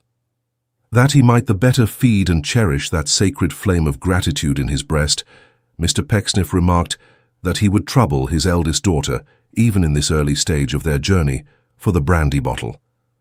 And from the narrow neck of that stone vessel he imbibed a copious refreshment. "What are we," said Mr. Pecksniff, "but coaches? Some of us are slow coaches." "Goodness, Pa," cried Charity. "Some of us, I say," resumed her parent with increased emphasis, "are slow coaches, some of us are fast coaches. Our passions are the horses and rampant animals too." "Really, Pa," cried both the daughters at once. "How very unpleasant." "And rampant animals too," repeated Mr. Pecksniff with so much determination that he may be said to have exhibited, at the moment, a sort of moral rampancy himself. "And virtue is the drag. We start from the mother's arms, and we run to the dust shovel." When he had said this, Mr. Pecksniff, being exhausted, took some further refreshment. When he had done that, he corked the bottle tight, with the air of a man who had effectually corked the subject also, and went to sleep for 3 stages. The tendency of mankind when it falls asleep in coaches is to wake up cross, to find its legs in its way, and its corns an aggravation. Mr. Pecksniff, not being exempt from the common lot of humanity, found himself, at the end of his nap, so decidedly the victim of these infirmities that he had an irresistible inclination to visit them upon his daughters, which he had already begun to do in the shape of divers random kicks and other unexpected motions of his shoes, when the coach stopped and after a short delay the door was opened. "Now mind," said a thin, sharp voice in the dark. "I and my son go inside, because the roof is full, but you agree only to charge us outside prices. It's quite understood that we won't pay more, is it?" "All right, sir," replied the guard. "Is there anybody inside now?" inquired the voice. "3 passengers," returned the guard. "Then I ask the 3 passengers to witness this bargain, if they will be so good," said the voice. "My boy, I think we may safely get in." In pursuance of which opinion, 2 people took their seats in the vehicle, which was solemnly licensed by Act of Parliament to carry any 6 persons who could be got in at the door. "That was lucky," whispered the old man, when they moved on again, "and a great stroke of policy in you to observe it. He. We couldn't have gone outside. I should have died of the rheumatism." Whether it occurred to the dutiful son that he had in some degree overreached himself by contributing to the prolongation of his father's days, or whether the cold had affected his temper, is doubtful. But he gave his father such a nudge in reply that good old gentleman was taken with a cough which lasted for full 5 minutes without intermission, and goaded Mr. Pecksniff to that pitch of irritation that he said at last, and very suddenly, "There is really no room in this coach for any gentleman with a cold in his head." "Mine," said the old man, after a moment's pause, "is upon my chest, Pecksniff." The voice and manner, together, now that he spoke out, the composure of the speaker, the presence of his son, and his knowledge of Mr. Pecksniff, afforded a clue to his identity which it was impossible to mistake. "Hem! I thought," said Mr. Pecksniff, returning to his usual mildness, "that I addressed a stranger. I find that I address a relative, Mr. Anthony Chuzzlewit, and his son, Mr. Jonas, for they, my dear children, are our travelling companions, will excuse me for an apparently harsh remark. It is not my desire to wound the feelings of any person with whom I am connected in family bonds." "I may be a hypocrite," said Mr. Pecksniff cuttingly, "but I am not a brute." "Pooh, pooh," said the old man. "What signifies that word, Pecksniff? Hypocrite. Why, we are all hypocrites. We were all hypocrites t'other day. I am sure I felt that to be agreed upon among us, or I shouldn't have called you one. We should not have been there at all if we had not been hypocrites. The only difference between you and the rest was— Shall I tell you the difference between you and the rest now, Pecksniff?" "If you please, my good sir, if you please." "Why, the annoying quality in you is," said the old man, "that you never have a confederate or partner in your juggling. You would deceive everybody, even those who practice the same art, and have a way with you, as if you, he, as if you really believed yourself." "I'd lay a handsome wager now," said the old man, "if I laid wagers, which I don't and never did, that you keep up appearances by a tacit understanding, even before your own daughters here. Now I, when I have a business scheme in hand, tell Jonas what it is and we discuss it openly. You're not offended, Pecksniff?" "Offended, my good sir," cried that gentleman, as if he had received the highest compliments that language could convey. "Are you travelling to London, Mr. Pecksniff?" asked the son. "Yes, Mr. Jonas, we are travelling to London. We shall have the pleasure of your company all the way, I trust." "Oh, ecod, you had better ask father that," said Jonas. "I am not a-going to commit myself." Mr. Pecksniff was, as a matter of course, greatly entertained by this retort. His mirth having subsided, Mr. Jonas gave him to understand that himself and parent were in fact travelling to their home in the metropolis, and that, since the memorable day of the great family gathering, they had been tarrying in that part of the country, watching the sale of certain eligible investments, which they had had in their co-partnership eye when they came down. For it was their custom, Mr. Jonas said, whenever such a thing was practicable, to kill 2 birds with 1 stone, and never to throw away sprats but as bait for whales. When he had communicated to Mr. Pecksniff these pithy scraps of intelligence, he said that if it was all the same to him, he would turn him over to father and have a chat with the gals. And in furtherance of this polite scheme, he vacated his seat adjoining that gentleman, and established himself in the opposite corner, next to the fair Miss Mercy. The education of Mr. Jonas had been conducted from his cradle on the strictest principles of the main chance. The very first word he learnt to spell was gain, and the second, when he got into 2 syllables, money. But for 2 results, which were not clearly foreseen perhaps by his watchful parent in the beginning, his training may be said to have been unexceptionable. One of these flaws was that, having been long taught by his father to overreach everybody, he had imperceptibly acquired a love of overreaching that venerable monitor himself. The other, that from his early habits of considering everything as a question of property, he had gradually come to look with impatience on his parent as a certain amount of personal estate, which had no right whatever to be going at large, but ought to be secured in that particular description of iron safe, which is commonly called a coffin, and banked in the grave. "Well, cousin," said Mr. Jonas, "because we are cousins, you know, a few times removed, so you're going to London?" Miss Mercy replied in the affirmative, pinching her sister's arm at the same time and giggling excessively. "Lots of beaux in London, cousin," said Mr. Jonas, slightly advancing his elbow. "Indeed, sir," cried the young lady. "They won't hurt us, sir, I dare say." And having given him this answer with great demureness, she was so overcome by her own humour that she was fain to stifle her merriment in her sister's shawl. "Merry," cried that more prudent damsel, "really I am ashamed of you. How can you go on so? You wild thing."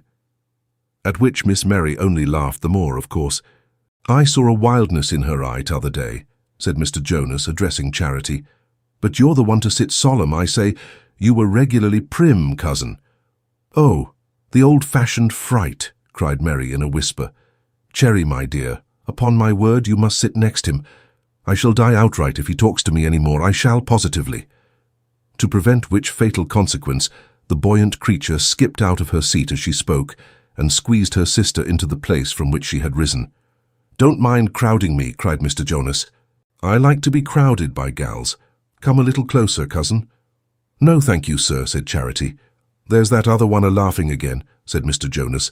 "She's a-laughing at my father, I shouldn't wonder. If he puts on that old flannel nightcap of his, I don't know what she'll do. Is that my father a-snoring, Pecksniff?" "Yes, Mr. Jonas." "Tread upon his foot, will you be so good?" said the young gentleman.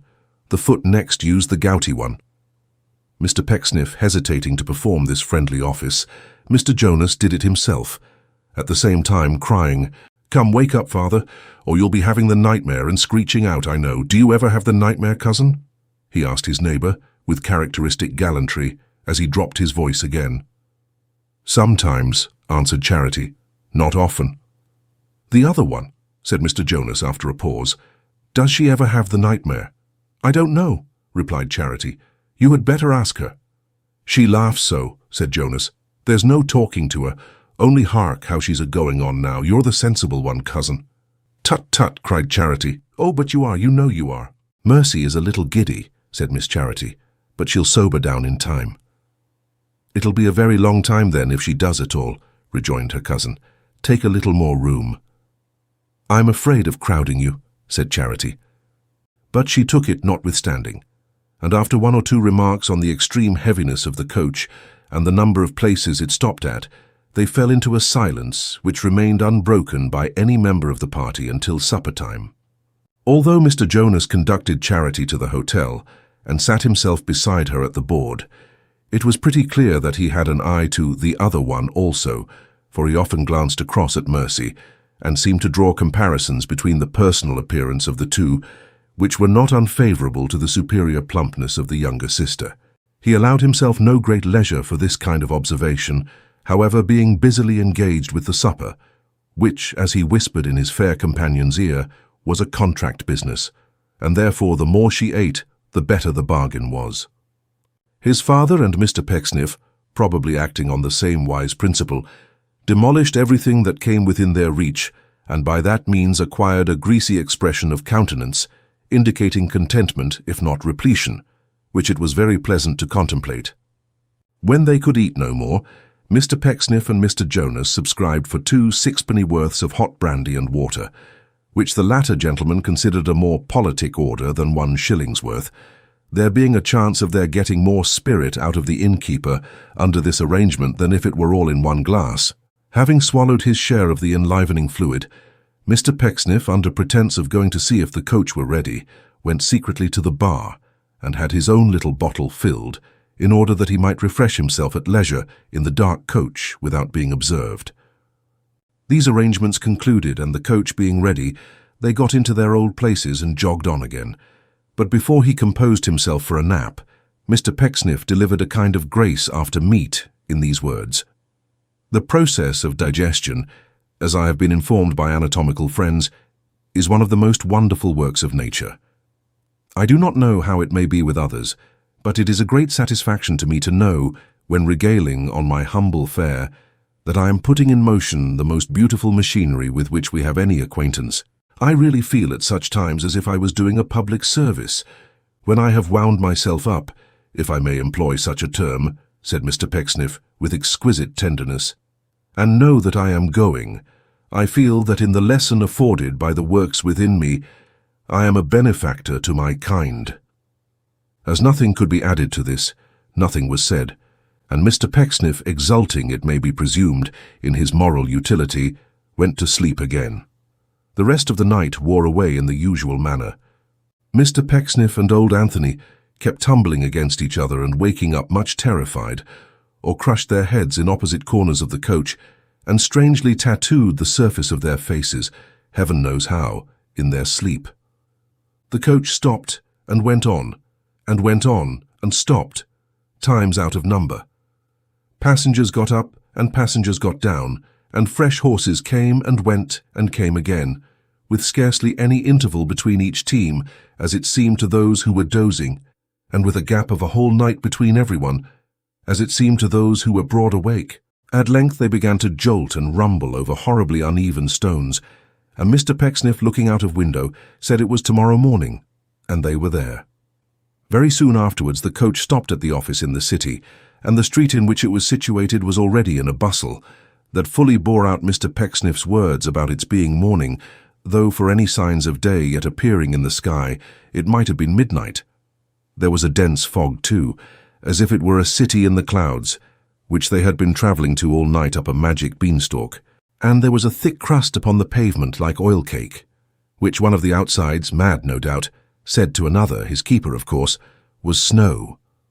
Taking a confused leave of Anthony and his son, and leaving the luggage of himself and daughters at the office to be called for afterwards, Mr. Pecksniff, with one of the young ladies under each arm, dived across the street and then across other streets, and so up the queerest courts and down the strangest alleys and under the blindest archways, in a kind of frenzy, now skipping over a kennel, now running for his life from a coach and horses, now thinking he had lost his way, now thinking he had found it, now in a state of the highest confidence, now despondent to the last degree, but always in a great perspiration and flurry, until at length they stopped in a kind of paved yard near the monument.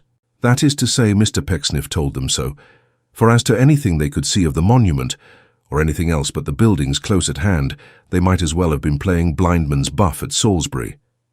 Mr. Pecksniff looked about him for a moment, and then knocked at the door of a very dingy edifice, even among the choice collection of dingy edifices at hand, on the front of which was a little oval board like a tea-tray, with this inscription, Commercial Boarding House, M. Todgers. It seemed that Monsieur Todgers was not up yet, for Mr. Pecksniff knocked twice and rang thrice, without making any impression on anything but a dog over the way. At last, a chain and some bolts were withdrawn with a rusty noise, as if the weather had made the very fastenings hoarse, and a small boy with a large red head and no nose to speak of, and a very dirty Wellington boot on his left arm, appeared, who, being surprised, rubbed the nose just mentioned with the back of a shoe-brush and said nothing. "Still abed, my man?" asked Mr. Pecksniff. "Still abed?" replied the boy. "I wish they were still abed. They're very noisy abed, all calling for their boots at once. I thought you was the paper, and wondered why you didn't shove yourself through the grating as usual. What do you want?" Considering his years, which were tender, the youth may be said to have preferred this question sternly, and in something of a defiant manner. But Mr. Pecksniff, without taking umbrage at his bearing, put a card in his hand, and bade him take that upstairs and show them in the meanwhile into a room where there was a fire. "Or if there's one in the eating parlour," said Mr. Pecksniff, "I can find it myself." So he led his daughters, without waiting for any further introduction, into a room on the ground floor, where a tablecloth, rather a tight and scanty fit in reference to the table it covered, was already spread for breakfast, displaying a mighty dish of pink boiled beef, an instance of that particular style of loaf which is known to housekeepers as a slack-baked, crummy quartern, a liberal provision of cups and saucers, and the usual appendages. Inside the fender were some half-dozen pairs of shoes and boots, of various sizes, just cleaned and turned with the soles upwards to dry, and a pair of short black gaiters, on one of which was chalked in sport, it would appear, by some gentleman who had slipped down for the purpose, pending his toilet and gone up again. Jenkins's particular, while the other exhibited a sketch in profile, claiming to be the portrait of Jenkins himself. Monsieur Todgers's commercial boarding house was a house of that sort which is likely to be dark at any time, but that morning it was especially dark. There was an odd smell in the passage, as if the concentrated essence of all the dinners that had been cooked in the kitchen since the house was built lingered at the top of the kitchen stairs to that hour, and like the Black Friar in Don Juan, wouldn't be driven away. In particular, there was a sensation of cabbage, as if all the greens that had ever been boiled there were evergreens and flourished in immortal strength. The parlour was wainscoted and communicated to strangers a magnetic and instinctive consciousness of rats and mice. The staircase was very gloomy and very broad, with balustrades so thick and heavy that they would have served for a bridge. In a sombre corner on the first landing stood a gruff old giant of a clock with a preposterous coronet of 3 brass balls on his head, whom few had ever seen, none ever looked in the face, and who seemed to continue his heavy tick for no other reason than to warn heedless people from running into him accidentally. It had not been papered or painted, hadn't Todgers within the memory of man. It was very black, begrimed and mouldy, and at the top of the staircase was an old, disjointed, rickety, ill-favoured skylight, patched and mended in all kinds of ways, which looked distrustfully down at everything that passed below, and covered Todgers's up as if it were a sort of human cucumber frame, and only people of a peculiar growth were reared there. Mr. Pecksniff and his fair daughters had not stood warming themselves at the fire 10 minutes when the sound of feet was heard upon the stairs, and the presiding deity of the establishment came hurrying in. Monsieur Todgers was a lady, rather a bony and hard-featured lady, with a row of curls in front of her head, shaped like little barrels of beer, and on the top of it something made of net, you couldn't call it a cap exactly, which looked like a black cobweb. She had a little basket on her arm, and in it a bunch of keys that jingled as she came. In her other hand she bore a flaming tallow candle, which, after surveying Mr. Pecksniff for one instant by its light, she put down upon the table, to the end that she might receive him with the greater cordiality. "Mr. Pecksniff," cried Mrs. Todgers, "welcome to London. Who would have thought of such a visit as this after so, dear, so many years? How do you do, Mr. Pecksniff?" "As well as ever, and as glad to see you as ever," Mr. Pecksniff made response. "Why, you are younger than you used to be." "You are, I am sure," said Mrs. Todgers. "You're not a bit changed." "What do you say to this?" cried Mr. Pecksniff, stretching out his hand towards the young ladies. "Does this make me no older?" "Not your daughters," exclaimed the lady, raising her hands and clasping them. "Oh no, Mr. Pecksniff, your second and her bridesmaid." Mr. Pecksniff smiled complacently, shook his head and said, "My daughters, Mrs. Todgers, merely my daughters." "Ah," sighed the good lady, "I must believe you, for now I look at 'em I think I should have known 'em anywhere. My dear Miss Pecksniffs, how happy your pa has made me."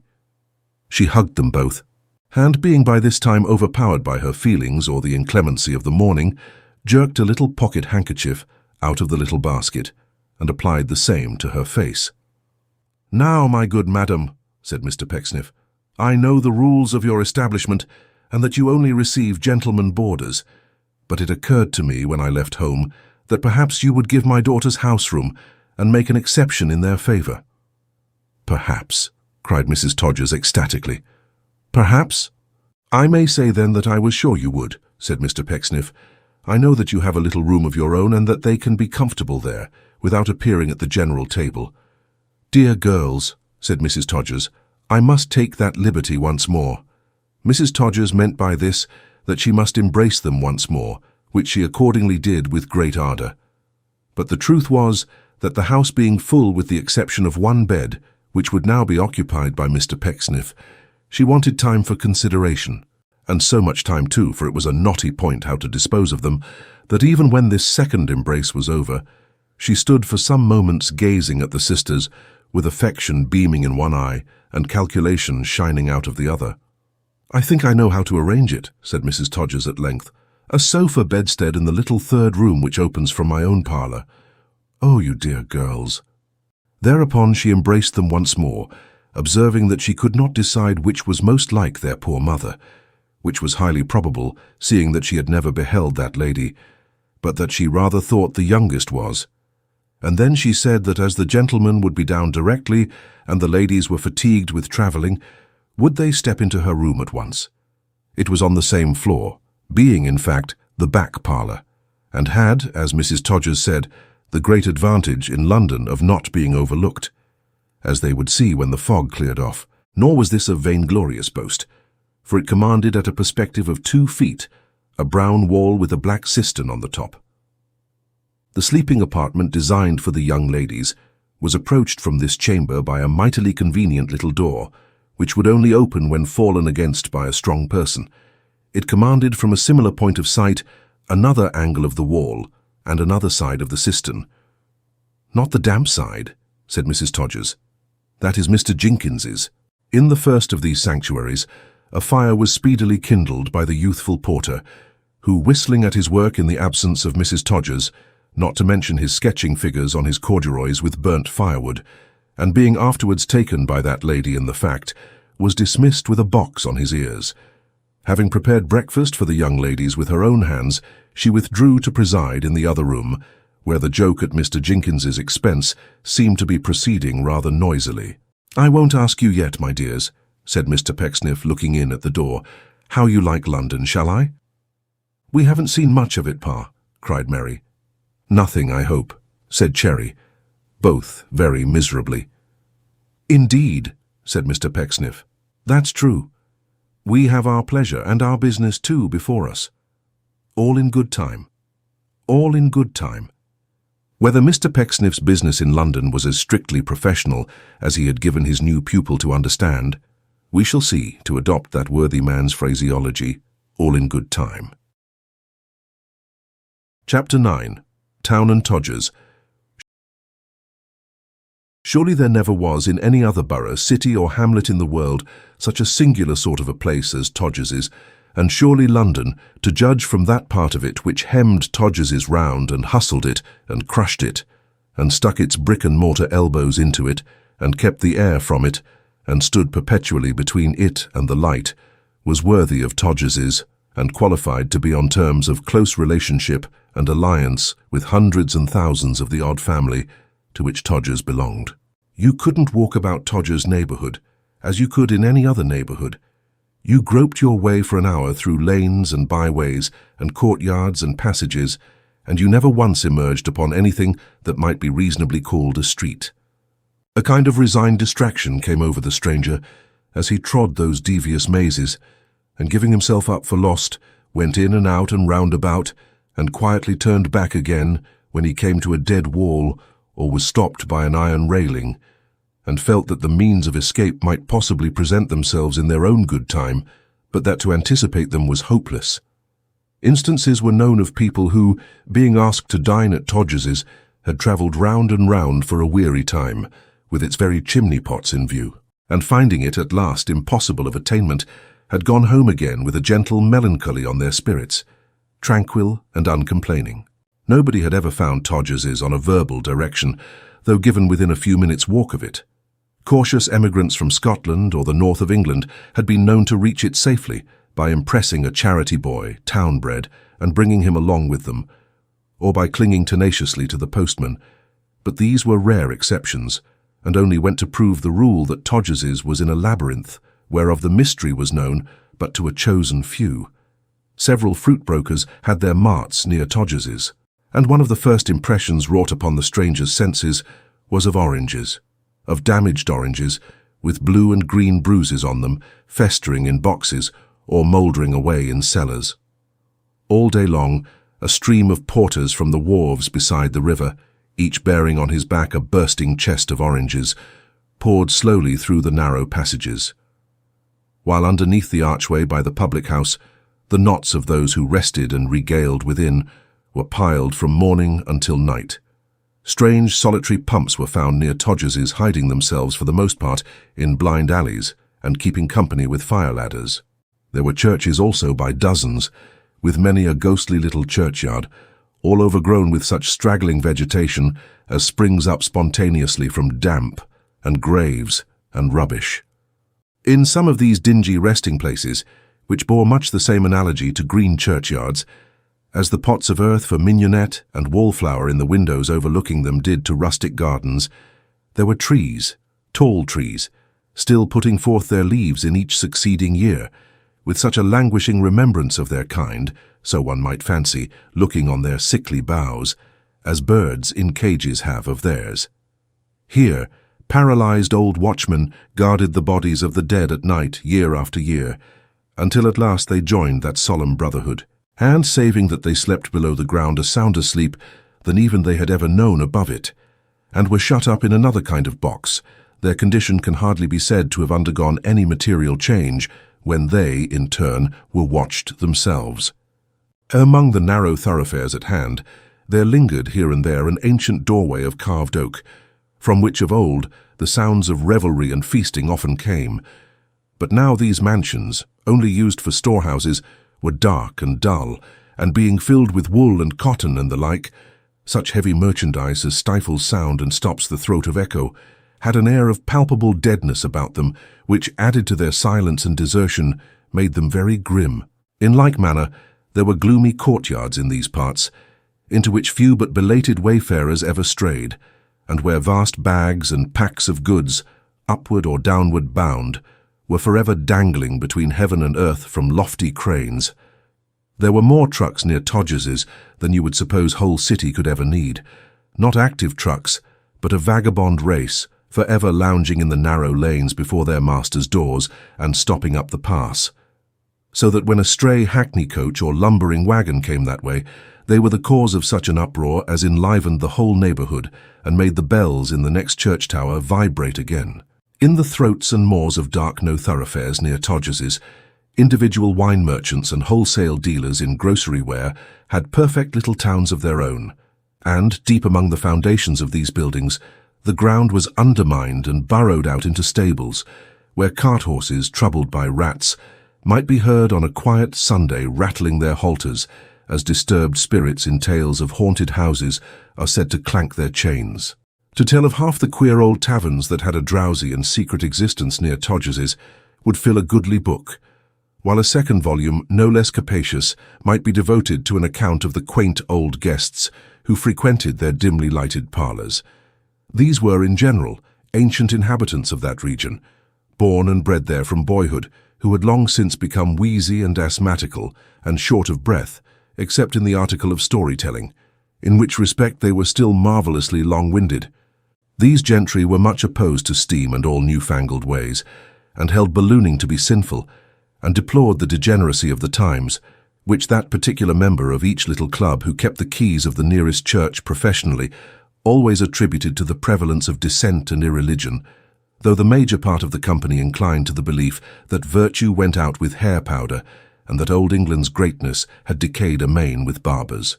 As to Todgers itself, speaking of it only as a house in that neighbourhood, and making no reference to its merits as a commercial boarding establishment, it was worthy to stand where it did. There was one staircase window in it, at the side of the house on the ground floor, which tradition said had not been opened for 100 years at least, and which, abutting on an always dirty lane, was so begrimed and coated with a century's mud that no one pane of glass could possibly fall out, though all were cracked and broken 20 times. But the grand mystery of Todgers was the cellarage, approachable only by a little back door and a rusty grating, which cellarage within the memory of man had had no connection with the house, but had always been the freehold property of somebody else, and was reported to be full of wealth, though in what shape, whether in silver, brass, or gold, or butts of wine, or casks of gunpowder, was matter of profound uncertainty and supreme indifference to Todgers and all its inmates. The top of the house was worthy of notice. There was a sort of terrace on the roof, with posts and fragments of rotten lines, once intended to dry clothes upon, and there were 2 or 3 tea chests out there, full of earth, with forgotten plants in them, like old walking sticks. Whoever climbed to this observatory was stunned at first from having knocked his head against the little door in coming out, and after that was for the moment choked from having looked perforce straight down the kitchen chimney. But these 2 stages over, there were things to gaze at from the top of Todgers's well worth your seeing too. For first and foremost, if the day were bright, you observed upon the housetops stretching far away a long dark path, the shadow of the monument, and turning round, the tall original was close beside you, with every hair erect upon his golden head, as if the doings of the city frightened him.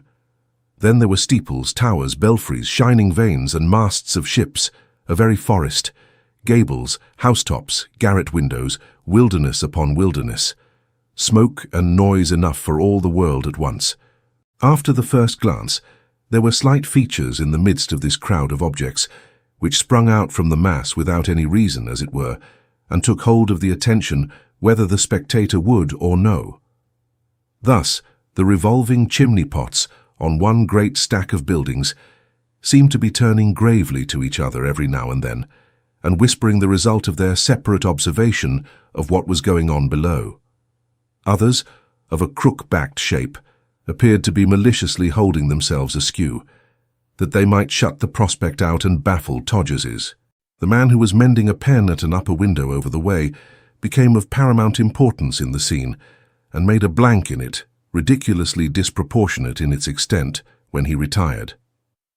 The gambols of a piece of cloth upon the dyer's pole had far more interest for the moment than all the changing motion of the crowd. Yet even while the looker-on felt angry with himself for this, and wondered how it was, the tumult swelled into a roar. The hosts of objects seemed to thicken and expand 100-fold, and after gazing round him quite scared, he turned into Todgers again, much more rapidly than he came out. And 10 to 1 he told Monsieur Todgers afterwards that if he hadn't done so he would certainly have come into the street by the shortest cut. that is to say, head foremost. So said the two Miss Pecksniffs, when they retired with Mrs. Todgers from this place of espial, leaving the youthful porter to close the door and follow them downstairs, who, being of a playful temperament, and contemplating with a delight peculiar to his sex and time of life any chance of dashing himself into small fragments, lingered behind to walk upon the parapet. It being the second day of their stay in London, the Miss Pecksniffs and Mrs. Todgers were by this time highly confidential, insomuch that the last-named lady had already communicated the particulars of 3 early disappointments of a tender nature, and had furthermore possessed her young friends with a general summary of the life, conduct, and character of Mr. Todgers, who, it seemed, had cut his matrimonial career rather short by unlawfully running away from his happiness and establishing himself in foreign countries as a bachelor. "Your pa was once a little particular in his attentions, my dears," said Mrs. Todgers, "but to be your ma was too much happiness denied me. You'd hardly know who this was done for, perhaps." She called their attention to an oval miniature, like a little blister, which was tacked up over the kettle holder, and in which there was a dreamy shadowing forth of her own visage. "It's a speaking likeness," cried the two Miss Pecksniffs. "It was considered so once," said Mrs. Todgers, warming herself in a gentlemanly manner at the fire. "But I hardly thought you would have known it, my loves." They would have known it anywhere.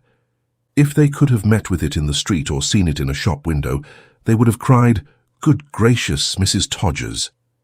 "Presiding over an establishment like this makes sad havoc with the features, my dear Miss Pecksniffs," said Mrs. Todgers. "The gravy alone is enough to add 20 years to one's age, I do assure you." "Law!" cried the two Miss Pecksniffs. "The anxiety of that one item, my dears," said Mrs. Todgers, "keeps the mind continually upon the stretch. There is no such passion in human nature as the passion for gravy among commercial gentlemen. It's nothing to say a joint won't yield, a whole animal wouldn't yield, the amount of gravy they expect each day at dinner. And what I have undergone in consequence," cried Mrs. Todgers, raising her eyes and shaking her head, "no one would believe." "Just like Mr. Pinch, Mary," said Charity. "We have always noticed it in him, you remember?" "Yes, my dear," giggled Mary. "But we have never given it him, you know." "You, my dears, having to deal with your pa's pupils who can't help themselves, are able to take your own way," said Mrs. Todgers. "But in a commercial establishment, where any gentleman may say any Saturday evening, 'Mrs. Todgers, this day week we part, in consequence of the cheese,' it is not so easy to preserve a pleasant understanding. Your pa was kind enough," added the good lady, "to invite me to take a ride with you today, and I think he mentioned that you were going to call upon Miss Pinch, any relation to the gentleman you were speaking of just now, Miss Pecksniff." "For goodness' sake, Mrs. Todgers," interposed the lively Mary, "don't call him a gentleman, my dear Cherry, Pinch a gentleman. The idea!" "What a wicked girl you are," cried Mrs. Todgers, embracing her with great affection. "You are quite a quiz, I do declare. My dear Miss Pecksniff, what a happiness your sister's spirits must be to your pa and self." "He's the most hideous, goggle-eyed creature, Mrs. Todgers, in existence," resumed Mary. "Quite an ogre. The ugliest, awkwardest, frightfulest being you can imagine. This is his sister, so I leave you to suppose what she is." "I shall be obliged to laugh outright, I know I shall," cried the charming girl. "I never shall be able to keep my countenance. The notion of a Miss Pinch presuming to exist at all is sufficient to kill one, but to see her, oh my stars!" Mrs. Todgers laughed immensely at the dear love's humour, and declared she was quite afraid of her, that she was. She was so very severe. "Who is severe?" cried a voice at the door. "There is no such thing as severity in our family, I hope." And then Mr. Pecksniff peeped smilingly into the room and said, "May I come in, Mrs. Todgers?" Mrs. Todgers almost screamed, for the little door of communication between that room and the inner one being wide open, there was a full disclosure of the sofa bedstead in all its monstrous impropriety. But she had the presence of mind to close this portal in the twinkling of an eye, and having done so, said, though not without confusion, "Oh yes, Mr. Pecksniff, you can come in, if you please." "How are we today?" said Mr. Pecksniff jocosely. "And what are our plans? Are we ready to go and see Tom Pinch's sister? Ha, ha, ha, poor Thomas Pinch." "Are we ready?" returned Mrs. Todgers, nodding her head with mysterious intelligence. To send a favourable reply to Mr. Jenkins's round robin. That's the first question, Mr. Pecksniff. Why Mr. Jenkins's robin, my dear madam? Asked Mr. Pecksniff, putting one arm round Mercy and the other round Mrs. Todgers, whom he seemed, in the abstraction of the moment, to mistake for Charity. Why Mr. Jenkins's? Because he began to get it up, and indeed always takes the lead in the house, said Mrs. Todgers playfully. That's why, sir. Jenkins is a man of superior talents, observed Mr. Pecksniff. I have conceived a great regard for Jenkins. I take Jenkins's desire to pay polite attention to my daughters as an additional proof of the friendly feeling of Jenkins, Mrs. Todgers. Well now, returned that lady, having said so much you must say the rest, Mr. Pecksniff. So tell the dear young ladies all about it. With these words, she gently eluded Mr. Pecksniff's grasp, and took Miss Charity into her own embrace, though whether she was impelled to this proceeding solely by the irrepressible affection she had conceived for that young lady, or whether it had any reference to a lowering, not to say distinctly spiteful expression, which had been visible in her face for some moments, has never been exactly ascertained. Be this as it may, Mr. Pecksniff went on to inform his daughters of the purport and history of the round robin aforesaid, which was, in brief, that the commercial gentleman who helped to make up the sum and substance of that noun of multitude, signifying many, called Todgerses, desired the honour of their presence at the general table, so long as they remained in the house, and besought that they would grace the board at dinner-time next day, the same being Sunday. He further said that Mrs. Todgers being a consenting party to this invitation, he was willing for his part to accept it, and so left them that he might write his gracious answer, the while they armed themselves with their best bonnets for the utter defeat and overthrow of Miss Pinch. Tom Pinch's sister was governess in a lofty family, perhaps the wealthiest brass and copper founders' family known to mankind. They lived at Camberwell, in a house so big and fierce that its mere outside, like the outside of a giant's castle, struck terror into vulgar minds and made bold persons quail. There was a great front gate, with a great bell whose handle was in itself a note of admiration, and a great lodge, which being close to the house rather spoilt the lookout certainly, but made the look-in tremendous.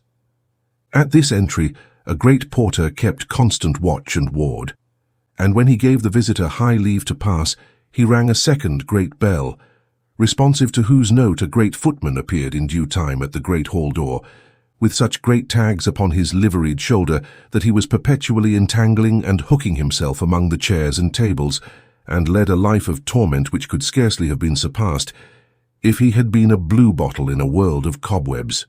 To this mansion Mr. Pecksniff, accompanied by his daughters and Mrs. Todgers, drove gallantly in a one-horse fly.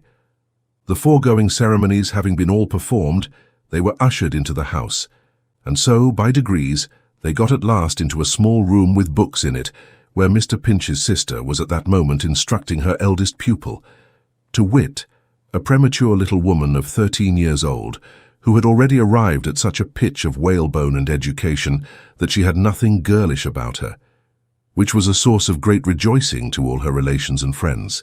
"Visitors for Miss Pinch," said the footman. He must have been an ingenious young man, for he said it very cleverly, with a nice discrimination between the cold respect with which he would have announced visitors to the family and the warm personal interest with which he would have announced visitors to the cook. "Visitors for Miss Pinch."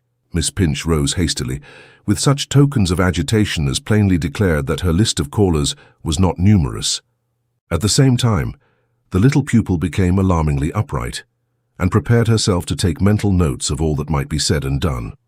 For the lady of the establishment was curious in the natural history and habits of the animal called governess, and encouraged her daughters to report thereon whenever occasion served, which was, in reference to all parties concerned, very laudable, improving, and pleasant.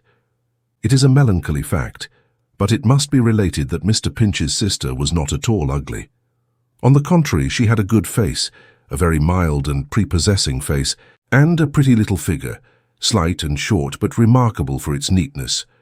There was something of her brother, much of him indeed, in a certain gentleness of manner, and in her look of timid trustfulness, but she was so far from being a fright, or a dowdy, or a horror, or anything else predicted by the two Miss Pecksniffs, that those young ladies naturally regarded her with great indignation, feeling that this was by no means what they had come to see. Miss Mercy, as having the larger share of gaiety, bore up the best against this disappointment, and carried it off, in outward show at least, with a titter, but her sister, not caring to hide her disdain, expressed it pretty openly in her looks.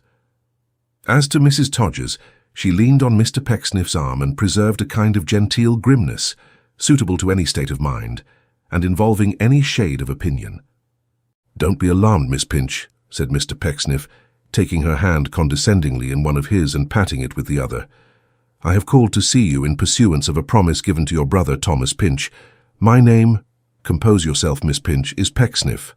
The good man emphasized these words as though he would have said, "You see in me, young person, the benefactor of your race, the patron of your house, the preserver of your brother, who is fed with manna daily from my table, and in right of whom there is a considerable balance in my favor, at present standing in the books beyond the sky. But I have no pride, for I can afford to do without it." The poor girl felt it all as if it had been gospel truth. Her brother, writing in the fullness of his simple heart, had often told her so, and how much more. As Mr. Pecksniff ceased to speak, she hung her head and dropped a tear upon his hand. "Oh, very well, Miss Pinch," thought the sharp pupil. "Crying before strangers as if you didn't like the situation." "Thomas is well," said Mr. Pecksniff, "and sends his love and this letter. I cannot say, poor fellow, that he will ever be distinguished in our profession, but he has the will to do well, which is the next thing to having the power, and therefore we must bear with him. Eh?" "I know he has the will, sir," said Tom Pinch's sister, "and I know how kindly and considerately you cherish it, for which neither he nor I can ever be grateful enough, as we very often say in writing to each other. The young ladies, too," she added, glancing gratefully at his two daughters. "I know how much we owe to them." "My dears," said Mr. Pecksniff, turning to them with a smile, "Thomas's sister is saying something you will be glad to hear, I think." "We can't take any merit to ourselves, Papa," cried Cherry, as they both apprised Tom Pinch's sister with a curtsy that they would feel obliged if she would keep her distance. "Mr. Pinch's being so well provided for is owing to you alone, and we can only say how glad we are to hear that he is as grateful as he ought to be." "Oh, very well, Miss Pinch," thought the pupil again. "Got a grateful brother living on other people's kindness." "It was very kind of you," said Tom Pinch's sister, with Tom's own simplicity and Tom's own smile, "to come here, very kind indeed, though how great a kindness you have done me in gratifying my wish to see you, and to thank you with my own lips, you who make so light of benefits conferred, can scarcely think." "Very grateful, very pleasant, very proper," murmured Mr. Pecksniff. "It makes me happy too," said Ruth Pinch, who, now that her first surprise was over, had a chatty, cheerful way with her, and a single-hearted desire to look upon the best side of everything, which was the very moral and image of Tom. "Very happy to think that you will be able to tell him how more than comfortably I am situated here, and how unnecessary it is that he should ever waste a regret on my being cast upon my own resources." "Dear me, so long as I heard that he was happy and he heard that I was," said Tom's sister, "we could both bear, without one impatient or complaining thought, a great deal more than ever we have had to endure, I am very certain." And if ever the plain truth was spoken on this occasionally false earth, Tom's sister spoke it when she said that. "Ah," cried Mr. Pecksniff, whose eyes had in the meantime wandered to the pupil, "certainly. And how do you do, my very interesting child?" "Quite well, I thank you, sir," replied that frosty innocent. "Her sweet face this, my dears," said Mr. Pecksniff, turning to his daughters. "A charming manner." Both young ladies had been in ecstasies with the scion of a wealthy house, through whom the nearest road and shortest cut to her parents might be supposed to lie, from the first. Mrs. Todgers vowed that anything one quarter so angelic she had never seen. "She wanted but a pair of wings, a dear," said that good woman, "to be a young syrup," meaning, possibly, young sylph or seraph. "If you will give that to your distinguished parents, my amiable little friend," said Mr. Pecksniff, producing one of his professional cards, "and will say that I and my daughters—" "And Mrs. Todgers, Pa," said Mary. "And Mrs. Todgers of London," added Mr. Pecksniff, that I and my daughters and Mrs. Todgers of London did not intrude upon them, as our object simply was to take some notice of Miss Pinch, whose brother is a young man in my employment, but that I could not leave this very chaste mansion without adding my humble tribute as an architect to the correctness and elegance of the owner's taste, and to his just appreciation of that beautiful art to the cultivation of which I have devoted a life, and to the promotion of whose glory and advancement I have sacrificed a fortune. I shall be very much obliged to you. Mrs.'s compliments to Miss Pinch, said the footman, suddenly appearing and speaking in exactly the same key as before, and begs to know what my young lady is a-learning of just now. Oh, sir, said Mr. Pecksniff, here is the young man. He will take the card. With my compliments, if you please, young man. My dears, we are interrupting the studies.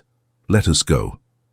Some confusion was occasioned for an instant by Mrs. Todgers's unstrapping her little flat hand-basket and hurriedly entrusting the young man with one of her own cards which, in addition to certain detailed information relative to the terms of the commercial establishment, bore a footnote to the effect that M.T. took that opportunity of thanking those gentlemen who had honoured her with their favours, and begged they would have the goodness, if satisfied with the table, to recommend her to their friends.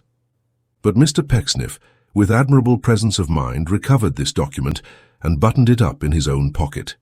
Then he said to Miss Pinch, with more condescension and kindness than ever, for it was desirable the footman should expressly understand that they were not friends of hers but patrons, "Good morning. Goodbye, God bless you. You may depend upon my continued protection of your brother Thomas. Keep your mind quite at ease, Miss Pinch." "Thank you," said Tom's sister heartily, "1,000 times." "Not at all," he retorted, patting her gently on the head. "Don't mention it. You will make me angry if you do, my sweet child," to the pupil. "Farewell. That fairy creature," said Mr. Pecksniff, looking in his pensive mood hard at the footman, as if he meant him, "has shed a vision on my path refulgent in its nature, and not easily to be obliterated. My dears, are you ready?" They were not quite ready yet, for they were still caressing the pupil. But they tore themselves away at length, and sweeping past Miss Pinch with each a haughty inclination of the head and a curtsy strangled in its birth, flounced into the passage. The young man had rather a long job in showing them out, for Mr. Pecksniff's delight in the tastefulness of the house was such that he could not help often stopping, particularly when they were near the parlour door, and giving it expression in a loud voice and very learned terms. Indeed, he delivered between the study and the hall a familiar exposition of the whole science of architecture, as applied to dwelling houses, and was yet in the freshness of his eloquence when they reached the garden. "If you look," said Mr. Pecksniff, backing from the steps with his head on one side and his eyes half shut, that he might the better take in the proportions of the exterior, "if you look, my dears, at the cornice which supports the roof, and observe the airiness of its construction, especially where it sweeps the southern angle of the building, you will feel with me. How do you do, sir? I hope you're well?" Interrupting himself with these words, he very politely bowed to a middle-aged gentleman at an upper window, to whom he spoke, not because the gentleman could hear him, for he certainly could not, but as an appropriate accompaniment to his salutation. "I have no doubt, my dears," said Mr. Pecksniff, feigning to point out other beauties with his hand, "that this is the proprietor. I should be glad to know him. It might lead to something. Is he looking this way, Charity?" "He is opening the window, Pa." "Ha, ha!" cried Mr. Pecksniff softly. "All right. He has found I'm professional. He heard me inside just now, I have no doubt. Don't look. With regard to the fluted pillars in the portico, my dears." "Hallo!" cried the gentleman. "Sir, your servant," said Mr. Pecksniff, taking off his hat. "I am proud to make your acquaintance." "Come off the grass, will you?" roared the gentleman. "I beg your pardon, sir," said Mr. Pecksniff, doubtful of his having heard aright. "Did you—" "Come off the grass," repeated the gentleman warmly. "We are unwilling to intrude, sir," Mr. Pecksniff smilingly began. "But you are intruding," returned the other. "Unwarrantably intruding, trespassing. You see a gravel walk, don't you? What do you think it's meant for? Open the gate there. Show that party out." With that, he clapped down the window again and disappeared. Mr. Pecksniff put on his hat and walked with great deliberation and in profound silence to the fly, gazing at the clouds as he went, with great interest. After helping his daughters and Mrs. Todgers into that conveyance, he stood looking at it for some moments, as if he were not quite certain whether it was a carriage or a temple. But having settled this point in his mind, he got into his place, spread his hands out on his knees, and smiled upon the three beholders. But his daughters, less tranquil-minded, burst into a torrent of indignation. This came, they said, of cherishing such creatures as the Pinches. This came of lowering themselves to their level. This came of putting themselves in the humiliating position of seeming to know such bold, audacious, cunning, dreadful girls as that. They had expected this. They had predicted it to Mrs. Todgers as she, Todgers, could depone that very morning. To this they added that the owner of the house, supposing them to be Miss Pinch's friends, had acted, in their opinion, quite correctly, and had done no more than under such circumstances might reasonably have been expected. To that they added, with a trifling inconsistency, that he was a brute and a bear, and then they merged into a flood of tears which swept away all wandering epithets before it. Perhaps Miss Pinch was scarcely so much to blame in the matter as the seraph, who immediately on the withdrawal of the visitors had hastened to report them at headquarters, with a full account of their having presumptuously charged her with the delivery of a message afterwards consigned to the footman, which outrage, taken in conjunction with Mr. Pecksniff's unobtrusive remarks on the establishment, might possibly have had some share in their dismissal. Poor Miss Pinch, however, had to bear the brunt of it with both parties, being so severely taken to task by the seraph's mother for having such vulgar acquaintances, that she was fain to retire to her own room in tears, which her natural cheerfulness and submission, and the delight of having seen Mr. Pecksniff, and having received a letter from her brother, were at first insufficient to repress. As to Mr. Pecksniff, he told them in the fly that a good action was its own reward, and rather gave them to understand that if he could have been kicked in such a cause, he would have liked it all the better. But this was no comfort to the young ladies, who scolded violently the whole way back, and even exhibited more than once a keen desire to attack the devoted Mrs. Todgers, on whose personal appearance, but particularly on whose offending card and handbasket, they were secretly inclined to lay the blame of half their failure. Todgers's was in a great bustle that evening, partly owing to some additional domestic preparations for the morrow, and partly to the excitement always inseparable in that house from Saturday night, when every gentleman's linen arrived at a different hour in its own little bundle, with his private account pinned on the outside. There was always a great clinking of pattens downstairs too, until midnight or so on Saturdays, together with a frequent gleaming of mysterious lights in the area, much working at the pump, and a constant jangling of the iron handle of the pail. Shrill altercations from time to time arose between Mrs. Todgers and unknown females in remote back kitchens, and sounds were occasionally heard, indicative of small articles of ironmongery and hardware being thrown at the boy. It was the custom of that youth on Saturdays to roll up his shirt-sleeves to his shoulders and pervade all parts of the house in an apron of coarse green baize. Moreover, he was more strongly tempted on Saturdays than on other days, it being a busy time, to make excursive bolts into the neighbouring alleys when he answered the door, and there to play at leapfrog and other sports with vagrant lads, until pursued and brought back by the hair of his head or the lobe of his ear.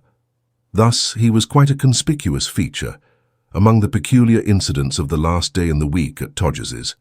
He was especially so on this particular Saturday evening, and honoured the Miss Pecksniffs with a deal of notice, seldom passing the door of Mrs. Todgers's private room, where they sat alone before the fire, working by the light of a solitary candle, without putting in his head and greeting them with some such compliments as, "There you are again," "An't it nice?" and similar humorous attentions. "I say," he whispered, stopping in one of his journeys to and fro, "young ladies, there's soup tomorrow. She's a-making it now. And she a-putting in the water? Oh, not at all, neither." In the course of answering another knock, he thrust in his head again. "I say, there's fowls tomorrow, not skinny ones. Oh, no." Presently he called through the keyhole, "There's a fish tomorrow, just come. Don't eat none of him." And with this special warning vanished again. By and by he returned to lay the cloth for supper, it having been arranged between Mrs. Todgers and the young ladies that they should partake of an exclusive veal cutlet together in the privacy of that apartment. He entertained them on this occasion by thrusting the lighted candle into his mouth and exhibiting his face in a state of transparency, after the performance of which feat he went on with his professional duties, brightening every knife as he laid it on the table, by breathing on the blade, and afterwards polishing the same on the apron already mentioned. When he had completed his preparations, he grinned at the sisters, and expressed his belief that the approaching collation would be of rather a spicy sort. "Will it be long before it's ready, Bailey?" asked Mercy. "No," said Bailey, "it is cooked. When I come up, she was dodging among the tender pieces with a fork and eating of 'em." But he had scarcely achieved the utterance of these words when he received a manual compliment on the head, which sent him staggering against the wall, and Mrs. Todgers, dish in hand, stood indignantly before him. "Oh, you little villain," said that lady. "Oh, you bad false boy." "No worse than yourself," retorted Bailey, guarding his head on a principle invented by Mr. Thomas Cribb. "Ah, come now, do that again, will you?" "He's the most dreadful child," said Mrs. Todgers, setting down the dish, "I ever had to deal with. The gentlemen spoil him to that extent, and teach him such things that I'm afraid nothing but hanging will ever do him any good." "Won't it?" cried Bailey. "Oh, yes. What do you go a-lowering the table beer for then, and destroying my constitution?" "Go downstairs, you vicious boy," said Mrs. Todgers, holding the door open. "Do you hear me? Go along." After 2 or 3 dexterous feints he went, and was seen no more that night save once, when he brought up some tumblers and hot water, and much disturbed the 2 Miss Pecksniffs by squinting hideously behind the back of the unconscious Mrs. Todgers. Having done this justice to his wounded feelings, he retired underground, where, in company with a swarm of black beetles and a kitchen candle, he employed his faculties in cleaning boots and brushing clothes until the night was far advanced. Benjamin was supposed to be the real name of this young retainer, but he was known by a great variety of names. Benjamin, for instance, had been converted into Uncle Ben, and that again had been corrupted into Uncle, which, by an easy transition, had again passed into Barnwell, in memory of the celebrated relative in that degree who was shot by his nephew George while meditating in his garden at Camberwell. The gentleman at Todgers's had a merry habit, too, of bestowing upon him, for the time being, the name of any notorious malefactor or minister, and sometimes when current events were flat, they even sought the pages of history for these distinctions, as Mr. Pitt, young Brownrigg, and the like. At the period of which we write, he was generally known among the gentlemen as Bailey Junior, a name bestowed upon him in contradistinction perhaps to Old Bailey, and possibly as involving the recollection of an unfortunate lady of the same name who perished by her own hand early in life and has been immortalized in a ballad. The usual Sunday dinner hour at Todgers's was 2 o'clock, a suitable time it was considered for all parties, convenient to Mrs. Todgers, on account of the bakers, and convenient to the gentlemen with reference to their afternoon engagements. But on the Sunday which was to introduce the 2 Miss Pecksniffs to a full knowledge of Todgers's and its society, the dinner was postponed until 5, in order that everything might be as genteel as the occasion demanded.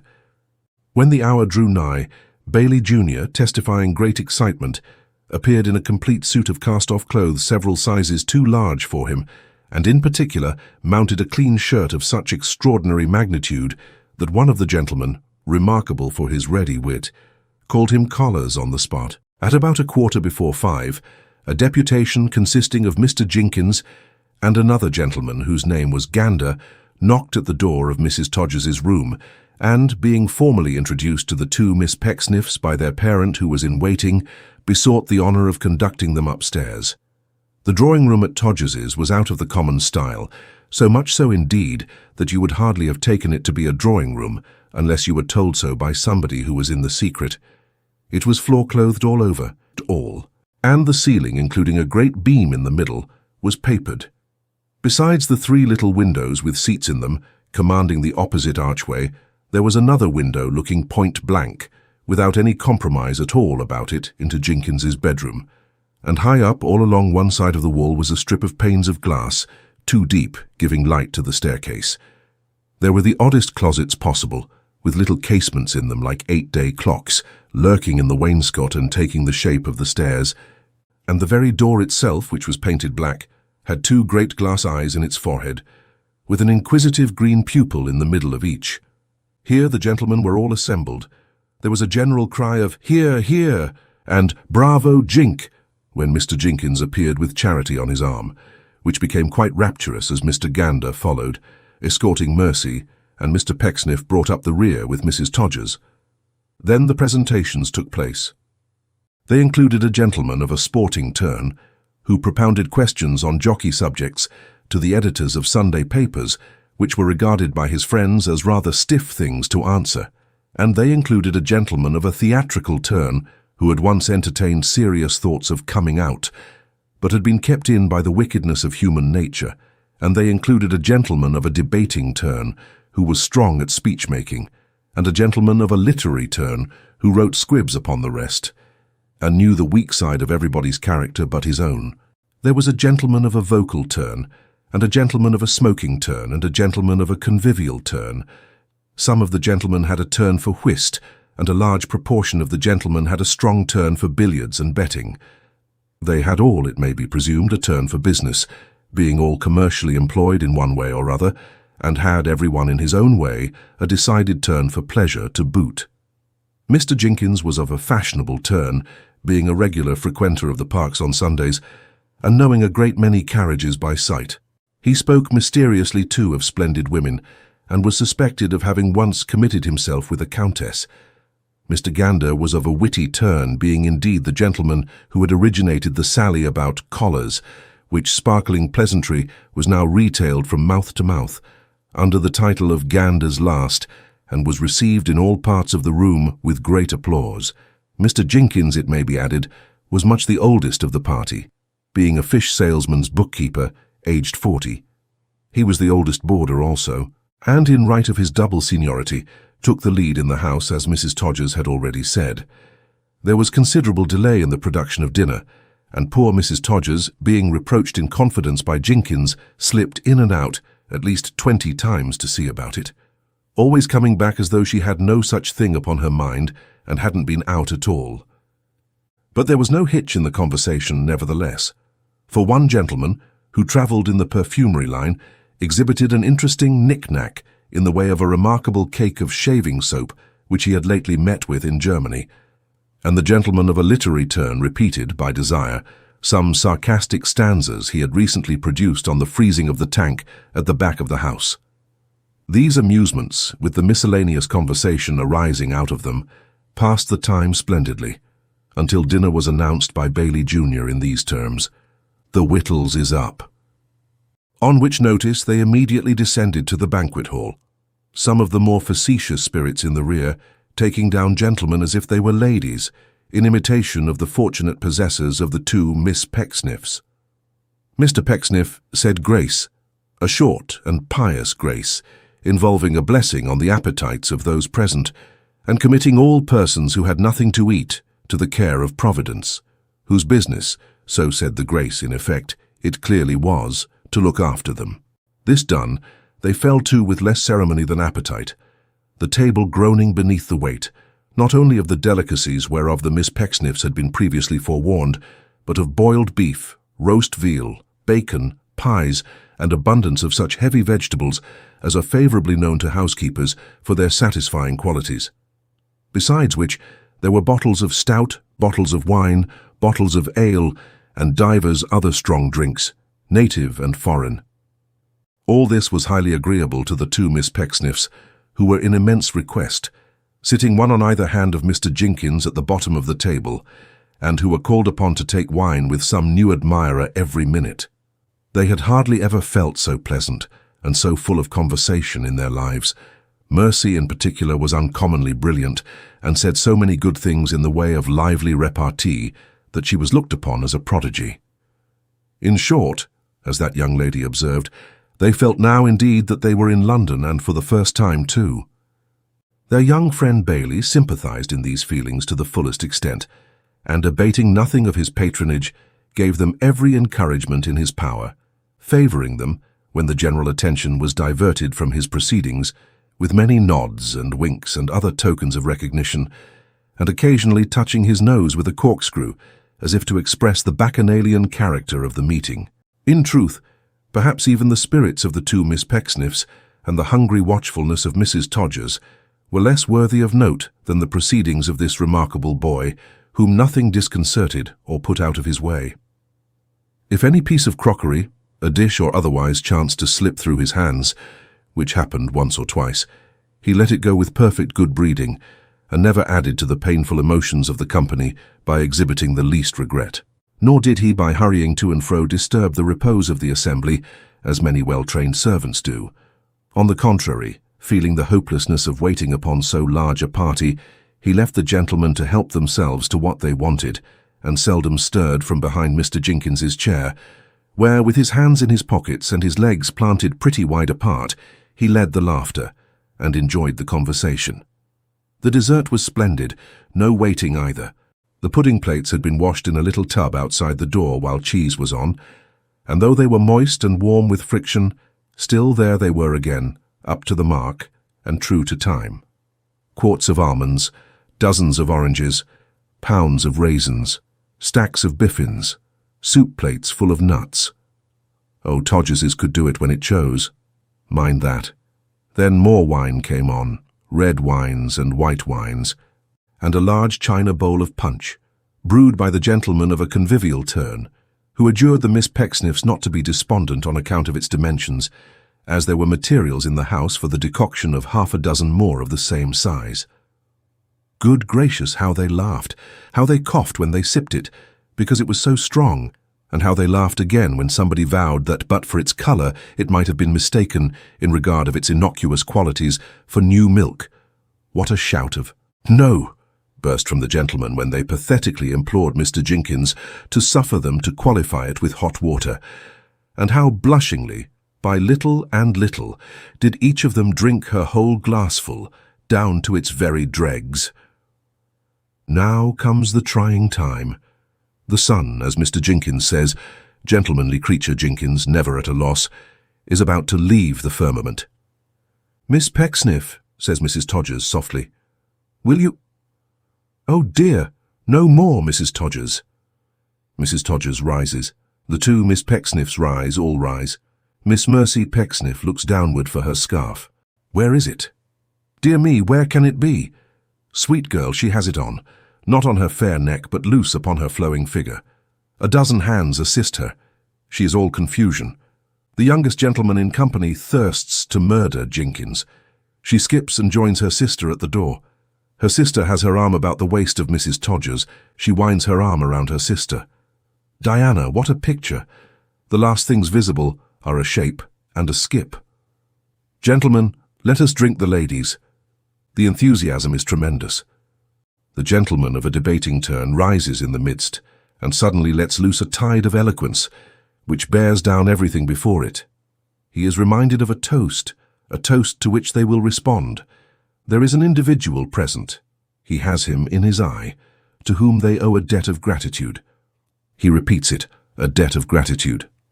Their rugged natures have been softened and ameliorated that day by the society of lovely woman. There is a gentleman in company whom two accomplished and delightful females regard with veneration as the fountain of their existence. Yes, when yet the two Miss Pecksniffs lisped in language scarce intelligible, they called that individual Father. There is great applause. He gives them Mr. Pecksniff, and God bless him. They all shake hands with Mr. Pecksniff as they drink the toast. The youngest gentleman in company does so with a thrill, for he feels that a mysterious influence pervades the man who claims that being in the pink scarf for his daughter. What saith Mr. Pecksniff in reply? Or rather, let the question be, what leaves he unsaid? Nothing. More punch is called for, and produced, and drunk. Enthusiasm mounts still higher. Every man comes out freely in his own character. The gentleman of a theatrical turn recites. The vocal gentleman regales them with a song. Gander leaves the gander of all former feasts whole leagues behind. He rises to propose a toast. It is the father of Todgers's. It is their common friend Jink. It is old Jink, if he may call him by that familiar and endearing appellation. The youngest gentleman in company utters a frantic negative. He won't have it, he can't bear it, it mustn't be. But his depth of feeling is misunderstood. He is supposed to be a little elevated, and nobody heeds him. Mr. Jenkins thanks them from his heart. It is by many degrees the proudest day in his humble career. When he looks around him on the present occasion, he feels that he wants words in which to express his gratitude. One thing he will say. He hopes it has been shown that Todgers can be true to itself, and that an opportunity arising, it can come out quite as strong as its neighbours, perhaps stronger. He reminds them, amidst thunders of encouragement, that they have heard of a somewhat similar establishment in Cannon Street, and that they have heard it praised. He wishes to draw no invidious comparisons. He would be the last man to do it. But when that Cannon Street establishment shall be able to produce such a combination of wit and beauty as has graced that board that day, and shall be able to serve up, all things considered, such a dinner as that of which they have just partaken, he will be happy to talk to it. Until then, gentlemen, he will stick to Todgers's.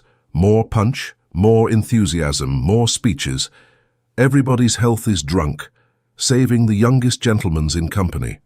He sits apart with his elbow on the back of a vacant chair and glares disdainfully at Jenkins. Gander, in a convulsing speech, gives them the health of Bailey Jr. Hiccups are heard, and a glass is broken. Mr. Jenkins feels that it is time to join the ladies. He proposes as a final sentiment Mrs. Todgers. She is worthy to be remembered separately. Here, so she is, no doubt of it. They all find fault with her at other times, but every man feels now that he could die in her defence. They go upstairs, where they are not expected so soon, for Mrs. Todgers is asleep, Miss Charity is adjusting her hair, and Mercy, who has made a sofa of one of the window seats, is in a gracefully recumbent attitude.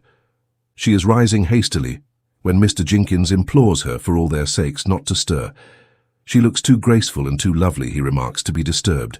She laughs and yields and fans herself and drops her fan, and there is a rush to pick it up. Being now installed by one consent as the beauty of the party, she is cruel and capricious, and sends gentlemen on messages to other gentlemen, and forgets all about them before they can return with the answer, and invents 1,000 tortures, rending their hearts to pieces. Bailey brings up the tea and coffee. There is a small cluster of admirers round Charity, but they are only those who cannot get near her sister. The youngest gentleman in company is pale but collected, and still sits apart, for his spirit loves to hold communion with itself, and his soul recoils from noisy revellers. She has a consciousness of his presence and adoration. He sees it flashing sometimes in the corner of her eye. Have a care, Jenkins, ere you provoke a desperate man to frenzy. Mr. Pecksniff had followed his younger friends upstairs and taken a chair at the side of Mrs. Todgers. He had also spilt a cup of coffee over his legs, without appearing to be aware of the circumstance, nor did he seem to know that there was muffin on his knee. "And how have they used you downstairs, sir?" asked the hostess. "Their conduct has been such, my dear madam," said Mr. Pecksniff, "as I can never think of without emotion, or remember without a tear. Oh, Mrs. Todgers!" "My goodness!" exclaimed that lady. "How low you are in your spirits, sir." "I am a man, my dear madam," said Mr. Pecksniff, shedding tears and speaking with an imperfect articulation, "but I am also a father. I am also a widower. My feelings, Mrs. Todgers, will not consent to be entirely smothered, like the young children in the tower. They are grown up, and the more I press the bolster on them, the more they look round the corner of it."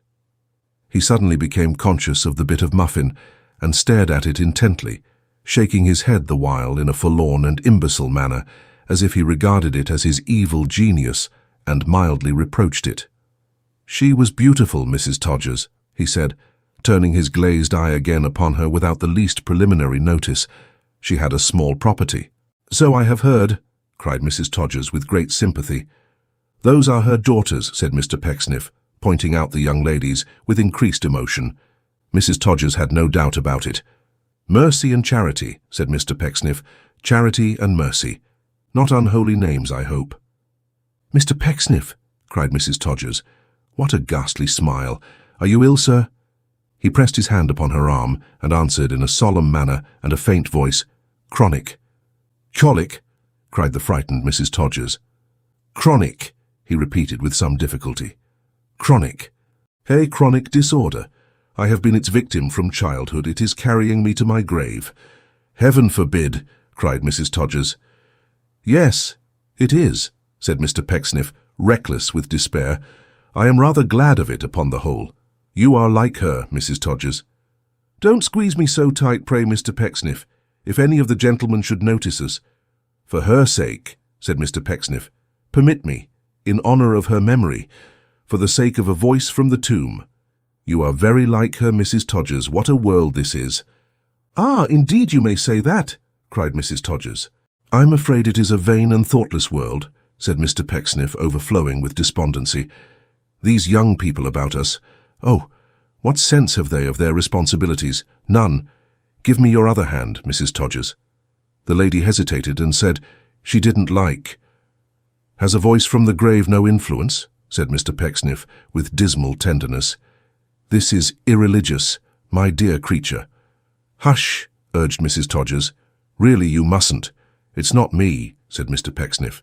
"Don't suppose it's me, it's the voice, it's her voice." Mrs. Pecksniff, deceased, must have had an unusually thick and husky voice for a lady, and rather a stuttering voice, and to say the truth somewhat of a drunken voice, if it had ever borne much resemblance to that in which Mr. Pecksniff spoke just then. But perhaps this was delusion on his part. "It has been a day of enjoyment, Mrs. Todgers, but still it has been a day of torture. It has reminded me of my loneliness. What am I in the world?" "An excellent gentleman, Mr. Pecksniff," said Mrs. Todgers. "There is consolation in that too," cried Mr. Pecksniff. "Am I? There is no better man living," said Mrs. Todgers, "I am sure." Mr. Pecksniff smiled through his tears and slightly shook his head. "You are very good," he said. "Thank you. It is a great happiness to me, Mrs. Todgers, to make young people happy. The happiness of my pupils is my chief object. I dote upon them. They dote upon me too, sometimes." "Always," said Mrs. Todgers. "When they say they haven't improved, ma'am," whispered Mr. Pecksniff, looking at her with profound mystery and motioning to her to advance her ear a little closer to his mouth. "When they say they haven't improved, ma'am, and the premium was too high, they lie. I shouldn't wish it to be mentioned. You will understand me. But I say to you as to an old friend, they lie." "Base wretches they must be," said Mrs. Todgers. "Madam," said Mr. Pecksniff, "you are right. I respect you for that observation. A word in your ear, to parents and guardians. This is in confidence, Mrs. Todgers?" "The strictest, of course," cried that lady. "To parents and guardians," repeated Mr. Pecksniff. "An eligible opportunity now offers, which unites the advantages of the best practical architectural education with the comforts of a home, and the constant association with some who, however humble their sphere and limited their capacity, observe, are not unmindful of their moral responsibilities." Mrs. Todgers looked a little puzzled to know what this might mean, as well she might. For it was, as the reader may perchance remember, Mr. Pecksniff's usual form of advertisement when he wanted a pupil, and seemed to have no particular reference at present to anything. But Mr. Pecksniff held up his finger as a caution to her not to interrupt him. "Do you know any parent or guardian, Mrs. Todgers," said Mr. Pecksniff, "who desires to avail himself of such an opportunity for a young gentleman? An orphan would be preferred. Do you know of any orphan with £300 or £400?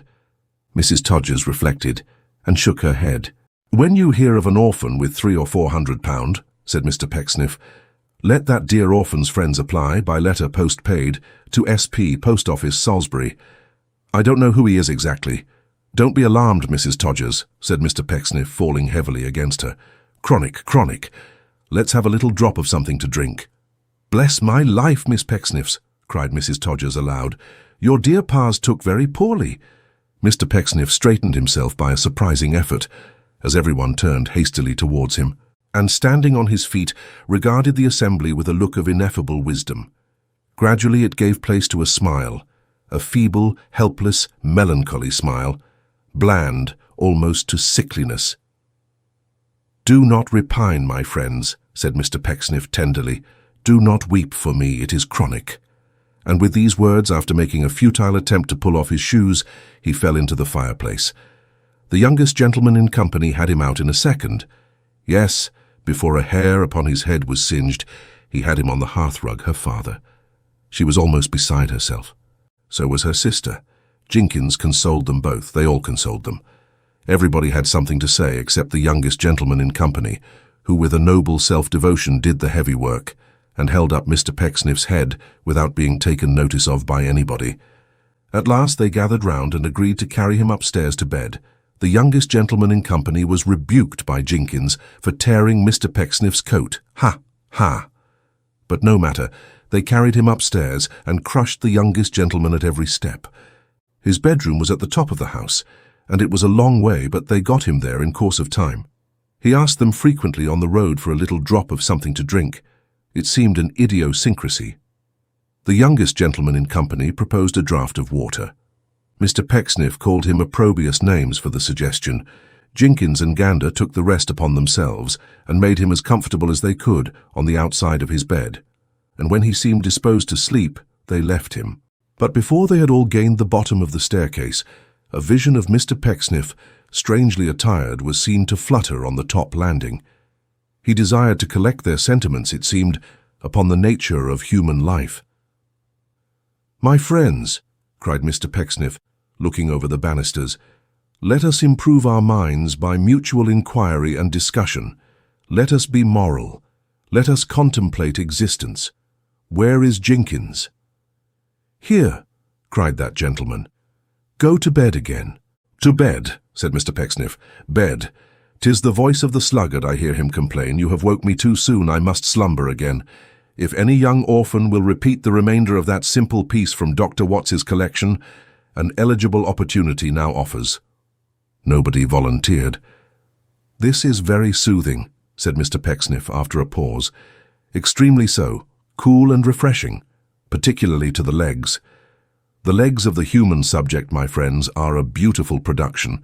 Compare them with wooden legs, and observe the difference between the anatomy of nature and the anatomy of art."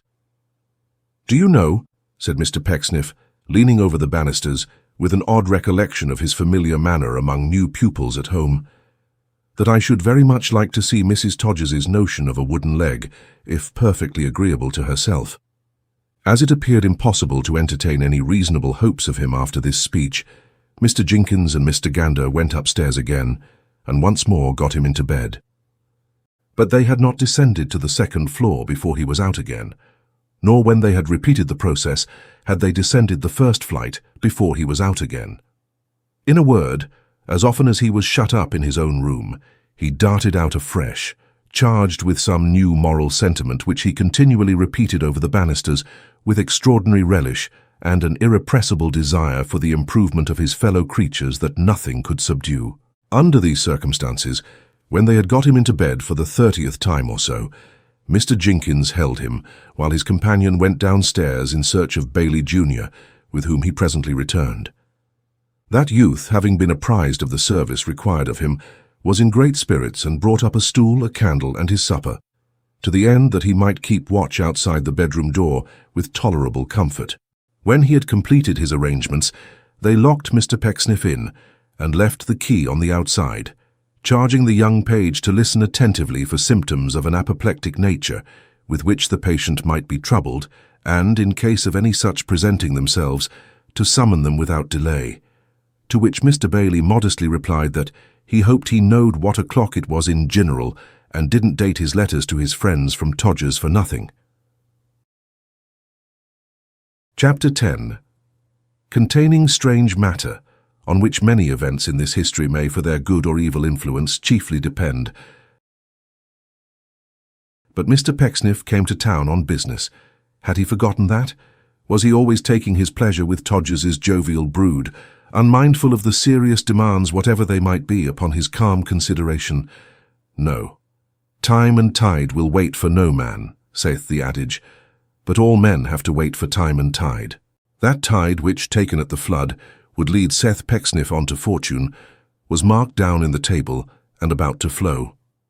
No idle Pecksniff lingered far inland, unmindful of the changes of the stream, but there upon the water's edge, over his shoes already, stood the worthy creature, prepared to wallow in the very mud, so that it slid towards the quarter of his hope. The trustfulness of his two fair daughters was beautiful indeed. They had that firm reliance on their parents' nature, which taught them to feel certain that in all he did, he had his purpose straight and full before him. and that its noble end and object was himself, which almost of necessity included them, they knew. The devotion of these maids was perfect. Their filial confidence was rendered the more touching by their having no knowledge of their parents' real designs in the present instance. All that they knew of his proceedings was that every morning after the early breakfast he repaired to the post office and inquired for letters. That task performed, his business for the day was over, and he again relaxed, until the rising of another sun proclaimed the advent of another post. This went on for 4 or 5 days. At length one morning, Mr. Pecksniff returned with a breathless rapidity, strange to observe in him, at other times so calm, and, seeking immediate speech with his daughters, shut himself up with them in private conference for 2 whole hours. Of all that passed in this period, only the following words of Mr. Pecksniff's utterance are known. How he has come to change so very much, if it should turn out as I expect that he has, we needn't stop to inquire. My dears, I have my thoughts upon the subject, but I will not impart them. It is enough that we will not be proud, resentful, or unforgiving. If he wants our friendship, he shall have it. We know our duty, I hope. That same day at noon, an old gentleman alighted from a hackney coach at the post office, and giving his name, inquired for a letter addressed to himself, and directed to be left till called for. It had been lying there some days. The superscription was in Mr. Pecksniff's hand, and it was sealed with Mr. Pecksniff's seal. It was very short, containing indeed nothing more than an address with Mr. Pecksniff's respectful, and notwithstanding what has passed, sincerely affectionate regards. The old gentleman tore off the direction, scattering the rest in fragments to the winds, and giving it to the coachman, bade him drive as near that place as he could. In pursuance of these instructions he was driven to the monument, where he again alighted and dismissed the vehicle and walked towards Todgers's. Though the face and form and gait of this old man, and even his grip of the stout stick on which he leaned, were all expressive of a resolution not easily shaken and a purpose, it matters little whether right or wrong just now, such as in other days might have survived the rack and had its strongest life in weakest death. Still there were grains of hesitation in his mind, which made him now avoid the house he sought, and loiter to and fro in a gleam of sunlight that brightened the little churchyard hard by. There may have been in the presence of those idle heaps of dust among the busiest stir of life something to increase his wavering. But there he walked, awakening the echoes as he paced up and down, until the church clock, striking the quarters for the second time since he had been there, roused him from his meditation. Shaking off his incertitude as the air parted with the sound of the bells, he walked rapidly to the house and knocked at the door.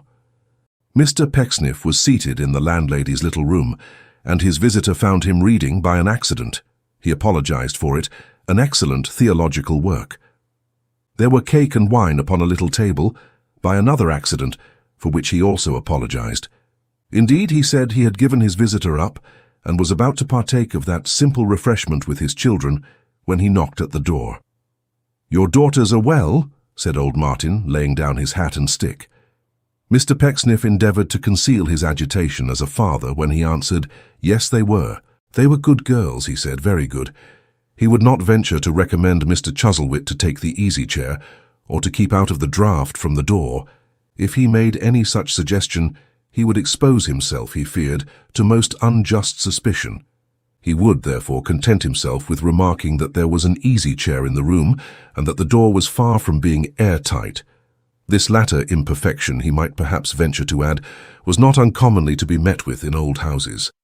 The old man sat down in the easy chair, and after a few moments' silence said, "In the first place, let me thank you for coming to London so promptly, at my almost unexplained request. I need scarcely add, at my cost." "At your cost, my good sir," cried Mr. Pecksniff in a tone of great surprise. "It is not," said Martin, waving his hand impatiently, "my habit to put my relatives to any personal expense to gratify my caprices." "Caprices, my good sir," cried Mr. Pecksniff. "That is scarcely the proper word either in this instance," said the old man. "No, you are right." Mr. Pecksniff was inwardly very much relieved to hear it, though he didn't at all know why. "You are right," repeated Martin. "It is not a caprice, it is built up on reason, proof, and cool comparison. Caprices never are. Moreover, I am not a capricious man. I never was." "Most assuredly not," said Mr. Pecksniff. "How do you know?" returned the other quickly. "You are to begin to know it now. You are to test and prove it in time to come. You and yours are to find that I can be constant and am not to be diverted from my end. Do you hear?" "Perfectly," said Mr. Pecksniff. "I very much regret," Martin resumed, looking steadily at him, and speaking in a slow and measured tone, "I very much regret that you and I held such a conversation together as that which passed between us at our last meeting. I very much regret that I laid open to you what were then my thoughts of you, so freely as I did. The intentions that I bear towards you now are of another kind. Deserted by all in whom I have ever trusted, hoodwinked and beset by all who should help and sustain me, I fly to you for refuge. I confide in you to be my ally, to attach yourself to me by ties of interest and expectation." He laid great stress upon these words, though Mr. Pecksniff particularly begged him not to mention it, "and to help me to visit the consequences of the very worst species of meanness, dissimulation, and subtlety on the right heads." "My noble sir," cried Mr. Pecksniff, catching at his outstretched hand, "and you regret the having harboured unjust thoughts of me, you with those grey hairs." "Regrets," said Martin, "are the natural property of grey hairs, and I enjoy in common with all other men at least my share of such inheritance. And so enough of that. I regret having been severed from you so long. If I had known you sooner, and sooner used you as you well deserve, I might have been a happier man." Mr. Pecksniff looked up to the ceiling and clasped his hands in rapture. "Your daughters," said Martin after a short silence. "I don't know them. Are they like you?" "In the nose of my eldest and the chin of my youngest, Mr. Chuzzlewit," returned the widower. "Their sainted parent, not myself, their mother, lives again." "I don't mean in person," said the old man. Morally. "'Tis not for me to say," retorted Mr. Pecksniff with a gentle smile. "I have done my best, sir." "I could wish to see them," said Martin. "Are they near at hand?" They were, very near, for they had in fact been listening at the door from the beginning of this conversation until now, when they precipitately retired. Having wiped the signs of weakness from his eyes, and so given them time to get upstairs, Mr. Pecksniff opened the door and mildly cried in the passage, "My own darlings, where are you?" "Here, my dear Pa," replied the distant voice of Charity.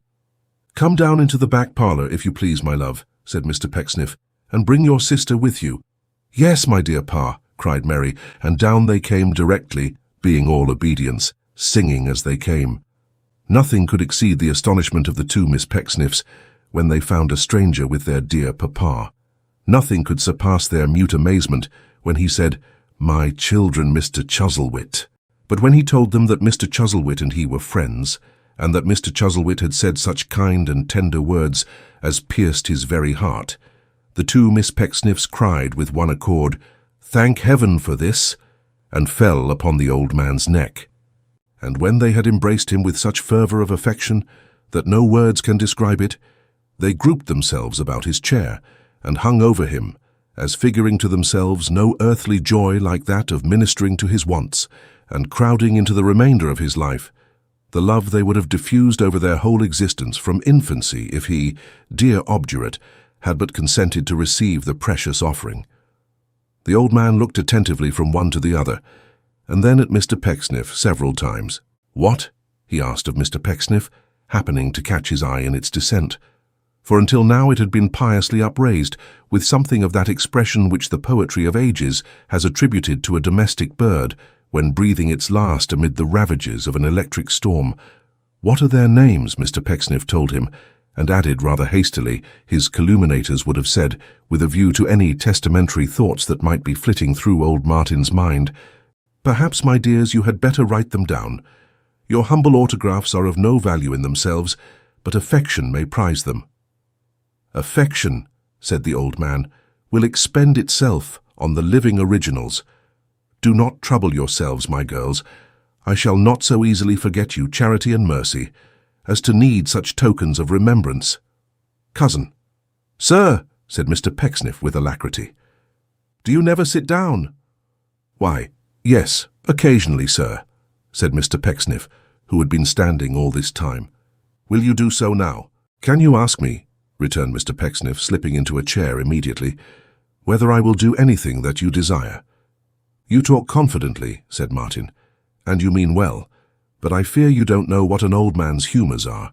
You don't know what it is to be required to court his likings and dislikings, to adapt yourself to his prejudices, to do his bidding, be it what it may, to bear with his distrusts and jealousies, and always still be zealous in his service.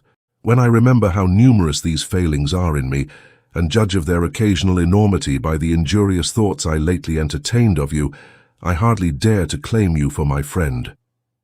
"My worthy sir," returned his relative, "how can you talk in such a painful strain?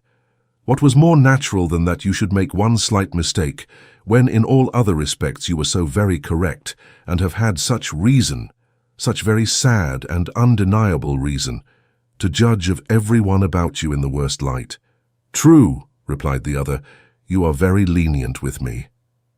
"We always said, my girls and I," cried Mr. Pecksniff with increasing obsequiousness, "that while we mourned the heaviness of our misfortune in being confounded with the base and mercenary, still we could not wonder at it. My dears, you remember?" "Oh, vividly, 1,000 times." "We uttered no complaint," said Mr. Pecksniff. "Occasionally we had the presumption to console ourselves with the remark that truth would in the end prevail, and virtue be triumphant, but not often. My loves, you recollect." Recollect? Could he doubt it? "Dearest Pa, what strange, unnecessary questions. And when I saw you," resumed Mr. Pecksniff with still greater deference, "in the little unassuming village where we take the liberty of dwelling, I said you were mistaken in me, my dear sir. That was all, I think." "No, not all," said Martin, who had been sitting with his hand upon his brow for some time past and now looked up again. "You said much more, which, added to other circumstances that have come to my knowledge, opened my eyes. You spoke to me, disinterestedly on behalf of, I needn't name him. You know whom I mean. No." Trouble was expressed in Mr. Pecksniff's visage, as he pressed his hot hands together and replied with humility, "Quite disinterestedly, sir, I assure you." "I know it," said old Martin in his quiet way. "I am sure of it. I said so. It was disinterested too in you to draw that herd of harpies off from me, and be their victim yourself. Most other men would have suffered them to display themselves in all their rapacity, and would have striven to rise by contrast, in my estimation. You felt for me and drew them off, for which I owe you many thanks. Although I left the place, I know what passed behind my back, you see." "You amaze me, sir," cried Mr. Pecksniff, which was true enough.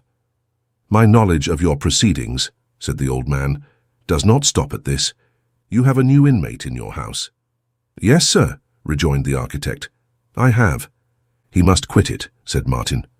For yours?" asked Mr. Pecksniff with a quavering mildness. "For any shelter he can find," the old man answered. "He has deceived you." "I hope not," said Mr. Pecksniff eagerly.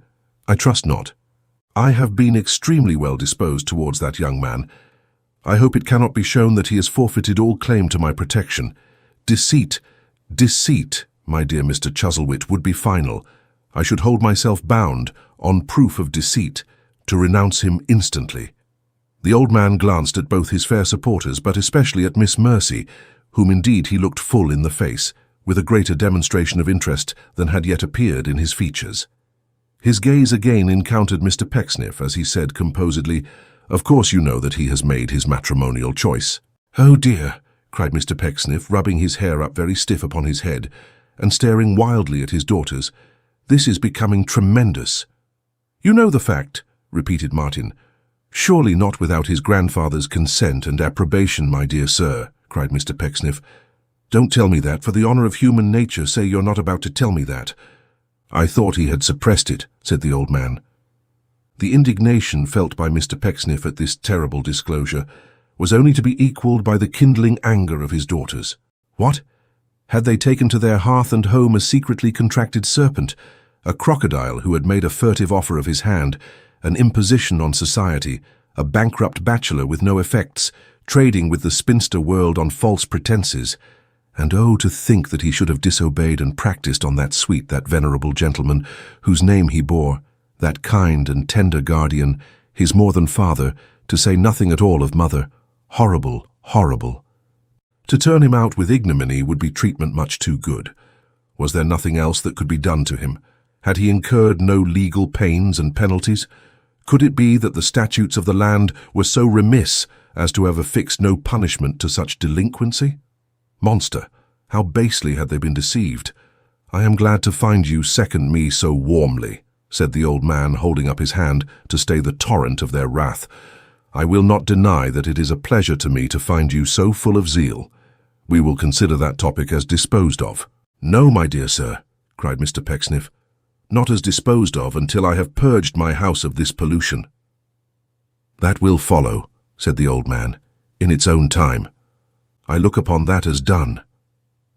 "You are very good, sir," answered Mr. Pecksniff, shaking his hand.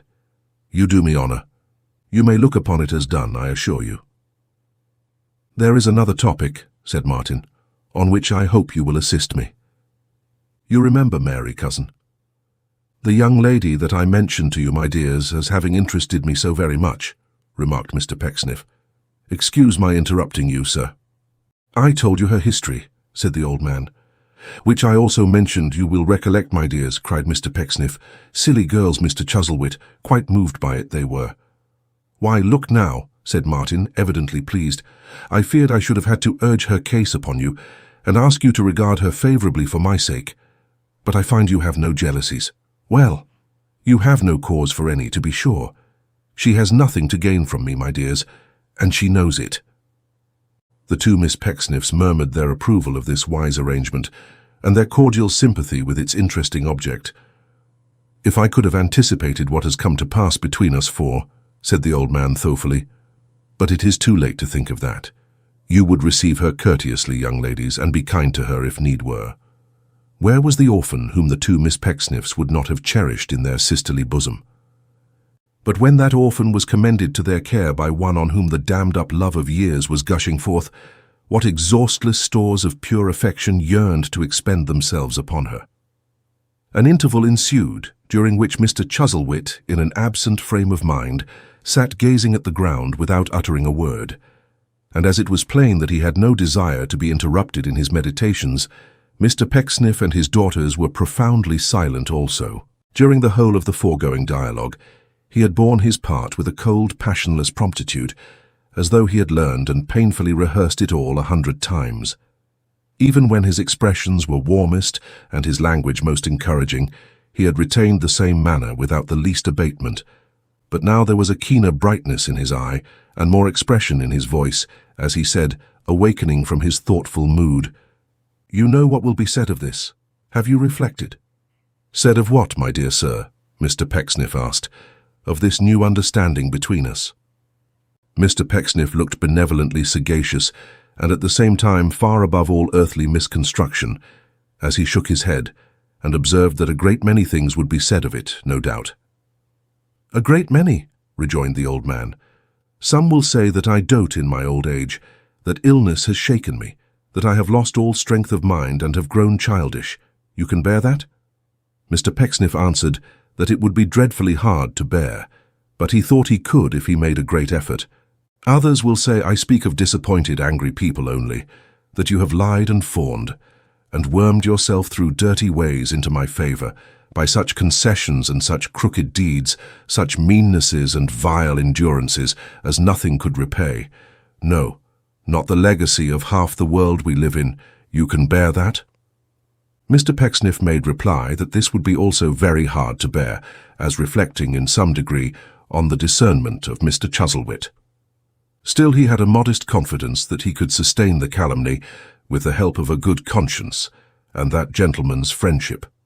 "With the great mass of slanderers," said old Martin, leaning back in his chair, "the tale, as I clearly foresee, will run thus, that to mark my contempt for the rabble whom I despised, I chose from among them the very worst, and made him do my will, and pampered and enriched him at the cost of all the rest, that after casting about for the means of a punishment which should rankle in the bosoms of these kites the most, and strike into their gall, I devised this scheme at a time when the last link in the chain of grateful love and duty that held me to my race was roughly snapped asunder. Roughly, for I loved him well, roughly, for I had ever put my trust in his affection, roughly, for that he broke it when I loved him most. God help me, and he without a pang could throw me off while I clung about his heart. Now, said the old man, dismissing this passionate outburst as suddenly as he had yielded to it, is your mind made up to bear this likewise?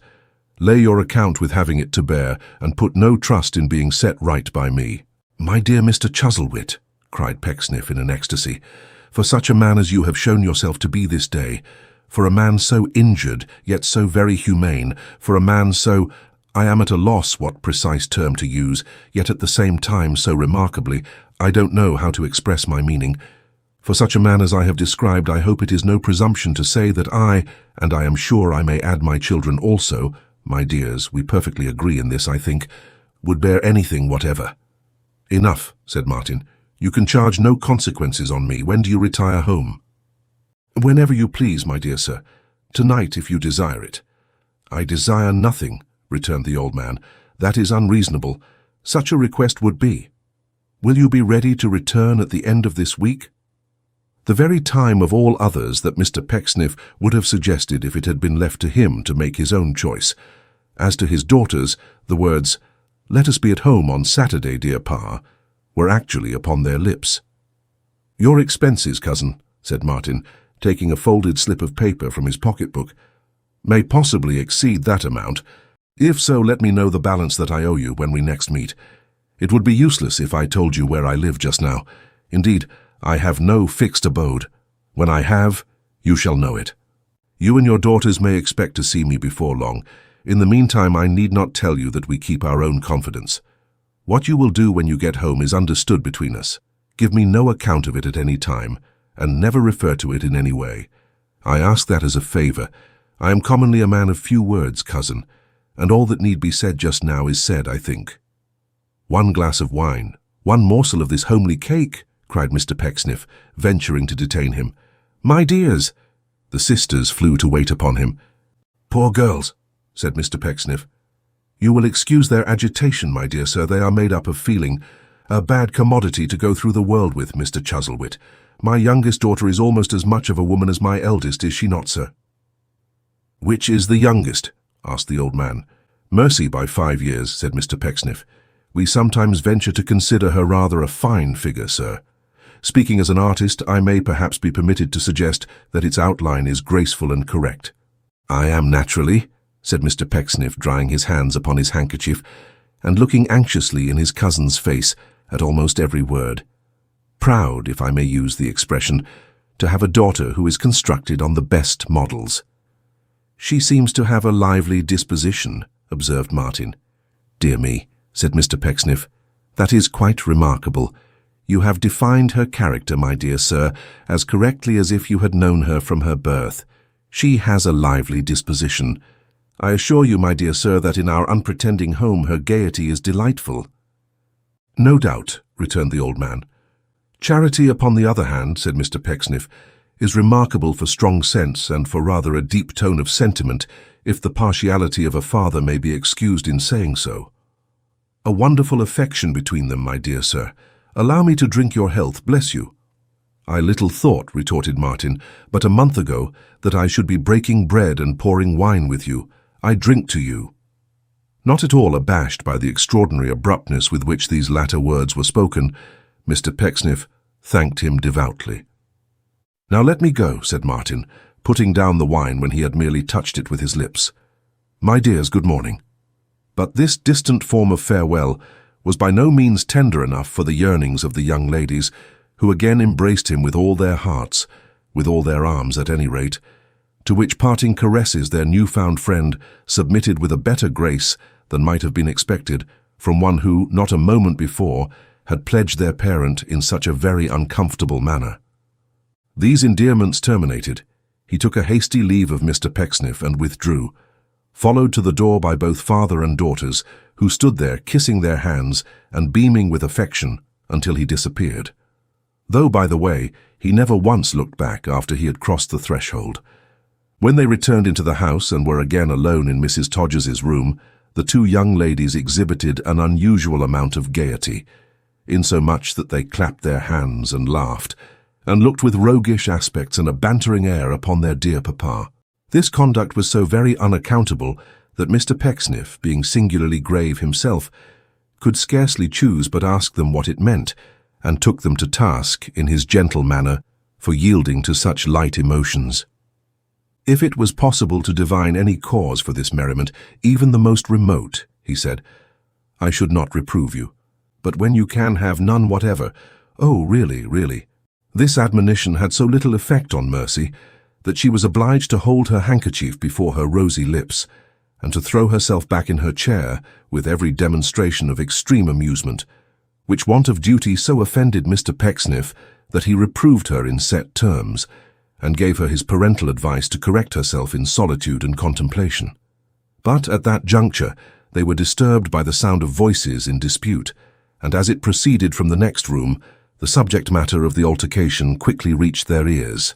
"I don't care that, Mrs. Todgers," said the young gentleman who had been the youngest gentleman in company on the day of the festival. "I don't care that, ma'am," said he, snapping his fingers, "for Jinkins. Don't suppose I do." "I am quite certain you don't, sir," replied Mrs. Todgers. "You have too independent a spirit, I know, to yield to anybody. And quite right. There is no reason why you should give way to any gentleman. Everybody must be well aware of that." "I should think no more of admitting daylight into the fellow," said the youngest gentleman in a desperate voice, "than if he was a bulldog." Mrs. Todgers did not stop to inquire whether, as a matter of principle, there was any particular reason for admitting daylight even into a bulldog, otherwise than by the natural channel of his eyes, but she seemed to wring her hands, and she moaned. "Let him be careful," said the youngest gentleman. "I give him warning. No man shall step between me and the current of my vengeance. I know a cove—" He used that familiar epithet in his agitation, but corrected himself by adding, "A gentleman of property, I mean, who practices with a pair of pistols, fellows too, of his own. If I am driven to borrow 'em and to send at friend to Jinkins, a tragedy will get into the papers, that's all." Again Mrs. Todgers moaned. "I have borne this long enough," said the youngest gentleman, "but now my soul rebels against it, and I won't stand it any longer. I left home originally, because I had that within me which wouldn't be domineered over by a sister. And do you think I'm going to be put down by him? No. It is very wrong in Mr. Jinkins. I know it is perfectly inexcusable in Mr. Jinkins if he intends it," observed Mrs. Todgers. "If he intends it," cried the youngest gentleman. "Don't he interrupt and contradict me on every occasion? Does he ever fail to interpose himself between me and anything, or anybody that he sees I have set my mind upon? Does he make a point of always pretending to forget me when he's pouring out the beer? Does he make bragging remarks about his razors and insulting allusions to people who have no necessity to shave more than once a week? But let him look out. He'll find himself shaved pretty close before long, and so I tell him." The young gentleman was mistaken in this closing sentence, inasmuch as he never told it to Jinkins, but always to Mrs. Todgers. "However," he said, "these are not proper subjects for ladies' ears. All I've got to say to you, Mrs. Todgers, is a week's notice from next Saturday. The same house can't contain that miscreant and me any longer. If we get over the intermediate time without bloodshed, you may think yourself pretty fortunate. I don't myself expect we shall." "Dear, dear," cried Mrs. Todgers, "what would I have given to have prevented this? To lose you, sir, would be like losing the house's right hand. So popular as you are among the gentlemen, so generally looked up to, and so much liked, I do hope you'll think better of it, if on nobody else's account, on mine." "There's Jinkins," said the youngest gentleman moodily. "Your favourite. He'll console you, and the gentleman too, for the loss of 20 such as me. I'm not understood in this house. I never have been." "Don't run away with that opinion, sir," cried Mrs. Todgers with a show of honest indignation. "Don't make such a charge as that against the establishment. I must beg of you. It is not so bad as that comes to, sir. Make any remark you please against the gentleman or against me, but don't say you're not understood in this house." "I'm not treated as if I was," said the youngest gentleman. "There you make a great mistake, sir," returned Mrs. Todgers in the same strain. "As many of the gentlemen and I have often said, you are too sensitive. That's where it is. You are of too susceptible a nature. It's in your spirit." The young gentleman coughed, and said Mrs. Todgers, "as to Mr. Jinkins, I must beg of you, if we are to part, to understand that I don't abet Mr. Jinkins by any means. Far from it. I could wish that Mr. Jenkins would take a lower tone in this establishment, and would not be the means of raising differences between me and gentlemen that I can much less bear to part with than I could with Mr. Jenkins. Mr. Jenkins is not such a boarder, sir, added Mrs. Todgers, that all considerations of private feeling and respect give way before him. Quite the contrary, I assure you. The young gentleman was so much mollified by these and similar speeches on the part of Mrs. Todgers that he and that lady gradually changed positions, so that she became the injured party, and he was understood to be the injurer, but in a complimentary, not in an offensive sense, his cruel conduct being attributable to his exalted nature, and to that alone. So, in the end, the young gentleman withdrew his notice, and assured Mrs. Todgers of his unalterable regard, and having done so, went back to business. "Goodness me, Miss Pecksniffs," cried that lady as she came into the back room and sat wearily down, with her basket on her knees and her hands folded upon it. "What a trial of temper it is to keep a house like this! You must have heard most of what has just passed. Now did you ever hear the like?" "Never," said the two Miss Pecksniffs. "Of all the ridiculous young fellows that ever I had to deal with," resumed Mrs. Todgers, "that is the most ridiculous and unreasonable. Mr. Jenkins is hard upon him sometimes, but not half as hard as he deserves. To mention such a gentleman as Mr. Jenkins in the same breath with him, you know it's too much, and yet he's as jealous of him, bless you, as if he was his equal." The young ladies were greatly entertained by Mrs. Todgers's account, no less than with certain anecdotes illustrative of the youngest gentleman's character, which she went on to tell them. But Mr. Pecksniff looked quite stern and angry, and when she had concluded, said in a solemn voice, "Pray, Mrs. Todgers, if I may inquire, what does that young gentleman contribute towards the support of these premises?" "Why, sir, for what he has, he pays about 18 shillings a week," said Mrs. Todgers. 18 shillings a week, repeated Mr. Pecksniff. "Taking one week with another, as near that as possible," said Mrs. Todgers. Mr. Pecksniff rose from his chair, folded his arms, looked at her, and shook his head. "And do you mean to say, ma'am, is it possible, Mrs. Todgers, that for such a miserable consideration as 18 shillings a week, a female of your understanding can so far demean herself as to wear a double face, even for an instant?" "I am forced to keep things on the square if I can, sir," faltered Mrs. Todgers. "I must preserve peace among them, and keep my connection together, if possible, Mr. Pecksniff. The profit is very small." "The profit!" cried that gentleman, laying great stress upon the word. "The profit, Mrs. Todgers, you amaze me." He was so severe that Mrs. Todgers shed tears. "The profit," repeated Mr. Pecksniff, "the profit of dissimulation, to worship the golden calf of Baal for 18 shillings a week." "Don't in your own goodness be too hard upon me, Mr. Pecksniff," cried Mrs. Todgers, taking out her handkerchief. "Oh, calf, calf," cried Mr. Pecksniff mournfully. "Oh, Baal, Baal, oh, my friend, Mrs. Todgers, to barter away that precious jewel, self-esteem and cringe to any mortal creature for 18 shillings a week." He was so subdued and overcome by the reflection that he immediately took down his hat from its peg in the passage and went out for a walk to compose his feelings. Anybody passing him in the street might have known him for a good man at first sight, for his whole figure teemed with a consciousness of the moral homily he had read to Mrs. Todgers. 18 shillings a week. Just, most just, thy censure, upright Pecksniff. Had it been for the sake of a ribbon, star, or garter, sleeves of lawn, a great man's smile, a seat in Parliament, a tap upon the shoulder from a courtly sword, a place, a party, or a thriving lie, or £18,000, or even 1800, but to worship the golden calf for 18 shillings a week. Oh, pitiful, pitiful. Chapter 11, wherein a certain gentleman becomes particular in his attentions to a certain lady, and more coming events than one cast their shadows before. The family were within 2 or 3 days of their departure from Mrs. Todgers's, and the commercial gentlemen were to a man despondent and not to be comforted, because of the approaching separation, when Bailey Jr. at the jocund time of noon presented himself before Miss Charity Pecksniff, then sitting with her sister in the banquet chamber, hemming 6 new pocket handkerchiefs for Mr. Jenkins, and having expressed a hope, preliminary and pious, that he might be blessed, gave her in his pleasant way to understand that a visitor attended to pay his respects to her, and was at that moment waiting in the drawing-room.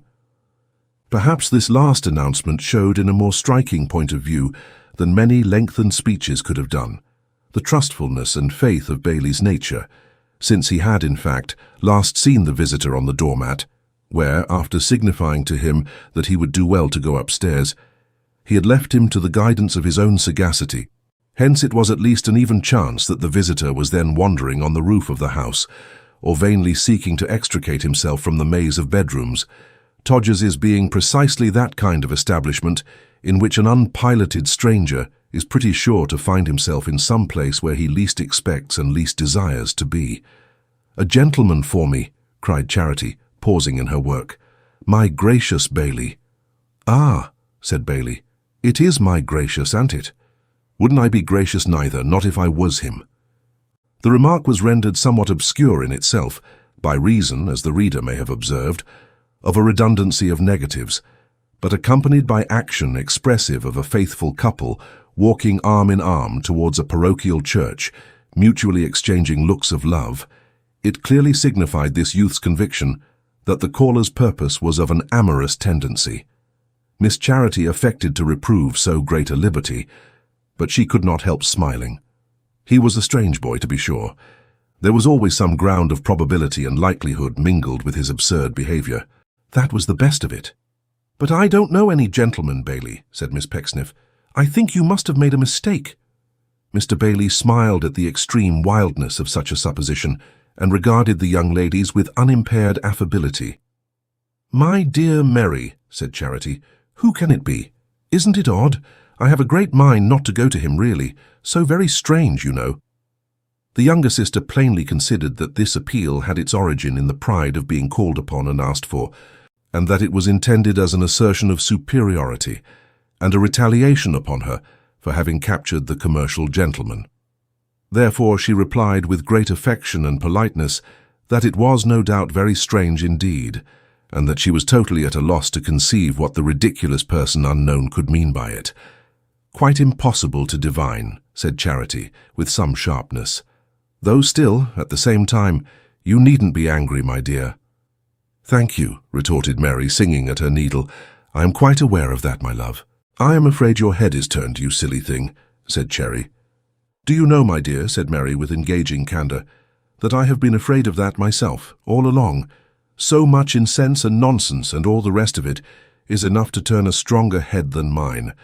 What a relief it must be to you, my dear, to be so very comfortable in that respect, and not to be worried by those odious men. How do you do it, Cherry?"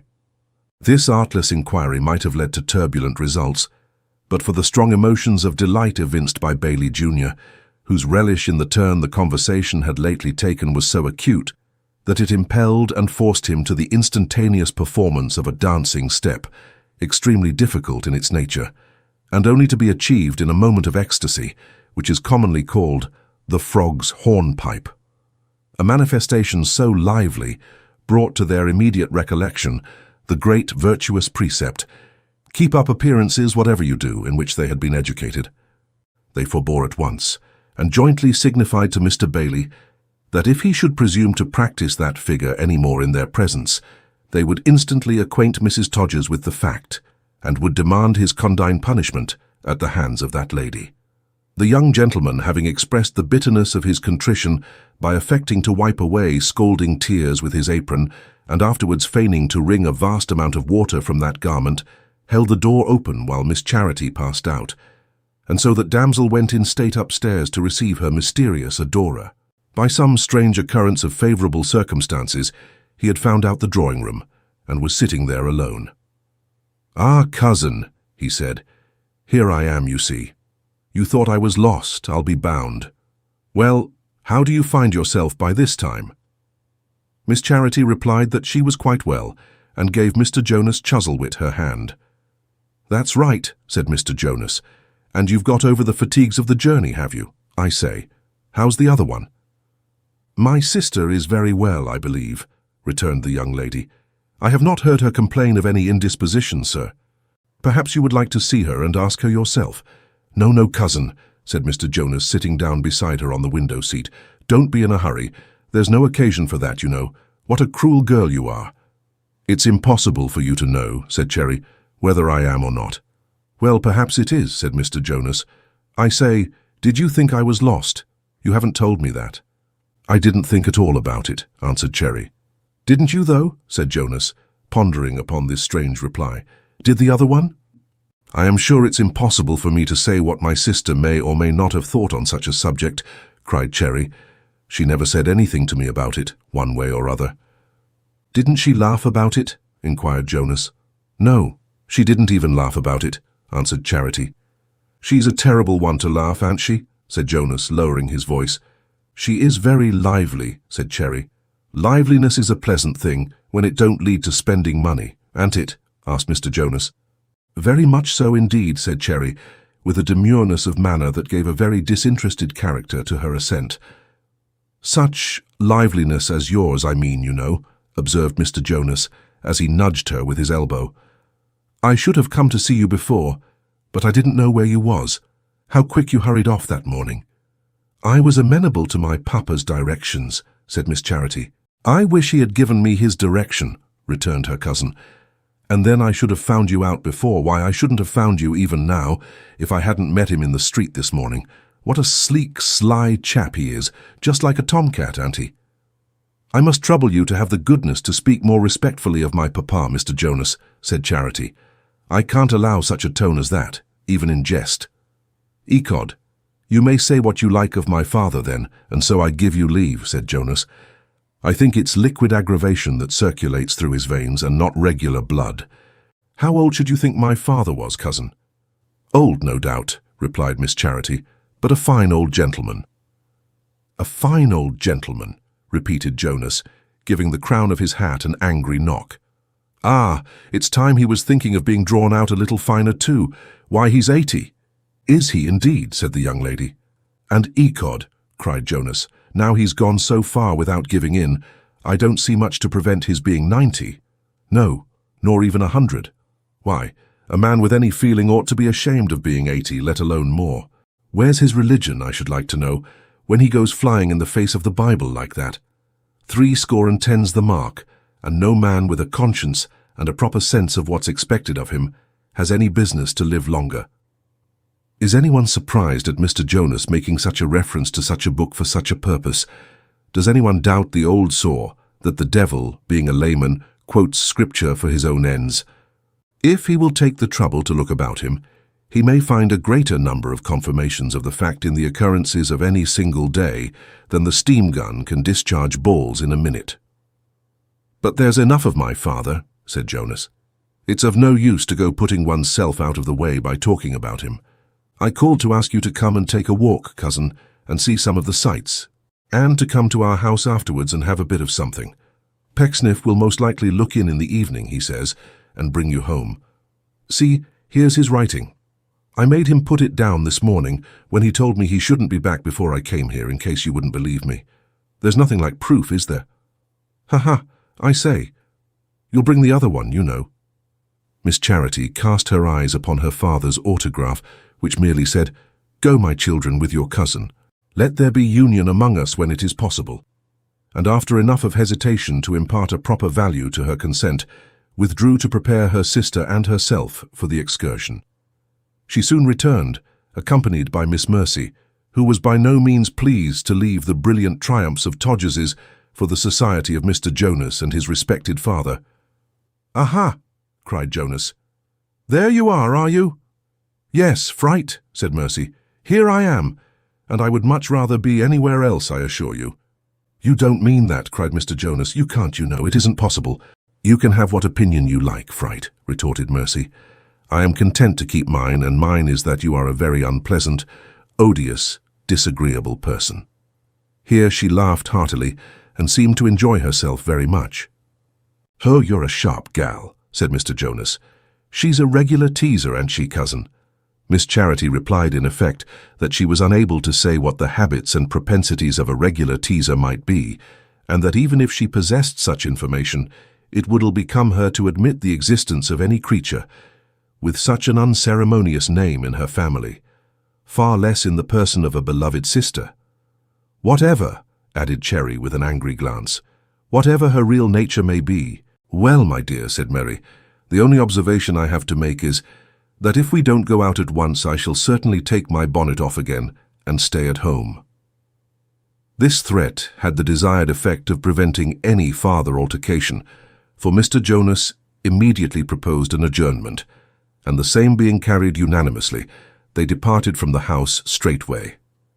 On the doorstep, Mr. Jonas gave an arm to each cousin, which act of gallantry being observed by Bailey Jr. from the garret window was by him saluted with a loud and violent fit of coughing, to which paroxysm he was still the victim when they turned the corner. Mr. Jonas inquired in the first instance if they were good walkers, and being answered, "Yes," submitted their pedestrian powers to a pretty severe test, for he showed them as many sights in the way of bridges, churches, streets, outsides of theatres, and other free spectacles in that one forenoon as most people see in a 12-month. It was observable in this gentleman that he had an insurmountable distaste to the insides of buildings, and that he was perfectly acquainted with the merits of all shows, in respect of which there was any charge for admission, which it seemed were everyone detestable, and of the very lowest grade of merit. He was so thoroughly possessed with this opinion that when Miss Charity happened to mention the circumstance of their having been twice or thrice to the theatre with Mr. Jinkins and party, he inquired as a matter of course where the orders came from, and being told that Mr. Jinkins and party paid, was beyond description entertained, observing that they must be nice flats certainly, and often in the course of the walk, bursting out again into a perfect convulsion of laughter at the surpassing silliness of those gentlemen, and doubtless at his own superior wisdom. When they had been out for some hours and were thoroughly fatigued, it being by that time twilight, Mr. Jonas intimated that he would show them one of the best pieces of fun with which he was acquainted. This joke was of a practical kind, and its humour lay in taking a hackney coach to the extreme limits of possibility for a shilling. Happily it brought them to the place where Mr. Jonas dwelt, or the young ladies might have rather missed the point and cream of the jest. The old established firm of Anthony Chuzzlewit and Son, Manchester warehousemen and so forth, had its place of business in a very narrow street somewhere behind the post office, where every house was in the brightest summer morning very gloomy, and where light porters watered the pavement, each before his own employer's premises, in fantastic patterns, in the dog days, and where spruce gentlemen with their hands in the pockets of symmetrical trousers were always to be seen in warm weather, contemplating their undeniable boots in dusty warehouse doorways, which appeared to be the hardest work they did, except now and then carrying pens behind their ears. A dim, dirty, smoky, tumble-down, rotten old house it was, as anybody would desire to see. But there the firm of Anthony Chuzzlewit and Son transacted all their business and their pleasure too, such as it was, for neither the young man nor the old had any other residence, or any care or thought beyond its narrow limits. Business, as may be readily supposed, was the main thing in this establishment, insomuch indeed that it shouldered comfort out of doors and jostled the domestic arrangements at every turn. Thus in the miserable bedrooms there were files of moth-eaten letters hanging up against the walls, and linen rollers, and fragments of old patterns, and odds and ends of spoiled goods strewed upon the ground, while the meagre bedsteads, washing-stands, and scraps of carpet were huddled away into corners as objects of secondary consideration, not to be thought of but as disagreeable necessities, furnishing no profit and intruding on the one affair of life.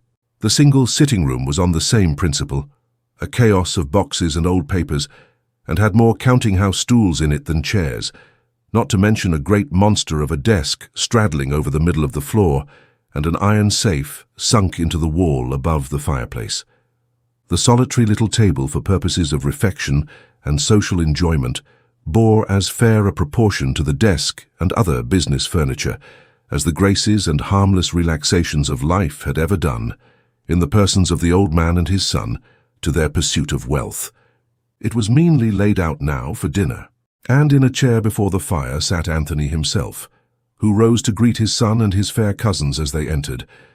An ancient proverb warns us that we should not expect to find old heads upon young shoulders, to which it may be added that we seldom meet with that unnatural combination, but we feel a strong desire to knock them off, merely from an inherent love we have of seeing things in their right places. It is not improbable that many men, in no wise choleric by nature, felt this impulse rising up within them when they first made the acquaintance of Mr. Jonas. But if they had known him more intimately in his own house, and had sat with him at his own board, it would assuredly have been paramount to all other considerations. "Well, Ghost," said Mr. Jonas, dutifully addressing his parent by that title, "is dinner nearly ready?" "I should think it was," rejoined the old man. "What's the good of that?" rejoined the son. "I should think it was. I want to know." "Ah, I don't know for certain," said Anthony. "You don't know for certain," rejoined his son in a lower tone. "No, you don't know anything for certain, you don't. Give me your candle here. I want it for the gals." Anthony handed him a battered old office candlestick, with which Mr. Jonas preceded the young ladies to the nearest bedroom, where he left them to take off their shawls and bonnets, and returning, occupied himself in opening a bottle of wine, sharpening the carving knife, and muttering compliments to his father, until they and the dinner appeared together. The repast consisted of a hot leg of mutton with greens and potatoes, and the dishes having been set upon the table by a slipshod old woman, they were left to enjoy it after their own manner. "Bachelor's hall, you know, cousin," said Mr. Jonas to Charity. "I say, the other one will be having a laugh at this when she gets home, won't she? Here, you sit on the right side of me, and I'll have her upon the left. Other one, will you come here?" "You're such a fright," replied Mercy, "that I know I shall have no appetite if I sit so near you, but I suppose I must." "An't she lively?" whispered Mr. Jonas to the elder sister, with his favourite elbow emphasis. "Oh, I really don't know," replied Miss Pecksniff tartly. "I am tired of being asked such ridiculous questions." "What's that precious old father of mine about now?" said Mr. Jonas, seeing that his parent was travelling up and down the room instead of taking his seat at table. "What are you looking for?" "I've lost my glasses, Jonas," said old Anthony. "Sit down without your glasses, can't you?" returned his son. "You don't eat or drink out of 'em, I think. And where's that sleepy-headed old Chuffy got to? Now, stupid. Oh, you know your name, do you?" It would seem that he didn't, for he didn't come until the father called. As he spoke, the door of a small glass office, which was partitioned off from the rest of the room, was slowly opened, and a little blear-eyed, weazen-faced ancient man came creeping out. He was of a remote fashion, and dusty, like the rest of the furniture. He was dressed in a decayed suit of black, with breeches garnished at the knees with rusty wisps of ribbon, the very paupers of shoestrings. On the lower portion of his spindle legs were dingy, worsted stockings of the same colour. He looked as if he had been put away and forgotten half a century before, and somebody had just found him in a lumber closet. Such as he was, he came slowly creeping on towards the table, until at last he crept into the vacant chair, from which, as his dim faculties became conscious of the presence of strangers, and those strangers' ladies, he rose again, apparently intending to make a bow. But he sat down once more without having made it, and breathing on his shriveled hands to warm them, remained with his poor blue nose immovable above his plate, looking at nothing, with eyes that saw nothing, and a face that meant nothing. Take him in that state, and he was an embodiment of nothing, nothing else. "Our clerk," said Mr. Jonas, as host and master of the ceremonies. "Old Chuffy." "Is he deaf?" inquired one of the young ladies. "No, I don't know that he is. He aren't deaf, is he, father?" "I never heard him say he was," replied the old man. "Blind?" inquired the young ladies. "And no, I never understood that he was at all blind," said Jonas carelessly. "You don't consider him so, do you, father?" "Certainly not," replied Anthony. "What is he, then?" "Why, I'll tell you what he is," said Mr. Jonas apart to the young ladies. "He's precious old for one thing, and I ain't best pleased with him for that, for I think my father must have caught it of him. He's a strange old chap for another," he added in a louder voice, "and don't understand anyone hardly but him." He pointed to his honoured parent with the carving fork, in order that they might know whom he meant. "How very strange," cried the sisters. "Why, you see," said Mr. Jonas, "he's been addling his old brains with figures and bookkeeping all his life, and 20 years ago or so he went and took a fever. All the time he was out of his head, which was 3 weeks. He never left off casting up. And he got to so many million at last that I don't believe he's ever been quite right since. We don't do much business now, though, and he ain't a bad clerk." "A very good one," said Anthony. "Well, he ain't a dear one at all events," observed Jonas, and he earns his salt, which is enough for our lookout. I was telling you that he hardly understands anyone except my father. He always understands him, though, and wakes up quite wonderful. He's been used to his ways so long, you see. Why, I've seen him play whist with my father for a partner, and a good rubber too, when he had no more notion what sort of people he was playing against than you have." "Has he no appetite?" asked Mary. "Oh, yes," said Jonas, plying his own knife and fork very fast. "He eats, when he's helped. But he don't care whether he waits a minute or an hour as long as father's here. So when I'm at all sharp set as I am today, I come to him after I've taken the edge off my own hunger, you know. Now, Chuffy, stupid, are you ready?" Chuffy remained immovable.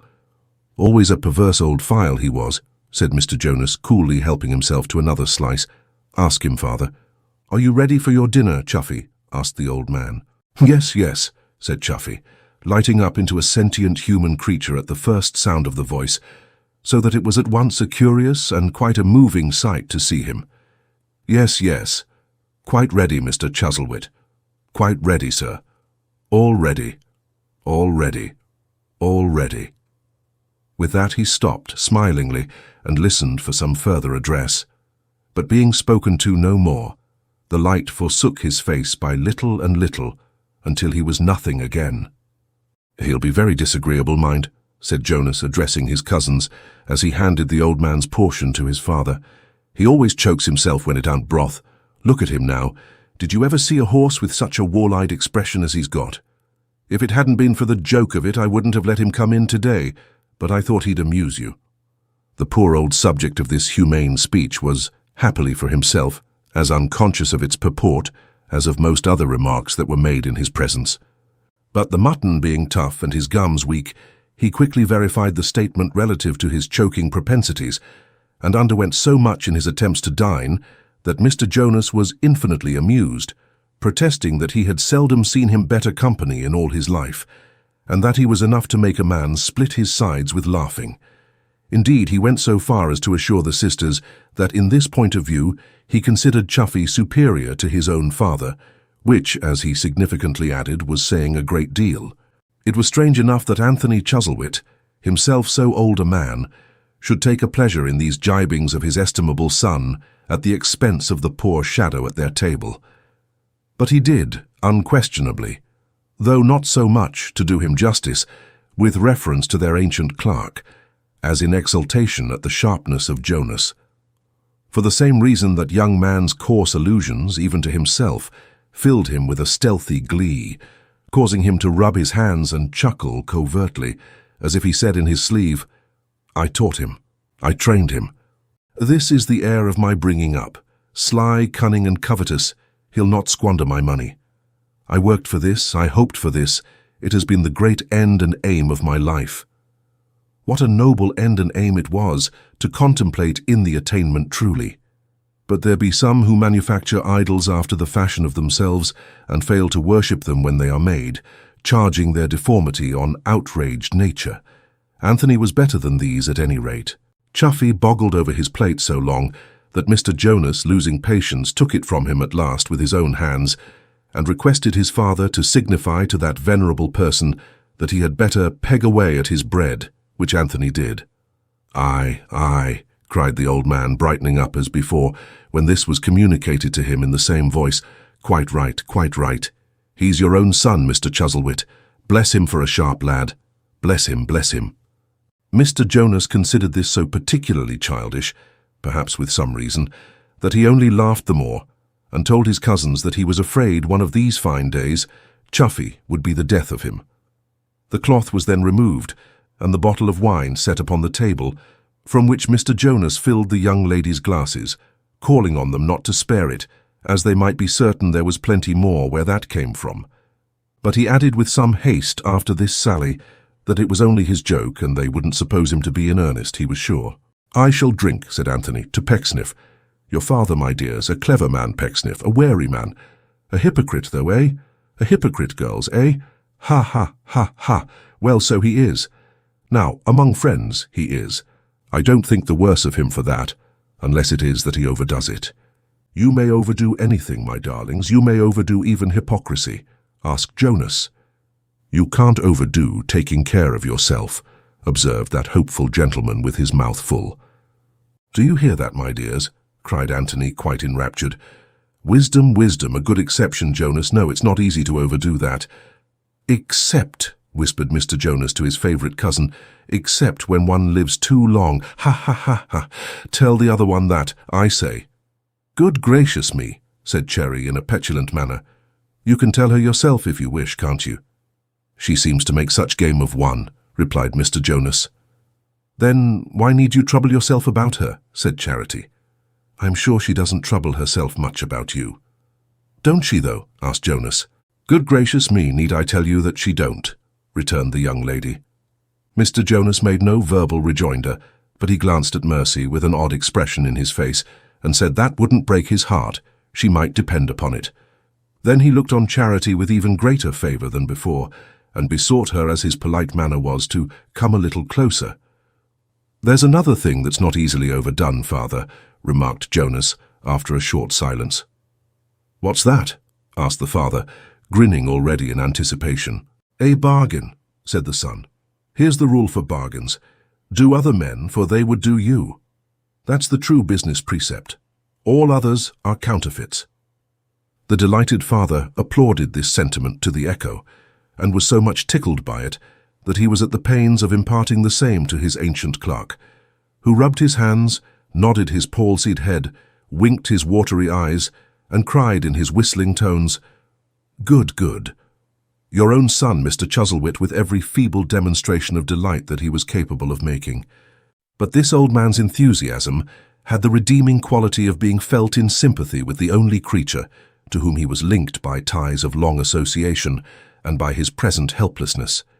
And if there had been anybody there who cared to think about it, some dregs of a better nature unawakened might perhaps have been descried through that very medium, melancholy though it was, yet lingering at the bottom of the worn-out cask called Chuffy. As matters stood, nobody thought or said anything upon the subject, so Chuffy fell back into a dark corner on one side of the fireplace, where he always spent his evenings, and was neither seen nor heard again that night, save once when a cup of tea was given him, in which he was seen to soak his bread mechanically. There was no reason to suppose that he went to sleep at these seasons, or that he heard, or saw, or felt, or thought. He remained, as it were, frozen up, if any term expressive of such a vigorous process can be applied to him, until he was again thawed for the moment by a word or touch from Anthony. Miss Charity made tea by desire of Mr. Jonas, and felt and looked so like the lady of the house that she was in the prettiest confusion imaginable. The more so from Mr. Jonas, sitting close beside her and whispering a variety of admiring expressions in her ear. Miss Mercy, for her part, felt the entertainment of the evening to be so distinctly and exclusively theirs that she silently deplored the commercial gentleman, at that moment, no doubt, wearying for her return, and yawned over yesterday's newspaper. As to Anthony, he went to sleep outright, so Jonas and Cherry had a clear stage to themselves as long as they chose to keep possession of it. When the tea-tray was taken away, as it was at last, Mr. Jonas produced a dirty pack of cards, and entertained the sisters with divers small feats of dexterity, whereof the main purpose of everyone was that you were to decoy somebody into laying a wager with you that you couldn't do it, and were then immediately to win and pocket his money. Mr. Jonas informed them that these accomplishments were in high vogue in the most intellectual circles, and that large amounts were constantly changing hands on such hazards. And it may be remarked that he fully believed this, for there is a simplicity of cunning no less than a simplicity of innocence, and in all matters where a lively faith in knavery and meanness was required as the groundwork of belief, Mr. Jonas was one of the most credulous of men. His ignorance, which was stupendous, may be taken into account, if the reader pleases, separately. This fine young man had all the inclination to be a profligate of the first water, and only lacked the one good trait in the common catalogue of debauched vices, open-handedness, to be a notable vagabond. But there his griping and penurious habits stepped in, and as one poison will sometimes neutralize another, when wholesome remedies would not avail, so he was restrained by a bad passion from quaffing his full measure of evil, when virtue might have sought to hold him back in vain. By the time he had unfolded all the peddling schemes he knew upon the cards, it was growing late in the evening, and Mr. Pecksniff not making his appearance, the young ladies expressed a wish to return home. But this Mr. Jonas, in his gallantry, would by no means allow until they had partaken of some bread and cheese and porter, and even then he was excessively unwilling to allow them to depart, often beseeching Miss Charity to come a little closer or to stop a little longer, and preferring many other complimentary petitions of that nature in his own hospitable and earnest way. When all his efforts to detain them were fruitless, he put on his hat and greatcoat preparatory to escorting them to Todger's, remarking that he knew they would rather walk thither than ride, and that for his part he was quite of their opinion. "Good night," said Anthony. "Good night. Remember me to to Pecksniff. Take care of your cousin, my dears. Beware of Jonas. He's a dangerous fellow. Don't quarrel for him in any case." "Oh, the creature," cried Mercy. "The idea of quarrelling for him. You may take him, Cherry, my love, all to yourself. I make you a present of my share." "What? I'm a sour grape, am I, cousin?" said Jonas.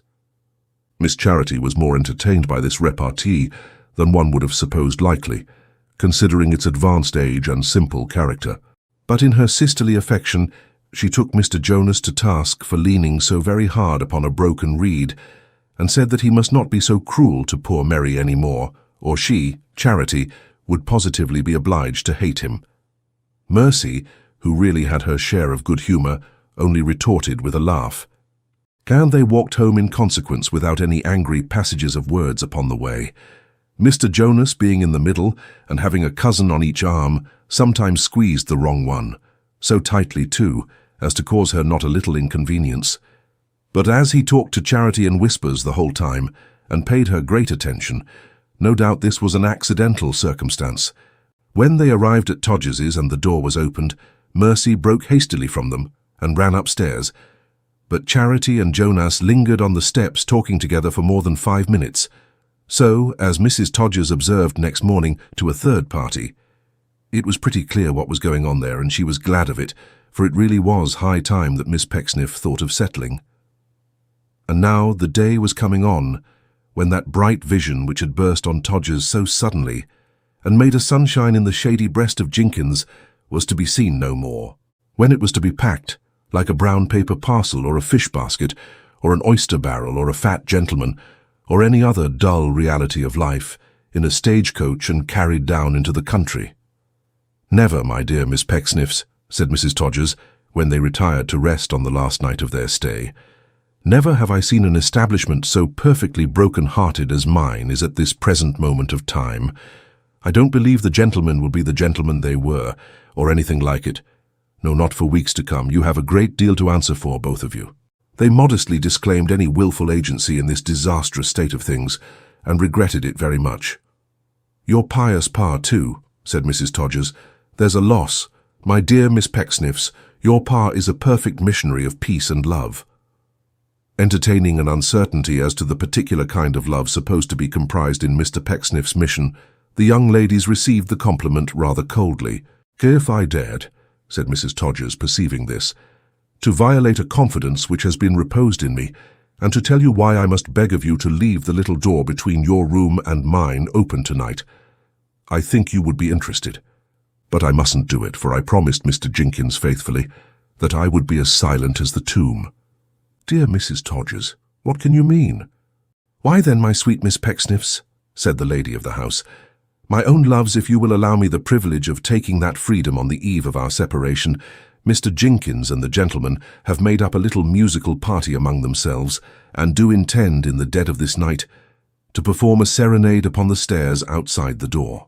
"I could have wished, I own," said Mrs. Todgers with her usual foresight, "that it had been fixed to take place an hour or two earlier, because when gentlemen sit up late they drink, and when they drink they're not so musical, perhaps, as when they don't.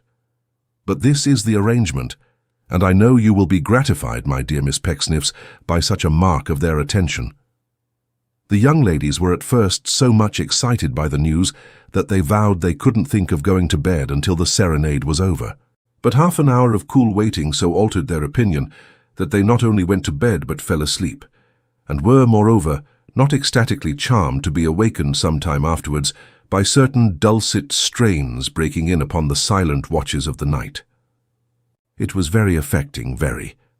Nothing more dismal could have been desired by the most fastidious taste. The gentleman of a vocal turn was head mute or chief mourner. Jenkins took the bass, and the rest took anything they could get. The youngest gentleman blew his melancholy into a flute. He didn't blow much out of it, but that was all the better. If the two Miss Pecksniffs and Mrs. Todgers had perished by spontaneous combustion, and the serenade had been in honor of their ashes, it would have been impossible to surpass the unutterable despair expressed in that one chorus, "Go where glory waits thee." It was a requiem, a dirge, a moan, a howl, a wail, a lament, an abstract of everything that is sorrowful and hideous in sound. The flute of the youngest gentleman was wild and fitful. It came and went in gusts, like the wind. For a long time together he seemed to have left off, and when it was quite settled by Mrs. Todgers and the young ladies that, overcome by his feelings, he had retired in tears, he unexpectedly turned up again at the very top of the tune, gasping for breath. He was a tremendous performer. There was no knowing where to have him, and exactly when you thought he was doing nothing at all, then was he doing the very thing that ought to astonish you most. There were several of these concerted pieces, perhaps 2 or 3 too many, though that, as Mrs. Todgers said, was a fault on the right side. But even then, even at that solemn moment when the thrilling sounds may be presumed to have penetrated into the very depths of his nature, if he had any depths, Jenkins couldn't leave the youngest gentleman alone. He asked him distinctly before the second song began, as a personal favor too, mark the villain in that, not to play. Yes, he said so, not to play. The breathing of the youngest gentleman was heard through the keyhole of the door. He didn't play. What vent was a flute for the passions swelling up within his breast? A trombone would have been a world too mild. The serenade approached its close. Its crowning interest was at hand. The gentleman of a literary turn had written a song on the departure of the ladies and adapted it to an old tune. They all joined, except the youngest gentleman in company, who, for the reasons aforesaid, maintained a fearful silence. The song, which was of a classical nature, invoked the oracle of Apollo and demanded to know what would become of Todgers's when charity and mercy were banished from its walls. The oracle delivered no opinion particularly worth remembering, according to the not infrequent practice of oracles, from the earliest ages down to the present time. In the absence of enlightenment on that subject, the strain deserted it, and went on to show that the Miss Pecksniffs were nearly related to Rule Britannia, and that if Great Britain hadn't been an island, there could have been no Miss Pecksniffs. And being now on a nautical tack, it closed with this verse: "All hail to the vessel of Pecksniff the sire, and favouring breezes to fan, while Tritons flock round it, and proudly admire the architect, artist, and man." As they presented this beautiful picture to the imagination, the gentleman gradually withdrew to bed to give the music the effect of distance, and so it died away, and Todgers's was left to its repose. Mr. Bailey reserved his vocal offering until the morning, when he put his head into the room as the young ladies were kneeling before their trunks, packing up, and treated them to an imitation of the voice of a young dog in trying circumstances, when that animal is supposed by persons of a lively fancy to relieve his feelings by calling for pen and ink. "Well, young ladies," said the youth, "so you're a-going home, are you? Worse luck." "Yes, Bailey, we're going home," returned Mercy. "And you were going to leave none of 'em a lock of your hair?" inquired the youth. "It's real, ain't it?" They laughed at this and told him of course it was. "Oh, is it of course, though?" said Bailey. "I know better than that. Hers ain't. Why, I see it hanging up once on that nail by the window. Besides, I've gone behind her at dinner-time and pulled it, and she never knowed. I say, young ladies, I'm a-going to leave. I ain't a-going to stand being called names by her no longer." Miss Mercy inquired what his plans for the future might be, in reply to whom Mr. Bailey intimated that he thought of going either into top boots or into the army. "Into the army!" cried the young ladies with a laugh. "Ah," said Bailey, "why not? There's a many drummers in the Tower. I'm acquainted with 'em. Don't their country set a valley on 'em, mind you? Not at all." "You'll be shot, I see," observed Mercy. "Well," cried Mr. Bailey, "what if I am? There's something gamey in it, young ladies, aren't there? I'd sooner be hit with a cannonball than a rolling pin, and she's always a-catching up something of that sort and throwing it at me when the gentleman's appetites is good." "What?" said Mr. Bailey, stung by the recollection of his wrongs. What if they do consume the pervisions? It ain't my fault, is it?" "Surely no one says it is," said Mercy. "Don't they, though?" retorted the youth. "No. Yes, no one mayn't say it is, but someone knows it is. But I ain't a-going to have every rise in prices visited on me. I ain't a-going to be killed because the markets is dear. I won't stop.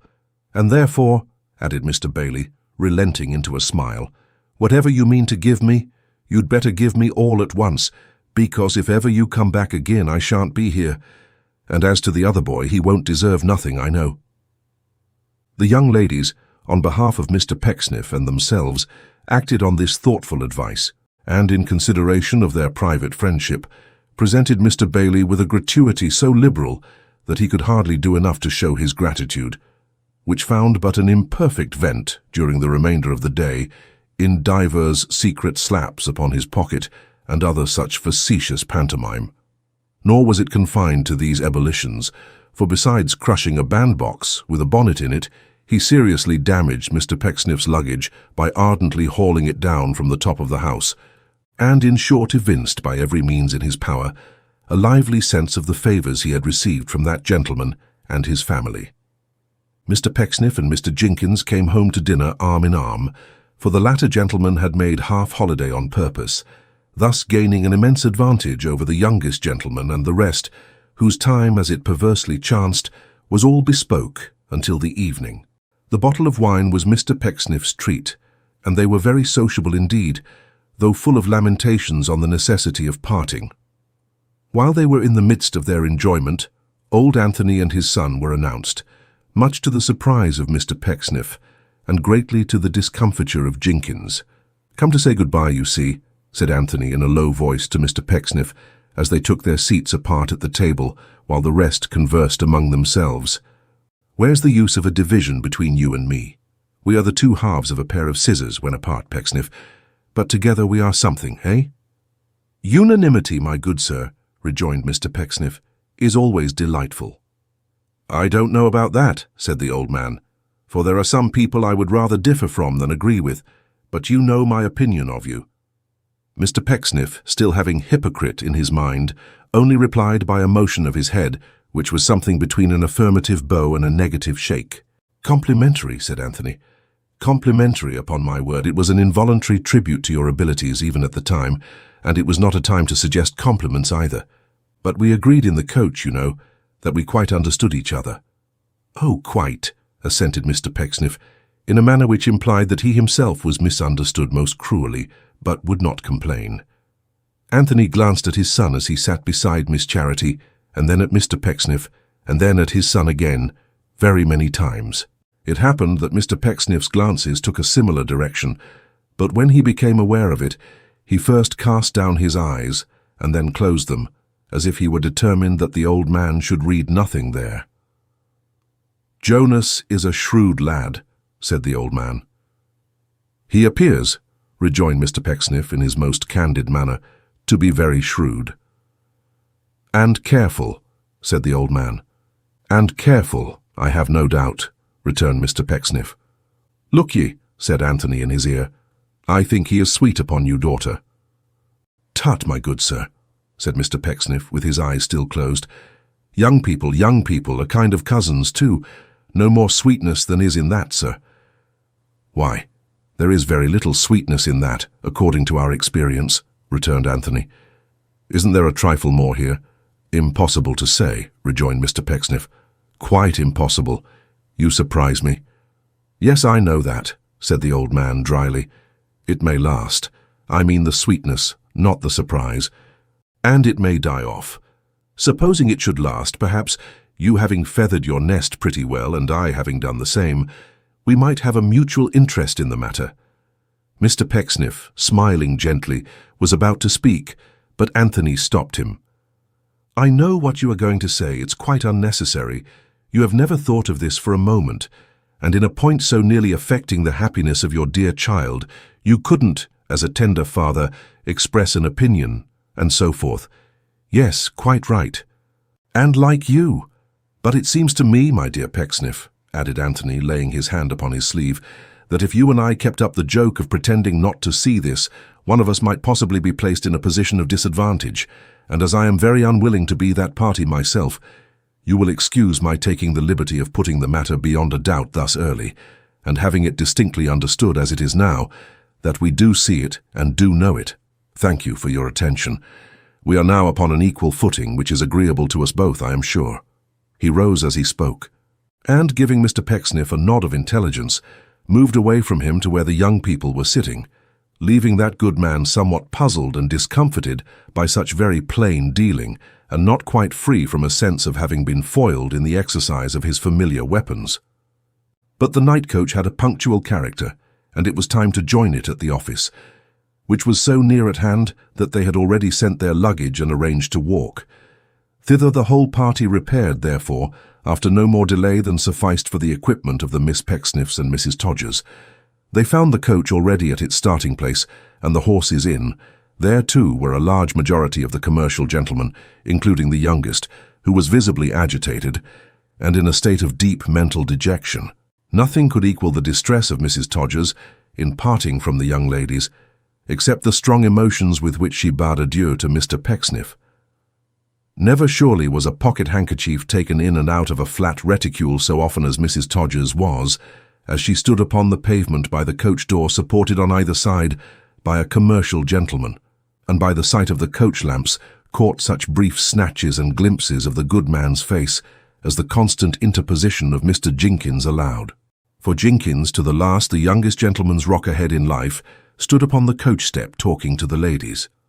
Upon the other step was Mr. Jonas, who maintained that position in right of his cousinship, whereas the youngest gentleman, who had been first upon the ground, was deep in the booking office among the black and red placards and the portraits of fast coaches, where he was ignominiously harassed by porters and had to contend and strive perpetually with heavy baggage.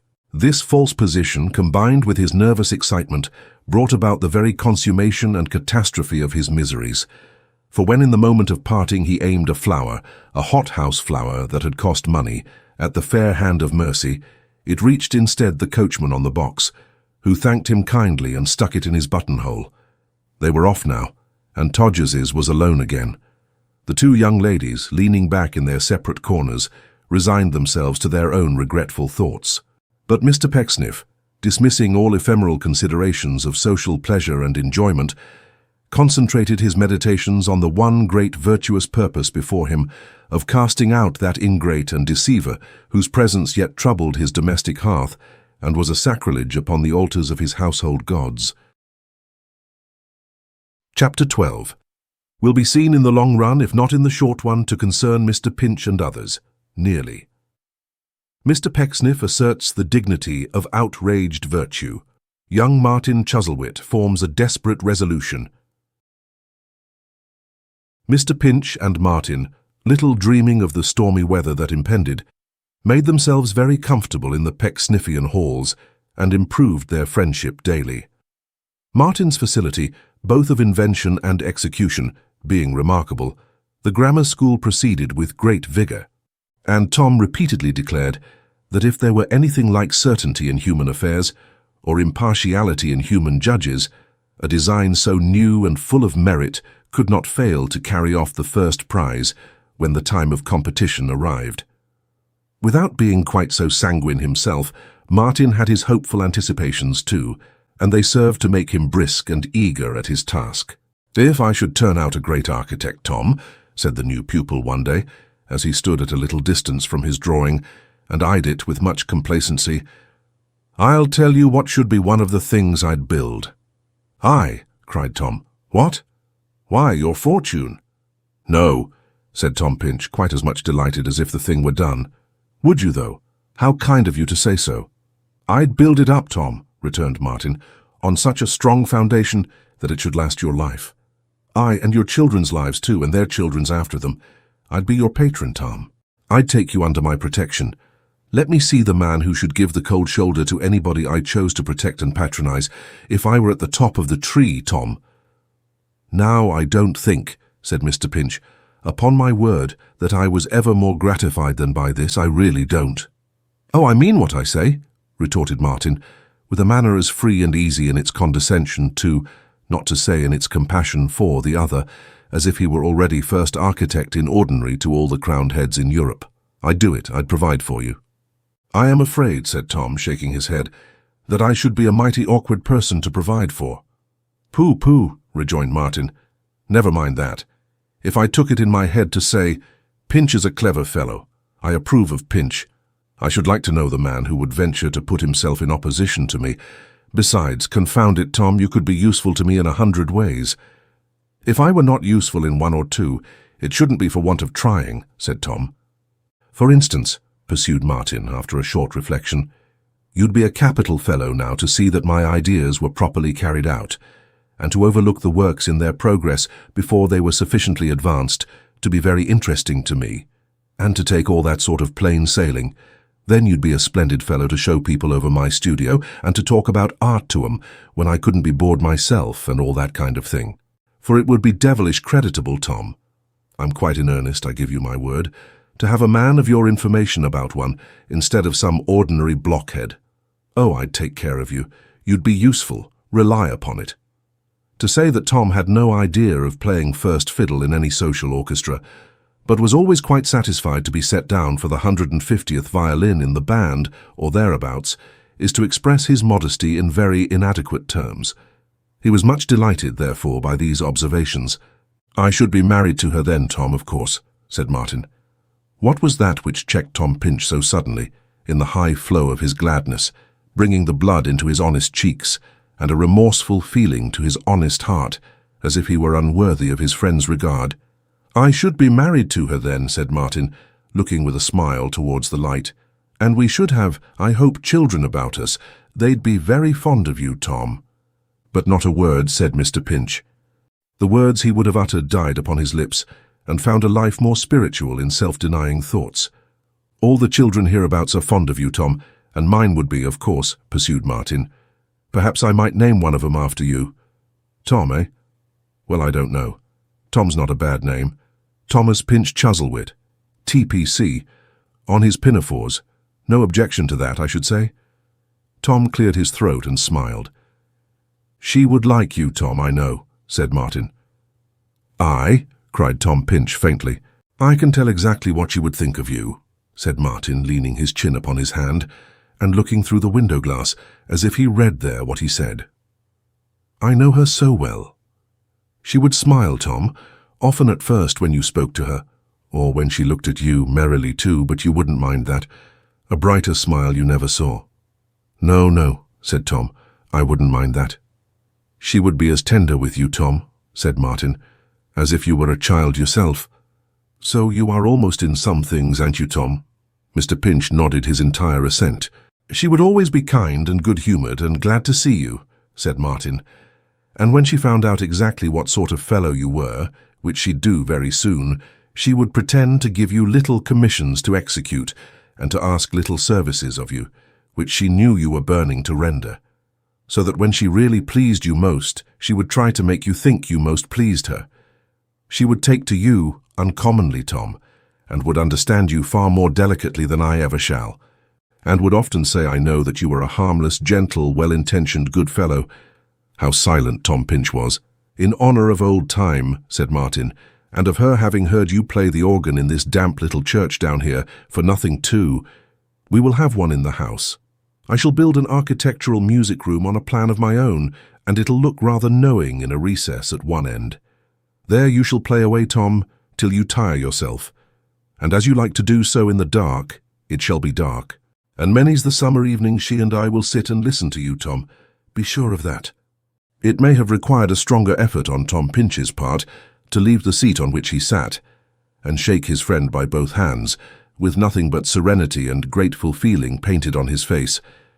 It may have required a stronger effort to perform this simple act with a pure heart than to achieve many and many a deed to which the doubtful trumpet blown by fame has lustily resounded. Doubtful, because from its long hovering over scenes of violence, the smoke and steam of death have clogged the keys of that brave instrument, and it is not always that its notes are either true or tuneful. "It's a proof of the kindness of human nature," said Tom, characteristically putting himself quite out of sight in the matter, that everybody who comes here, as you have done, is more considerate and affectionate to me than I should have any right to hope, if I were the most sanguine creature in the world, or should have any power to express if I were the most eloquent. It really overpowers me. But trust me, said Tom, that I am not ungrateful, that I never forget, and that if I can ever prove the truth of my words to you, I will. That's all right, observed Martin, leaning back in his chair with a hand in each pocket and yawning drearily. Very fine talking, Tom, but I'm at Pecksniff's, I remember, and perhaps a mile or so out of the high road to fortune just at this minute. So you've heard again this morning from what's-his-name, eh? Who may that be? Asked Tom, seeming to enter a mild protest on behalf of the dignity of an absent person. You know, what is it? Northkey. Westlock, rejoined Tom in rather a louder tone than usual. Ah, to be sure, said Martin. Westlock. I knew it was something connected with a point of the compass and a door. Well, and what says Westlock? Oh, he has come into his property, answered Tom, nodding his head and smiling. He's a lucky dog, said Martin. I wish it were mine instead. Is that all the mystery you were to tell me? No, said Tom, not all. What's the rest? Asked Martin. For the matter of that, said Tom, it's no mystery and you won't think much of it, but it's very pleasant to me. John always used to say when he was here, mark my words, Pinch, when my father's executors cash up. He used strange expressions now and then, but that was his way. Cash-up's a very good expression, observed Martin, when other people don't apply it to you. Well, what a slow fellow you are, Pinch. Yes, I am, I know, said Tom, but you'll make me nervous if you tell me so. I'm afraid you have put me out a little now, for I forget what I was going to say. When John's father's executors cashed up, said Martin impatiently. Oh, yes, to be sure, cried Tom. Yes. Then, says John, I'll give you a dinner, Pinch, and come down to Salisbury on purpose. Now, when John wrote the other day, the morning Pecksniff left, you know, he said his business was on the point of being immediately settled, and as he was to receive his money directly, when could I meet him at Salisbury? I wrote and said, any day this week. And I told him besides that there was a new pupil here, and what a fine fellow you were, and what friends we had become. Upon which John writes back this letter. Tom produced it. Fixes tomorrow. Sends his compliments to you, and begs that we three may have the pleasure of dining together. Not at the house where you and I were either, but at the very first hotel in the town. Read what he says. Very well, said Martin, glancing over it with his customary coolness. Much obliged to him. I'm agreeable. Tom could have wished him to be a little more astonished, a little more pleased, or in some form or other a little more interested in such a great event. But he was perfectly self-possessed, and falling into his favourite solace of whistling, took another turn at the grammar school as if nothing at all had happened. Mr. Pecksniff's horse being regarded in the light of a sacred animal, only to be driven by him, the chief priest of that temple, or by some person distinctly nominated for the time being to that high office by himself, the two young men agreed to walk to Salisbury, and so when the time came they set off on foot, which was after all a better mode of travelling than in the gig, as the weather was very cold and very dry. Better. A rare, strong, hearty, healthy walk, 4 statute miles an hour, preferable to that rumbling, tumbling, jolting, shaking, scraping, creaking, villainous old gig? Why, the two things will not admit of comparison. It is an insult to the walk to set them side by side. Where is an instance of a gig having ever circulated a man's blood, unless when, putting him in danger of his neck, it awakened in his veins and in his ears, and all along his spine, a tingling heat, much more peculiar than agreeable? When did a gig ever sharpen anybody's wits and energies, unless it was when the horse bolted, and crashing madly down a steep hill with a stone wall at the bottom, his desperate circumstances suggested to the only gentleman left inside some novel and unheard-of mode of dropping out behind, better than the gig. The air was cold, Tom, so it was. There was no denying it. But would it have been more genial in the gig? The blacksmith's fire burned very bright and leaped up high, as though it wanted men to warm. But would it have been less tempting looked at from the clammy cushions of a gig? The wind blew keenly, nipping the features of the hardy wight who fought his way along, blinding him with his own hair if he had enough to it, and wintry dust if he hadn't. stopping his breath as though he had been soused in a cold bath, tearing aside his wrappings up and whistling in the very marrow of his bones. But it would have done all this 100 times more fiercely to a man in a gig, wouldn't it? A fig for gigs, better than the gig. When were travellers by wheels and hoofs seen with such red-hot cheeks as those? When were they so good-humouredly and merrily bloused? When did their laughter ring upon the air? As they turned them round, what time the stronger gusts came sweeping up, and facing round again as they passed by, dashed on, in such a glow of ruddy health as nothing could keep pace with, but the high spirits it engendered. Better than the gig.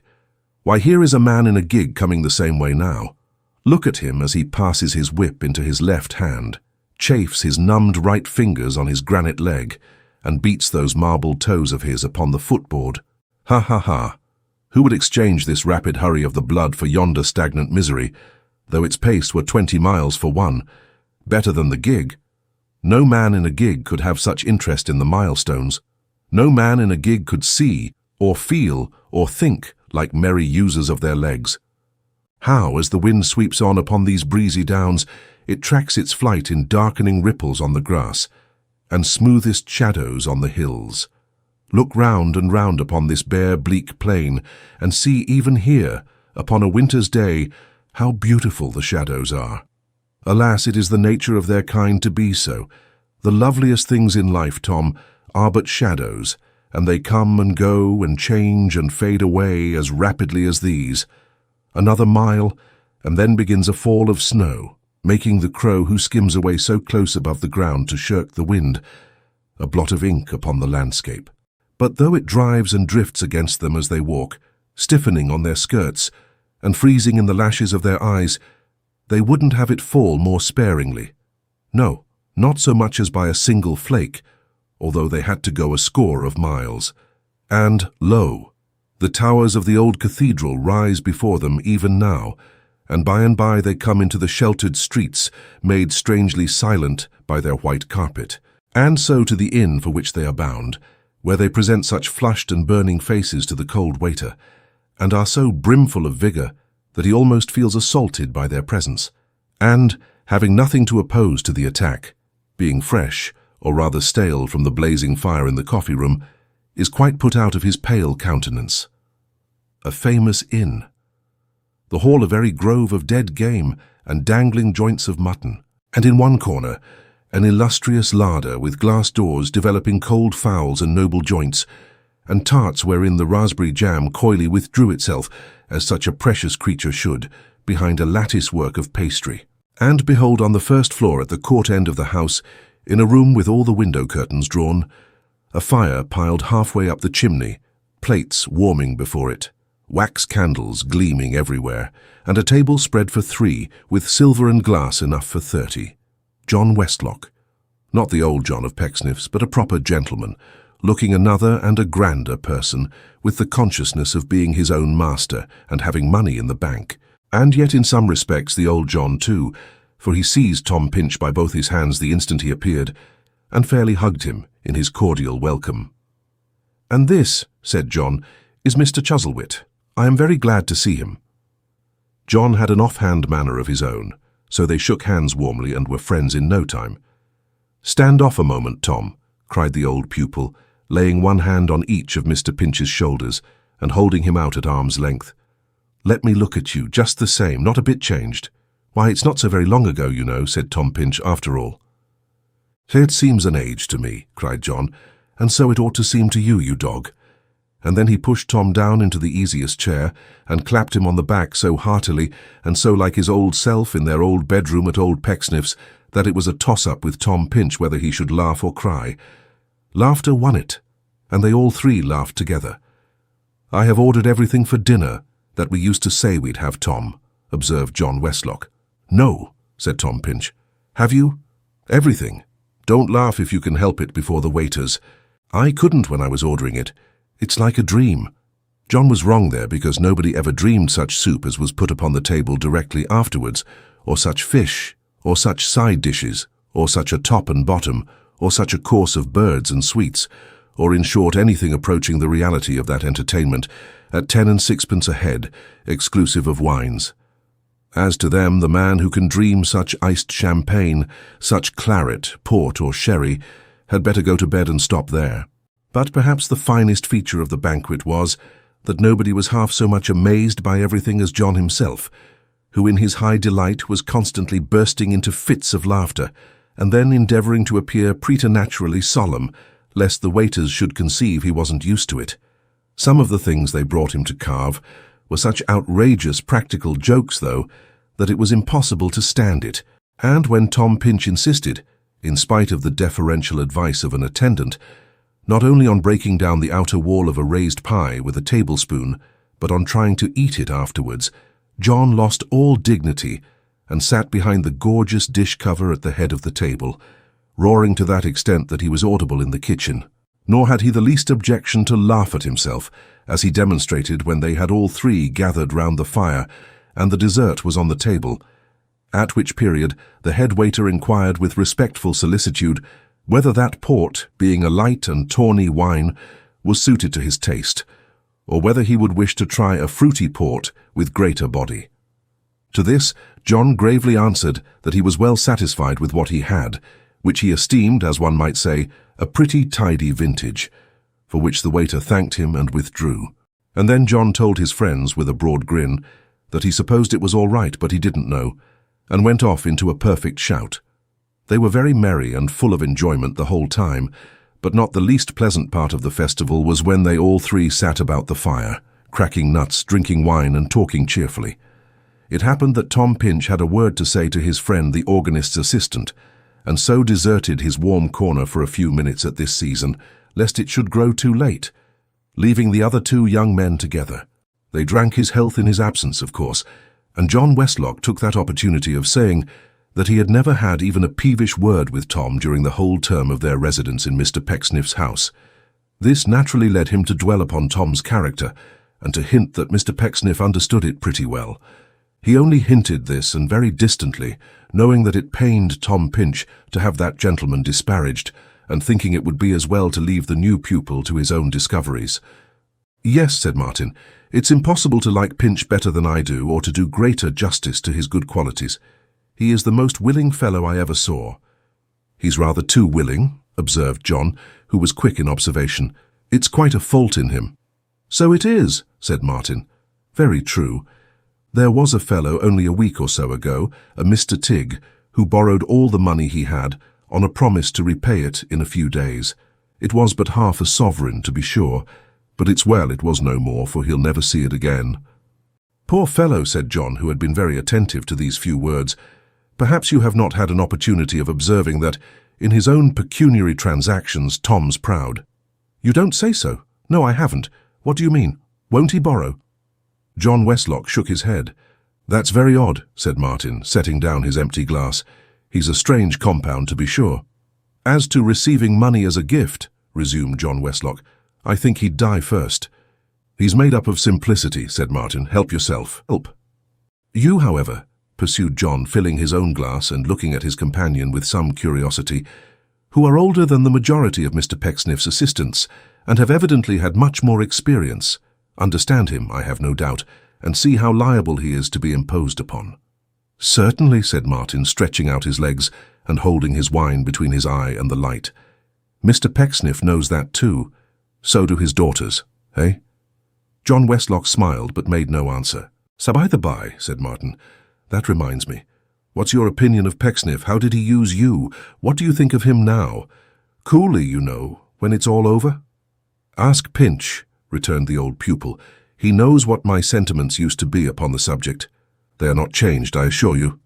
"No, no," said Martin, "I'd rather have them from you." "But Pinch says they are unjust," urged John with a smile.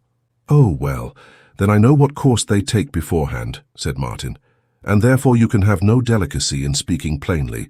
Don't mind me, I beg. I don't like him, I tell you frankly. I am with him because it happens from particular circumstances to suit my convenience. I have some ability, I believe, in that way, and the obligation, if any, will most likely be on his side and not mine. At the lowest mark the balance will be even, and there'll be no obligation at all, so you may talk to me as if I had no connection with him." "If you press me to give my opinion," returned John Westlock, "Yes, I do," said Martin. "You'll oblige me." "I should say," resumed the other, "that he is the most consummate scoundrel on the face of the earth." "Oh," said Martin as coolly as ever, "that's rather strong." "Not stronger than he deserves," said John, "and if he called upon me to express my opinion of him to his face, I would do so in the very same terms, without the least qualification. His treatment of Pinch is in itself enough to justify them. But when I look back upon the 5 years I passed in that house, and remember the hypocrisy, the knavery, the meannesses, the false pretenses, the lip service of that fellow, and his trading in saintly semblances for the very worst realities, when I remember how often I was the witness of all this, and how often I was made a kind of party to it, by the fact of being there, with him for my teacher, I swear to you that I almost despise myself." Martin drained his glass and looked at the fire. "I don't mean to say that is a right feeling," pursued John Westlock, "because it was no fault of mine, and I can quite understand, you for instance, fully appreciating him, and yet being forced by circumstances to remain there. I tell you simply what my feeling is, and even now when, as you say, it's all over, and when I have the satisfaction of knowing that he always hated me, and we always quarreled, and I always told him my mind, even now, I feel sorry that I didn't yield to an impulse I often had as a boy, of running away from him and going abroad." "Why abroad?" asked Martin, turning his eyes upon the speaker. "In search," replied John Westlock, shrugging his shoulders, "of the livelihood I couldn't have earned at home. There would have been something spirited in that. But come, fill your glass and let us forget him." "And let us." "As soon as you please," said Martin. "In reference to myself and my connection with him, I have only to repeat what I said before. I have taken my own way with him so far, and shall continue to do so even more than ever. For the fact is, to tell you the truth, that I believe he looks to me to supply his defects and couldn't afford to lose me. I had a notion of that in first going there. Your health." "Thank you," returned young Westlock. "Yours, and may the new pupil turn out as well as you can desire." "What new pupil?" "The fortunate youth born under an auspicious star," returned John Westlock, laughing, "whose parents or guardians are destined to be hooked by the advertisement. What? Don't you know that he has advertised again?" "No." "Oh, yes. I read it just before dinner in the old newspaper. I know it to be his, having some reason to remember the style. Hush, here's Pinch. Strange, is it not, that the more he likes Pecksniff, if he can like him better than he does, the greater reason one has to like him? Not a word more, or we shall spoil his whole enjoyment." Tom entered as the words were spoken, with a radiant smile upon his face, and rubbing his hands more from a sense of delight than because he was cold, for he had been running fast, sat down in his warm corner again, and was as happy as only Tom Pinch could be. There is no other simile that will express his state of mind. "And so," he said, when he had gazed at his friend for some time in silent pleasure, "so you really are a gentleman at last, John? Well, to be sure." "Trying to be, Tom, trying to be," he rejoined good-humouredly. "There is no saying what I may turn out in time." "I suppose you wouldn't carry your own box to the mail now," said Tom Pinch, smiling, "although you lost it altogether by not taking it." "Wouldn't I?" retorted John. "That's all you know about it, Pinch. It must be a very heavy box that I wouldn't carry to get away from Pecksniff's, Tom." "There," cried Pinch, turning to Martin. "I told you so. The great fault in his character is his injustice to Pecksniff. You mustn't mind a word he says on that subject. His prejudice is most extraordinary." "The absence of anything like prejudice on Tom's part, you know," said John Westlock, laughing heartily, as he laid his hand on Mr. Pinch's shoulder, "is perfectly wonderful. If one man ever had a profound knowledge of another, and saw him in a true light and in his own proper colours, Tom has that knowledge of Mr. Pecksniff." "Why, of course I have," cried Tom. "That's exactly what I have so often said to you. If you knew him as well as I do, John, I'd give almost any money to bring that about. You'd admire, respect, and reverence him." "You couldn't help it. Oh, how you wounded his feelings when you went away." "If I had known whereabout his feelings lay," retorted young Westlock, "I'd have done my best, Tom. With that end in view, you may depend upon it. But as I couldn't wound him in what he is not, and in what he knows nothing of except in his ability to probe them to the quick in other people, I am afraid I can lay no claim to your compliment." Mr. Pinch, being unwilling to protract a discussion which might possibly corrupt Martin, forbore to say anything in reply to this speech, but John Westlock, whom nothing short of an iron gag would have silenced when Mr. Pecksniff's merits were once in question, continued notwithstanding. His feelings, oh, he's a tender-hearted man. His feelings, oh, he's a considerate, conscientious, self-examining, moral vagabond, he is. His feelings. Oh, what's the matter, Tom? Mr. Pinch was by this time erect upon the hearthrug, buttoning his coat with great energy. "I can't bear it," said Tom, shaking his head. "No, I really cannot. You must excuse me, John. I have a great esteem and friendship for you. I love you very much, and have been perfectly charmed and overjoyed today to find you just the same as ever. But I cannot listen to this. Why, it's my old way, Tom. And you say yourself that you are glad to find me unchanged."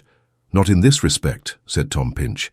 "You must excuse me, John. I cannot really. I will not. It's very wrong. You should be more guarded in your expressions.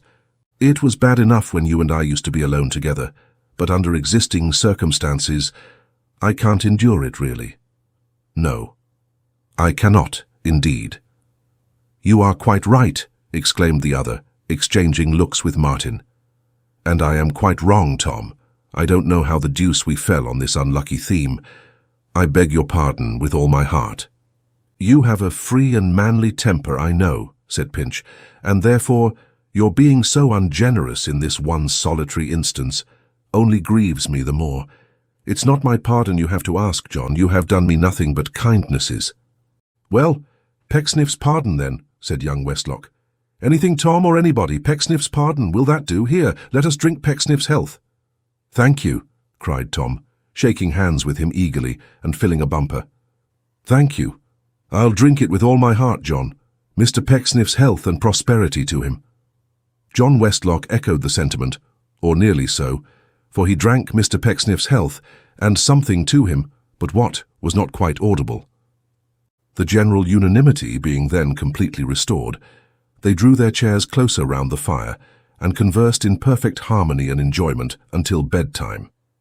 No slight circumstance, perhaps, could have better illustrated the difference of character between John Westlock and Martin Chuzzlewit than the manner in which each of the young men contemplated Tom Pinch after the little rupture just described. There was a certain amount of jocularity in the looks of both, no doubt, but their all resemblance ceased. The old pupil could not do enough to show Tom how cordially he felt towards him, and his friendly regard seemed of a graver and more thoughtful kind than before. The new one, on the other hand, had no impulse but to laugh at the recollection of Tom's extreme absurdity, and mingled with his amusement there was something slighting and contemptuous, indicative, as it appeared, of his opinion that Mr. Pinch was much too far gone in simplicity to be admitted as the friend, on serious and equal terms, of any rational man. John Westlock, who did nothing by halves if he could help it, had provided beds for his two guests in the hotel, and after a very happy evening, they retired. Mr. Pinch was sitting on the side of his bed with his cravat and shoes off, ruminating on the manifold good qualities of his old friend, when he was interrupted by a knock at his chamber door and the voice of John himself. "You're not asleep yet, are you, Tom?" "Bless you, no, not I. I was thinking of you," replied Tom, opening the door. "Come in." "I am not going to detail you," said John, "but I have forgotten all the evening a little commission I took upon myself, and I am afraid I may forget it again if I fail to discharge it at once. You know a Mr. Tigg, Tom, I believe." "Tigg!" cried Tom. "Tigg! The gentleman who borrowed some money of me." "Exactly," said John Westlock. "He begged me to present his compliments, and to return it with many thanks. Here it is. I suppose it's a good one, but he is rather a doubtful kind of customer, Tom." Mr. Pinch received the little piece of gold with a face whose brightness might have shamed the metal, and said he had no fear about that. He was glad, he added, to find Mr. Tigg so prompt and honourable in his dealings. Very glad. "Why, to tell you the truth, Tom," replied his friend, "he is not always so. If you'll take my advice, you'll avoid him as much as you can in the event of your encountering him again. And by no means, Tom, pray bear this in mind, for I am very serious, by no means lend him money any more. Aye, said Tom with his eyes wide open. He is very far from being a reputable acquaintance, returned young Westlock, and the more you let him know you think so, the better for you, Tom. I say, John, quoth Mr. Pinch as his countenance fell, and he shook his head in a dejected manner, I hope you are not getting into bad company. No, he replied, laughing. Don't be uneasy on that score. Oh, but I am uneasy, said Tom Pinch. I can't help it when I hear you talking in that way. If Mr. Tigg is what you describe him to be, you have no business to know him, John. You may laugh, but I don't consider it by any means a laughing matter, I assure you. No, returned his friend, composing his features. Quite right. It is not, certainly. You know, John, said Mr. Pinch, your very good nature and kindness of heart make you thoughtless, and you can't be too careful on such a point as this. Upon my word, if I thought you were falling among bad companions, I should be quite wretched, for I know how difficult you would find it to shake them off. I would much rather have lost this money, John, than I would have had it back again on such terms. I tell you, my dear good old fellow, cried his friend, shaking him to and fro with both hands, and smiling at him with a cheerful, open countenance that would have carried conviction to a mind much more suspicious than Tom's. I tell you there is no danger. Well, cried Tom, I am glad to hear it. I am overjoyed to hear it. I am sure there is not when you say so in that manner. You won't take it ill, John, that I said what I did just now. Ill, said the other, giving his hand a hearty squeeze. Why, what do you think I am made of? Mr. Tigg and I are not on such an intimate footing that you need be at all uneasy. I give you my solemn assurance of that, Tom. You are quite comfortable now. Quite, said Tom. Then once more, good night. Good night, cried Tom, and such pleasant dreams to you as should attend the sleep of the best fellow in the world. Except Pecksniff, said his friend, stopping at the door for a moment and looking gaily back. Except Pecksniff, answered Tom with great gravity, of course. And thus they parted for the night, John Westlock full of light-heartedness and good humour, and poor Tom Pinch quite satisfied, though still as he turned over on his side in bed, he muttered to himself, I really do wish, for all that though, that he wasn't acquainted with Mr. Tigg. They breakfasted together very early next morning, for the two young men desired to get back again in good season, and John Westlock was to return to London by the coach that day. As he had some hours to spare, he bore them company for 3 or 4 miles on their walk, and only parted from them at last in sheer necessity. The parting was an unusually hearty one, not only as between him and Tom Pinch, but on the side of Martin also, who had found in the old pupil a very different sort of person from the milksop he had prepared himself to expect. Young Westlock stopped upon a rising ground when he had gone a little distance, and looked back. They were walking at a brisk pace, and Tom appeared to be talking earnestly. Martin had taken off his greatcoat, the wind being now behind them, and carried it upon his arm. As he looked, he saw Tom relieve him of it after a faint resistance, and, throwing it upon his own, encumber himself with the weight of both.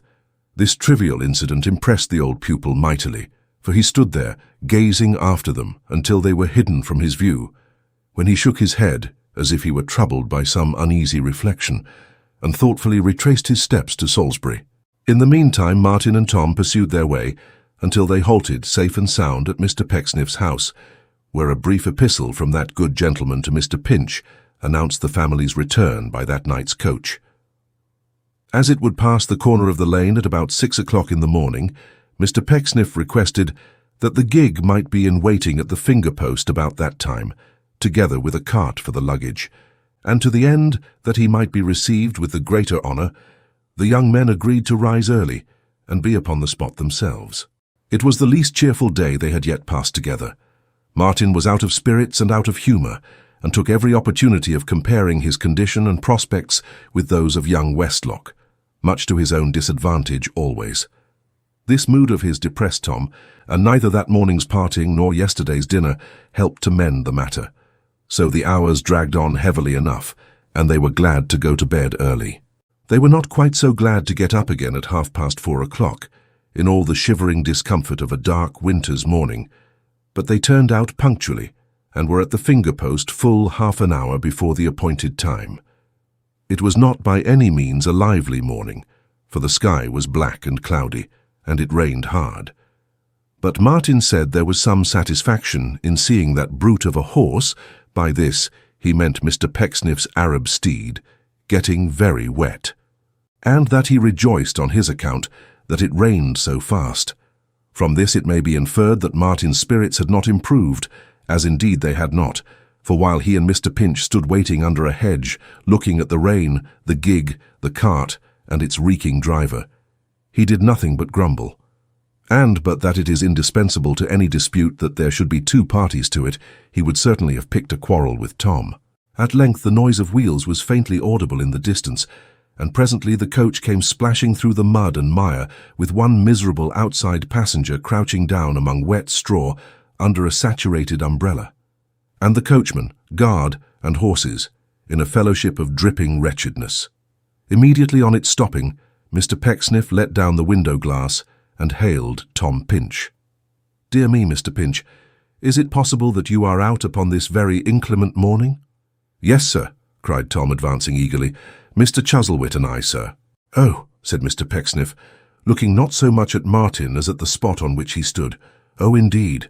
Do me the favour to see to the trunks, if you please, Mr. Pinch." Then Mr. Pecksniff descended and helped his daughters to alight. But neither he nor the young ladies took the slightest notice of Martin, who had advanced to offer his assistance, but was repulsed by Mr. Pecksniff standing immediately before his person with his back towards him. In the same manner, and in profound silence, Mr. Pecksniff handed his daughters into the gig, and, following himself and taking the reins, drove off home. Lost in astonishment, Martin stood staring at the coach, and when the coach had driven away, at Mr. Pinch and the luggage, until the cart moved off too, when he said to Tom, "Now will you have the goodness to tell me what this portends?" "What?" asked Tom. "This fellow's behaviour. Mr. Pecksniff's, I mean. You saw it?" "No, indeed I did not," cried Tom. "I was busy with the trunks." "It is no matter," said Martin. "Come, let us make haste back." And without another word started off at such a pace that Tom had some difficulty in keeping up with him. He had no care where he went, but walked through little heaps of mud and little pools of water with the utmost indifference, looking straight before him, and sometimes laughing in a strange manner within himself.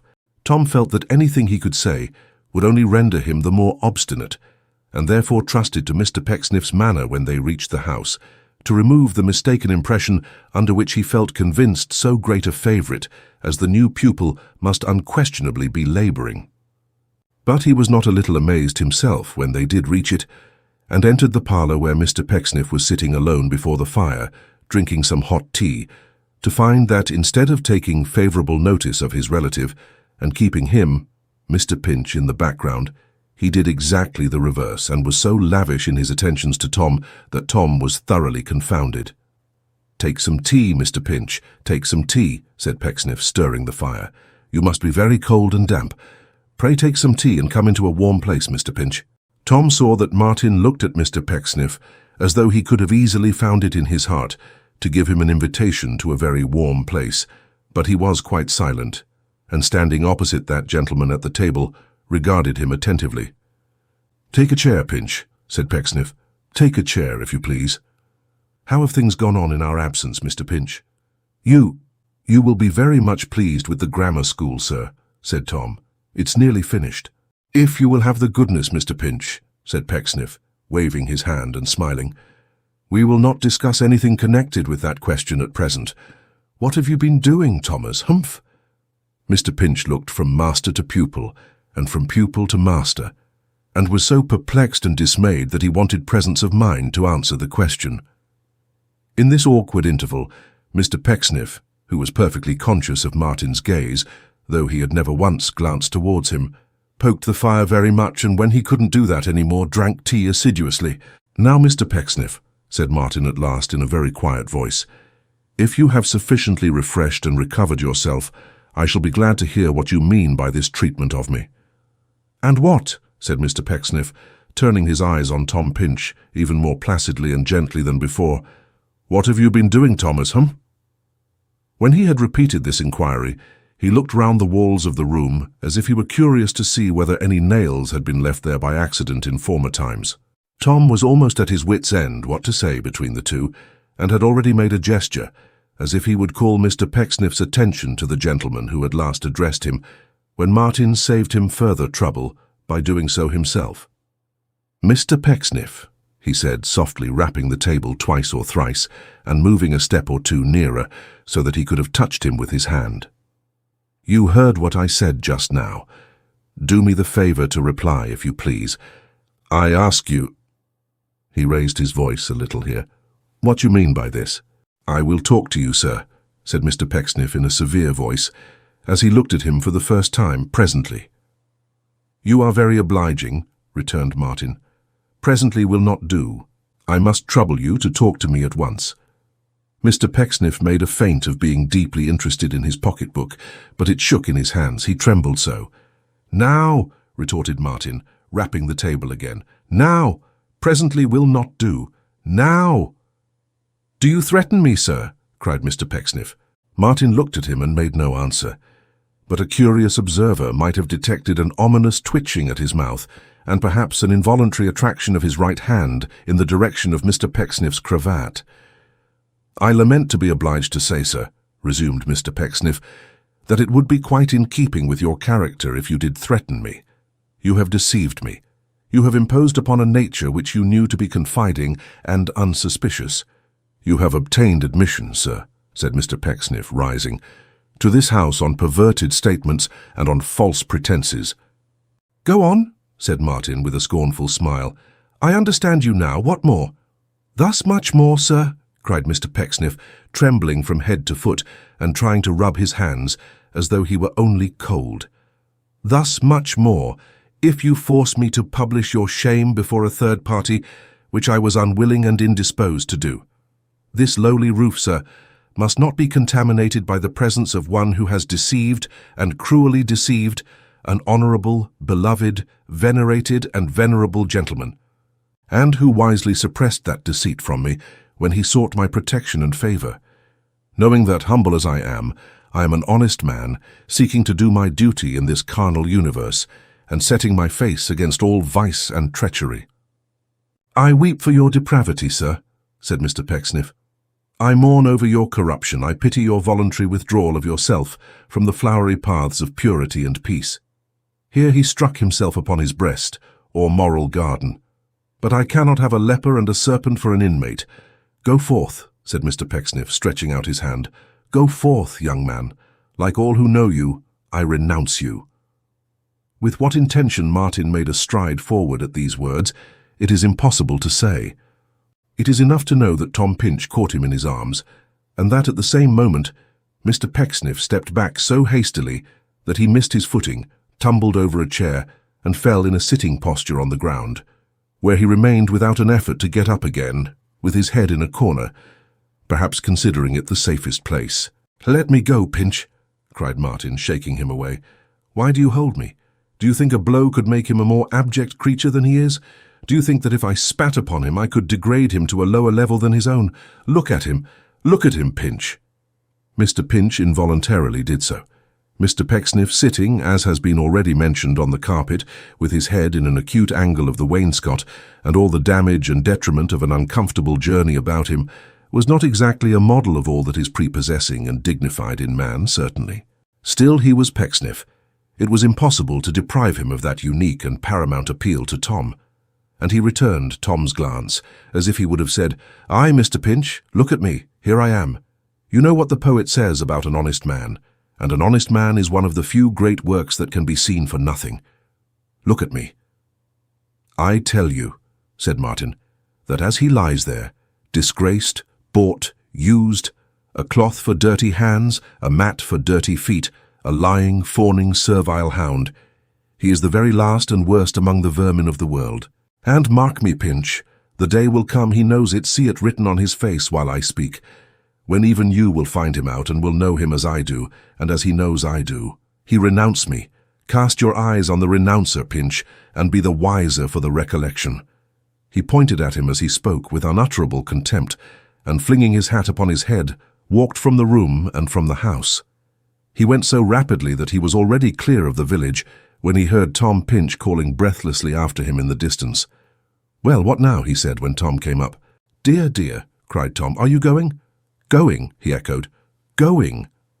I didn't so much mean that, as were you going now at once, in this bad weather, on foot, without your clothes, with no money, cried Tom. Yes, he answered sternly. I am. And where? Cried Tom. Oh, where will you go? I don't know, he said. Yes, I do. I'll go to America. No, no, cried Tom, in a kind of agony. Don't go there. Pray don't. Think better of it. Don't be so dreadfully regardless of yourself. Don't go to America. My mind is made up, he said. Your friend was right. I'll go to America. God bless you, Pinch. Take this, cried Tom, pressing a book upon him in great agitation. I must make haste back, and can't say anything I would. Heaven be with you. Look at the leaf I have turned down. Goodbye, goodbye. The simple fellow wrung him by the hand, with tears stealing down his cheeks, and they parted hurriedly upon their separate ways. Chapter 13. Showing what became of Martin and his desperate resolve after he left Mr. Pecksniff's house, what persons he encountered, what anxieties he suffered, and what news he heard, carrying Tom Pinch's book quite unconsciously under his arm and not even buttoning his coat as a protection against the heavy rain. Martin went doggedly forward at the same quick pace until he had passed the finger-post and was on the high road to London. He slackened very little in his speed even then, but he began to think and look about him, and to disengage his senses from the coil of angry passions which hitherto had held them prisoner. It must be confessed that, at that moment, he had no very agreeable employment either for his moral or his physical perceptions. The day was dawning from a patch of watery light in the east, and sullen clouds came driving up before it, from which the rain descended in a thick, wet mist. It streamed from every twig and bramble in the hedge, made little gullies in the path, ran down 100 channels in the road, and punched innumerable holes into the face of every pond and gutter. It fell with an oozy, slushy sound among the grass, and made a muddy kennel of every furrow in the ploughed fields. No living creature was anywhere to be seen. The prospect could hardly have been more desolate if animated nature had been dissolved in water and poured down upon the earth again in that form. The range of view within the solitary traveller was quite as cheerless as the scene without. Friendless and penniless, incensed to the last degree, deeply wounded in his pride and self-love, full of independent schemes, and perfectly destitute of any means of realizing them. His most vindictive enemy might have been satisfied with the extent of his troubles. To add to his other miseries, he was by this time sensible of being wet to the skin and cold at his very heart. In this deplorable condition, he remembered Mr. Pinch's book, more because it was rather troublesome to carry than from any hope of being comforted by that parting gift. He looked at the dingy lettering on the back, and finding it to be an odd volume of The Bachelor of Salamanca, in the French tongue, cursed Tom Pinch's folly 20 times.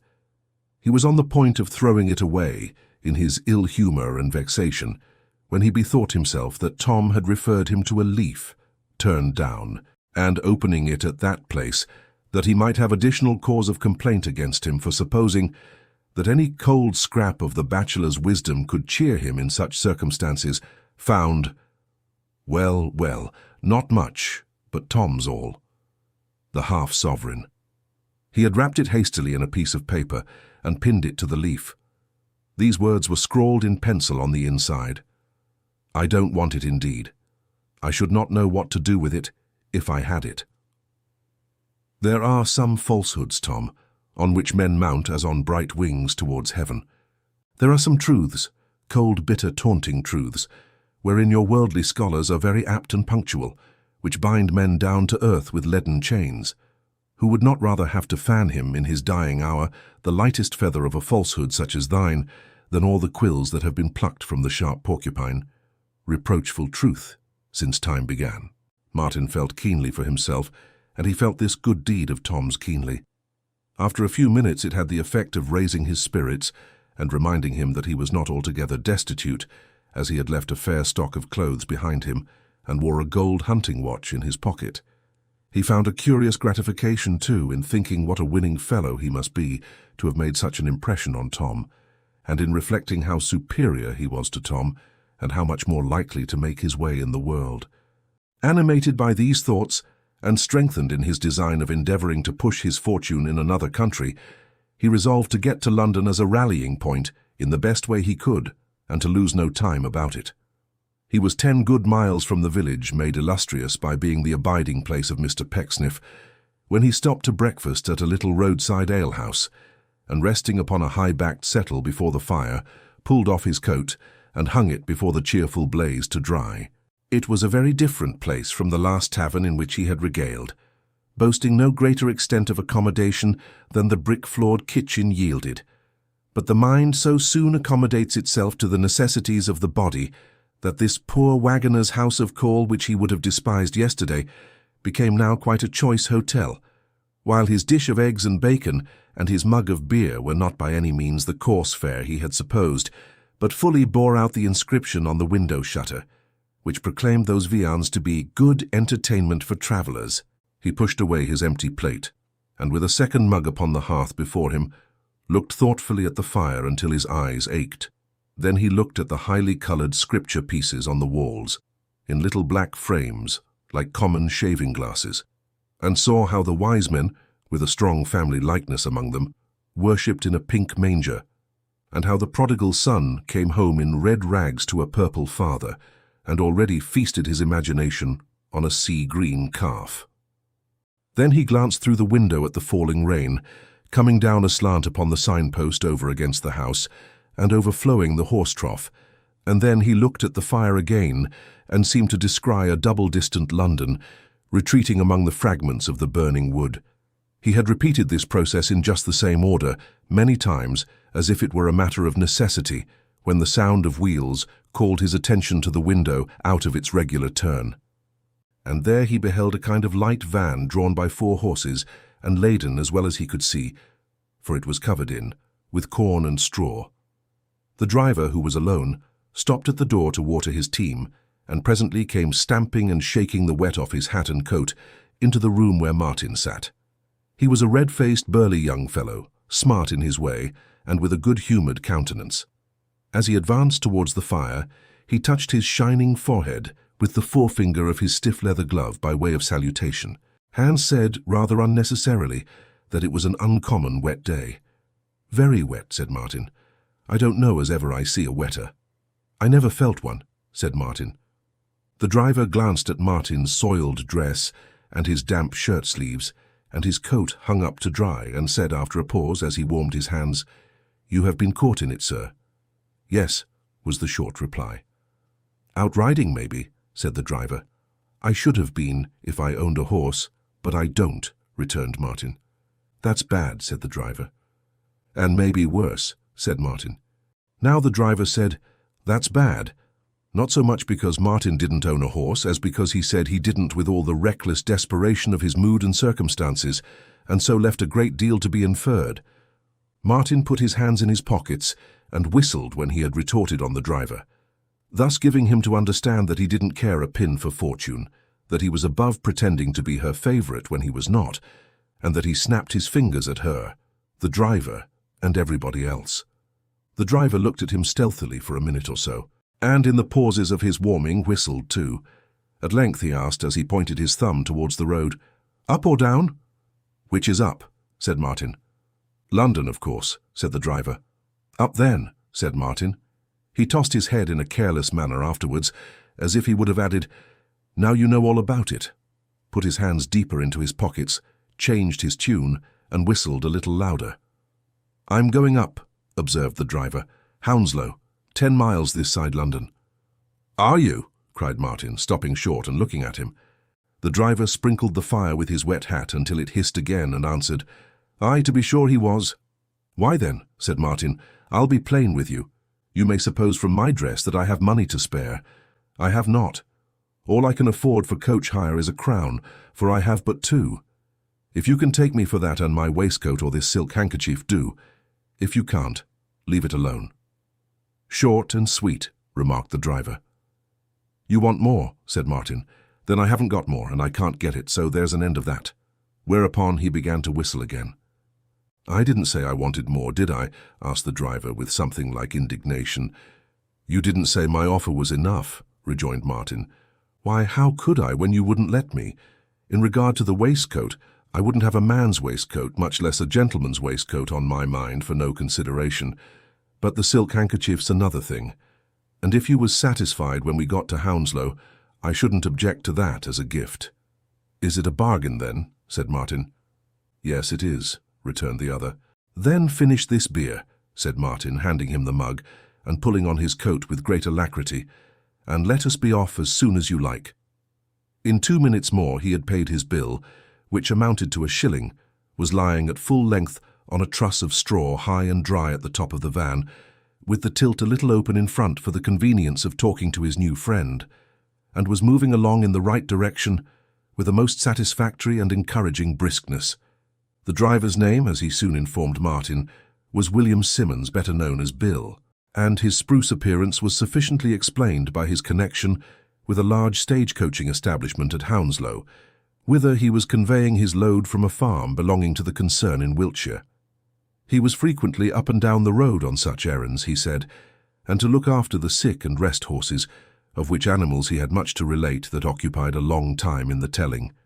He aspired to the dignity of the regular box, and expected an appointment on the first vacancy.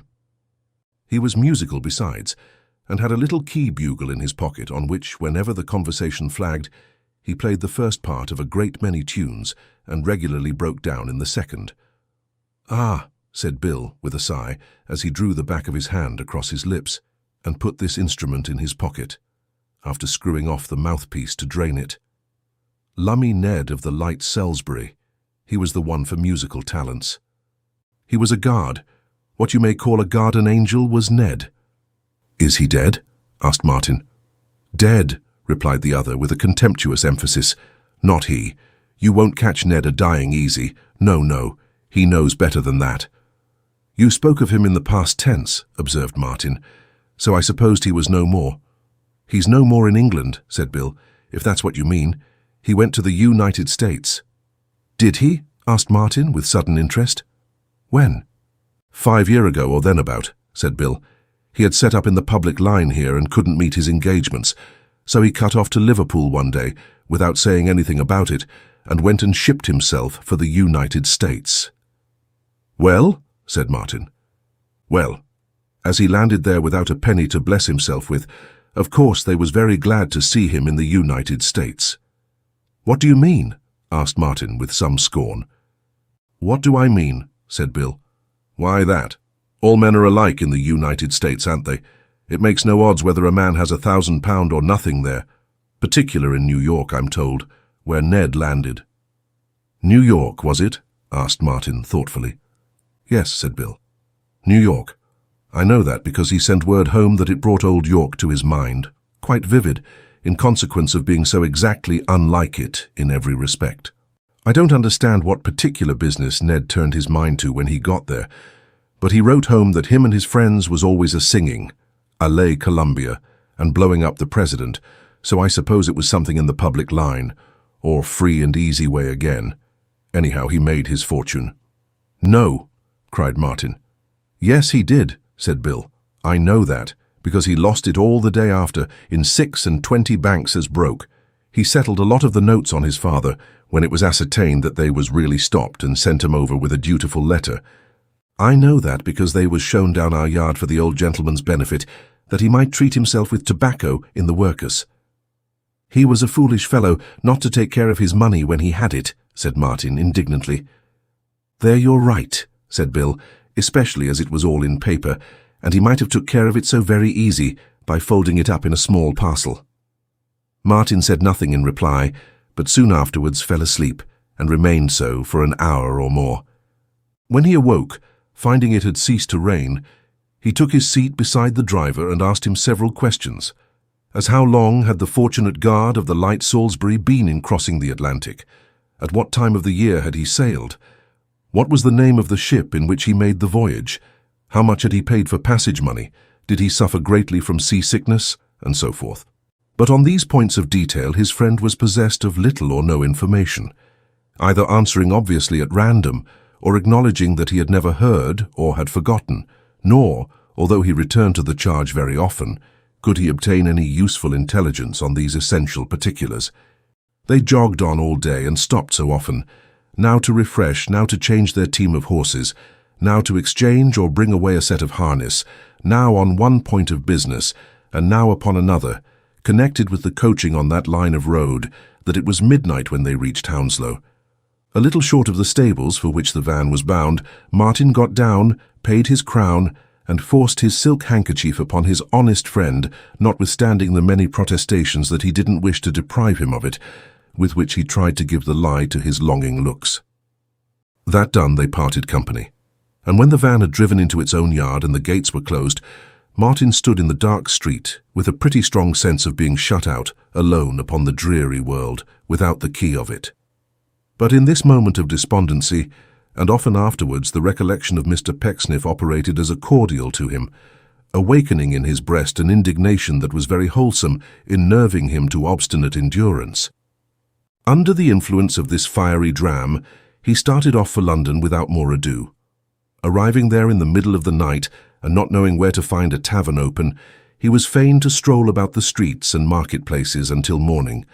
He found himself, about an hour before dawn, in the humbler regions of the Adelphi, and addressing himself to a man in a fur cap who was taking down the shutters of an obscure public house, informed him that he was a stranger, and inquired if he could have a bed there. It happened by good luck that he could.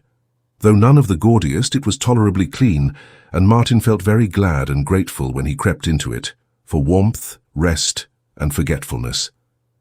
It was quite late in the afternoon when he awoke, and by the time he had washed and dressed and broken his fast, it was growing dusk again. This was all the better, for it was now a matter of absolute necessity that he should part with his watch to some obliging pawnbroker. He would have waited until after dark for this purpose, though it had been the longest day in the year, and he had begun it without a breakfast. He passed more golden balls than all the jugglers in Europe have juggled with in the course of their united performances, before he could determine in favor of any particular shop where those symbols were displayed. In the end, he came back to one of the first he had seen, and entering by a side door in a court, where the 3 balls, with the legend "Money Lent," were repeated in a ghastly transparency, passed into one of a series of little closets or private boxes erected for the accommodation of the more bashful and uninitiated customers. He bolted himself in, pulled out his watch, and laid it on the counter. "Upon my life and soul," said a low voice in the next box to the shopman who was in treaty with him, "you must make it more. You must make it a trifle more. You must indeed. You must dispense with 1/2 of an ounce in weighing out your pound of flesh, my best of friends, and make it 2 6. Martin drew back involuntarily, for he knew the voice at once. "You're always full of your chaff," said the shopman, rolling up the article, which looked like a shirt, quite as a matter of course, and nibbing his pen upon the counter. "I shall never be full of my wheat," said Mr. Tigg, "as long as I come here. Ha, ha! Not bad. Make it 2 6, my dear friend, positively, for this occasion only. 1/2 crown is a delightful coin. 2 6, going at 2 6, for the last time at 2 6. "It'll never be the last time till it's quite worn out," rejoined the shopman. "It's grown yellow in the service as it is." "Its master has grown yellow in the service, if you mean that, my friend," said Mr. Tigg. "In the patriotic service of an ungrateful country. You are making it 2 6, I think." "I'm making it," returned the shopman. "What it always has been, 2 shillings. Same name as usual, I suppose?" "Still the same name," said Mr. Tigg. "My claim to the dormant peerage not being yet established by the House of Lords." "The old address?" "Not at all," said Mr. Tigg. "I have removed my town establishment from 38 Mayfair to number 1542 Park Lane." "Come, I'm not going to put down that, you know," said the shopman with a grin. "You may put down what you please, my friend," quoth Mr. Tigg. "The fact is still the same. The apartments for the under-butler and the 5th footman being of a most confounded low and vulgar kind at 38 Mayfair, I have been compelled, in my regard for the feelings which do them so much honour, to take on lease for 7, 14, or 21 years, renewable at the option of the tenant, the elegant and commodious family mansion, number 1542 Park Lane. Make it 2 6, and come and see me." The shopman was so highly entertained by this piece of humour that Mr. Tigg himself could not repress some little show of exultation. It vented itself, in part, in a desire to see how the occupant of the next box received his pleasantry, to ascertain which he glanced round the partition and immediately by the gaslight recognized Martin. "I wish I may die," said Mr. Tigg, stretching out his body so far that his head was as much in Martin's little cell as Martin's own head was. "But this is one of the most tremendous meetings in ancient or modern history. How are you? What is the news from the agricultural districts? How are our friends the peas? Ha, ha! David, pay particular attention to this gentleman immediately, as a friend of mine, I beg." "Here, please to give me the most you can for this," said Martin, handing the watch to the shopman. "I want money sorely." "He wants money sorely," cried Mr. Tigg with excessive sympathy. "David, will you have the goodness to do your very utmost for my friend, who wants money sorely? You will deal with my friend as if he were myself. A gold hunting watch, David, engine turned, capped and jewelled in 4 holes, escape movement, horizontal lever and warranted to perform correctly, upon my personal reputation, who have observed it narrowly for many years, under the most trying circumstances." Here he winked at Martin, that he might understand this recommendation would have an immense effect upon the shopman. "What do you say, David, to my friend? Be very particular to deserve my custom and recommendation, David." "I can lend you £3 on this if you like," said the shopman to Martin confidentially. "It is very old-fashioned. I couldn't say more." "And devilish handsome too," cried Mr. Tigg. 2 12.6 for the watch, and 7 and 6 for personal regard. I am gratified. It may be weakness, but I am. £3 will do. We take it. The name of my friend is Smivey. Chicken Smivey of Holborn 26.5B lodger." Here he winked at Martin again to apprise him that all the forms and ceremonies prescribed by law were now complied with, and nothing remained but the receipt for the money. In point of fact, this proved to be the case, for Martin, who had no resource but to take what was offered him, signified his acquiescence by a nod of his head, and presently came out with the cash in his pocket. He was joined in the entry by Mr. Tigg, who warmly congratulated him, as he took his arm and accompanied him into the street, on the successful issue of the negotiation. "As for my part in the same," said Mr. Tigg, "don't mention it. Don't compliment me, for I can't bear it." "I have no such intention, I assure you," retorted Martin, releasing his arm and stopping. "You oblige me very much," said Mr. Tigg. "Thank you. Now, sir," observed Martin, biting his lip, "this is a large town, and we can easily find different ways in it. If you will show me which is your way, I will take another." Mr. Tigg was about to speak, but Martin interposed. "I need scarcely tell you, after what you have just seen, that I have nothing to bestow upon your friend Mr. Slime, and it is quite as unnecessary for me to tell you that I don't desire the honour of your company." "Stop," cried Mr. Tigg, holding out his hand. "Hold. There is a most remarkably long-headed, flowing-bearded and patriarchal proverb, which observes that it is the duty of a man to be just before he is generous. Be just now, and you can be generous presently. Do not confuse me with the man Slime. Do not distinguish the man Slime as a friend of mine, for he is no such thing. I have been compelled, sir, to abandon the party whom you call Slime. I have no knowledge of the party whom you call Slime."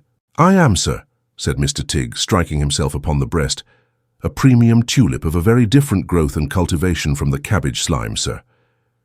"It matters very little to me," said Martin coolly, "whether you have set up as a vagabond on your own account or are still trading on behalf of Mr. Slime. I wish to hold no correspondence with you." "In the devil's name," man, said Martin, scarcely able, despite his vexation, to repress a smile as Mr. Tigg stood leaning his back against the shutters of a shop window, adjusting his hair with great composure. "Will you go one way or other?" "You will allow me to remind you, sir," said Mr. Tigg with sudden dignity, "that you, not I, that you, I say emphatically you, have reduced the proceedings of this evening to a cold and distant matter of business, when I was disposed to place them on a friendly footing.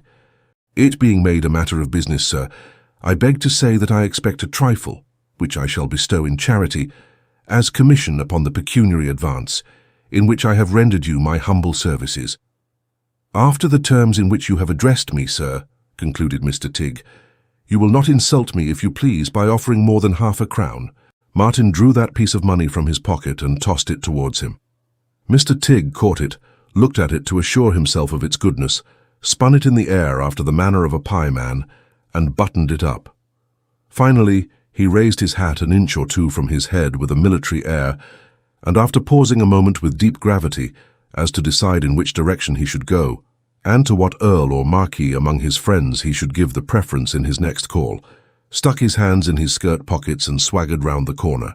Martin took the directly opposite course, and so, to his great content, they parted company.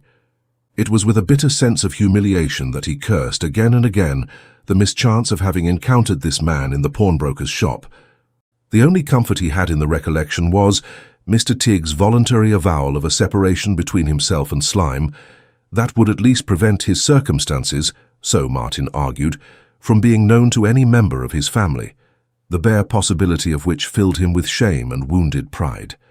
Abstractedly, there was greater reason, perhaps, for supposing any declaration of Mr. Tigg's to be false than for attaching the least credence to it. But remembering the terms on which the intimacy between that gentleman and his bosom friend had subsisted, and the strong probability of Mr. Tigg's having established an independent business of his own on Mr. Slime's connection, it had a reasonable appearance of probability. At all events, Martin hoped so, and that went a long way. His first step, now that he had a supply of ready money for his present necessities, was to retain his bed at the public house until further notice, and to write a formal note to Tom Pinch, for he knew Pecksniff would see it, requesting to have his clothes forwarded to London by coach, with a direction to be left at the office until called for. These measures taken, he passed the interval before the box arrived, 3 days, in making inquiries relative to American vessels at the offices of various shipping agents in the city, and in lingering about the docks and wharves, with the faint hope of stumbling upon some engagement for the voyage, as clerk or supercargo or custodian of something or somebody, which would enable him to procure a free passage. But finding soon that no such means of employment were likely to present themselves, and dreading the consequences of delay, he drew up a short advertisement, stating what he wanted, and inserted it in the leading newspapers. Pending the receipt of the 20 or 30 answers which he vaguely expected, he reduced his wardrobe to the narrowest limits, consistent with decent respectability, and carried the overplus at different times to the pawnbroker's shop, for conversion into money. And it was strange, very strange even to himself, to find how by quick though almost imperceptible degrees he lost his delicacy and self-respect, and gradually came to do that as a matter of course, without the least compunction, which but a few short days before had galled him to the quick. The first time he visited the pawnbrokers, he felt on his way there as if every person whom he passed suspected whither he was going, and on his way back again as if the whole human tide he stemmed knew well where he had come from. When did he care to think of their discernment now? In his first wanderings up and down the weary streets, he counterfeited the walk of one who had an object in his view, but soon there came upon him the sauntering, slipshod gait of listless idleness, and the lounging at street corners, and plucking and biting of stray bits of straw, and strolling up and down the same place, and looking into the same shop windows, with a miserable indifference 50 times a day. At first he came out from his lodging with an uneasy sense of being observed, even by those chance passers-by, on whom he had never looked before, and hundreds to one would never see again, issuing in the morning from a public house. But now, in his comings out and goings in, he did not mind to lounge about the door, or to stand sunning himself in careless thought beside the wooden stem, studded from head to heel with pegs, on which the beer pots dangled like so many boughs upon a pewter tree. And yet it took but 5 weeks to reach the lowest round of this tall ladder. O moralists, who treat of happiness and self-respect, innate in every sphere of life and shedding light on every grain of dust in God's highway, so smooth below your carriage wheels, so rough beneath the tread of naked feet, bethink yourselves in looking on the swift descent of men who have lived in their own esteem, that there are scores of thousands breathing now, and breathing thick with painful toil, who in that high respect have never lived at all, nor had a chance of life. Go ye who rest so placidly upon the sacred bard who had been young, and when he strung his harp was old, and had never seen the righteous forsaken, or his seed begging their bread. Go, teachers of content and honest pride, into the mine, the mill, the forge, the squalid depths of deepest ignorance and uttermost abyss of man's neglect, and say, can any hopeful plant spring up in air so foul that it extinguishes the soul's bright torch as fast as it is kindled? And O ye Pharisees of the 1900th year of Christian knowledge, who soundingly appeal to human nature, see that it be human first. Take heed it has not been transformed, during your slumber and the sleep of generations, into the nature of the beasts. 5 weeks. Of all the 20 or 30 answers, not one had come. His money, even the additional stock he had raised from the disposal of his spare clothes, and that was not much, for clothes, though dear to buy, are cheap to pawn, was fast diminishing. Yet what could he do? At times an agony came over him, in which he darted forth again, though he was but newly home, and returning to some place where he had been already 20 times, made some new attempt to gain his end, but always unsuccessfully. He was years and years too old for a cabin boy, and years upon years too inexperienced to be accepted as a common seaman. His dress and manner, too, militated fatally against any such proposal as the latter, and yet he was reduced to making it, for even if he could have contemplated the being set down in America totally without money, he had not enough left now for a steerage passage and the poorest provisions upon the voyage. It is an illustration of a very common tendency in the mind of man that all this time he never once doubted, one may almost say the certainty of doing great things in the New World, if he could only get there. In proportion as he became more and more dejected by his present circumstances, and the means of gaining America receded from his grasp, the more he fretted himself with the conviction that that was the only place in which he could hope to achieve any high end, and worried his brain with the thought that men going there in the meanwhile might anticipate him in the attainment of those objects which were dearest to his heart. He often thought of John Westlock, and besides looking out for him on all occasions, actually walked about London for 3 days together for the express purpose of meeting with him. But although he failed in this, and although he would not have scrupled to borrow money of him, and although he believed that John would have lent it, yet still he could not bring his mind to write to Pinch and inquire where he was to be found. For although, as we have seen, he was fond of Tom after his own fashion, he could not endure the thought, feeling so superior to Tom, of making him the stepping-stone to his fortune, or being anything to him but a patron, and his pride so revolted from the idea that it restrained him even now. It might have yielded, however, and no doubt must have yielded soon, but for a very strange and unlooked-for occurrence. The 5 weeks had quite run out, and he was in a truly desperate plight, when one evening, having just returned to his lodging, and being in the act of lighting his candle at the gas jet in the bar before stalking moodily upstairs to his own room, his landlord called him by his name. Now, as he had never told it to the man, but had scrupulously kept it to himself, he was not a little startled by this, and so plainly showed his agitation that the landlord, to reassure him, said, "It was only a letter." "A letter!" cried Martin. "For Mr. Martin Chuzzlewit," said the landlord, reading the superscription of one he held in his hand. "Noon, Chief Office, paid." Martin took it from him, thanked him, and walked upstairs. It was not sealed, but pasted close. The handwriting was quite unknown to him. He opened it, and found enclosed, without any name, address, or other inscription or explanation of any kind whatever, a Bank of England note for £20. To say that he was perfectly stunned with astonishment and delight, that he looked again and again at the note and the wrapper, that he hurried below stairs to make quite certain that the note was a good note, and then hurried up again to satisfy himself for the 50th time that he had not overlooked some scrap of writing on the wrapper, that he exhausted and bewildered himself with conjectures, and could make nothing of it but that there the note was, and he was suddenly enriched, would be only to relate so many matters of course to no purpose. The final upshot of the business at that time was that he resolved to treat himself to a comfortable but frugal meal in his own chamber, and having ordered a fire to be kindled, went out to purchase it forthwith. He bought some cold beef and ham and French bread and butter, and came back with his pockets pretty heavily laden. It was somewhat of a damping circumstance to find the room full of smoke, which was attributable to 2 causes: firstly, to the flue being naturally vicious and a smoker, and secondly, to their having forgotten in lighting the fire an odd sack or 2 and some trifles which had been put up the chimney to keep the rain out. They had already remedied this oversight, however, and propped up the window sash with a bundle of firewood to keep it open, so that except in being rather inflammatory to the eyes and choking to the lungs, the apartment was quite comfortable. Martin was in no vein to quarrel with it, if it had been in less tolerable order, especially when a gleaming pint of porter was set upon the table, and the servant girl withdrew, bearing with her particular instructions relative to the production of something hot when he should ring the bell. The cold meat being wrapped in a playbill, Martin laid the cloth by spreading that document on the little round table with the print downwards and arranging the collation upon it.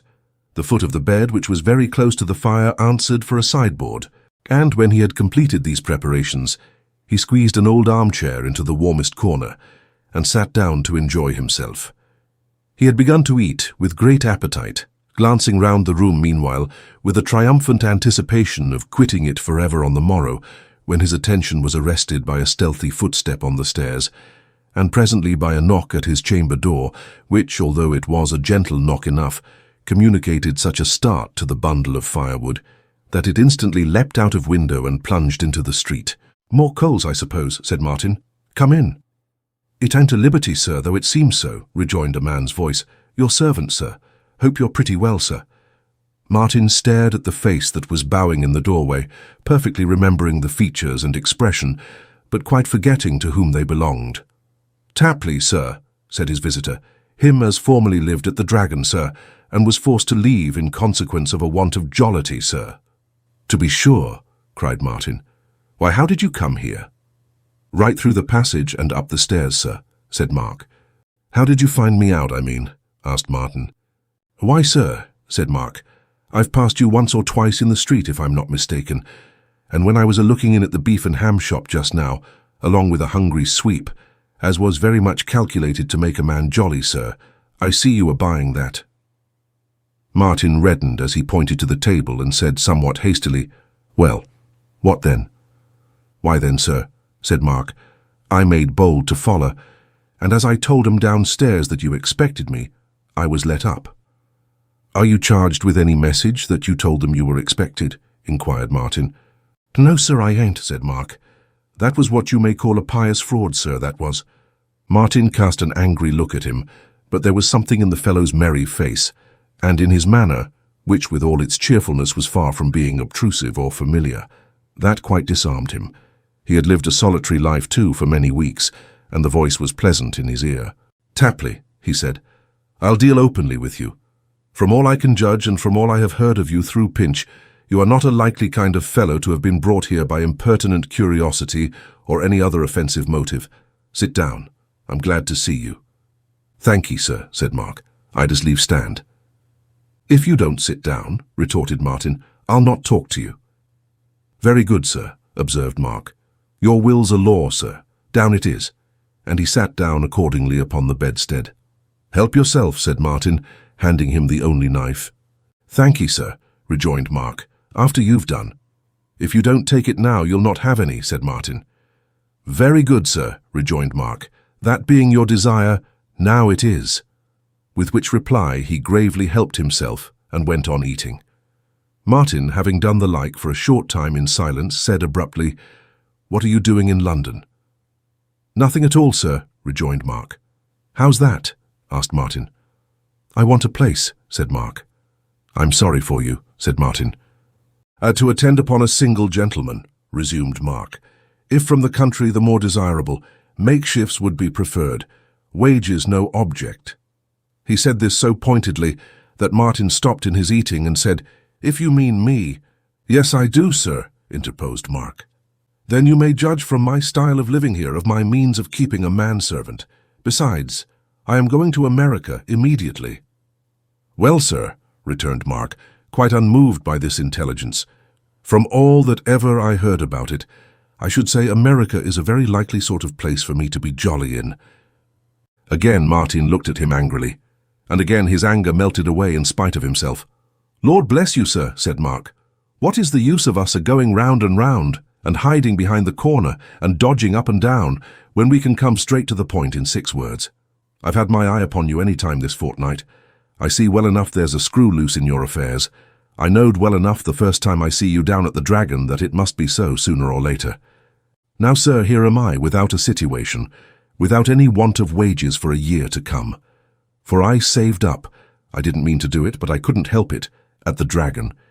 Here am I, with a liking for what's wentersome, and a liking for you, and a wish to come out strong under circumstances as would keep other men down. And will you take me, or will you leave me?" "How can I take you?" cried Martin. "When I say take," rejoined Mark, "I mean, will you let me go? And when I say will you let me go, I mean will you let me go along with you? For go I will somehow or another. Now that you've said America, I see clear at once that that's the place for me to be jolly in. Therefore, if I don't pay my own passage in the ship you go in, sir, I'll pay my own passage in another. And mark my words, if I go alone it shall be, to carry out the principle in the rottenest, craziest, leakingest tub of a vessel, that a place can be got in for love or money. So, if I'm lost upon the way, sir, there'll be a drowned man at your door, and always a knocking double knocks at it too, or never trust me." "This is mere folly," said Martin. "Very good, sir," returned Mark. "I'm glad to hear it, because if you don't mean to let me go, you'll be more comfortable, perhaps, on account of thinking so. Therefore I contradict no gentleman. But all I say is, that if I don't emigrate to America in that case, in the beastliest old cockleshell as goes out of port, "You don't mean what you say, I'm sure," said Martin. "Yes, I do," cried Mark. "I tell you I know better," rejoined Martin. "Very good, sir," said Mark, with the same air of perfect satisfaction. "Let it stand that way at present, sir, and wait and see how it turns out. Why, love my heart alive, the only doubt I have is whether there's any credit in going with a gentleman like you. That's as certain to make his way there as a gimlet is to go through soft deal." This was touching Martin on his weak point, and having him at a great advantage. He could not help thinking either what a brisk fellow this Mark was, and how great a change he had wrought in the atmosphere of the dismal little room already. "Why, certainly, Mark," he said. "I have hopes of doing well there, or I shouldn't go. I may have the qualifications for doing well, perhaps." "Of course you have, sir," returned Mark Tapley. "Everybody knows that." "You see," said Martin, leaning his chin upon his hand and looking at the fire, "ornamental architecture applied to domestic purposes can hardly fail to be in great request in that country, for men are constantly changing their residences there and moving further off, and it's clear they must have houses to live in." "I should say, sir," observed Mark, "that that's a state of things as opens one of the jolliest lookouts for domestic architecture that ever I heard tell on." Martin glanced at him hastily, not feeling quite free from a suspicion that this remark implied a doubt of the successful issue of his plans. But Mr. Tapley was eating the boiled beef and bread with such entire good faith and singleness of purpose expressed in his visage that he could not but be satisfied. Another doubt arose in his mind, however, as this one disappeared. He produced the blank cover in which the note had been enclosed, and fixing his eyes on Mark as he put it in his hands, said, "Now tell me the truth. Do you know anything about that?" Mark turned it over and over, held it near his eyes, held it away from him at arm's length, held it with the superscription upwards and with the superscription downwards, and shook his head with such a genuine expression of astonishment at being asked the question that Martin said as he took it from him again, "No, I see you don't. How should you? Though indeed your knowing about it would not be more extraordinary than its being here. Come, Tapley," he added after a moment's thought, "I'll trust you with my history such as it is, and then you'll see more clearly what sort of fortunes you would link yourself to if you followed me." "I beg your pardon, sir," said Mark, "but before you enter upon it, will you take me if I choose to go? Will you turn off me, Mark Tapley, formerly of the Blue Dragon, as can be well recommended by Mr. Pinch, and as once a gentleman of your strength of mind to look up to, or will you, in climbing the ladder as you're certain to get to the top of, take me along with you at a respectful distance?" "Now, sir," said Mark, "it's of very little importance to you, I know, there's the difficulty, but it's of very great importance to me, and will you be so good as to consider of it?" If this were meant as a second appeal to Martin's weak side, founded on his observation of the effect of the first, Mr. Tapley was a skilful and shrewd observer. Whether an intentional or an accidental shot, it hit the mark fully for Martin, relenting more and more, said with a condescension which was inexpressibly delicious to him after his recent humiliation, "We'll see about it, Tapley. You shall tell me in what disposition you find yourself tomorrow." "Then, sir," said Mark, rubbing his hands, "the job's done. Go on, sir, if you please. I'm all attention." Throwing himself back in his armchair and looking at the fire, with now and then a glance at Mark, who at such times nodded his head sagely to express his profound interest and attention, Martin ran over the chief points in his history to the same effect as he had related them weeks before to Mr. Pinch, but he adapted them according to the best of his judgment to Mr. Tapley's comprehension, and with that view made as light of his love affair as he could, and referred to it in very few words. But here he reckoned without his host, for Mark's interest was keenest in this part of the business, and prompted him to ask sundry questions in relation to it, for which he apologized, as one in some measure privileged to do so, from having seen, as Martin explained to him, the young lady at the Blue Dragon. "And a young lady as any gentleman ought to feel more proud of being in love with," said Mark, energetically. "Don't draw breath." "Aye, you saw her when she was not happy," said Martin, gazing at the fire again.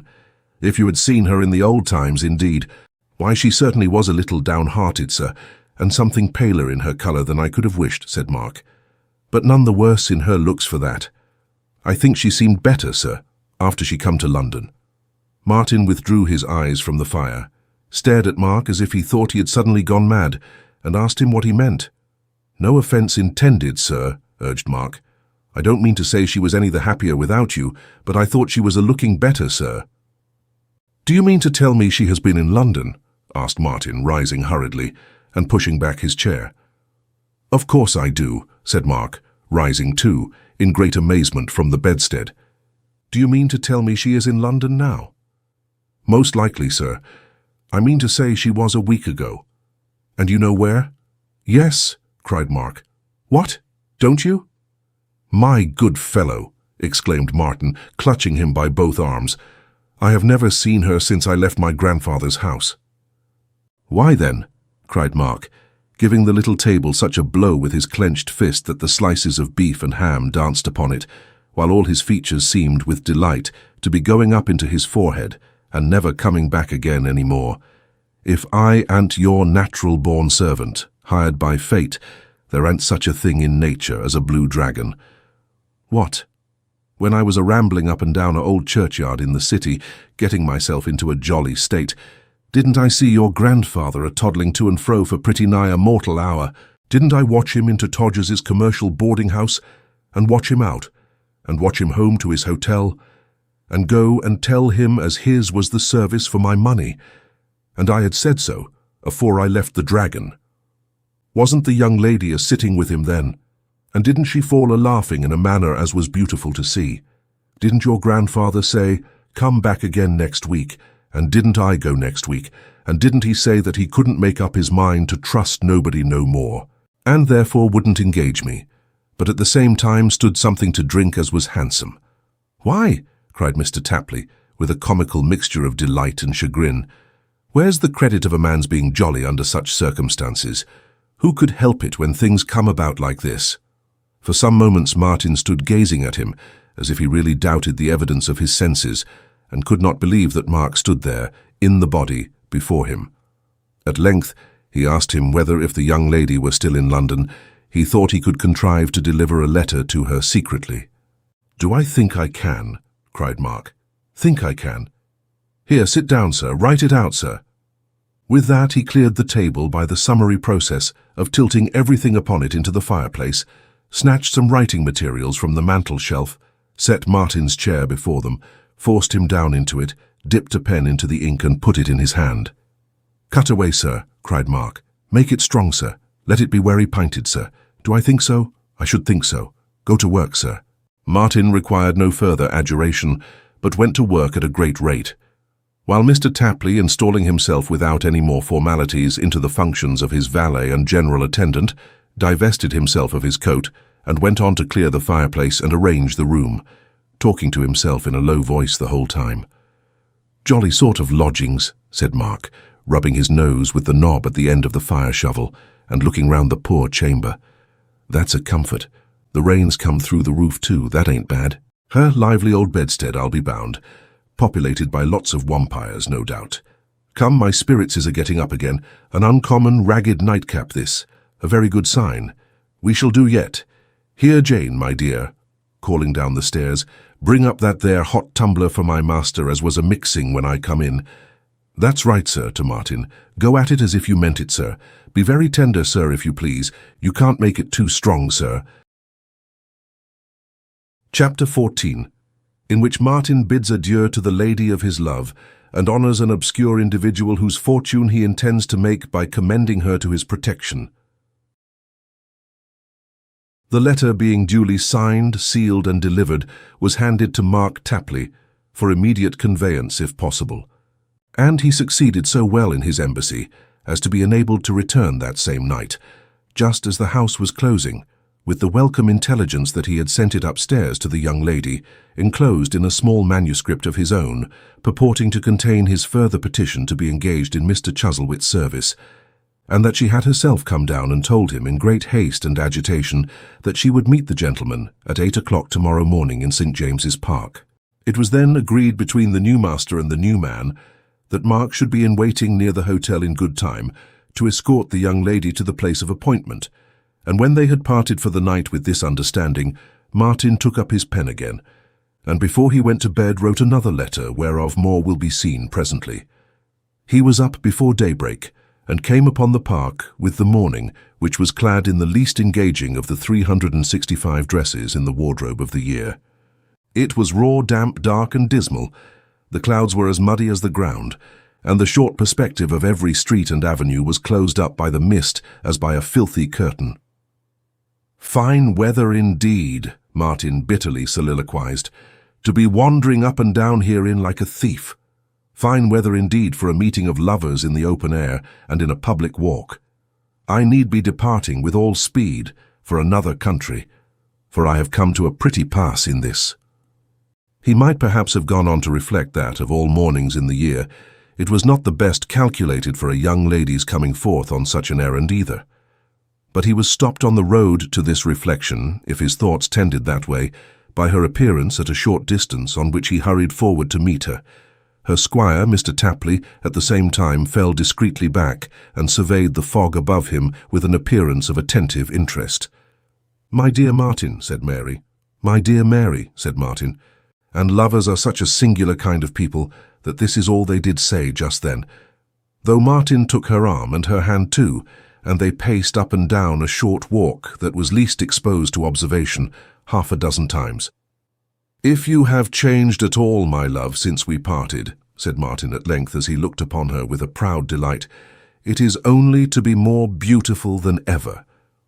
Had she been of the common metal of love-worn young ladies, she would have denied this in her most interesting manner, and would have told him that she knew she had become a perfect fright, or that she had wasted away with weeping and anxiety, or that she was dwindling gently into an early grave, or that her mental sufferings were unspeakable, or would, either by tears or words, or a mixture of both, have furnished him with some other information to that effect, and made him as miserable as possible. But she had been reared up in a sterner school than the minds of most young girls are formed in. She had had her nature strengthened by the hands of hard endurance and necessity, had come out from her young trials constant, self-denying, earnest, and devoted, had acquired in her maidenhood, whether happily in the end, for herself or him, is foreign to our present purpose to inquire, something of that nobler quality of gentle hearts, which is developed often by the sorrows and struggles of matronly years, but often by their lessons only, unspoiled, unpampered in her joys or griefs, with frank and full and deep affection for the object of her early love. She saw in him one who for her sake was an outcast from his home and fortune, and she had no more idea of bestowing that love upon him in other than cheerful and sustaining words, full of high hope and grateful trustfulness, than she had of being unworthy of it, in her lightest thought or deed, for any base temptation that the world could offer. "What change is there in you, Martin?" she replied, "for that concerns me nearest. You look more anxious and more thoughtful than you used." "Why, as to that, my love," said Martin, as he drew her waist within his arm, first looking round to see that there were no observers near, and beholding Mr. Tapley more intent than ever on the fog, "it would be strange if I did not. For my life, especially of late, has been a hard one." "I know it must have been," she answered. "When have I forgotten to think of it and you?" "Not often, I hope," said Martin. "Not often, I'm sure. Not often I have some right to expect, Mary, for I have undergone a great deal of vexation and privation, and I naturally look for that return, you know." "A very, very poor return," she answered with a fainter smile. "But you have it, and will have it always. You have paid a dear price for a poor heart, Martin, but it is at least your own, and a true one." "Of course I feel quite certain of that," said Martin, "or I shouldn't have put myself in my present position. And don't say a poor heart, Mary, for I say a rich one. Now I am about to break a design to you, dearest, which will startle you at first, but which is undertaken for your sake. I am going," he added slowly, looking far into the deep wonder of her bright, dark eyes. "Abroad." "Abroad, Martin? Only to America? See now, how you droop directly." "If I do, or I hope I may say if I did," she answered, raising her head after a short silence and looking once more into his face. "It was for grief to think of what you are resolved to undergo for me. I would not venture to dissuade you, Martin, but it is a long, long distance. There is a wide ocean to be crossed. Illness and want are sad calamities in any place, but in a foreign country dreadful to endure. Have you thought of all this?" "Thought of it?" cried Martin, abating in his fondness, and he was very fond of her, hardly an iota of his usual impetuosity. "What am I to do? It's very well to say, 'Have I thought of it, my love?' But you should ask me in the same breath, 'Have I thought of starving at home? Have I thought of doing porter's work for a living? Have I thought of holding horses in the streets to earn my roll of bread from day to day? Come, come," he added in a gentler tone. "Do not hang down your head, my dear, for I need the encouragement that your sweet face alone can give me. Why, that's well. Now you are brave again." "I am endeavoring to be," she answered, smiling through her tears. "Endeavoring to be anything that's good, and being it is with you all one. Don't I know that of old?" cried Martin gaily. "So, that's famous. Now I can tell you all my plans as cheerfully as if you were my little wife already, Mary." She hung more closely on his arm, and looking upwards in his face bade him speak on. "You see," said Martin, playing with the little hand upon his wrist, "that my attempts to advance myself at home have been baffled and rendered abortive. I will not say by whom, Mary, for that would give pain to us both. But so it is. Have you heard him speak of late of any relative of mine or his called Pecksniff? Only tell me what I ask you, no more." "I have heard to my surprise that he is a better man than was supposed." "I thought so," interrupted Martin, "and that it is likely we may come to know him, if not to visit and reside with him, and, I think, his daughters." "He has daughters, has he, love?" "A pair of them," Martin answered. "A precious pair, gems of the first water." "Ah, you are jesting." "There is a sort of jesting which is very much in earnest, and includes some pretty serious disgust," said Martin. "I jest in reference to Mr. Pecksniff, at whose house I have been living as his assistant, and at whose hands I have received insult and injury in that vein. Whatever betides, or however closely you may be brought into communication with this family, never forget that, Mary, and never for an instant, whatever appearances may seem to contradict me, lose sight of this assurance. Pecksniff is a scoundrel. Indeed, in thought, and in deed, and in everything else, a scoundrel from the topmost hair of his head to the nethermost atom of his heel. Of his daughters I will only say that to the best of my knowledge and belief they are dutiful young ladies, and take after their father closely. This is a digression from the main point, and yet it brings me to what I was going to say." He stopped to look into her eyes again, and seeing in a hasty glance over his shoulder that there was no one near, and that Mark was still intent upon the fog, not only looked at her lips too, but kissed them into the bargain. "Now I am going to America, with great prospects of doing well and of returning home myself very soon. It may be to take you there for a few years, but at all events to claim you for my wife, which, after such trials, I should do with no fear of your still thinking it a duty to cleave to him who will not suffer me to live, for this is true, if he can help it, in my own land. How long I may be absent is, of course, uncertain, but it shall not be very long. Trust me for that. In the meantime, dear Martin, that's the very thing I am coming to. In the meantime, you shall hear constantly of all my goings-on. Thus. He paused to take from his pocket the letter he had written overnight, and then resumed. In this fellow's employment, and living in this fellow's house, by fellow I mean Mr. Pecksniff, of course, there is a certain person of the name of Pinch, don't forget. A poor, strange, simple oddity, Mary, but thoroughly honest and sincere, full of zeal, and with a cordial regard for me, which I mean to return one of these days, by setting him up in life in some way or other. Your old kind nature, Martin. Oh, said Martin, that's not worth speaking of, my love. He's very grateful and desirous to serve me, and I am more than repaid. Now, one night I told this Pinch my history, and all about myself and you, in which he was not a little interested, I can tell you, for he knows you. Aye, you may look surprised, and the longer the better for it becomes you. But you have heard him play the organ in the church of that village before now, and he has seen you listening to his music, and has caught his inspiration from you too. Was he the organist? Cried Mary. I thank him from my heart. Yes, he was, said Martin, and is, and gets nothing for it either. There never was such a simple fellow, quite an infant, but a very good sort of creature, I assure you. I am sure of that, she said with great earnestness. He must be. Oh, yes, no doubt at all about it, rejoined Martin in his usual careless way. He is. Well, it has occurred to me. But stay. If I read you what I have written and intend sending to him by post tonight, it will explain itself. My dear Tom Pinch. That's rather familiar, perhaps, said Martin, suddenly remembering that he was proud when they had last met. But I call him my dear Tom Pinch because he likes it, and it pleases him.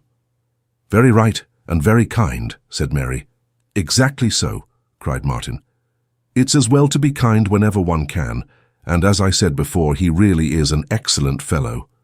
My dear Tom Pinch, I address this under cover to Mrs. Lupin at the Blue Dragon, and have begged her in a short note to deliver it to you without saying anything about it elsewhere, and to do the same with all future letters she may receive from me.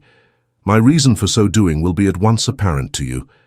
I don't know that it will be, by the by, said Martin, breaking off, for he's slow of comprehension, poor fellow, but he'll find it out in time. My reason simply is that I don't want my letters to be read by other people, and particularly by the scoundrel whom he thinks an angel.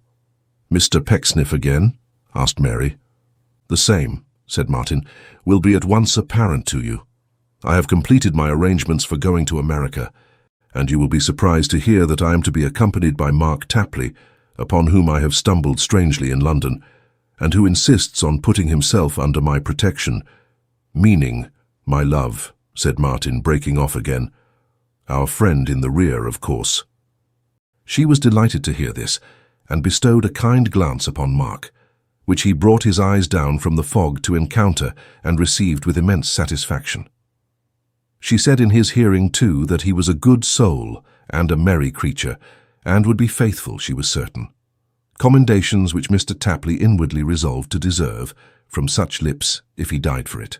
Now, my dear Pinch, resumed Martin, proceeding with his letter, I'm going to repose great trust in you, knowing that I may do so with perfect reliance on your honor and secrecy, and having nobody else just now to trust in. I don't think I would say that, Martin. Wouldn't you? Well, I'll take that out. It's perfectly true, though, but it might seem ungracious, perhaps. Oh, I don't mind, Pinch, said Martin. There's no occasion to stand on any ceremony with him. However, I'll take it out, as you wish it, and make the full stop at secrecy. Very well. I shall not only— This is the letter again, you know. I understand. I shall not only enclose my letters to the young lady of whom I have told you, to your charge, to be forwarded as she may request, but I most earnestly commit her, the young lady herself, to your care and regard, in the event of your meeting in my absence. I have reason to think that the probabilities of your encountering each other, perhaps very frequently, are now neither remote nor few, and although in our position you can do very little to lessen the uneasiness of hers, I trust to you implicitly to do that much, and so deserve the confidence I have reposed in you. You see, my dear Mary, said Martin, it will be a great consolation to you to have anybody, no matter how simple, with whom you can speak about me. And the very first time you talk to Pinch, You'll feel at once that there is no more occasion for any embarrassment or hesitation in talking to him than if he were an old woman. However that may be, she returned, smiling, he is your friend, and that is enough. Oh yes, he's my friend, said Martin, certainly. In fact, I have told him in so many words that we'll always take notice of him and protect him. And it's a good trait in his character that he's grateful. Very grateful indeed. You'll like him of all things, my love, I know. You'll observe very much that's comical and old-fashioned about Pinch, but you needn't mind laughing at him, for he'll not care about it. He'll rather like it indeed. I don't think I shall put that to the test, Martin. You won't if you can help it, of course, he said, but I think you'll find him a little too much for your gravity. However, that's neither here nor there, and it certainly is not the letter, which ends thus. Knowing that I need not impress the nature and extent of that confidence upon you at any greater length, as it is already sufficiently established in your mind, I will only say in bidding you farewell and looking forward to our next meeting, that I shall charge myself from this time through all changes for the better, with your advancement and happiness, as if they were my own. You may rely upon that. And always believe me, my dear Tom Pinch, faithfully your friend Martin Chuzzlewit. P.S. I enclose the amount which you so kindly— Oh, said Martin, checking himself and folding up the letter. That's nothing. At this crisis, Mark Tapley interposed, with an apology for remarking that the clock at the Horse Guards was striking. Which I shouldn't have said nothing about, sir, added Mark, if the young lady hadn't begged me to be particular in mentioning it. I did, said Mary. Thank you. You are quite right. In another minute I shall be ready to return. We have time for a very few words more, dear Martin, and although I had much to say, it must remain unsaid until the happy time of our next meeting. Heaven send it may come speedily and prosperously, but I have no fear of that. Fear, cried Martin. Why, who has? What are a few months? What is a whole year, when I come gaily back, with a road through life hewn out before me? Then indeed, looking back upon this parting, it may seem a dismal one. But now, I swear I wouldn't have it happen under more favourable auspices if I could, for then I should be less inclined to go, and less impressed with the necessity. Yes, I feel that too. When do you go? Tonight. We leave for Liverpool tonight. A vessel sails from that port, as I hear, in 3 days. In a month or less we shall be there. Why, what's a month? How many months have flown by since our last parting? Long to look back upon, said Mary, echoing his cheerful tone, but nothing in their course. Nothing at all, cried Martin. I shall have change of scene and change of place, change of people, change of manners, change of cares and hopes. Time will wear wings indeed. I can bear anything, so that I have swift action, Mary. Was he thinking solely of her care for him, when he took so little heed of her share in the separation, of her quiet, monotonous endurance, and her slow anxiety from day to day? Was there nothing jarring and discordant even in his tone of courage, with this one note self forever audible, however high the strain, not in her ears? It had been better otherwise, perhaps, but so it was. She heard the same bold spirit which had flung away as dross all gain and profit for her sake, making light of peril and privation, that she might be calm and happy, and she heard no more. That heart, where self has found no place and raised no throne, is slow to recognize its ugly presence when it looks upon it. As one possessed of an evil spirit was held in old time to be alone conscious of the lurking demon in the breasts of other men, so kindred vices know each other in their hiding places every day, when virtue is incredulous and blind. "The quarter's gone," cried Mr. Tapley in a voice of admonition. "I shall be ready to return immediately," she said. "One thing, dear Martin, I am bound to tell you.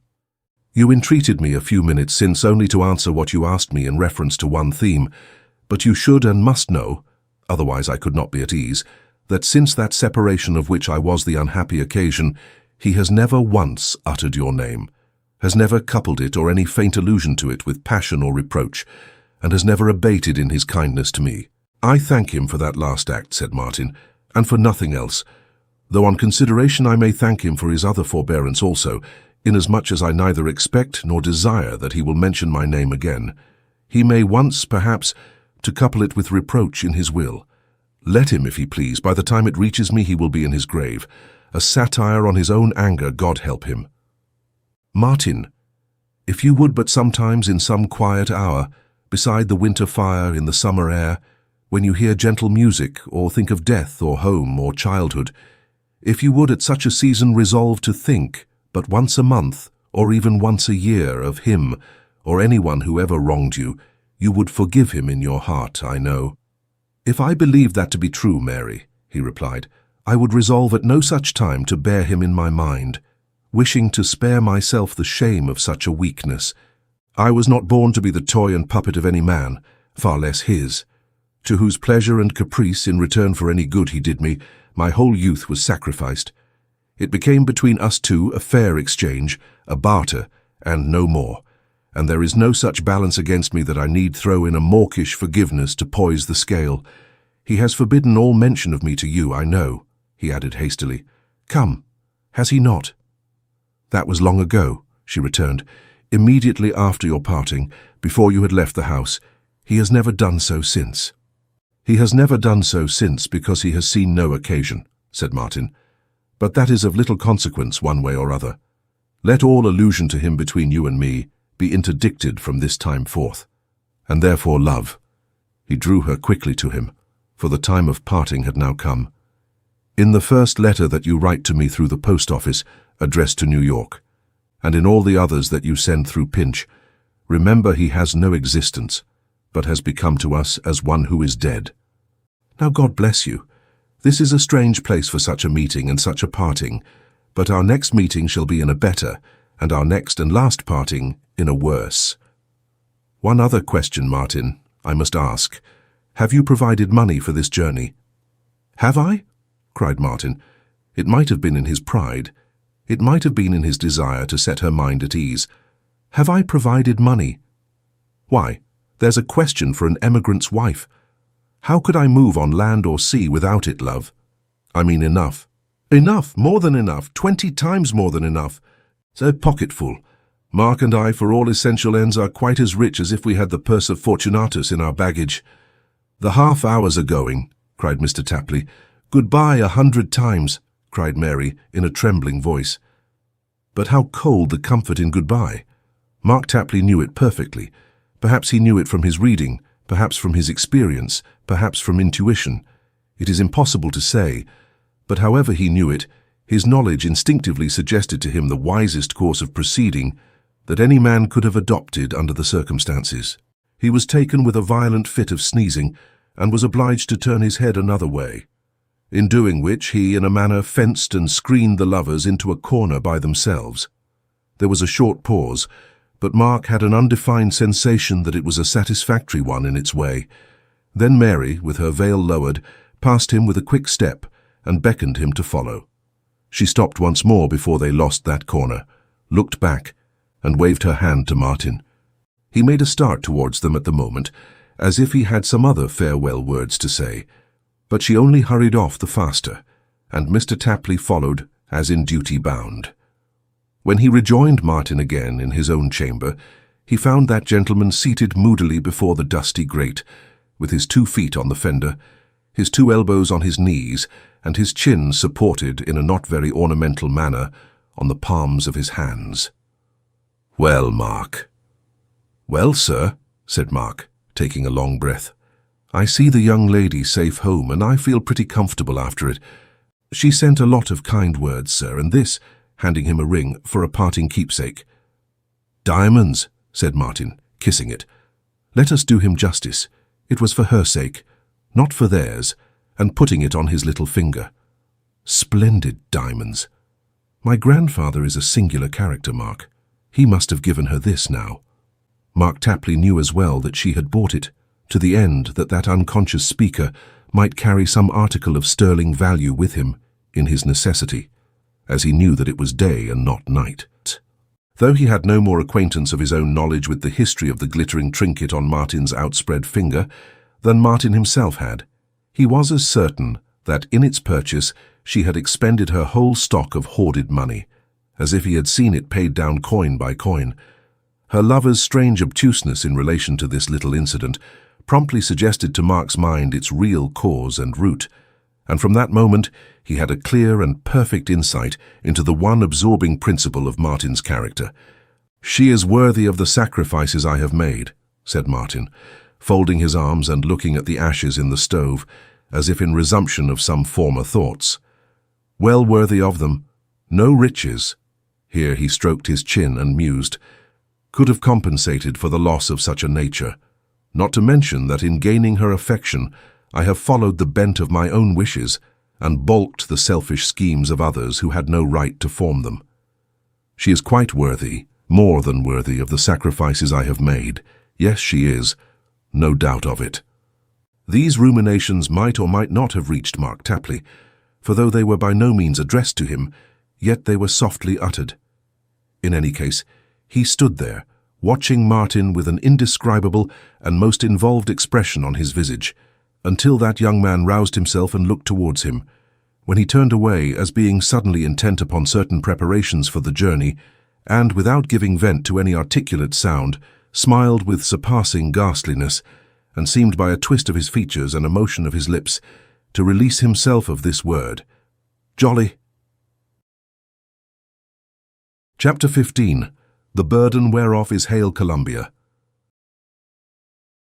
A dark and dreary night, people nestling in their beds or circling late about the fire, want colder than charity shivering at the street corners, church towers humming with the faint vibration of their own tongues, but newly resting from the ghostly preachment one, the earth covered with a sable pall as for the burial of yesterday, the clumps of dark trees, its giant plumes of funeral feathers waving sadly to and fro, all hushed, all noiseless, and in deep repose, save the swift clouds that skim across the moon, and the cautious wind as, creeping after them upon the ground, it stops to listen and goes rustling on, and stops again, and follows, like a savage on the trail.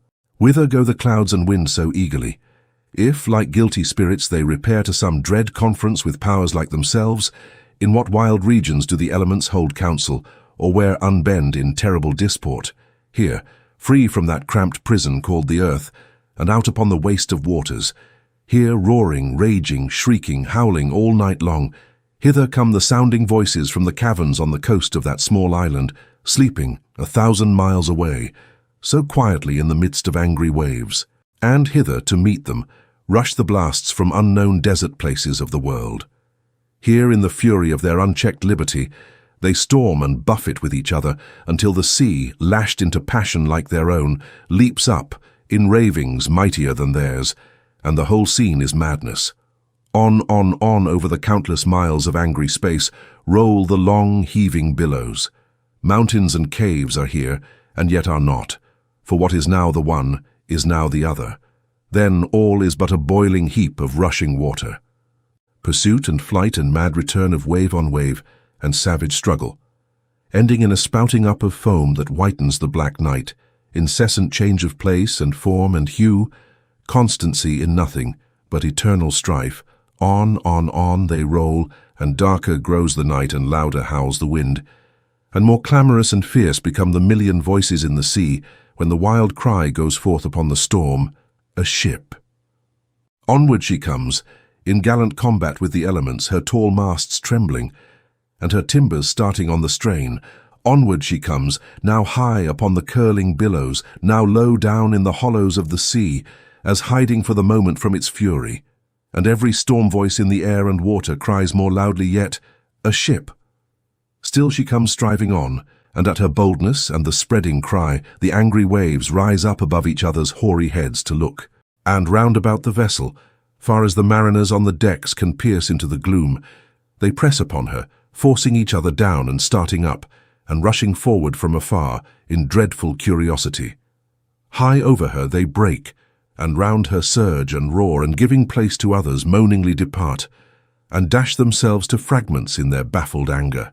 Still she comes onward bravely, and though the eager multitude crowd thick and fast upon her all the night, and dawn of day discovers the untiring train, yet bearing down upon the ship in an eternity of troubled water, onward she comes, with dim lights burning in her hull, and people there asleep.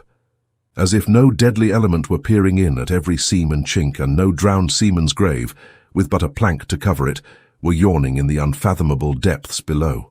Among these sleeping voyagers were Martin and Mark Tapley, who, rocked into a heavy drowsiness by the unaccustomed motion, were as insensible to the foul air in which they lay as to the uproar without. It was broad day when the latter awoke with a dim idea that he was dreaming of having gone to sleep in a four-post bedstead, which had turned bottom upwards in the course of the night. There was more reason in this too than in the roasting of eggs, for the first objects Mr. Tapley recognized when he opened his eyes were his own heels, looking down to him, as he afterwards observed, from a nearly perpendicular elevation. "Well," said Mark, getting himself into a sitting posture after various ineffectual struggles with the rolling of the ship, "this is the first time as ever I stood on my head all night." "You shouldn't go to sleep upon the ground with your head to leeward, then," growled a man in one of the berths. "With my head to where?" asked Mark. The man repeated his previous sentiment. "No, I won't another time," said Mark, "when I know whereabouts on the map that country is. In the meanwhile, I can give you a better piece of advice.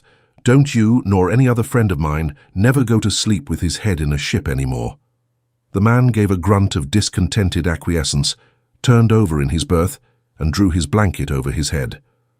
"For," said Mr. Tapley, pursuing the theme by way of soliloquy in a low tone of voice, "the sea is as nonsensical a thing as any going. It never knows what to do with itself. It hasn't got no employment for its mind, and is always in a state of vacancy. Like them polar bears in the wild beast shows, as is constantly a-nodding their heads from side to side, it never can be quiet, which is entirely owing to its uncommon stupidity." "Is that you, Mark?" asked a faint voice from another berth. "It's as much of me as is left, sir, after a fortnight of this work," Mr. Tapley replied. "What with leading the life of a fly ever since I've been aboard, for I've been perpetually holding on to something or other in a upside-down position, what with that, sir, and putting a very little into myself and taking a good deal out of myself, there ain't too much of me to swear by. How do you find yourself this morning, sir?" "Very miserable," said Martin with a peevish groan. "Ugh, this is wretched indeed." "Creditable," muttered Mark, pressing one hand upon his aching head and looking round him with a rueful grin. "That's the great comfort. It is creditable to keep up one's spirits here. Virtue's its own reward. So's jollity."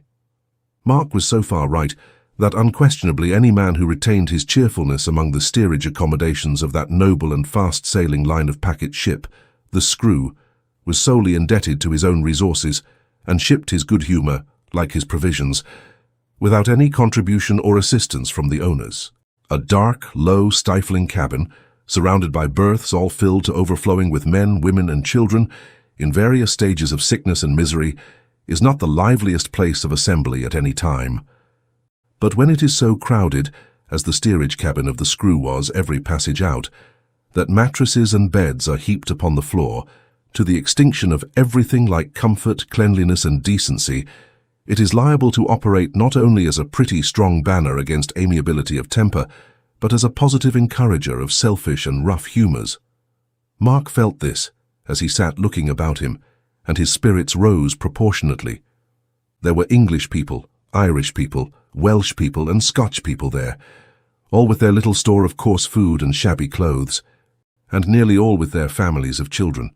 There were children of all ages, from the baby at the breast to the slattern girl who was as much a grown woman as her mother. Every kind of domestic suffering that is bred in poverty, illness, banishment, sorrow, and long travel in bad weather was crammed into the little space. And yet was there infinitely less of complaint and querulousness, and infinitely more of mutual assistance and general kindness to be found in that unwholesome ark than in many brilliant ballrooms. Mark looked about him wistfully, and his face brightened as he looked. Here an old grandmother was crooning over a sick child, and rocking it to and fro in arms hardly more wasted than its own young limbs. Here a poor woman with an infant in her lap mended another little creature's clothes, and quieted another who was creeping up about her from their scanty bed upon the floor. Here were old men awkwardly engaged in little household offices, wherein they would have been ridiculous but for their good will and kind purpose, And here were swarthy fellows, giants in their way, doing such little acts of tenderness for those about them as might have belonged to gentlest-hearted dwarfs. The very idiot in the corner who sat mowing there all day had his faculty of imitation roused by what he saw about him, and snapped his fingers to amuse a crying child. "Now then," said Mark, nodding to a woman who was dressing her 3 children at no great distance from him, and the grin upon his face had by this time spread from ear to ear. "Hand over one of them young uns according to custom." "I wish you'd get breakfast, Mark, instead of worrying with people who don't belong to you," observed Martin petulantly. "All right," said Mark. "She'll do that. It's a fair division of labour, sir. I wash her boys, and she makes our tea. I never could make tea, but anyone can wash a boy." The woman, who was delicate and ill, felt and understood his kindness, as well she might, for she had been covered every night with his greatcoat, while he had for his own bed the bare boards and a rug. But Martin, who seldom got up or looked about him, was quite incensed by the folly of this speech, and expressed his dissatisfaction by an impatient groan. "So it is, certainly," said Mark, brushing the child's hair as coolly as if he had been born and bred a barber. "What are you talking about now?" asked Martin. "What you said," replied Mark, "or what you meant when you gave that there dismal vent to your feelings. I quite go along with it, sir. It is very hard upon her." "What is?" "Making the voyage by herself along with these young impediments here, and going such a way at such a time of the year to join her husband. If you don't want to be driven mad with yellow soap in your eye, young man," said Mr. Tapley to the second urchin, who was by this time under his hands at the basin, "you'd better shut it." "Where does she join her husband?" asked Martin, yawning. "Why, I'm very much afraid," said Mr. Tapley in a low voice, "that she don't know. I hope she mayn't miss him. But she sent her last letter by hand, and it don't seem to have been very clearly understood between 'em without it, and if she don't see him a-waving his pocket handkerchief on the shore, like a picture out of a songbook, my opinion is she'll break her heart." "Why, how in folly's name does the woman come to be on board ship on such a wild-goose venture?" cried Martin. Mr. Tapley glanced at him for a moment as he lay prostrate in his berth, and then said very quietly, "Ah, how indeed, I can't think. He's been away from her for 2 years. She's been very poor and lonely in her own country, and has always been a-looking forward to meeting him. It's very strange she should be here. Quite amazing. A little mad, perhaps. There can't be no other way of accounting for it." Martin was too far gone in the lassitude of seasickness to make any reply to these words, or even to attend to them as they were spoken. And the subject of their discourse returning at this crisis, with some hot tea, effectually put a stop to any resumption of the theme by Mr. Tapley, who, when the meal was over, and he had adjusted Martin's bed, went up on deck to wash the breakfast service, which consisted of 2 half-pint tin mugs and a shaving pot of the same metal. It is due to Mark Tapley to state that he suffered at least as much from seasickness as any man, woman, or child on board, and that he had a peculiar faculty of knocking himself about on the smallest provocation, and losing his legs at every lurch of the ship. But resolved, in his usual phrase, to come out strong under disadvantageous circumstances, he was the life and soul of the steerage, and made no more of stopping in the middle of a facetious conversation to go away and be excessively ill by himself, and afterwards come back in the very best and gayest of tempers to resume it, than if such a course of proceeding had been the commonest in the world. It cannot be said that as his illness wore off, his cheerfulness and good nature increased, because they would hardly admit of augmentation, but his usefulness among the weaker members of the party was much enlarged, and at all times and seasons there he was exerting it. If a gleam of sun shone out of the dark sky, down Mark tumbled into the cabin, and presently up he came again with a woman in his arms, or 6 children, or a man, or a bed, or a saucepan, or a basket, or something animate or inanimate, that he thought would be the better for the air. If an hour or 2 of fine weather in the middle of the day tempted those who seldom or never came on deck at other times to crawl into the longboat, or lie down upon the spare spars and try to eat, there, in the centre of the group, was Mr. Tapley, handing about salt beef and biscuit, or dispensing tastes of grog, or cutting up the children's provisions with his pocket-knife, for their greater ease and comfort, or reading aloud from a venerable newspaper, or singing some roaring old song to a select party, or writing the beginnings of letters to their friends at home for people who couldn't write, or cracking jokes with the crew, or nearly getting blown over the side, or emerging half-drowned from a shower of spray, or lending a hand somewhere or other, but always doing something for the general entertainment. At night, when the cooking fire was lighted on the deck, and the driving sparks that flew among the rigging and the clouds of sails seemed to menace the ship with certain annihilation by fire in case the elements of air and water failed to compass her destruction. There again was Mr. Tapley, with his coat off and his shirt sleeves turned up to his elbows, doing all kinds of culinary offices, compounding the strangest dishes, recognized by everyone as an established authority, and helping all parties to achieve something which, left to themselves, they never could have done, and never would have dreamed of. In short, there never was a more popular character than Mark Tapley became, on board that noble and fast-sailing line-of-packet ship, the Screw, and he attained at last to such a pitch of universal admiration that he began to have grave doubts within himself whether a man might reasonably claim any credit for being jolly under such exciting circumstances. "If this was going to last," said Tapley, "there'd be no great difference as I can perceive between the Screw and the Dragon. I never am to get credit, I think. I begin to be afraid that the Fates is determined to make the world easy to me." "Well, Mark," said Martin, near whose berth he had ruminated to this effect, "when will this be over?" "Another week, they say, sir," returned Mark, "will most likely bring us into port. The ships are going along at present, as sensible as a ship can, sir, though I don't mean to say as that's any very high praise." "I don't think it is indeed," groaned Martin. "You'd feel all the better for it, sir, if you was to turn out," observed Mark. "And be seen by the ladies and gentlemen on the after-deck," returned Martin, with a scornful emphasis upon the words, "mingling with the beggarly crowd that are stowed away in this vile hole. I should be greatly the better for that, no doubt." "I'm thankful that I can't say from my own experience what the feelings of a gentleman may be," said Mark, "but I should have thought, sir, as a gentleman would feel a deal more uncomfortable down here than up in the fresh air, especially when the ladies and gentlemen in the after-cabin know just as much about him as he does about them, and are likely to trouble their heads about him in the same proportion. I should have thought that, certainly." "I tell you then," rejoined Martin, "you would have thought wrong and do think wrong." "Very likely, sir," said Mark with imperturbable good temper. "I often do." "As to lying here," cried Martin, raising himself on his elbow and looking angrily at his follower, "do you suppose it's a pleasure to lie here?"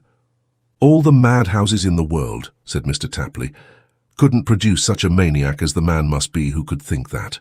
"Then why are you forever goading and urging me to get up?" asked Martin. "I lie here because I don't wish to be recognized, in the better days to which I aspire, by any purse-proud citizen, as the man who came over with him among the steerage passengers. I lie here because I wish to conceal my circumstances and myself, and not to arrive in a new world badged and ticketed as an utterly poverty-stricken man. If I could have afforded a passage in the after-cabin, I should have held up my head with the rest, as I couldn't hide it. Do you understand that?" "I am very sorry, sir," said Mark. "I didn't know you took it so much to heart as this comes to." "Of course you didn't know," returned his master. "How should you know, unless I told you? It's no trial to you, Mark, to make yourself comfortable and to bustle about. It's as natural for you to do so under the circumstances as it is for me not to do so. Why, you don't suppose there is a living creature in this ship who can by possibility have half so much to undergo on board of her as I have." "Do you?" he asked, sitting upright in his berth and looking at Mark with an expression of great earnestness, not unmixed with wonder. Mark twisted his face into a tight knot, and with his head very much on one side, pondered upon this question as if he felt it an extremely difficult one to answer.